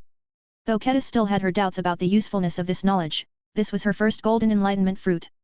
She eventually decided to follow his advice and bit into the golden fruit. She paused and closed her eyes for a minute. That was a lot. My head hurts a little. I do not think I should absorb another enlightenment fruit for at least a few days. Orven language is so alien that I need to put myself in an entirely different mindset to speak it. There are so many guttural sounds. Do you regret absorbing this fruit, Ketis? I am not sure. Nothing about it is directly relevant to me and my work. It doesn't contain too much technical knowledge. I just know how to operate most of the systems of an Orven homeship. Maybe I will be able to gain inspiration from how the Orvens approach their tech. Some stuff is universal, but the Orvens do have their unique points. That sounds good. Just let it settle in your mind. Perhaps you will think about it next time you are in a creative mood. Anyway, I think I understand how the improved tree of possibilities operates. It just gives us a chance to absorb a part of the knowledge of the sacrifice. That piece of knowledge can comprise the most important or the most advanced that can be extracted from the brain, but the selection can also be completely random. Whatever the case, it is unlikely that the golden enlightenment fruit will contain knowledge that doesn't belong to the deceased. Ketis nodded in agreement. We won't be able to obtain golden enlightenment fruits related to mech design. We would have to kill and allow the tree to fertilize the corpse. That is unacceptable to me unless the mech designer is a scumbag, then forget about it. The most valuable bodies that you should strive to obtain are those belonging to senior alien scientists and engineers. They contain a wealth of knowledge in phase water theory and all manner of alien technologies. They should have also learned human technological principles as well. Pulmer carcasses should be especially valuable to us. Since you are currently stationed in the front lines, it should be easy for you to purchase a handful of bodies from high-ranking Pulmers. Try and see whether you can fertilize the tree of possibilities with them. If that doesn't work, try and obtain a prisoner of war and kill the ugly alien with your sword. If the tree of possibilities still doesn't want to absorb the corpse, then it is clear that the rules for growing a golden enlightenment fruit are quite strict. The only known success case so far was when Ketis personally killed the Orven captain and sacrificed his corpse on the spot. If valid combat was a requirement, then they wouldn't be able to grow hundreds of golden enlightenment fruits by buying high-value alien bodies in bulk. This feature still has promise. Ketis smiled. I have an actual reason to enter the battlefield and challenge the native aliens in direct combat. Previously, I only did so in order to grow my courage and refine my swordsmanship. Now I know I can acquire useful knowledge that can help me understand alien tech better. The upgrade to the Tree of Possibilities was much more practical for Ketis than for VES. The former just had to keep fighting against the native aliens to get the corpses she needed to grow more golden enlightenment fruits. As for VES, he would have to move closer to the front lines and secure a dedicated supply channel. Even then, the Tree of Possibilities may still reject the corpse because VES was not directly involved with killing the alien in question. He had a suspicion that the corpse would still remain valid if it was killed by one of his products, but death by mech tended to obliterate fragile organic bodies. The only enemies that could be killed by powerful mechs but still remain mostly physically intact were phase leaders. Unless Saint Tusa was able to replicate his feat of killing a phase lord faster and cleaner than before, VES could forget about obtaining such an extravagant prize. Even if Tusa managed to slay another phase lord, the corpse was way too valuable to be handed over to VES. The Red Three had been snapping up phase lord carcasses left and right whenever they became available. Even if the groups were reluctant to hand it over, they would still be forced to do so even if they earned a large amount of war merits and other rewards in return. VES sighed. Would you do me a favor, Ketis? If you ever obtain a golden enlightenment fruit that you don't already need, please show it to me first. If I do not need it, you can give it to others. The Swordmaster nodded. I will, but only if Joshua and my children do not already need the knowledge that the golden enlightenment fruit contains. They will probably need it much more than you, no offense. It's okay. I would have made the same decision if I was in your shoes. The latest feature of the Tree of Possibilities could still play a useful role, but it required the users to put active effort into hunting down high-value enemies. After leaving the Tree of Possibilities, the pair of mech designer entered the mission hall next.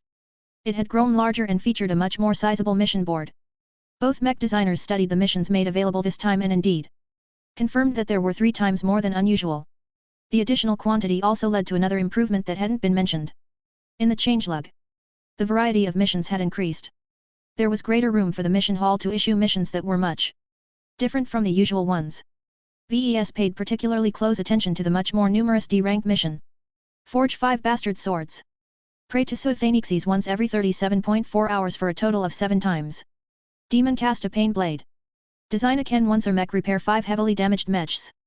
None of these missions imposed any heavy demands. VES could complete several of them in the span of a few days. The rewards for these low-rank missions did not amount to much. He would only gain around 5 to 10 AP if he satisfied the requirements without overperforming. That was still a good deal, though. The amount of time that VES had to invest to complete these missions was not that big of a deal. He could easily complete half a dozen of them and earn several dozen AP. As long as he did this enough times, he would soon be able to afford an expensive enlightenment fruit or pay for a substantial upgrade. Earning AP has become much easier. Chapter 6576, Demon Casting Forge. VES and Ketis both divided the easy D-rank missions between themselves. They would just have to spend a bit of time in order to complete them and harvest a modest amount of AP. After they were done, they left the mission hall and ascended up the workshop of creation. VES admittedly did not really make use of it that often. In the past, he only valued it for the ability to rent workshop space for 1 AP per 24 hours, which could potentially allow him to prolong his stay in the system space by weeks or months so long as he continually completed enough missions to cover for his daily rent. Now that the mission hall offered 3 times as many missions as before, VES and Ketis could potentially start a mission-clearing marathon that could last for several years inside the system space. Hardly any time would pass in reality while the two users harvested a lot of experience, mastered a lot of useful knowledge and improved their design and fabrication capabilities to another level. As long as VES and Ketis spent their time on completing the right missions, it should also be easy for the two to maintain a positive balance, thereby ending their marathons with way more AP than when they had at the start. Of course, the premise for all of this was that they accepted enough missions that they could complete while remaining inside the system space. When VES described how he used the workshop of creation in the past, Ketis looked awfully thoughtful. That explains a few times where you inexplicably changed. This actually sounds like a great way for you to earn more AP. Why haven't you done it more often? Each marathon takes a lot out of you.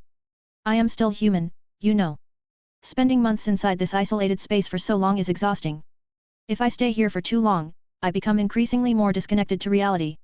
I won't feel the urgency of the Red War, and my love for my wife and children will turn into an abstract concept. In short, you will lose your humanity if you keep slaving away like this. You should only do a marathon once every few years. Well, maybe you can do it a little more often considering that your willpower is much stronger. Ketis certainly looked interested. I think I will try it out soon. That caused VES to smile. It's been a while since I last did it. Now that we have a lot more missions to complete, this is a good time for me to start a new marathon as well. Why don't we do this together? I think we can mitigate the sense of disconnect and the loss of social interaction if we work together. I suppose we can do that, but we don't earn credit if we complete each other's missions, right? That's probably true, but we don't have to work together. We only need to work quietly alongside each other and take breaks at the same time. Now that Red Humanity's defensive lines were close to reaching their limit, it became more important than ever for everyone to contribute to the war effort.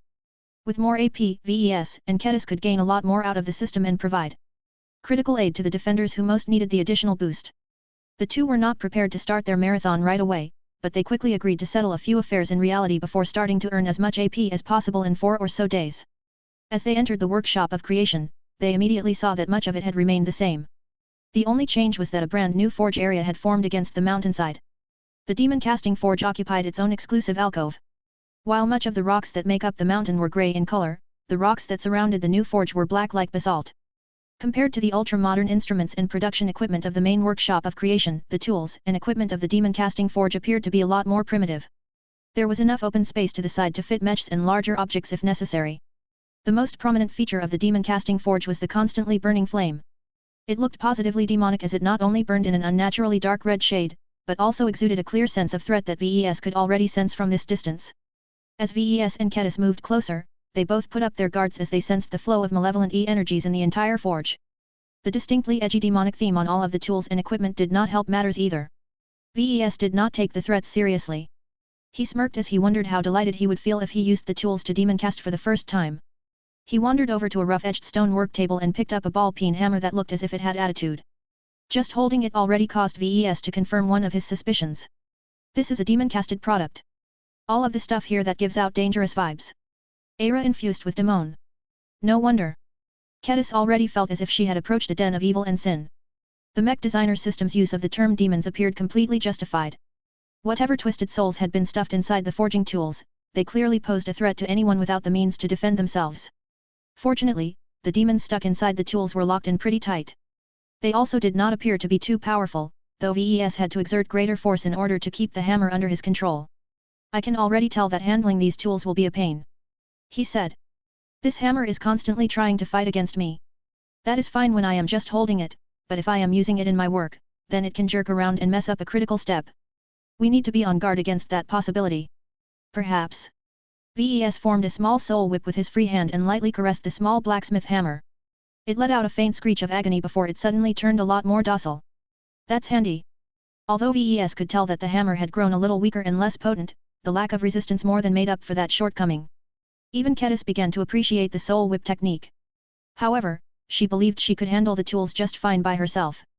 She walked over and picked up a pair of tongs. It began to resist her hold, but Sharpa quickly dove into the tool and actually began to provoke a fight against the trapped demon. The tongs vibrated a lot harder for a few seconds before Sharpie apparently won the fight. VES raised his eyebrows at this demonstration of strength. Is it that easy for you to subdue a demon-casted tool? The demon inside this tool is not that weak. It was already suppressed. It hardly has any room to fight back. Kedis explained. I see. That is helpful to know. They put down the tools and continued to explore the demon-casting forge. They soon found a series of steels that roughly served as an instruction manual. Even if much of the actual instructions consisted of wordless images instead of clear text, the two mech designers were smart enough to decipher the meanings.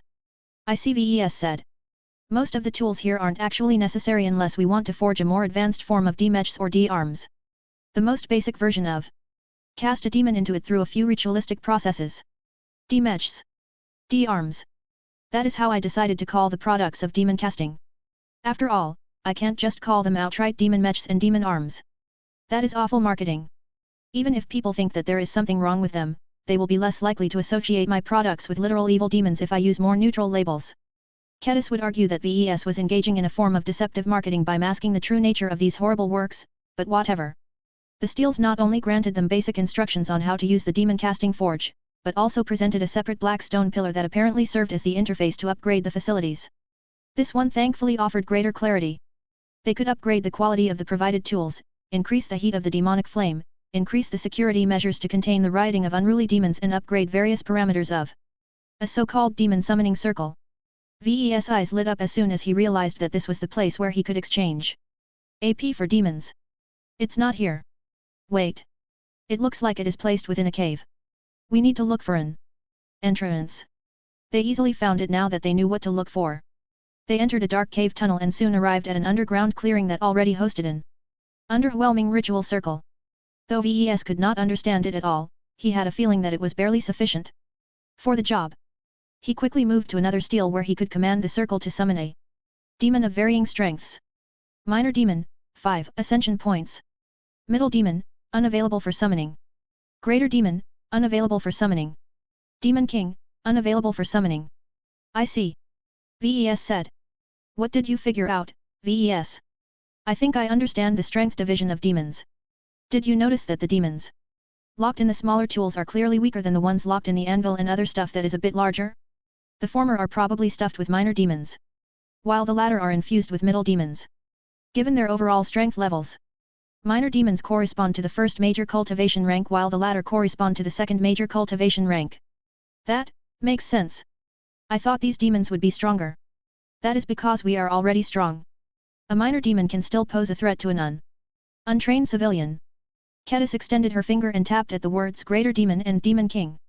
The previous steel mentioned an option to upgrade the circle so that we can summon a middle demon for 100 AP. Do you think we would eventually be able to unlock the option to summon a greater demon and a demon king? That is an outrageous possibility. I don't believe the system is strong enough to make that happen, but if we earn enough AP, who knows? It sounded absolutely crazy that the system could become strong enough to summon random demon kings and put them at the mercy of its users. Of course, it probably wouldn't be as simple to make use of them. For one, just keeping them in captivity was probably an incredibly difficult ordeal. This was why the upgrade steel also offered upgrades to expand and strengthen the facilities related to keeping the demons in captivity. The two mech designers briefly entered another cave clearing that hosted an underground facility called the Demon Prison. So far, it could only contain up to 5 minor demons and middle demons. Supposedly, any demon directly summoned by the circle could seamlessly be transferred to an available cell. That luxury did not exist for demons derived from other sources, such as ones created by fusing souls together. Let's get back to the forge. Ves said. Why? Because I am itching to try it out. I want to create my first D-arms. You will need to obtain a demon first, Ves. It costs 5 AP to summon a minor demon. I will try it out later. Now that I have come into contact with actual D-arms, I have a better idea of what they are. I think I already have a demon or two in my possession. Come. Chapter 6577, Demon Casting vs Demon Forging. The Demon Casting Forge largely met VES expectations. The tech and principles ran counter to more general cultivation practices. Everything about the forge looked as if it was turned into a stereotypical evil villain setup. There was no way that normal people would feel comfortably working in this kind of danger-filled place. Just the tools storing one demon after another was enough to give them a heart attack. Only those who possessed the strength to bear all of the pressure could make effective use of the Demon Casting Forge. This was not an art for the weak. Demon casters willingly exposed themselves to corruption and damnation because the results justified the means. As VES excitedly trotted back to the main forge, Kedis followed suit while harboring serious misgivings about the entire setup. She harbored increasing misgivings about demon casting and the mech designer system that practically led VES by the nose. She was not fooled by the computer-like facade of the mech designer system. It had to be controlled by a highly autonomous AL or possess outright sentience. If that was the case, then it knew exactly what it was doing by presenting false choices to VES. It knew him so well that it should have been able to perfectly predict the upgrade track he would choose. In hindsight, there was only one valid choice for a crazy mech designer like VES. He always wanted to stray off the beaten track. Just the description of demon casting being a lost and forbidden craft was enough to reel VES in like a fish. Since that was the case, why did the system go out of its way to present this option to VES? How did the embrace of demon casting advance its goals? What was its endgame? Kedis couldn't help but feel concerned about what demon casting would do to VES and the people around him. It was only a matter of time before his recklessness would cause this entire business to blow up in his face. She found it regretful that VES did not take these risk factors seriously. He shouldn't be stupid enough to deny they existed, but his overwhelming enthusiasm towards demon casting caused him to look at this dangerous practice with rose-tinted glasses. Fine. If VES refused to heed the danger of weaponizing demons against their will, then Kedis would have to take up the watch. She would have to keep an eye on his activities and make sure to intervene if anything went wrong. This was the first time that Kedis felt good about possessing the Heaven Sword. As upset as she felt at its insistence on becoming her sword and threatening to replace her swordsmanship, its power was undeniable. The days that passed since the two spent time together had caused her concerns to ease a little bit. She no longer suspected that the Heaven Sword held any ill intent. The greatest risk posed by this mysterious relic weapon was that its alien and archaic thinking may lead it to taking well-meaning but ultimately misguided actions. Kedis found that whenever the Heaven Sword made any concerning noises in reaction to a development that it did not like, she had to press her hand on the hilt and force the weapon to stay put. She had done this so many times in the past few weeks that she had practically trained it to become docile. She was half surprised the Heaven Sword was willing to acquiesce to her training. Hopefully, that would be enough for the powerful artifact to stay mum while VES engaged in his first act of demon casting. Let's see. The two mech designers had returned to the main forge. VES swept his gaze throughout the extensive workplace and tried to figure out where to begin. He approached the instruction steels yet again and paused for a moment. Did you figure out anything new, VES? I think I do. He said. Have you noticed that these basic instructions actually leave out most of the tools and equipment in the demon casting forge? Oh, you are right. According to this primitive tutorial, the basic method of demon casting is to prepare a target object, select and place the desired demon casting mold over the target object, take out a demon and roast it over a demonic flame, insert the processed demon into the demon casting mold, wait for a while before removing the demon casting mold.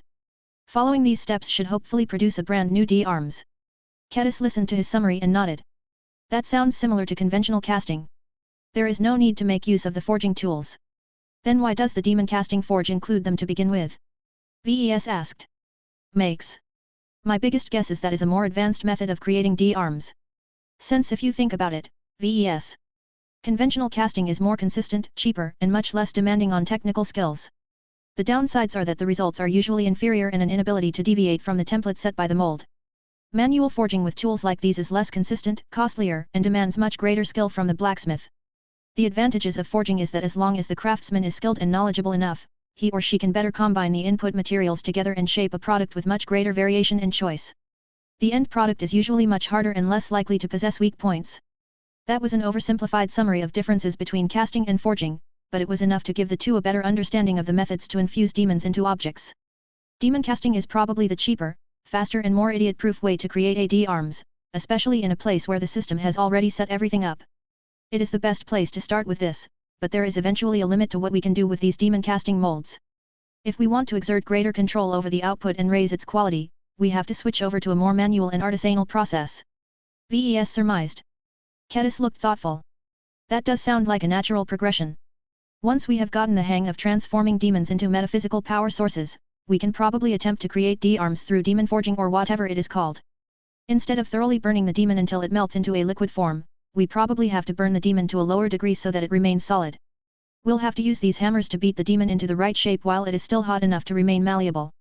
As long as we know what we are doing, we can probably increase the utilization of resources and achieve a more perfect fit.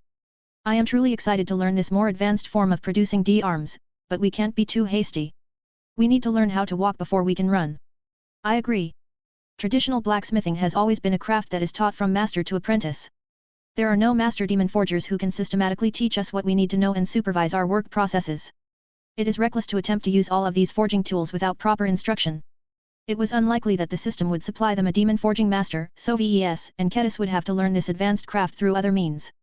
Hopefully, the tree of possibilities would eventually spawn an enlightenment fruit related to this promising art in the future. Otherwise, VES would have to puzzle everything out by relying on trial and error. That sounded like a dangerous prospect since so much about the demon casting forge was filled with danger. After the pair of Mach Doshinoro Ranani and a destination Hachiron Ramononating end. My biggest guess is that it is a more advanced method of creating D-arms. It makes sense if you think about it, VES. Conventional casting is more consistent, cheaper, and much less demanding on technical skills. The downsides are that the results are usually inferior and an inability to deviate from the template set by the mold. Manual forging with tools like these is less consistent, costlier, and demands much greater skill from the blacksmith. The advantages of forging is that as long as the craftsman is skilled and knowledgeable enough, he or she can better combine the input materials together and shape a product with much greater variation and choice. The end product is usually much harder and less likely to possess weak points. That was an oversimplified summary of differences between casting and forging, but it was enough to give the two a better understanding of the methods to infuse demons into objects. Demon casting is probably the cheaper, faster and more idiot-proof way to create AD arms, especially in a place where the system has already set everything up. It is the best place to start with this, but there is eventually a limit to what we can do with these demon casting molds. If we want to exert greater control over the output and raise its quality, we have to switch over to a more manual and artisanal process. VES surmised. Kedis looked thoughtful. That does sound like a natural progression. Once we have gotten the hang of transforming demons into metaphysical power sources, we can probably attempt to create D-arms through demon forging or whatever it is called.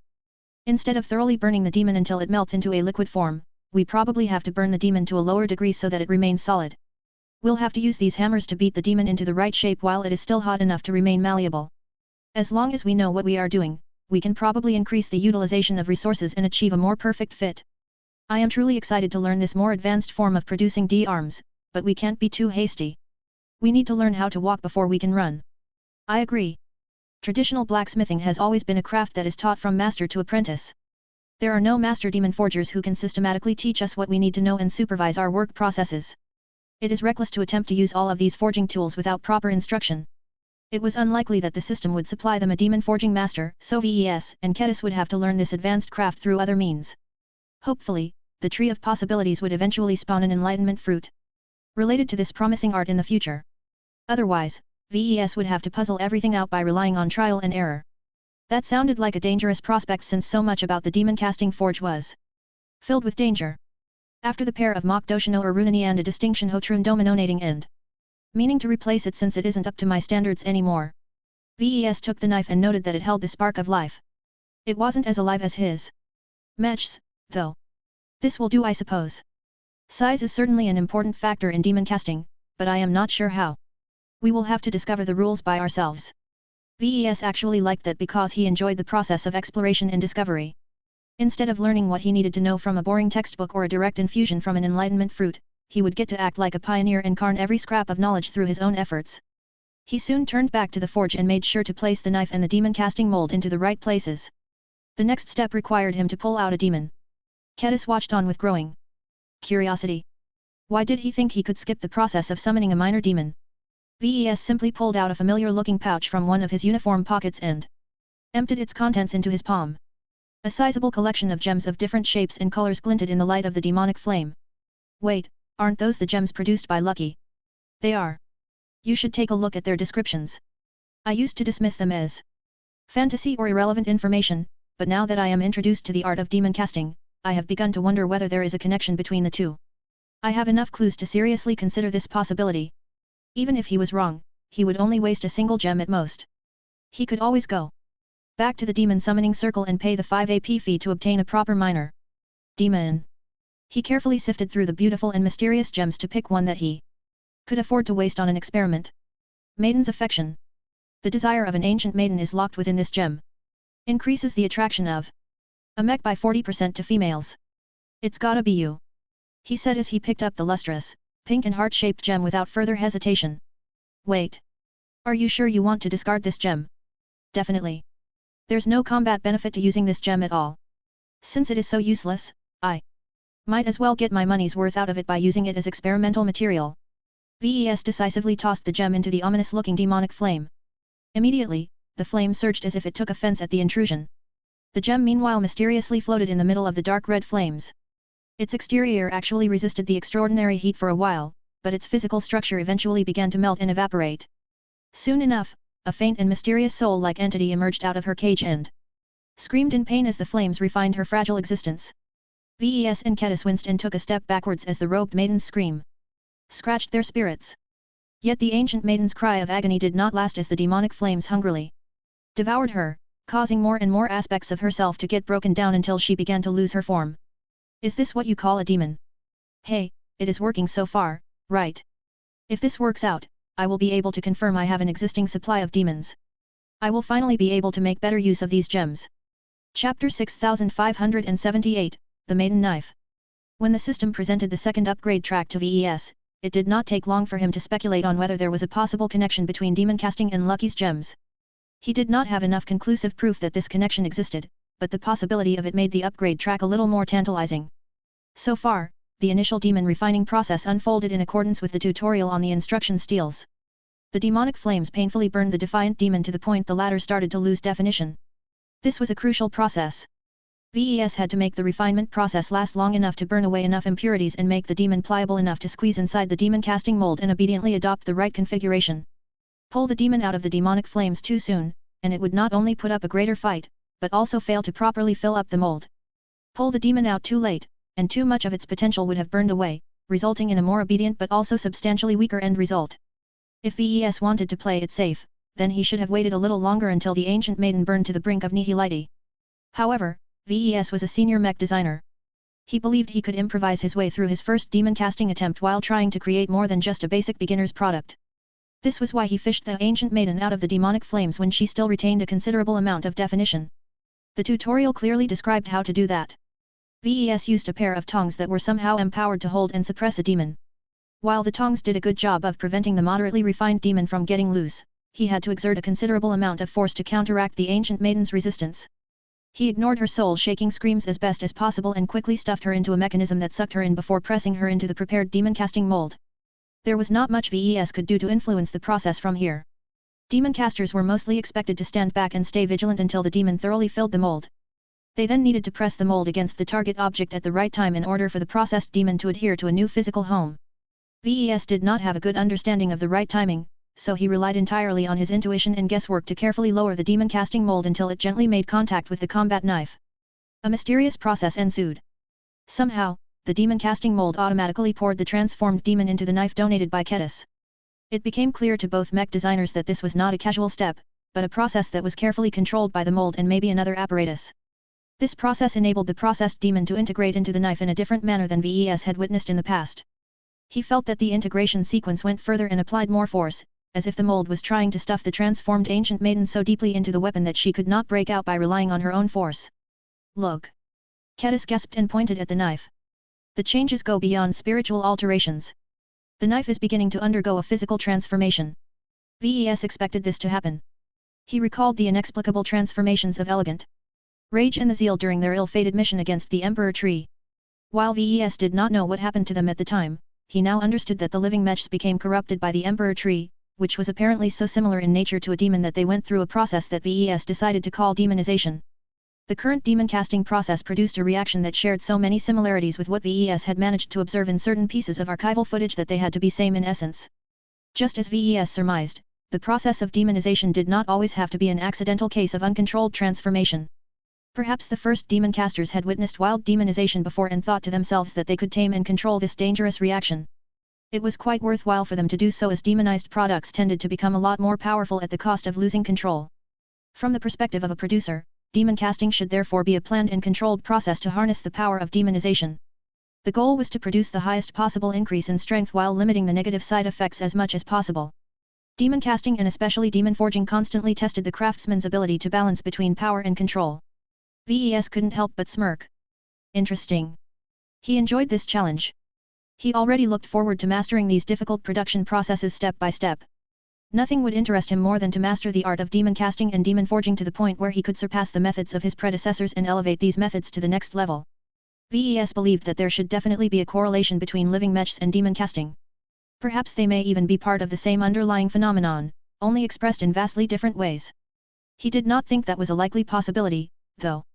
A more plausible theory was that they were still different enough that they could coexist with each other. That gave VES the opportunity to create brand new synergies between living mechs and demechs. In any case, enough time had passed for the demon cast mold to complete its job. It automatically raised in height before settling into a rest position. This entire step is automated. That is convenient. Let's go and see the result. The combat knife that Kedis presented to VES earlier had changed beyond recognition. If anyone saw the original knife alongside the one that presented its new form to the mech designers, nobody would think they had any relations with each other. The mass, volume, color, design language, and material properties were all different. They didn't even appear to have been designed and built in the same plane of existence. The combat knife was a product of solid skill and practical efficiency. Kedis had forged the knife to serve as a reliable backup weapon, nothing more, nothing less. As for the pink monstrosity that signified VES' first attempt at demon casting, it looked as if it had been designed by a demented woman who had an unnatural obsession for spikes, needless inefficiency and above all else the color pink. VES could recognize a vague but ultimately futile attempt at turning the weapon into an elegant and beautiful D-arm. What went wrong was that the source of transformation retained too much of herself, that she actively resisted her captivity and deviated from the shape she was forced to adopt by the demon casting mold. The result was a partial failure where the demonization process ultimately went out of control. While the outcome wasn't as bad as complete demonization, VES had clearly botched the timing and other parameters and produced a D-arm that was ultimately unqualified to serve as an effective weapon. Kedis sneered at the monstrosity of what her weapon had become. This is a torture instrument, both to the wielder and to the enemy. Look at these spikes. Some of them actually curve towards the wielder. If you wield it as if you do a regular knife, the chances are great that you will accidentally puncture yourself. The hilt has grown needlessly short, and the blade has gained unnecessary curvature. However, does the weapon have any good points in your opinion? The swordmaster pulled out a small multiscanner from one of her pockets and began to use it to take measurements of the weapon. The multiscanner beeped in alarm, signifying that it failed to properly measure some of the physical traits of the D-arm. While much of the energy from the demon probably went to waste, at least some of her energy ended up doing a bit of good. The alloy of the blade has changed beyond recognition. Preliminary scans show it has become at least 40% tougher. The edge has also become sharper. These spikes look weak and thin, but they are actually much stronger. They can probably be used to puncture through light armor. I think there is also more to this weapon than the purely physical transformations. I can feel it. The ancient maiden is beckoning me to pick up the knife. My instincts are warning me that she has ill intentions. What are you waiting for, then? Try it out. You're the sword master here. You should be able to glean much more information out of it than I. VES said. Kedis did not hesitate for long. She picked the weapon up by the short hilt and soon began to close her eyes. She deliberately withdrew her willpower and allowed the pink knife to influence her to a certain extent. An inexplicable change swept across her body. Kedis had never been the most attractive woman amidst designer babies and faces that had been carefully sculpted to perfection, but somehow the odd pink knife injected her with energy that caused her to look more attractive than usual. He recalled the description of the gem he used to source the demon and understood that the D-arm faithfully reproduced the original effect. It was too bad that the knife was a poor fit with Kedis. She looked more charming, but she did not have much of it to begin with. The weapon would probably produce a much stronger effect if held by a more classically beautiful woman such as Gloriana. This beauty effect was not the only change induced by the D-arm. It seemed to have come alive in Kotick hand. It orbed around as if it wanted Kotick to stab herself. It also produced spiritual activity that suggested to VES that it was mindlessly screaming its pain and fury towards its wielder. Ketis stoically withstood the attacks with the help of her firm willpower. She only gave enough ground to get an impression of how the pink knife affected its wielder. So what did you find out, Ketis? The demon is not rational. She said. A small part of her is forced to empower the knife and force its blade to become a better cutting implement than it should. Another part of her has gone completely crazy and out of control. The rest has turned into a ball of rage, pain, and trauma. Think about it, VES. What if I toss your body into a fire that is so powerful that it burns your very soul? Stuck you into a supernatural mold and forcibly transform you from a free human being into a manufactured product that has lost its name, its pride, its dignity, and its freedom? How would you feel if your body is forcibly squeezed, amputated, and contorted into the shape of a weapon? The only things left in your world are pain, fury, and purpose. You have become the worst kind of slave that can exist, one that does not have the option to resist her painful new fate. VES frowned when he heard that. He did not care too much about the pain and stuff. What irritated him was the mention of wasted energy. Even though this was his very first attempt at demon casting, he still felt this outcome was a blow to his pride as a creator.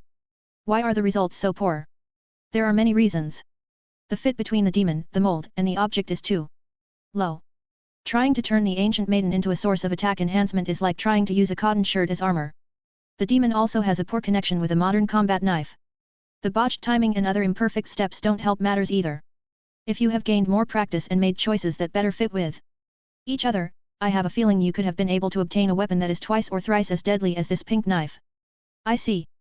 All of your points make sense. I really screwed up by selecting the wrong mold and object to be demonized. Well, at least I learned my lesson.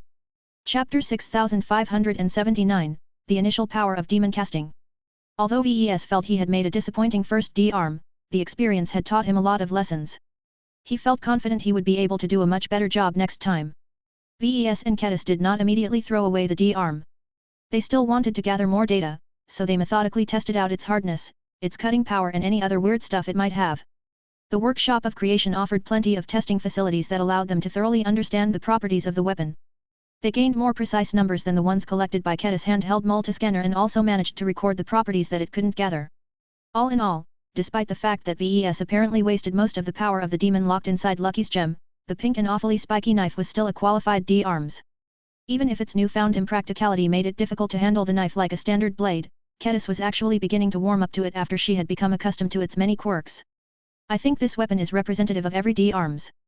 Ketis said as she performed a modified kata with the D-arm. Merging my original combat knife with a demon has caused the former to acquire some of the strengths of the latter. The knife has completely exceeded its physical limitations and has become tougher, sharper, and deadlier. It has also gained all of the baggage of the demon, which is the source of many complications. As long as the wielder is strong enough to cope with the dangers, he or she may actually be better off than wielding an ordinary weapon. That sounds good. I feel kind of regretful that this knife did not come close to living up to its potential, but there is always next time. Is there a way to undo the demon casting and separate the demon from the knife again? Ketis thought for a moment before shaking her head. If such a method exists, then I do not have the faintest clue how it can be done. The only way to separate the two is to forcibly break the weapon but not too much. The demon will have enough openings to mount an escape attempt. That will probably be a painful and traumatic process where the demon is able to wrench free while leaving parts of itself behind. That sounded anything but a clean separation process. All VES needed to know for now was that it was too difficult to undo the demon casting process and start over with the same resources as before. That's a pity. We can't reuse the ancient maiden over and over again in order to gain more practice. Each demon is a precious resource because we can't easily reuse it on other objects. By the way, I think I can roughly gauge the strength of the ancient maiden. Ketis said. According to my senses, what was originally locked in the gem was only a small and worn-out fraction of the greater whole. She may very well have been a god at her prime, but what little was left that got stuffed in the gem was only a shadow of her former glory. Even so, after this remnant got burned by the demonic flame before being horribly mutilated by getting squeezed into the demon casting mold, she still possesses a degree of strength and cohesion that is on the weaker side of the second major cultivation rank. That caused VES to look pleasantly surprised. Maiden's Affection was one of the more recent gems produced by Lucky, so the remnant spirit locked inside should have been stronger than the ones locked in the earliest gems, but it was nice to hear confirmation. Does that mean that a typical gem produced by Lucky contains the equivalent of a middle demon that costs 100 AP to summon with the ritual circle? Kedis shook her head. It is difficult to make direct comparisons. The remnant is heavily damaged and not as complete as the demons that are locked inside the tools of this forge. Here. Feel the difference. The swordmaster handed over the pink knife and also picked up a random casting tool. When Ves held both D-arms at once, he could clearly sense the differences. The casting tool was merely infused with a minor demon. Yet the integration between the two was so excellent that the equipment utilized the power of the demon to a high degree, leading to less waste and volatility. It was a well-engineered tool that did what it was supposed to without too much excess. The pink knife on the other hand possessed far more excess than actual relevant functionality. It contained the equivalent of a middle demon, yet the D-arm was so poorly designed and constructed that it squandered much of the potential of the living power source. The sheer degree of waste was so much that the pink knife ended up being weaker on an overall basis. It is hard to say which one is better, though. Ves said. Sure, the casting tool has a definite advantage at this time, but its growth prospects are limited. A minor demon is the weakest of its kind. Unless it can get a lucky break and trigger a breakthrough while it is permanently bonded to an object, it will always remain weak for many years to come. As for this pink knife, it already starts out with a middle demon. Sure, the way the ancient maiden is integrated into the weapon is terrible, but she should still have room to grow and evolve. Even if that is the case, it is unlikely that additional growth will solve all of those flaws and problems. A demon that can grow is a demon that will try to accumulate as much strength as possible before breaking out in a spectacular fashion. What this means is that the pink knife may be fairly manageable for now, but can slowly turn into a greater threat towards its wielder. I don't think it is as simple as that. Ves furrowed his brows. In any case, a D-arm that can grow is not necessarily bad. It will steadily become more powerful over time, which is helpful so long as the wielder remains powerful enough to maintain control over the weapon. I am wondering. What are you wondering about? What would happen if you turn a carmine mech like the Yellow Jacket into a D-mech before having a person form a blood pact with it? Will the prospective pilot form a permanent bond with the living mech, the demon, or both? That is a good question. I honestly don't know, Kedis. If there is any possibility that the carmine mech pilot will be able to form a blood pact with the demon, then, that person will not be having a good time. Ves actually grew a lot more interested in seeing how much a carmine mech pilot may benefit by forming a blood pact with a demon, but he did not think it was a good idea to show much enthusiasm at this moment. Even if it sounded like an incredibly fast and powerful approach towards artifact cultivation, it also sounded like a surefire way to corrupt the carmine mech pilot in question. We shouldn't overcomplicate D-mechs by mixing them up with the carmine system for the time being, Ves said. Why would we want to waste a precious demon on empowering a weak and inexperienced carmine mech pilot? Demons are scarce, so we need to ration them to the ace mechs that need them most in the current war. The gems in my possession should largely be occupied by remnant entities that are equivalent to middle demons. While I need to get a lot more practice in demon casting before I am willing to make use of them, I need to convert them into useful and practical enhancements before the native aliens have started their final push. Kedis shook her head. That will be difficult. There is not much time left before the aliens launch their attempted killer blow. You will have to spend valuable time during the marathon we have planned on learning the ins and outs of demon casting. Then so be it. Gaining proficiency in demon casting is more important than earning more AP. The gems in my pocket aren't doing anything to help defend our border regions in their current state. I have always been looking for opportunities to make them useful at the ace mech level. Ves still had a bunch of gems, but Lucky's production rate had grown increasingly slower over the years. The gems did become more impressive and powerful though, which was what Ves needed even more. He had been meaning to find a new purpose for Lucky's gems. At this point, their inexplicable boosts made them far too valuable to be used on ordinary machines, but they were only of limited use in high-ranking mechs. The biggest problem that Ves had with the gems up to this point was that they lost their effect by the time the pilot of a boosted mech became a saint. The Saint Kingdom pretty much replaced whatever the gem had done to strengthen the machine. Perhaps in the future, Lucky's gems would grow powerful enough to capture the remnant of stronger entities. However, Ves believed it was much better to integrate the power of these demons into an ace mech in a more proper manner. As long as the ace pilot's Saint Kingdom was able to recognize and find a way to work with the demon, then the combination between the two would definitely lead to better results. In order for that to happen, the high-ranking mech pilot needed to be okay with operating D-mechs and D-arms. As much as Ves wanted to explore demon casting further, he needed to make additional preparations outside of the system space. He also wanted to test his new D-arm in reality against live targets, which the workshop of creation couldn't simulate. Let's go, Kedis. We are done here for the time being. Ves and Kedis eventually decided to end their visit to the new demon casting forge and resume their tour of the evolving system space. So what do you think so far, Kedis? Are you willing to take up the practice of demon casting or demon forging? The sword master had not given a solid answer to this question so far. She did not look as if she had come closer to a satisfactory resolution. I don't think I can do demon casting in its current form. Kedis eventually said. The source of these demons worries me. I think there is an inherently corrupting aspect about working with such dark and evil beings. If you can replace the demons with more neutral beings, then I may try this variation instead. Do you think that it is possible to do beast casting instead? Ves looked thoughtful. That actually sounds like a good idea. I have managed to harvest the spiritualities of numerous powerful exobeasts, but they are not exactly the same as demons. Even if you can fuse them into objects with the demon casting. For you, I think that the row cult will ho underwhelming. The principal wow that a demon strengthens an object is through demonization. The spiritualities of powerful beasts may be able to induce a similar effect, but it wouldn't be the same unless you transform them into demons first somehow. That is okay, Ves. If beast casting can't produce superior quality, then I can always go for quantity instead. There are so many powerful mutated beasts and calamity beasts on the untamed planets spread throughout the Red Ocean that it shouldn't be difficult to harvest their spiritualities in greater quantities.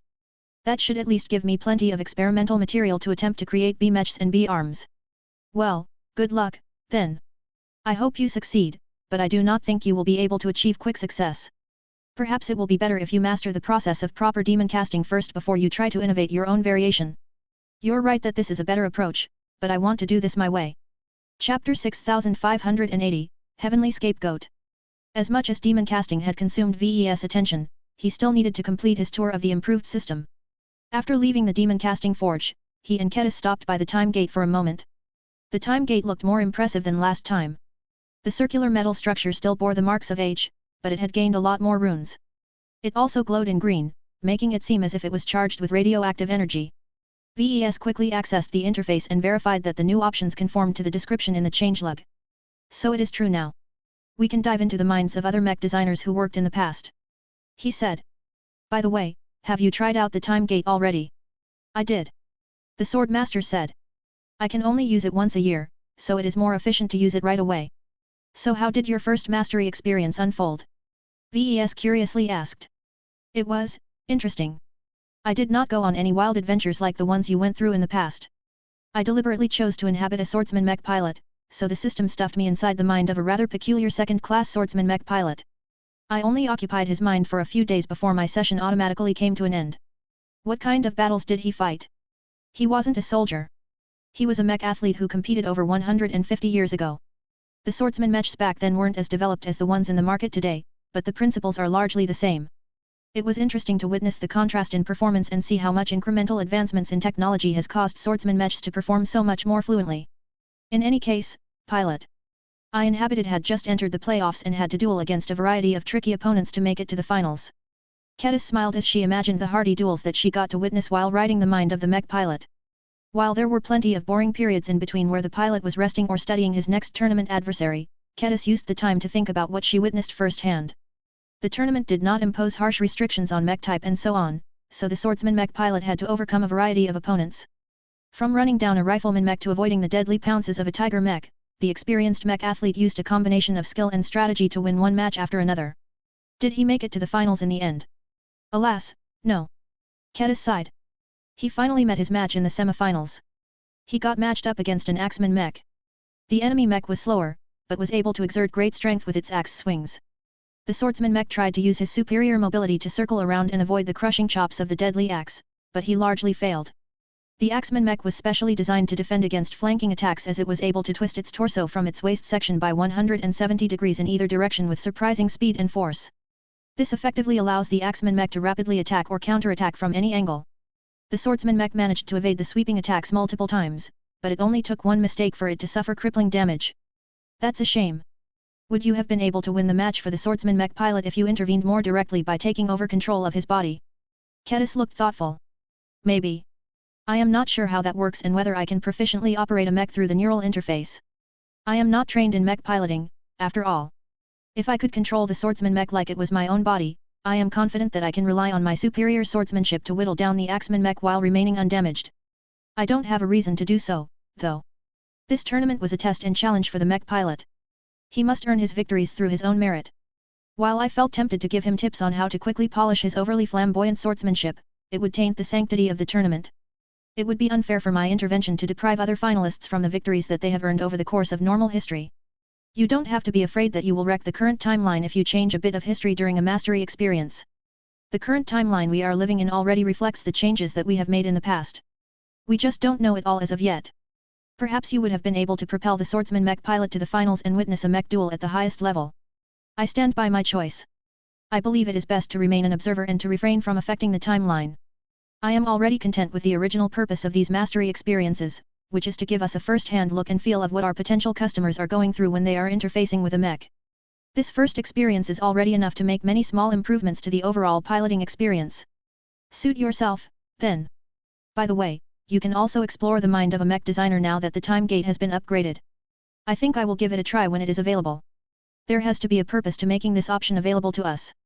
Perhaps it will give us better insights on how proper and more orthodox mech designers work. Neither of us are exactly normal among our kind. We should be able to harvest a lot of gains if we glimpse at the minds of professionals who possess a vastly different perspective and design philosophy. VES had already occupied the minds of plenty of mech pilots by this time. He could use a bit of variation and see what the fuss was all about with this new option. Next time.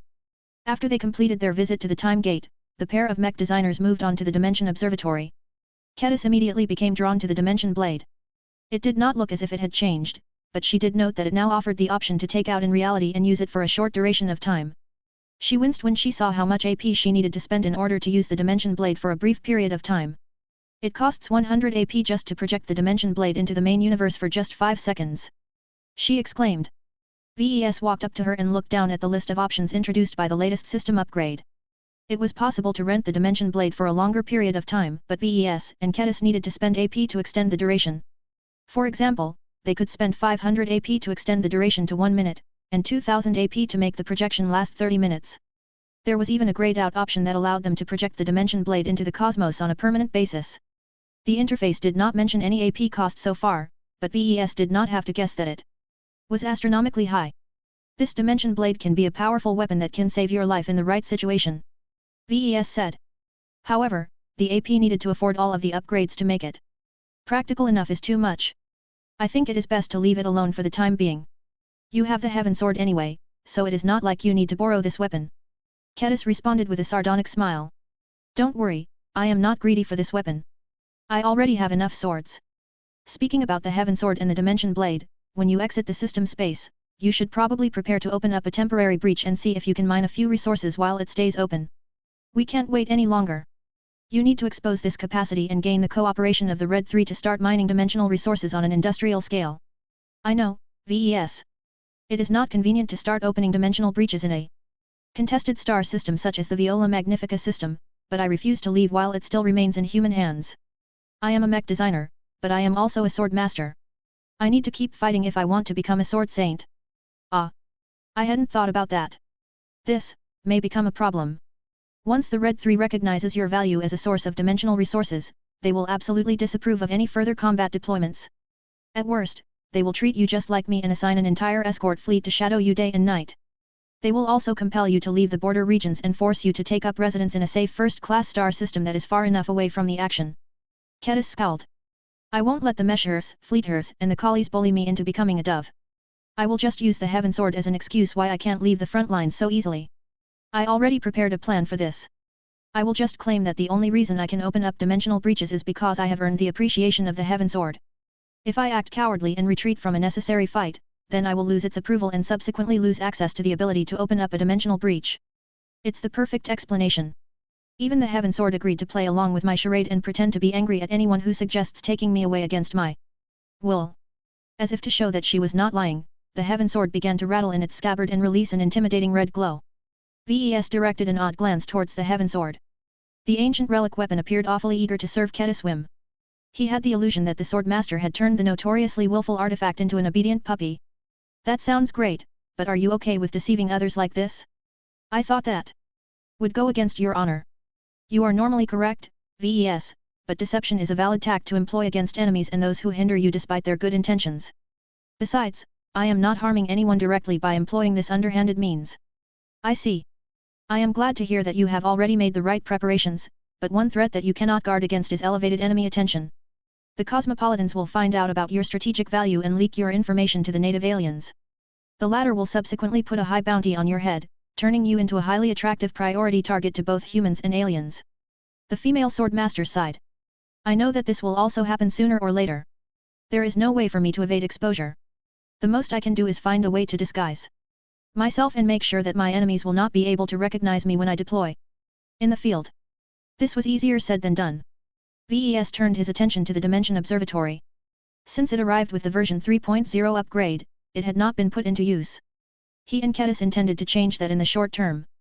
We need to spend more AP on upgrades, VES said. Once we earn heaps of AP in our upcoming marathon, we need to upgrade the Dimension Telescope to improve our ability to find resource-rich dimensions. We don't have any hope of earning 5,000 AP that is needed to create a persistent breach, so let us set it aside for the time being. I am hoping to invest my AP in other areas first. Like demon casting. You read my mind. Chapter 6581, Old Acquaintances. After concluding their visit to the Dimension Observatory, VES and Kedis finally climbed their way up to the sacred temple. There, they entered the courtyard of envoys and checked on its only occupant. I am, at your service.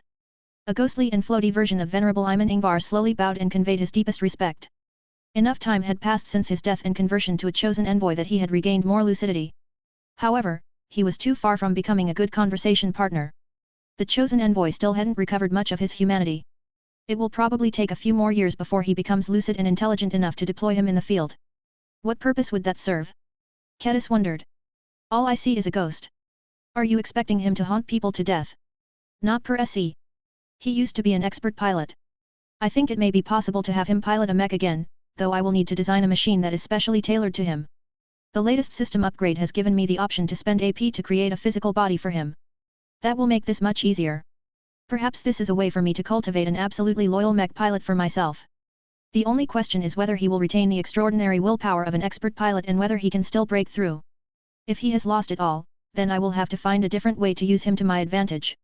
Kedis frowned. She found it rather distasteful to focus so much on turning Iman into a productive asset. Why not try to make him alive again so that Saint Commander Kosela Ingvar could be reunited with the brother she thought she had lost forever? She refrained from speaking up. She could understand VES priorities. None of this was cheap. They would have to spend valuable ascension points to create a new organic vessel for Iman Ingvar. The least he could do was work to pay off his debt. The pair of mech designers left the courtyard of envoys and entered the main temple structure. There, they inspected their status before heading to the sacred hearth. There, they beheld their divine cores, each of which had changed and grown to varying degrees since their last visit. Vulcan had become VES' strongest incarnation. Years of practicing a custom high-end cultivation method optimized by his mother had allowed Vulcan to enter the second major cultivation rank ahead of his principal. VES could not help but feel amazed each time he confirmed Vulcan's rapid progress. His rate of improvement was high. Much of it was because his cultivation method directly allowed him to leech from the energies of the iron-resonant crucifix crown. His rapid growth in spirituality in turn accelerated his ability to connect to craftsmen and artisans that worshipped him as the god of dwarves, mechs, and craftsmanship. With the help of the totems that the Creation Association commercialized and distributed across human-occupied space in increasingly more sophisticated ways, Vulcan was able to ride along so many master craftsmen that he was able to familiarize himself and gain at least partial proficiency in many different productive activities. From learning how to tan pulmur skins to obtaining the secrets on how to process a mentalist crystal into an edible ingredient, Vulcan slowly embodied the concept of human craftsmanship in the Red Ocean. He even began to receive incidental worship of alchemists who had recently learned the previously obscure craft of converting extraordinary plant and animal reagents into useful pills and elixirs. VES was especially happy with that recent gain because it opened the door to enabling the Larkinson clan to produce these strategic goods. However, traditional alchemy was a pointless activity without a large and continuous supply of alchemical reagents. The majority of them could not be bought on the open market. The demand for them was far too high, so every major group converted several territories into extraordinary farms and grew the reagents that matched their alchemy formulas. The growth and care of those plants was not an enterprise that could be set up with ease. It took a large number of knowledgeable experts as well as special soils that could grow the sensitive and picky reagents. The Larkinson clan currently lacked the territories, the expertise, and the knowledgeable manpower needed to cultivate all of the essential plant reagents. If the Blinkyverse had begun the process of converting an intangible planet and a star into real physical satellites, then VES might be able to get away with growing all of those valuable reagents inside a part of himself. That was still a fantasy, though. VES did not have the faintest clue what he needed to Due to kick off the materialization process of the Blinkyverse. Either Blinky needed to become a true god first, or he needed to upgrade the Blinkyverse manually by feeding it with rare and precious materials. Ves inwardly shook his head. There was no need for him to be impatient about this stuff. The Larkinson clan was not large and established enough to set up a complete supply chain for alchemical products. He and his clan could make do with exchanging the end products from the Red Three by spending war merits. In any case, even if Vulcan would not be able to practice his newly gained skills in refining pills and elixirs, at least not directly, he could still do so more indirectly as long as the worshipping alchemists allowed the spiritual entity to possess their bodies. For a time. Even so, it was harder for Vulcan to achieve success through this method. Even refining the simplest pill not only required a lot of understanding of theoretical principles, but accumulate an abundance of experience on the timing and execution of the production steps. Domain shaper or not, Vulcan needed to be honest and learn alchemy step by step if he wanted to be able to produce these products on an independent basis. That was not a high priority at the moment. Ves resolutely set this subject aside and studied the iron-resonant crucifix crown in greater detail. The symbol of authority traditionally associated with the lost metal scroll still stuck to Vulcan's divine core like barnacle. When Ves tried to peel it away, the stubborn crown refused to relinquish its perch and prevented him from having his way. Ketis. Whatever you are about to ask from me, I do not think it is a good idea. These divine cores represent our essence. What will happen if we actually damage one of them? I cannot contain the Heaven Sword if it ever goes wild. That's a risk that I am willing to accept. Just do what I ask, please. Slowly draw the Heaven Sword and try to make contact with the iron-resonant crucifix crown. Just a light touch will do. I just want to know what happens if the two get into contact. To be honest, Ketis' concerns were justified. What Ves just asked her to do could go wrong in so many ways. If a fight broke out in the sacred hearth, then there was a risk that all of their divine cores may suffer from collateral damage in the process. However, Ves did not believe that the Heaven Sword would be stupid enough to start a fight in a space where Ketis' divine core would also be at risk of getting harmed. The biggest wildcard was the iron-resonant crucifix crown. Ves knew way too little about its history, its motivations, and its threat level to himself. This was why he proposed this dangerous experiment. Ves needed to gather more data on the symbol of authority so that he could better account for its presence in his life. Come in, Ketis. What are you waiting for? It is better that we try to get a reaction out of it rather than let this potential time bomb detonate on its own terms. If it turns out to he throw, then it is hotter to deal with it now than later. Though Ketis still felt this was a bad idea, she cautiously drew out the Heaven Sword and slowly brought it closer to Vulcan's divine core. Ves wondered what would happen if an ancient grand work came into contact with an ancient relic of a different nature. He still did not have a clear idea of the true nature of the symbols of authority. He had heard that the special crowns were originally derived from the blood shed by the creators of the sacred scrolls. This gave Ves a hint on how he could elevate his user status within the Mech designer system. If his fears became true, then the only way to gain greater authority over the system was to harness the power of an actual symbol of authority. It all fit with each other. Sacred scrolls were not supposed to be used by themselves. They were incredibly powerful and offered a lot of benefits to those that were able to access them, but only the supposed holy sons and holy daughters could gain administrator rights over their functions. The ability to control the usage of the sacred scrolls and the opportunity to unlock their greater mysteries were incredibly tempting benefits to those favored leaders, but the problem was that the sources of the blessings most definitely had impure motives. This was why Ves never trusted the iron-resonant crucifix crown and constantly had to put up his guard against it. Only the fact that it had remained fairly inert aside from allowing itself to get exploited by Vulcan had caused him to feel less acutely threatened by its continued presence. His mother was aware of the problem, but she believed that the metal god method that she specifically improved to siphon the iron-resonant crucifix crown's strength should be enough to keep it safe. Ves was not entirely convinced. Hence why he insisted on this test. Vulcan most certainly began to feel more and more nervous as one of the most powerful weapons in the Red Ocean came closer and closer to his divine core. Even though Vulcan greatly admired the Heaven Sword, that also made him fear its power even more. If Vulcan had not already cultivated his heart of steel to a considerable degree of success, he would not have been able to remain so stoic in the face of a potential disaster. Even the symbol of authority could no longer maintain a dull and lifeless face anymore. It visibly began to show signs of activity by shaking from its current perch and releasing a distinctly metallic glow. Ketis slowed down, but did not stop. As the tip of the Heaven Sword approached the surface of the crown, the latter most definitely could not remain calm. When the two apparently metallic objects finally made contact with each other to the point where one of them may actually suffer a scratch, both of them briefly flared with power. The crown released a pulse of high-grade metal energy in an attempt to physically push away the sharp edge of the Heaven Sword. The grand work on the other hand surrounded itself with heavenly energy, enabling it to withstand the energetic pulse and remain firm. Stop! VES commanded. Stopping now. Kedis did as instructed. The activity between the two powerful relics quickly died down. Did you sense anything special during the moment of contact? VES curiously asked. I was as if they never conflicted with each other. Kedis thought for a few seconds. I could feel through the heaven sword that it had tried to assert its dominance over the crown. Neither of them managed to gain the upper hand, but that may be that they are unwilling to initiate hostilities in this time and place. The weapon harbors a familiar sort of disdain towards the crown. They, too, may already be familiar with each other, but I can't know for sure. The best way I can characterize it is two old acquaintances meeting with each other after they have lived out most of their lives. Even if they used to be openly hostile towards each other, they no longer care so much about their past disagreements. That is all I can surmise. That is okay. You have given me more than enough information. This told VES that the Heaven Sword may actually have the ability to harm or destroy the Iron Resonant Crucifix Crown. He grinned when he made this inference. The balance of power between him and the symbol of authority had finally shifted. Although it had not changed entirely in his favor, he at least proved that he had the means to deter the crown. This was good news. Chapter 6582, One man's trash is another woman's treasure. The experiment yielded plenty of useful information to VES. He learned that the Heaven Sword and the Iron Resonant Crucifix Crown may have belonged to opposing parties in the past.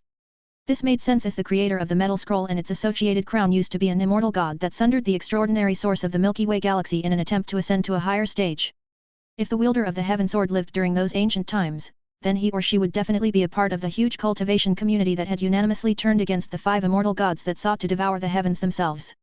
The outcome of this cataclysmic collision was mutual annihilation. The Milky Way became broken and degenerated into a low-energy environment.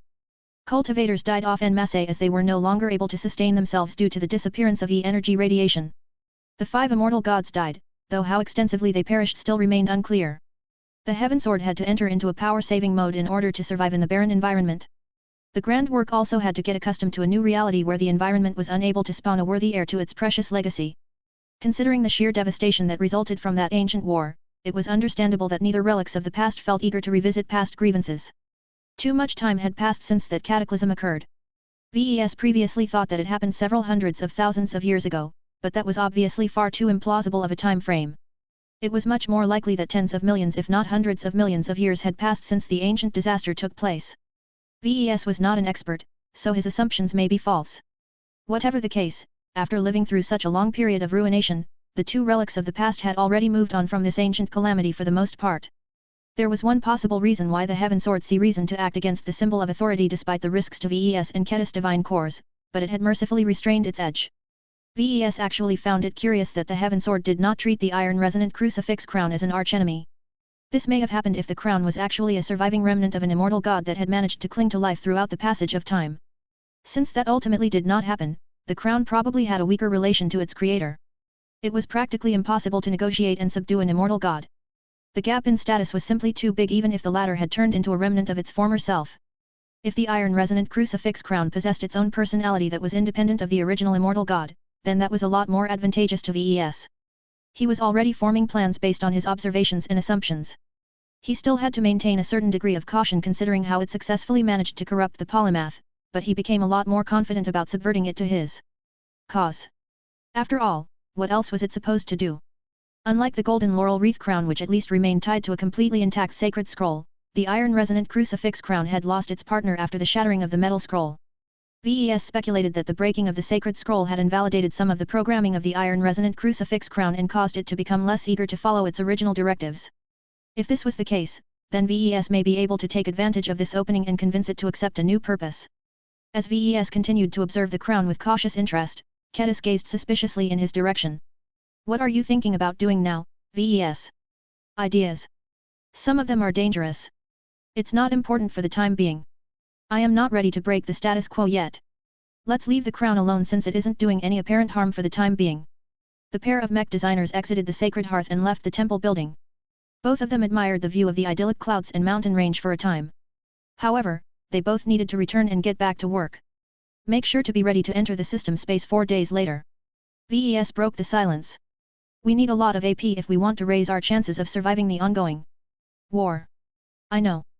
I am eager to upgrade the Dimension Observatory further and begin this dimension-breaching stuff.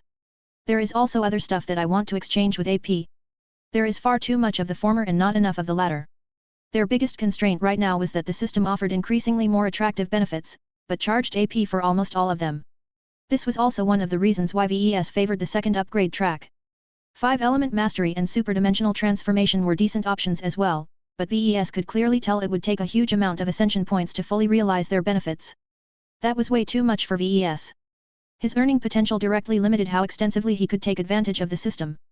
This was one of the reasons why he embraced an option that suggested that it would impose the least amount of drain on this scarce currency. The Demon Casting Forge did not disappoint his expectations. Sure, it cost AP to upgrade the facilities and unlock the ability to summon stronger demons and expand the capacity of the demon prison. That did not bother VES too much because its current state already satisfied his demands. He could freely engage in demon casting without spending AP as long as he supplied the demons himself. Lucky's gems gave him a buffer which he could use to buy time to secure another supply of demons.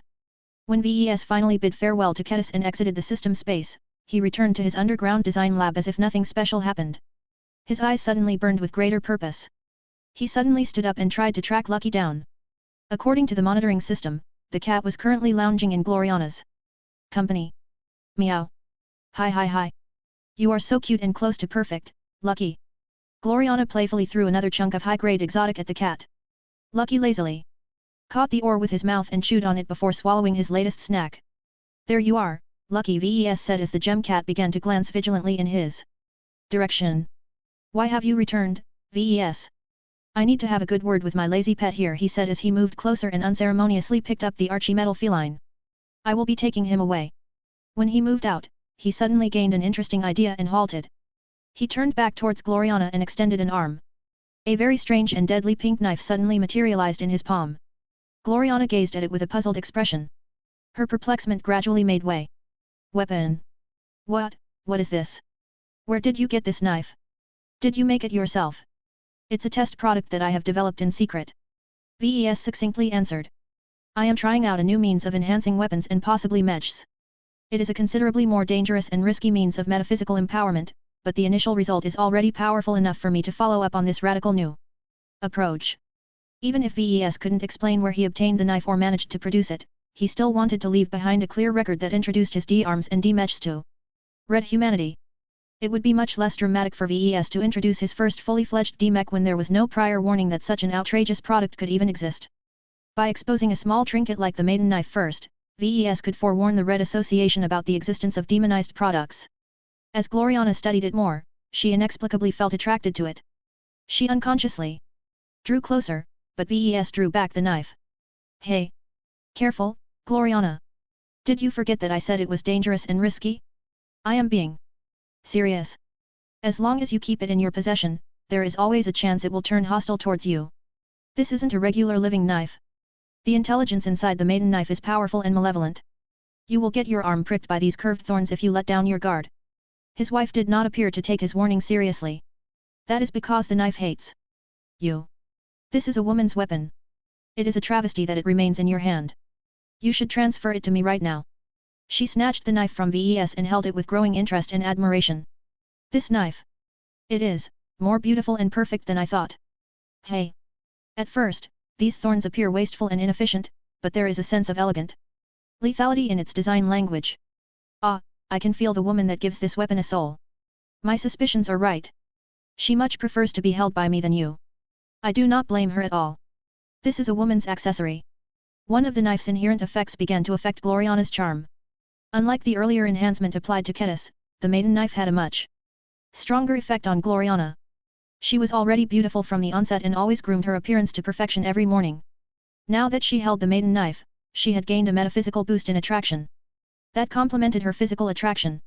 The result was that she looked a lot more enchanting than before. It was as if his wife had turned into a graceful elf. Though VES was strong-minded enough to keep his head clear, his fascination for his wife grew when he witnessed her beauty reaching an unprecedented peak. He tried his best to refrain from telling her how much more beautiful she had become. He did not want to feed her already overinflated ego. She was perfectly capable of doing that herself, in fact. She activated a mirror projection and admired the view of herself.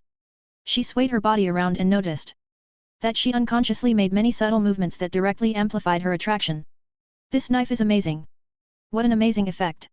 What is its name? I call it the maiden knife, because the soul trapped inside is derived from a long dead maiden. I see. Do you know how much money you can raise if you put it up for auction? Millions of MTA credits. No. Women are obsessed with beauty. Tens of millions of MTA credits. Try billions of MTA credits. Gloriana smirked. If this knife is able to improve the appearance and beauty of any woman, then this maiden knife is worth at least that much.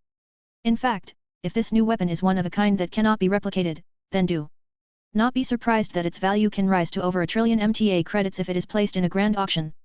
VES genuinely looked shocked at his much more charming wife. He never thought that a failed experimental product could actually have the potential to raise so much money. What? Are people truly willing to spend money that is worth as much as a first-class fleet carrier on a knife that only makes you look more attractive? We are in the middle of a war. So? Beauty is a woman's weapon. Don't you know that, VES? If this weapon's ability to amplify the charm and allure of a lady that already scores high in those criteria, then this is an accessory that defies reality.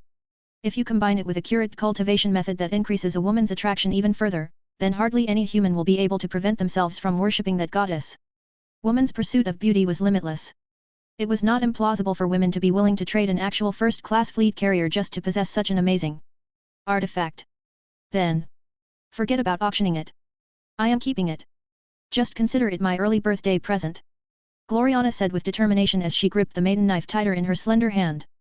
Do you have any objections, VES? No, you can keep it, dear. Chapter 6583, Lucky at Work. Gloriana decisively claimed the maiden knife as her latest possession. Even if she identified that the knife could be bought for the price of a first-class fleet carrier if it was put up for auction in front of wealthy ladies from the upper echelon of first-class society, Gloriana never thought of relinquishing it to others. At least VES did not have to worry about selecting the right birthday present for his wife. As Gloriana practically gushed over the knife despite the presence of spikes that could easily prick her vulnerable skin, the woman did not appear to harbor any fear that the weapon would harm herself somehow.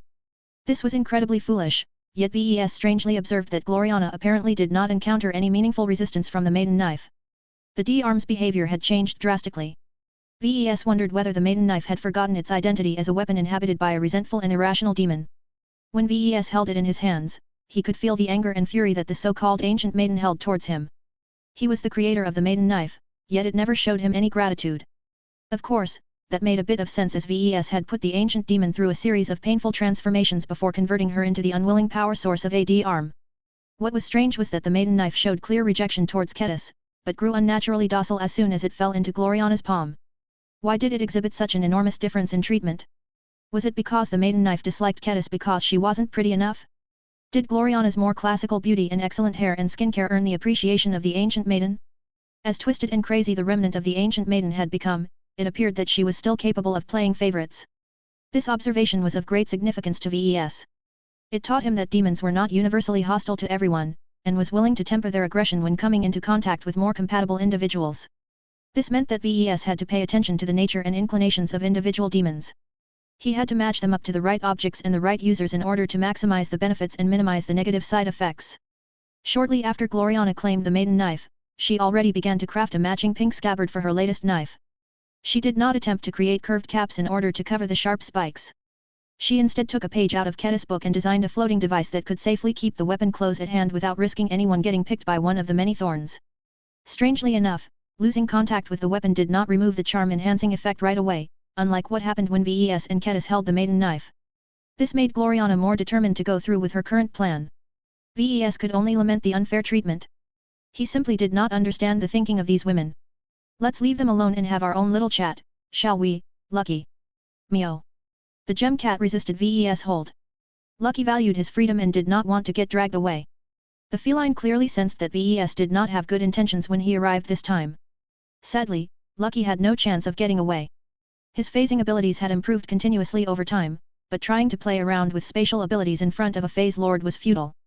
Once VES carried his cat to his own design lab, he sat down on the nearest chair and held Lucky in front of a face as if he was holding up a baby. Meow. The dark-plated Archie-metal cat played innocent this time. It was as if Lucky thought he could get away with whatever VES tried to accuse him of if he acted cute. It didn't work. Lucky. Meow. I have been tolerating your laziness and persistent lack of productive activities for a long time. You have been a good companion for the children, and you generally kept your nose out of trouble, so I have been letting you wander around without care. Meow. While I am still willing to let you continue to play around, what is different is that I expect you to meet certain quotas. Have you forgotten who you are? You are a gem cat. The primary purpose of your existence is to produce gems. Meow. When was the last time you used the kitty litter box? With how many exotics and hypers you have eaten in the last year, I would have expected you to produce absolutely marvelous gems, especially given that you have taken a bite out of EE343F00334R. Yet here we are. So many months have passed while you have refused to generate any output. What is going on in your digestive system? Are you embezzling all of those valuable nutrients into upgrading your functionality? Meow. Give me gems. VES violently shook Lucky back and forth. Producing gems is the least you can do after I allowed you to take a bite out of a super-class alloy. If there is any of it left in your digestive system, then get it out right now. I am not going to wait any longer. Meow. Meow. Meow. What has changed is that I have new use for your gems now. Previously, I needed them to elevate my mechs to masterworks and give my champions an additional boost. In combat, these demands became less important over time because of the shifting focus to ace pilots and Gloriana's god body method. I thought that this would have phased out the value of your gems, but I have recently found a wonderful new application that can make even better use of them than before. Isn't that great? Lucky. Meow. VES gave his cat a serious glare. Okay, that's enough talk. It is time for concrete action. You have two choices, little buddy. Either start producing your output now, or wait until I find a piece of B-stone other materials that can stimulate your digestive organs. It's your choice. Meow. The gem cat made an immediate choice. After receiving a serious warning that Lucky needed to abide by a new quota, he went to work right away. VES lowered the cat on one of the kitty litter boxes used by one of the numerous cats that prowled Diandi base. The members of the premier branch did not have a strong tradition of keeping cats and other pets. There were still plenty of people who originally resided in the expeditionary fleet and brought along their existing pets, hence why kitty litter boxes could be found with ease. Responsibilities and actively stimulated his digestive tract through his own means. A few awkward minutes passed until Lucky completed his shameful business and floated away with an ache on his backside. Meow. Don't forget that I expect you to produce another set of high-quality gems in the next 12 months. VES yelled after his cat. If you produce more of them, you will earn a bonus. I might even find a way to give you another bite out of a super-class material. You don't want to know what I will do to you if you fail to produce any gems that meet my minimum standard. If your output continues to disappoint me, then do not blame me if I use you as a test subject for one of the experiments I have been dying to start. Meow. Lucky dashed away pretty quickly after hearing this ominous threat. Becoming VES test subject was no joke. VES didn't care about Lucky's departure. He got what he wanted out of the cat. Perhaps the gem cat had taken the threat seriously, because he truly made a serious effort to produce a substantial amount of gems this time. Each of them looked bright and special, which increased VES expectations towards their attributes. Due to the large variety of materials ingested by Lucky, the gems came in several different variations. VES already placed them in different sub-categories. Right now, the so-called dark gems attracted his interest the most. VES had a feeling that gems tied to negative attributes had the greatest demonization potential. They could be used to create the most powerful but also the most dangerous D-arms. Shadow Lord's betrayal. The regret of an alien assassin towards betraying his mission and his master is captured in this gem. Greatly increases affinity towards the shadow attribute and amplifies the single attack power of an attack onto a target's rear by 100%. What a powerful effect! VES had encountered much more powerful amplifications in performance, but he had never seen such a strong attack multiplier in a small and handy gem. This was definitely a boost that was perfect for the Phobos, the Larkinson clans only. Expert Stealth Mech. However, VES felt it was wasteful to merge the next iteration of the Phobos with a gem. It would only remain useful so long as Venerable Zimro Belson remained a high-tier expert pilot. If he broke through and became a saint, then his saint kingdom would begin to subject his Phobos to willpower baptism. This would steadily override the extraordinary amplification effect of the Shadow Lord's betrayal with a persistent boost that originated from the ace pilot himself. From his examinations of the Dark Zephyr Mark III after Saint Tusa piloted him for a time, VES already ascertained that the 20% boost in agility bestowed by Baystats Regard had worn away. The ace light skirmisher retained nothing from the original gem. VES did not feel there was anything regretful about the expiration of Baystats Regard. It had served its purpose and Tusa had gotten plenty of value out of the effect during his expert pilot days. However, VES would not be stupid enough to squander one of Lucky's gems on a mech piloted by an ace pilot or another individual that was close to breaking through. VES speculated that the only way to preserve a gem's effect was if the remnant soul trapped inside retained at least some of the strength of a true god. Only a higher major cultivation rank was strong enough to resist the willpower baptism of an ace pilot, at least up to a point. It did not sound likely that Lucky would be able to capture true god-level remnant spirits in his gems anytime soon. That was okay. VES had studied the maiden knife and the tools of the demon casting forge just enough to possess greater confidence in their ability to withstand willpower baptism. That meant that he could definitely find a way to make this gem useful for the current and future Phobos. VES turned his attention towards an even darker gem that looked related to the previous one. Shadow Lord's Mark. The insidiousness of an alien assassin is contained in this gem.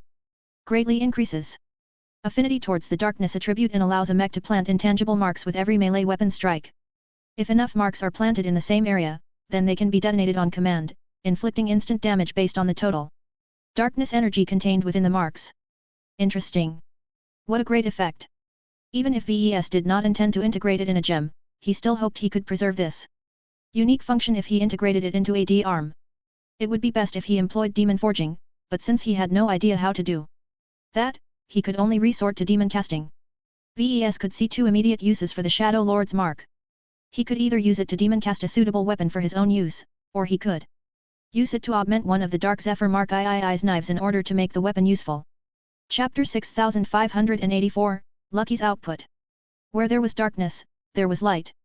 Lucky also produced gems that possessed a notable alignment towards positive E-energy attributes.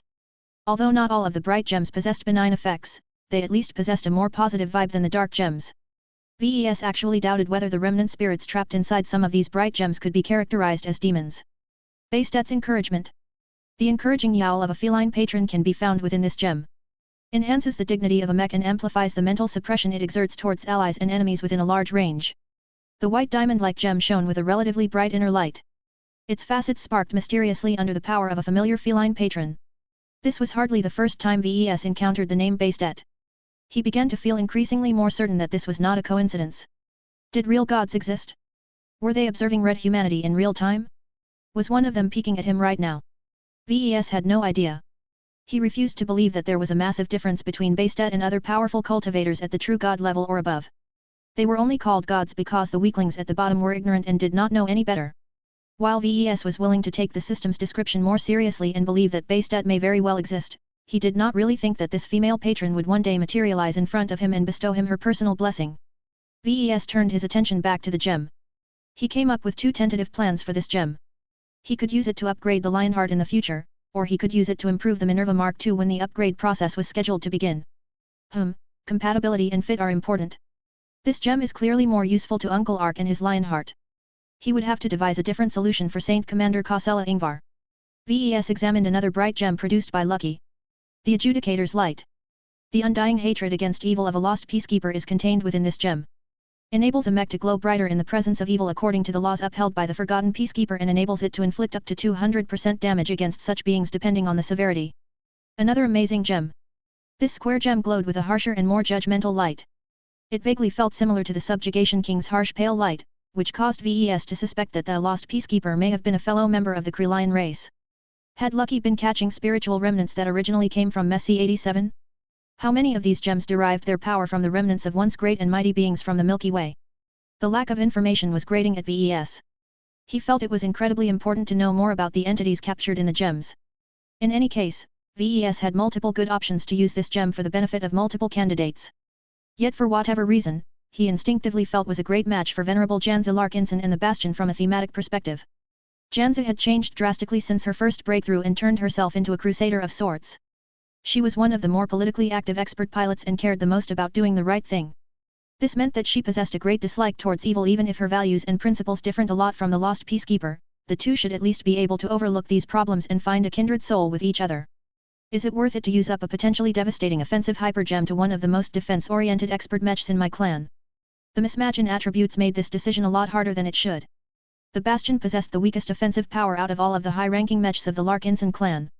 She was just so damn slow that she hardly had any opportunity to clash with enemies. She mostly used her superior defenses to shield damaged warships from destruction. That might change somewhat if Venerable Janza managed to become an ace pilot. It would be a lot easier to improve the mobility of the Bastion Mark II. Every ace mech was a potential asset in the fight against alien phase lords. VES could not rule out the possibility that Janzi and her future ace mech would be dispatched against such mighty opponents. If that ever happened, then it was worthwhile to enhance the offensive power of the faction. The only question was whether the alien phase lords were actually evil from the perspective of the Adjudicator's light. VES did not pretend that the native aliens were in the wrong in the Red War. Humans arrived into the Red Ocean as unwelcome guests and started a brutal campaign of conquest and colonization. It was only fair for the native aliens to rise up and drive away the invaders from their home galaxy. From this perspective, the native aliens were the good guys while humans were the bad guys. If this was the case, how would the Adjudicator's light feel when it realized that it was being utilized by the wrong side? The D-Mech or D-Arm might actually rebel and turn against its wielder. Perhaps Jan's strong sense of self-righteousness might be able to avert such a potential disaster. Well, there is plenty of time before the Bastion is due for an upgrade, so there is no rush to decide. VES smiled and set aside this problem. That settled the gems that shone the brightest. Lucky had produced a single Archigem this time. He likely produced Archie gems. Whenever he ate significant chunks of Archie metal. The gem cat did not have a lot of Archie metal in his diet. The only opportunity for him to eat products of Archie tech was whenever Gloriana discarded her experiments related to this alien tech base. That was a shame, because VES considered Archie gems to be the most advanced variant of gems produced by Lucky so far. The descriptions of their effects were more vague but also grander in scale and scope. This may be a hint that they were much more accurate reproductions of the domains of once powerful cultivators. Flames of Ruination. A gem that contains the fires that once contributed to the fall of a civilization, strengthens and amplifies the flames spread by a mech whenever it is used for similar purposes. The fierce red Archigem may not match the color of Saint Isabel Coden's domain, but their inclinations matched pretty closely. This gem was perfect for Saint Isabel's upcoming ace mech. The Prometheus Mark II project was scheduled to start after the completion of the Minerva Mark II Project and the Riot Mark III Project respectively. Since Gloriana was no longer involved with the first Sword Mark III project, she could start to design the next iteration of the Prometheus sooner than anticipated. VES would figure out a way to convert this Archigem into a powerful offensive enhancement for the Prometheus Mark II. He had high hopes for the Flames of Ruination in particular. There had to be a reason for Archigems to adopt a more sophisticated structure. Perhaps they contained more powerful or complete spiritual remnants. After VES completed his inspection of this wonderful gem, he finally turned to the pair of gems that looked ugly and misshapen. This was the disadvantage of forcing Lucky to empty his digestive system in advance. The gem cat did not have the time to properly complete the formation of his products. Still, VES did not regret this decision because he needed to reassert discipline onto his pet. Besides, what if the flawed gems were more useful than expected? Just because their physical shells looked ugly did not mean that their inhabitants were defective. The heart of vengeance that smolders in the dark. A semi-processed gem that encapsulates the obsession towards vengeance of a betrayed warrior. This gem can periodically amplify a single attack launched by a mech against a target that is the bearer of a great amount of unfulfilled resentment. Damn! The misshapen spiral gem promised great power against those who treated a lot of beings like crap. VES had a feeling that the Red Ocean was far from short of those kinds of individuals. This meant that this gem would be a perfect fit for an offensive mech that was capable of inflicting a singular powerful blow. Only one machine truly qualified. The Amaranto Mark III that the design department recently completed and shipped back to the expeditionary fleet could make fantastic use of the properties of this gem. To be more specific, VES felt that it would be best if he forged the heart of vengeance that smolders in the dark into the instrument of vengeance. Their names happen to match, so that should definitely increase the compatibility between the demon and the weapon. The only concern was whether the flawed and incomplete shape of the gem would negatively impact the demon casting process in any way. VES did not have enough information, so he could only give it a try and see what would happen. Technology Thief's Surprise. A semi-processed gem that contains the ill intent of a technology thief towards his victims. This gem can progressively weaken and neutralize material technological products struck by a mech based on the knowledge and understanding of the utilized tech. What? This unfinished infinity symbol-shaped gem had an outrageous effect. If the description was accurate, then it could potentially turn entire battleships into a collection of scrap metal. The premise was that the wielder of the power of this gem actually understood all of the complicated tech. This practically made this gem useless to all conventional mech pilots. The only group of people that could make the best use out of the gem were top mech designers and scientists who happened to become Carmine mech pilots. This is absurd. These intelligent minds were far too precious to risk on the front lines. They should be kept away from the fighting so that they could continue to contribute to Red humanity by furthering its technological development. There were two exceptions that VES could think of at the moment. The first was Kedis, who became even more encouraged to test herself in battle after she gained access to the power and the protection of the Heaven Sword. Of course, it would be best if Kedis agreed to convert her Bloodsinger or one of her other swords into a D-arm with the technology thief's surprise. Another potential candidate that could make great use of this gem was Ves himself. Even if he did not want to make it a habit for him to unfold his true body and fight against formidable enemies in person, Ves did not think he could avoid such confrontations in the future. The technology thief's surprise would not be of much use against purely organic opponents such as phase whales and phase lords, but it should work great against their increasingly more technologically sophisticated raiments. Aside from that, the gem should also have a great effect against alien warships, though Ves was not sure if it would work against transphasic energy shields in particular.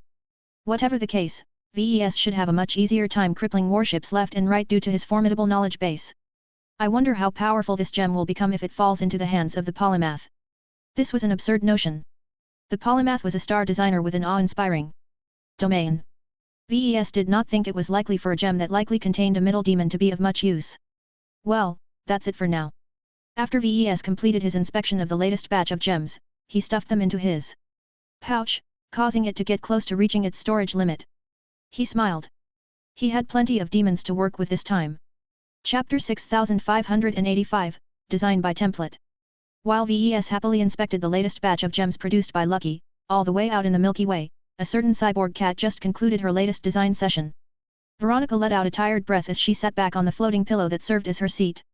The biomechanical feline incarnation had been working almost continuously on a single mech design project ever since the evolution which unveiled the Oblivion Gates. The Oblivion Empress personally commanded her daughter to design the first Carmine mech for a massive human society that was frankly not ready to adopt it on a larger scale. It was too bad that the Oblivion Gate Consortium had no intentions of prepping the masses for the immense disruption that would ensue after the mass proliferation of mechs that could be piloted by norms. There were times where Veronica felt bad about becoming complicit to the outbreak of war and conflict on a scale that original humanity had never witnessed since the start of the age of mechs. Her creation may very well serve as the first inciting factor that could ultimately lead to the downfall of the Big Two. The age of mechs may finally come to an end in the Milky Way galaxy. Could Veronica bear the responsibility for contributing to these man-made calamities? She didn't know. Her mother gave her no choice but to work, so she did her best to set aside her misgivings and do her job as a mech designer. One of the main factors that made the days and weeks so much more bearable was the company of an old friend from the survivalist faction. Master Moira Willix served as a true heavyweight in the Rule Breaker project. While Veronica contributed her unique Carmine system, Master Willix practically excelled in taking care of everything else. She made it possible for Veronica to tackle the high-level challenge of designing a series of modular mech platforms for every tech level that could also be localized to every region of human-occupied space. That last part was especially tricky to do for a relatively young and inexperienced mech designer like Veronica. Unlike Red Humanity, which only occupied a single corner of a dwarf galaxy, Original Humanity had expanded its reach across half of a main galaxy. This meant that it was not that simple to reproduce a single mech design in every region of human space. The quantity and type of resources available in the Komodo star sector was much different than any of the star sectors in the galactic center. In order to make a mech design work across almost every region of the galaxy, high-ranking mech designers developed a special approach to make it possible. It is called design by template. Master Willix explained to Veronica at the start of the Rule Breaker project. Have you heard of it before? No. The silvery cat responded. I never needed to resort to such means in the Red Ocean. I am not surprised. It is an advanced method that is beyond your scope normally.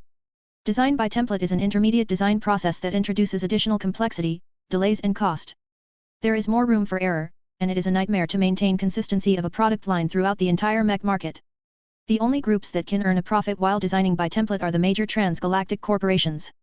They have the funding, reach, manpower, scale and infrastructure to develop detailed mech templates and use them to design localized mech designs that perform very similar to each other despite their diverging material compositions.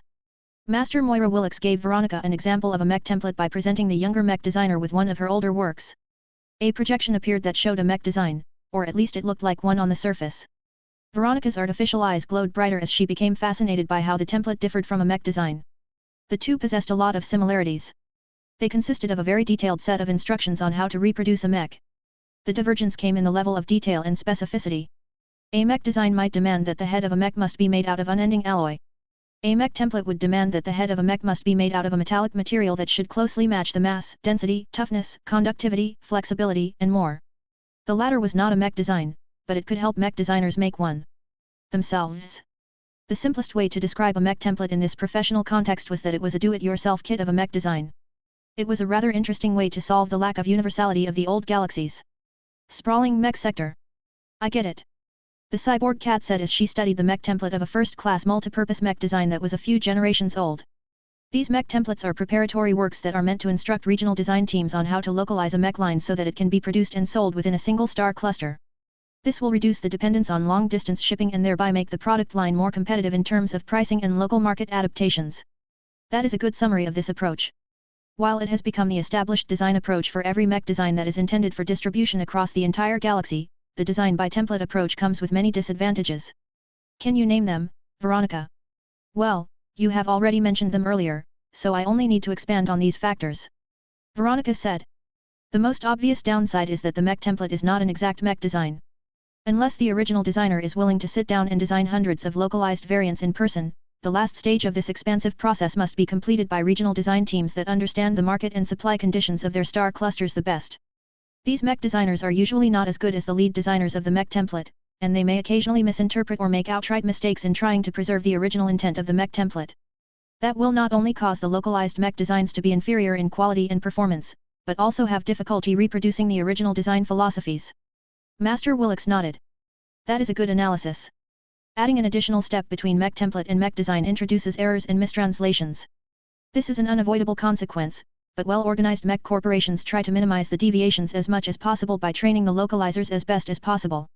The leaders in charge of them have usually worked directly under the lead designers for at least a decade. Even then, localized mech designs will still not be perfect. I take it that this is a big deal. It is, Veronica. Mech templates are notoriously sensitive towards deviations. If a localized mech design diverges a little too much from its original template, the end product no longer holds the empowerment of the design philosophies of the lead and contributing mech designers. That is regarded as a failure as the botched mech design is no longer competitive on the market. Other transnational corporations will ruthlessly try to fill up the gap in the market with their own localized mech designs if they smell an opportunity. Much of the mech market of the old galaxy was hyper-competitive. What Master Willix described was more than plausible. Does this happen a lot? Veronica wondered as she rubbed her paw against her smooth metallic chin. I do not have access to the statistics, but according to my own unreliable estimates, it is likely happening on a fairly frequent basis. The transgalactic mech corporations simply refuse to publicize these failures, preferring to delay the galaxy-wide release of their new product lines so that they can quietly remedy the problem. In the most egregious cases, the members of the original design team may have to serve as consultants in order to ensure that the localized mech design truly represents their philosophies. That indeed sounded like a troublesome issue. This is probably why the design work must be done in-house. Veronica remarked. It is not a good idea to farm out these designs to third-party design studios. The mech designers for hire are likely unfamiliar with the design philosophies of the original design team, so they will do a much worse job and fail to complete a fully functional mech design. Wait. The cyborg cat looked increasingly more disturbed as she began to apply these descriptions to her own situation. She and Master Willix were supposed to complete the Rule Breaker project without the benefit of all of that manpower and infrastructure. How the hell were they supposed to imitate those gigantic transgalactic corporations and release a mech line throughout the entire old galaxy? Calm down. Designing a mech template is challenging, but it is not as intimidating as you think. Master Willix said. The simplest and crudest approach to forming a mech template is to design a normal mech design first. After that, you can steadily convert it into a mech template by replacing concrete material selections with more ambiguous material requirements. This is an imperfect method as the conversion from a mech design to a mech template will cause small but significant details to get lost in translation. It is best to design a mech template from the onset. That is too advanced for me, Master. I have no experience with this stuff. I don't think I can get it right the first time. It is not a mistake to admit your lack of competence. It is good that you recognize your limits and be willing to inform me about it. We will adopt the simplest approach if that is the case. You can go ahead and design a mech with the exotics and alloys that you used to work within the Unistar cluster.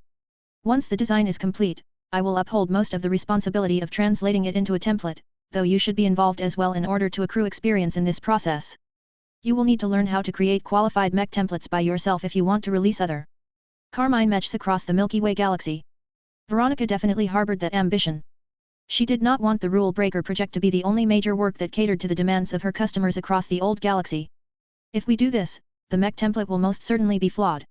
If we subsequently release it onto the galactic net and allow third-party mech designers to play with it, they will soon come out with a huge quantity of even more imperfect mech designs. It will be a wonder if they still manage to retain my design philosophy, which is essential to making the Carmine system work.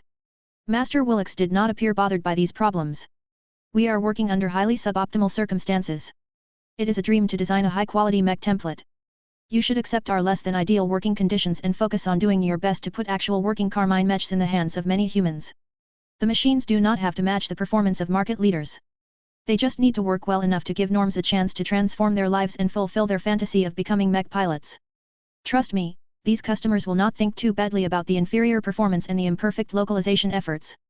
There are no other competitors in this galaxy aside from yourself, so you can completely capture this market regardless of quality and performance.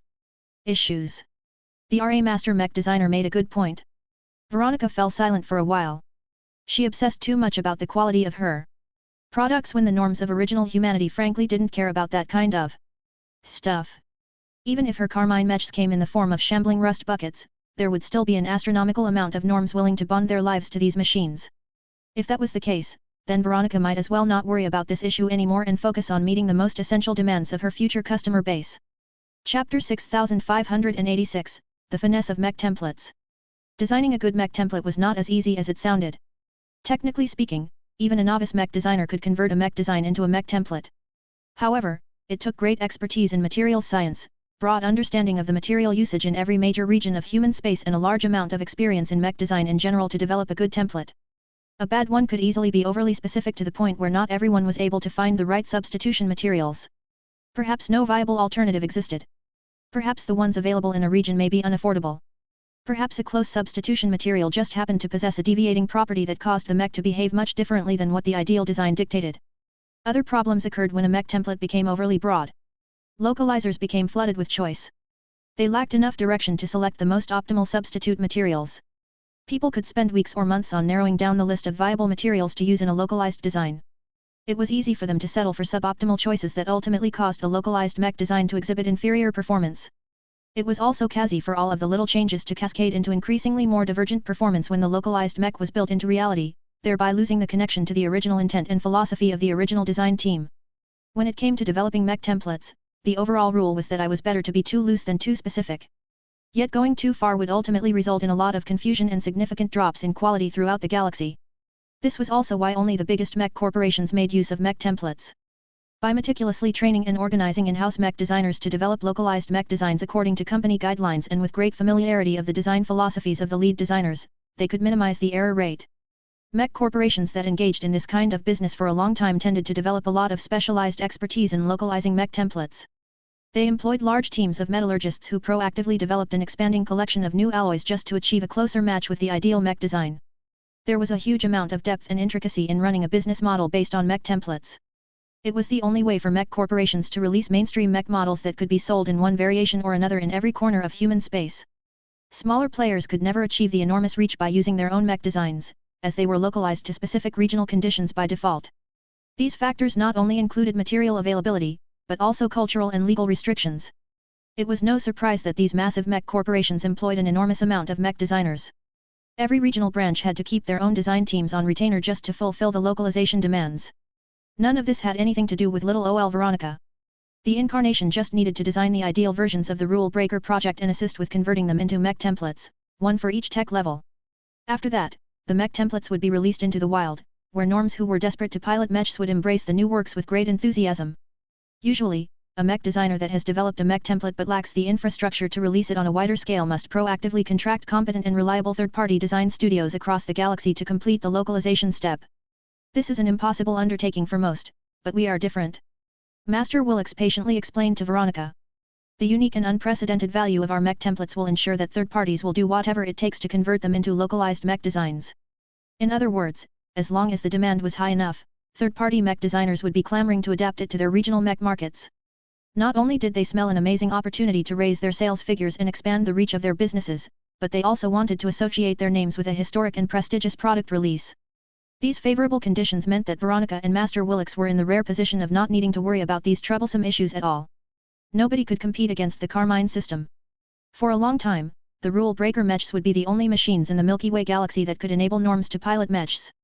Of course, in order to make sure that every norm could make good use of their Carmine mechs, Veronica and Master Willix worked hard to make the designs practical, versatile and adaptable.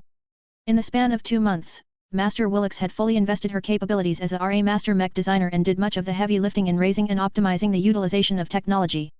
Since the Rule Breaker project was meant for mass adoption on the widest possible scale, the 3 versions had to be as affordable as the budget models at every tech level. This heavily limited the quality and performance of the tech and materials that could be used to make the machines combat-worthy. Master Willix put great focus, simplifying the designs as much as possible. She readily rejected solutions that could raise the performance of the machine just because they added an excessive amount of complexity in the design. The Carmine Mechs had to be as simple to manufacture and repair as possible because that made it easier for them to spread far and wide. Master Willix had another reason to prioritize simplicity over maximum performance.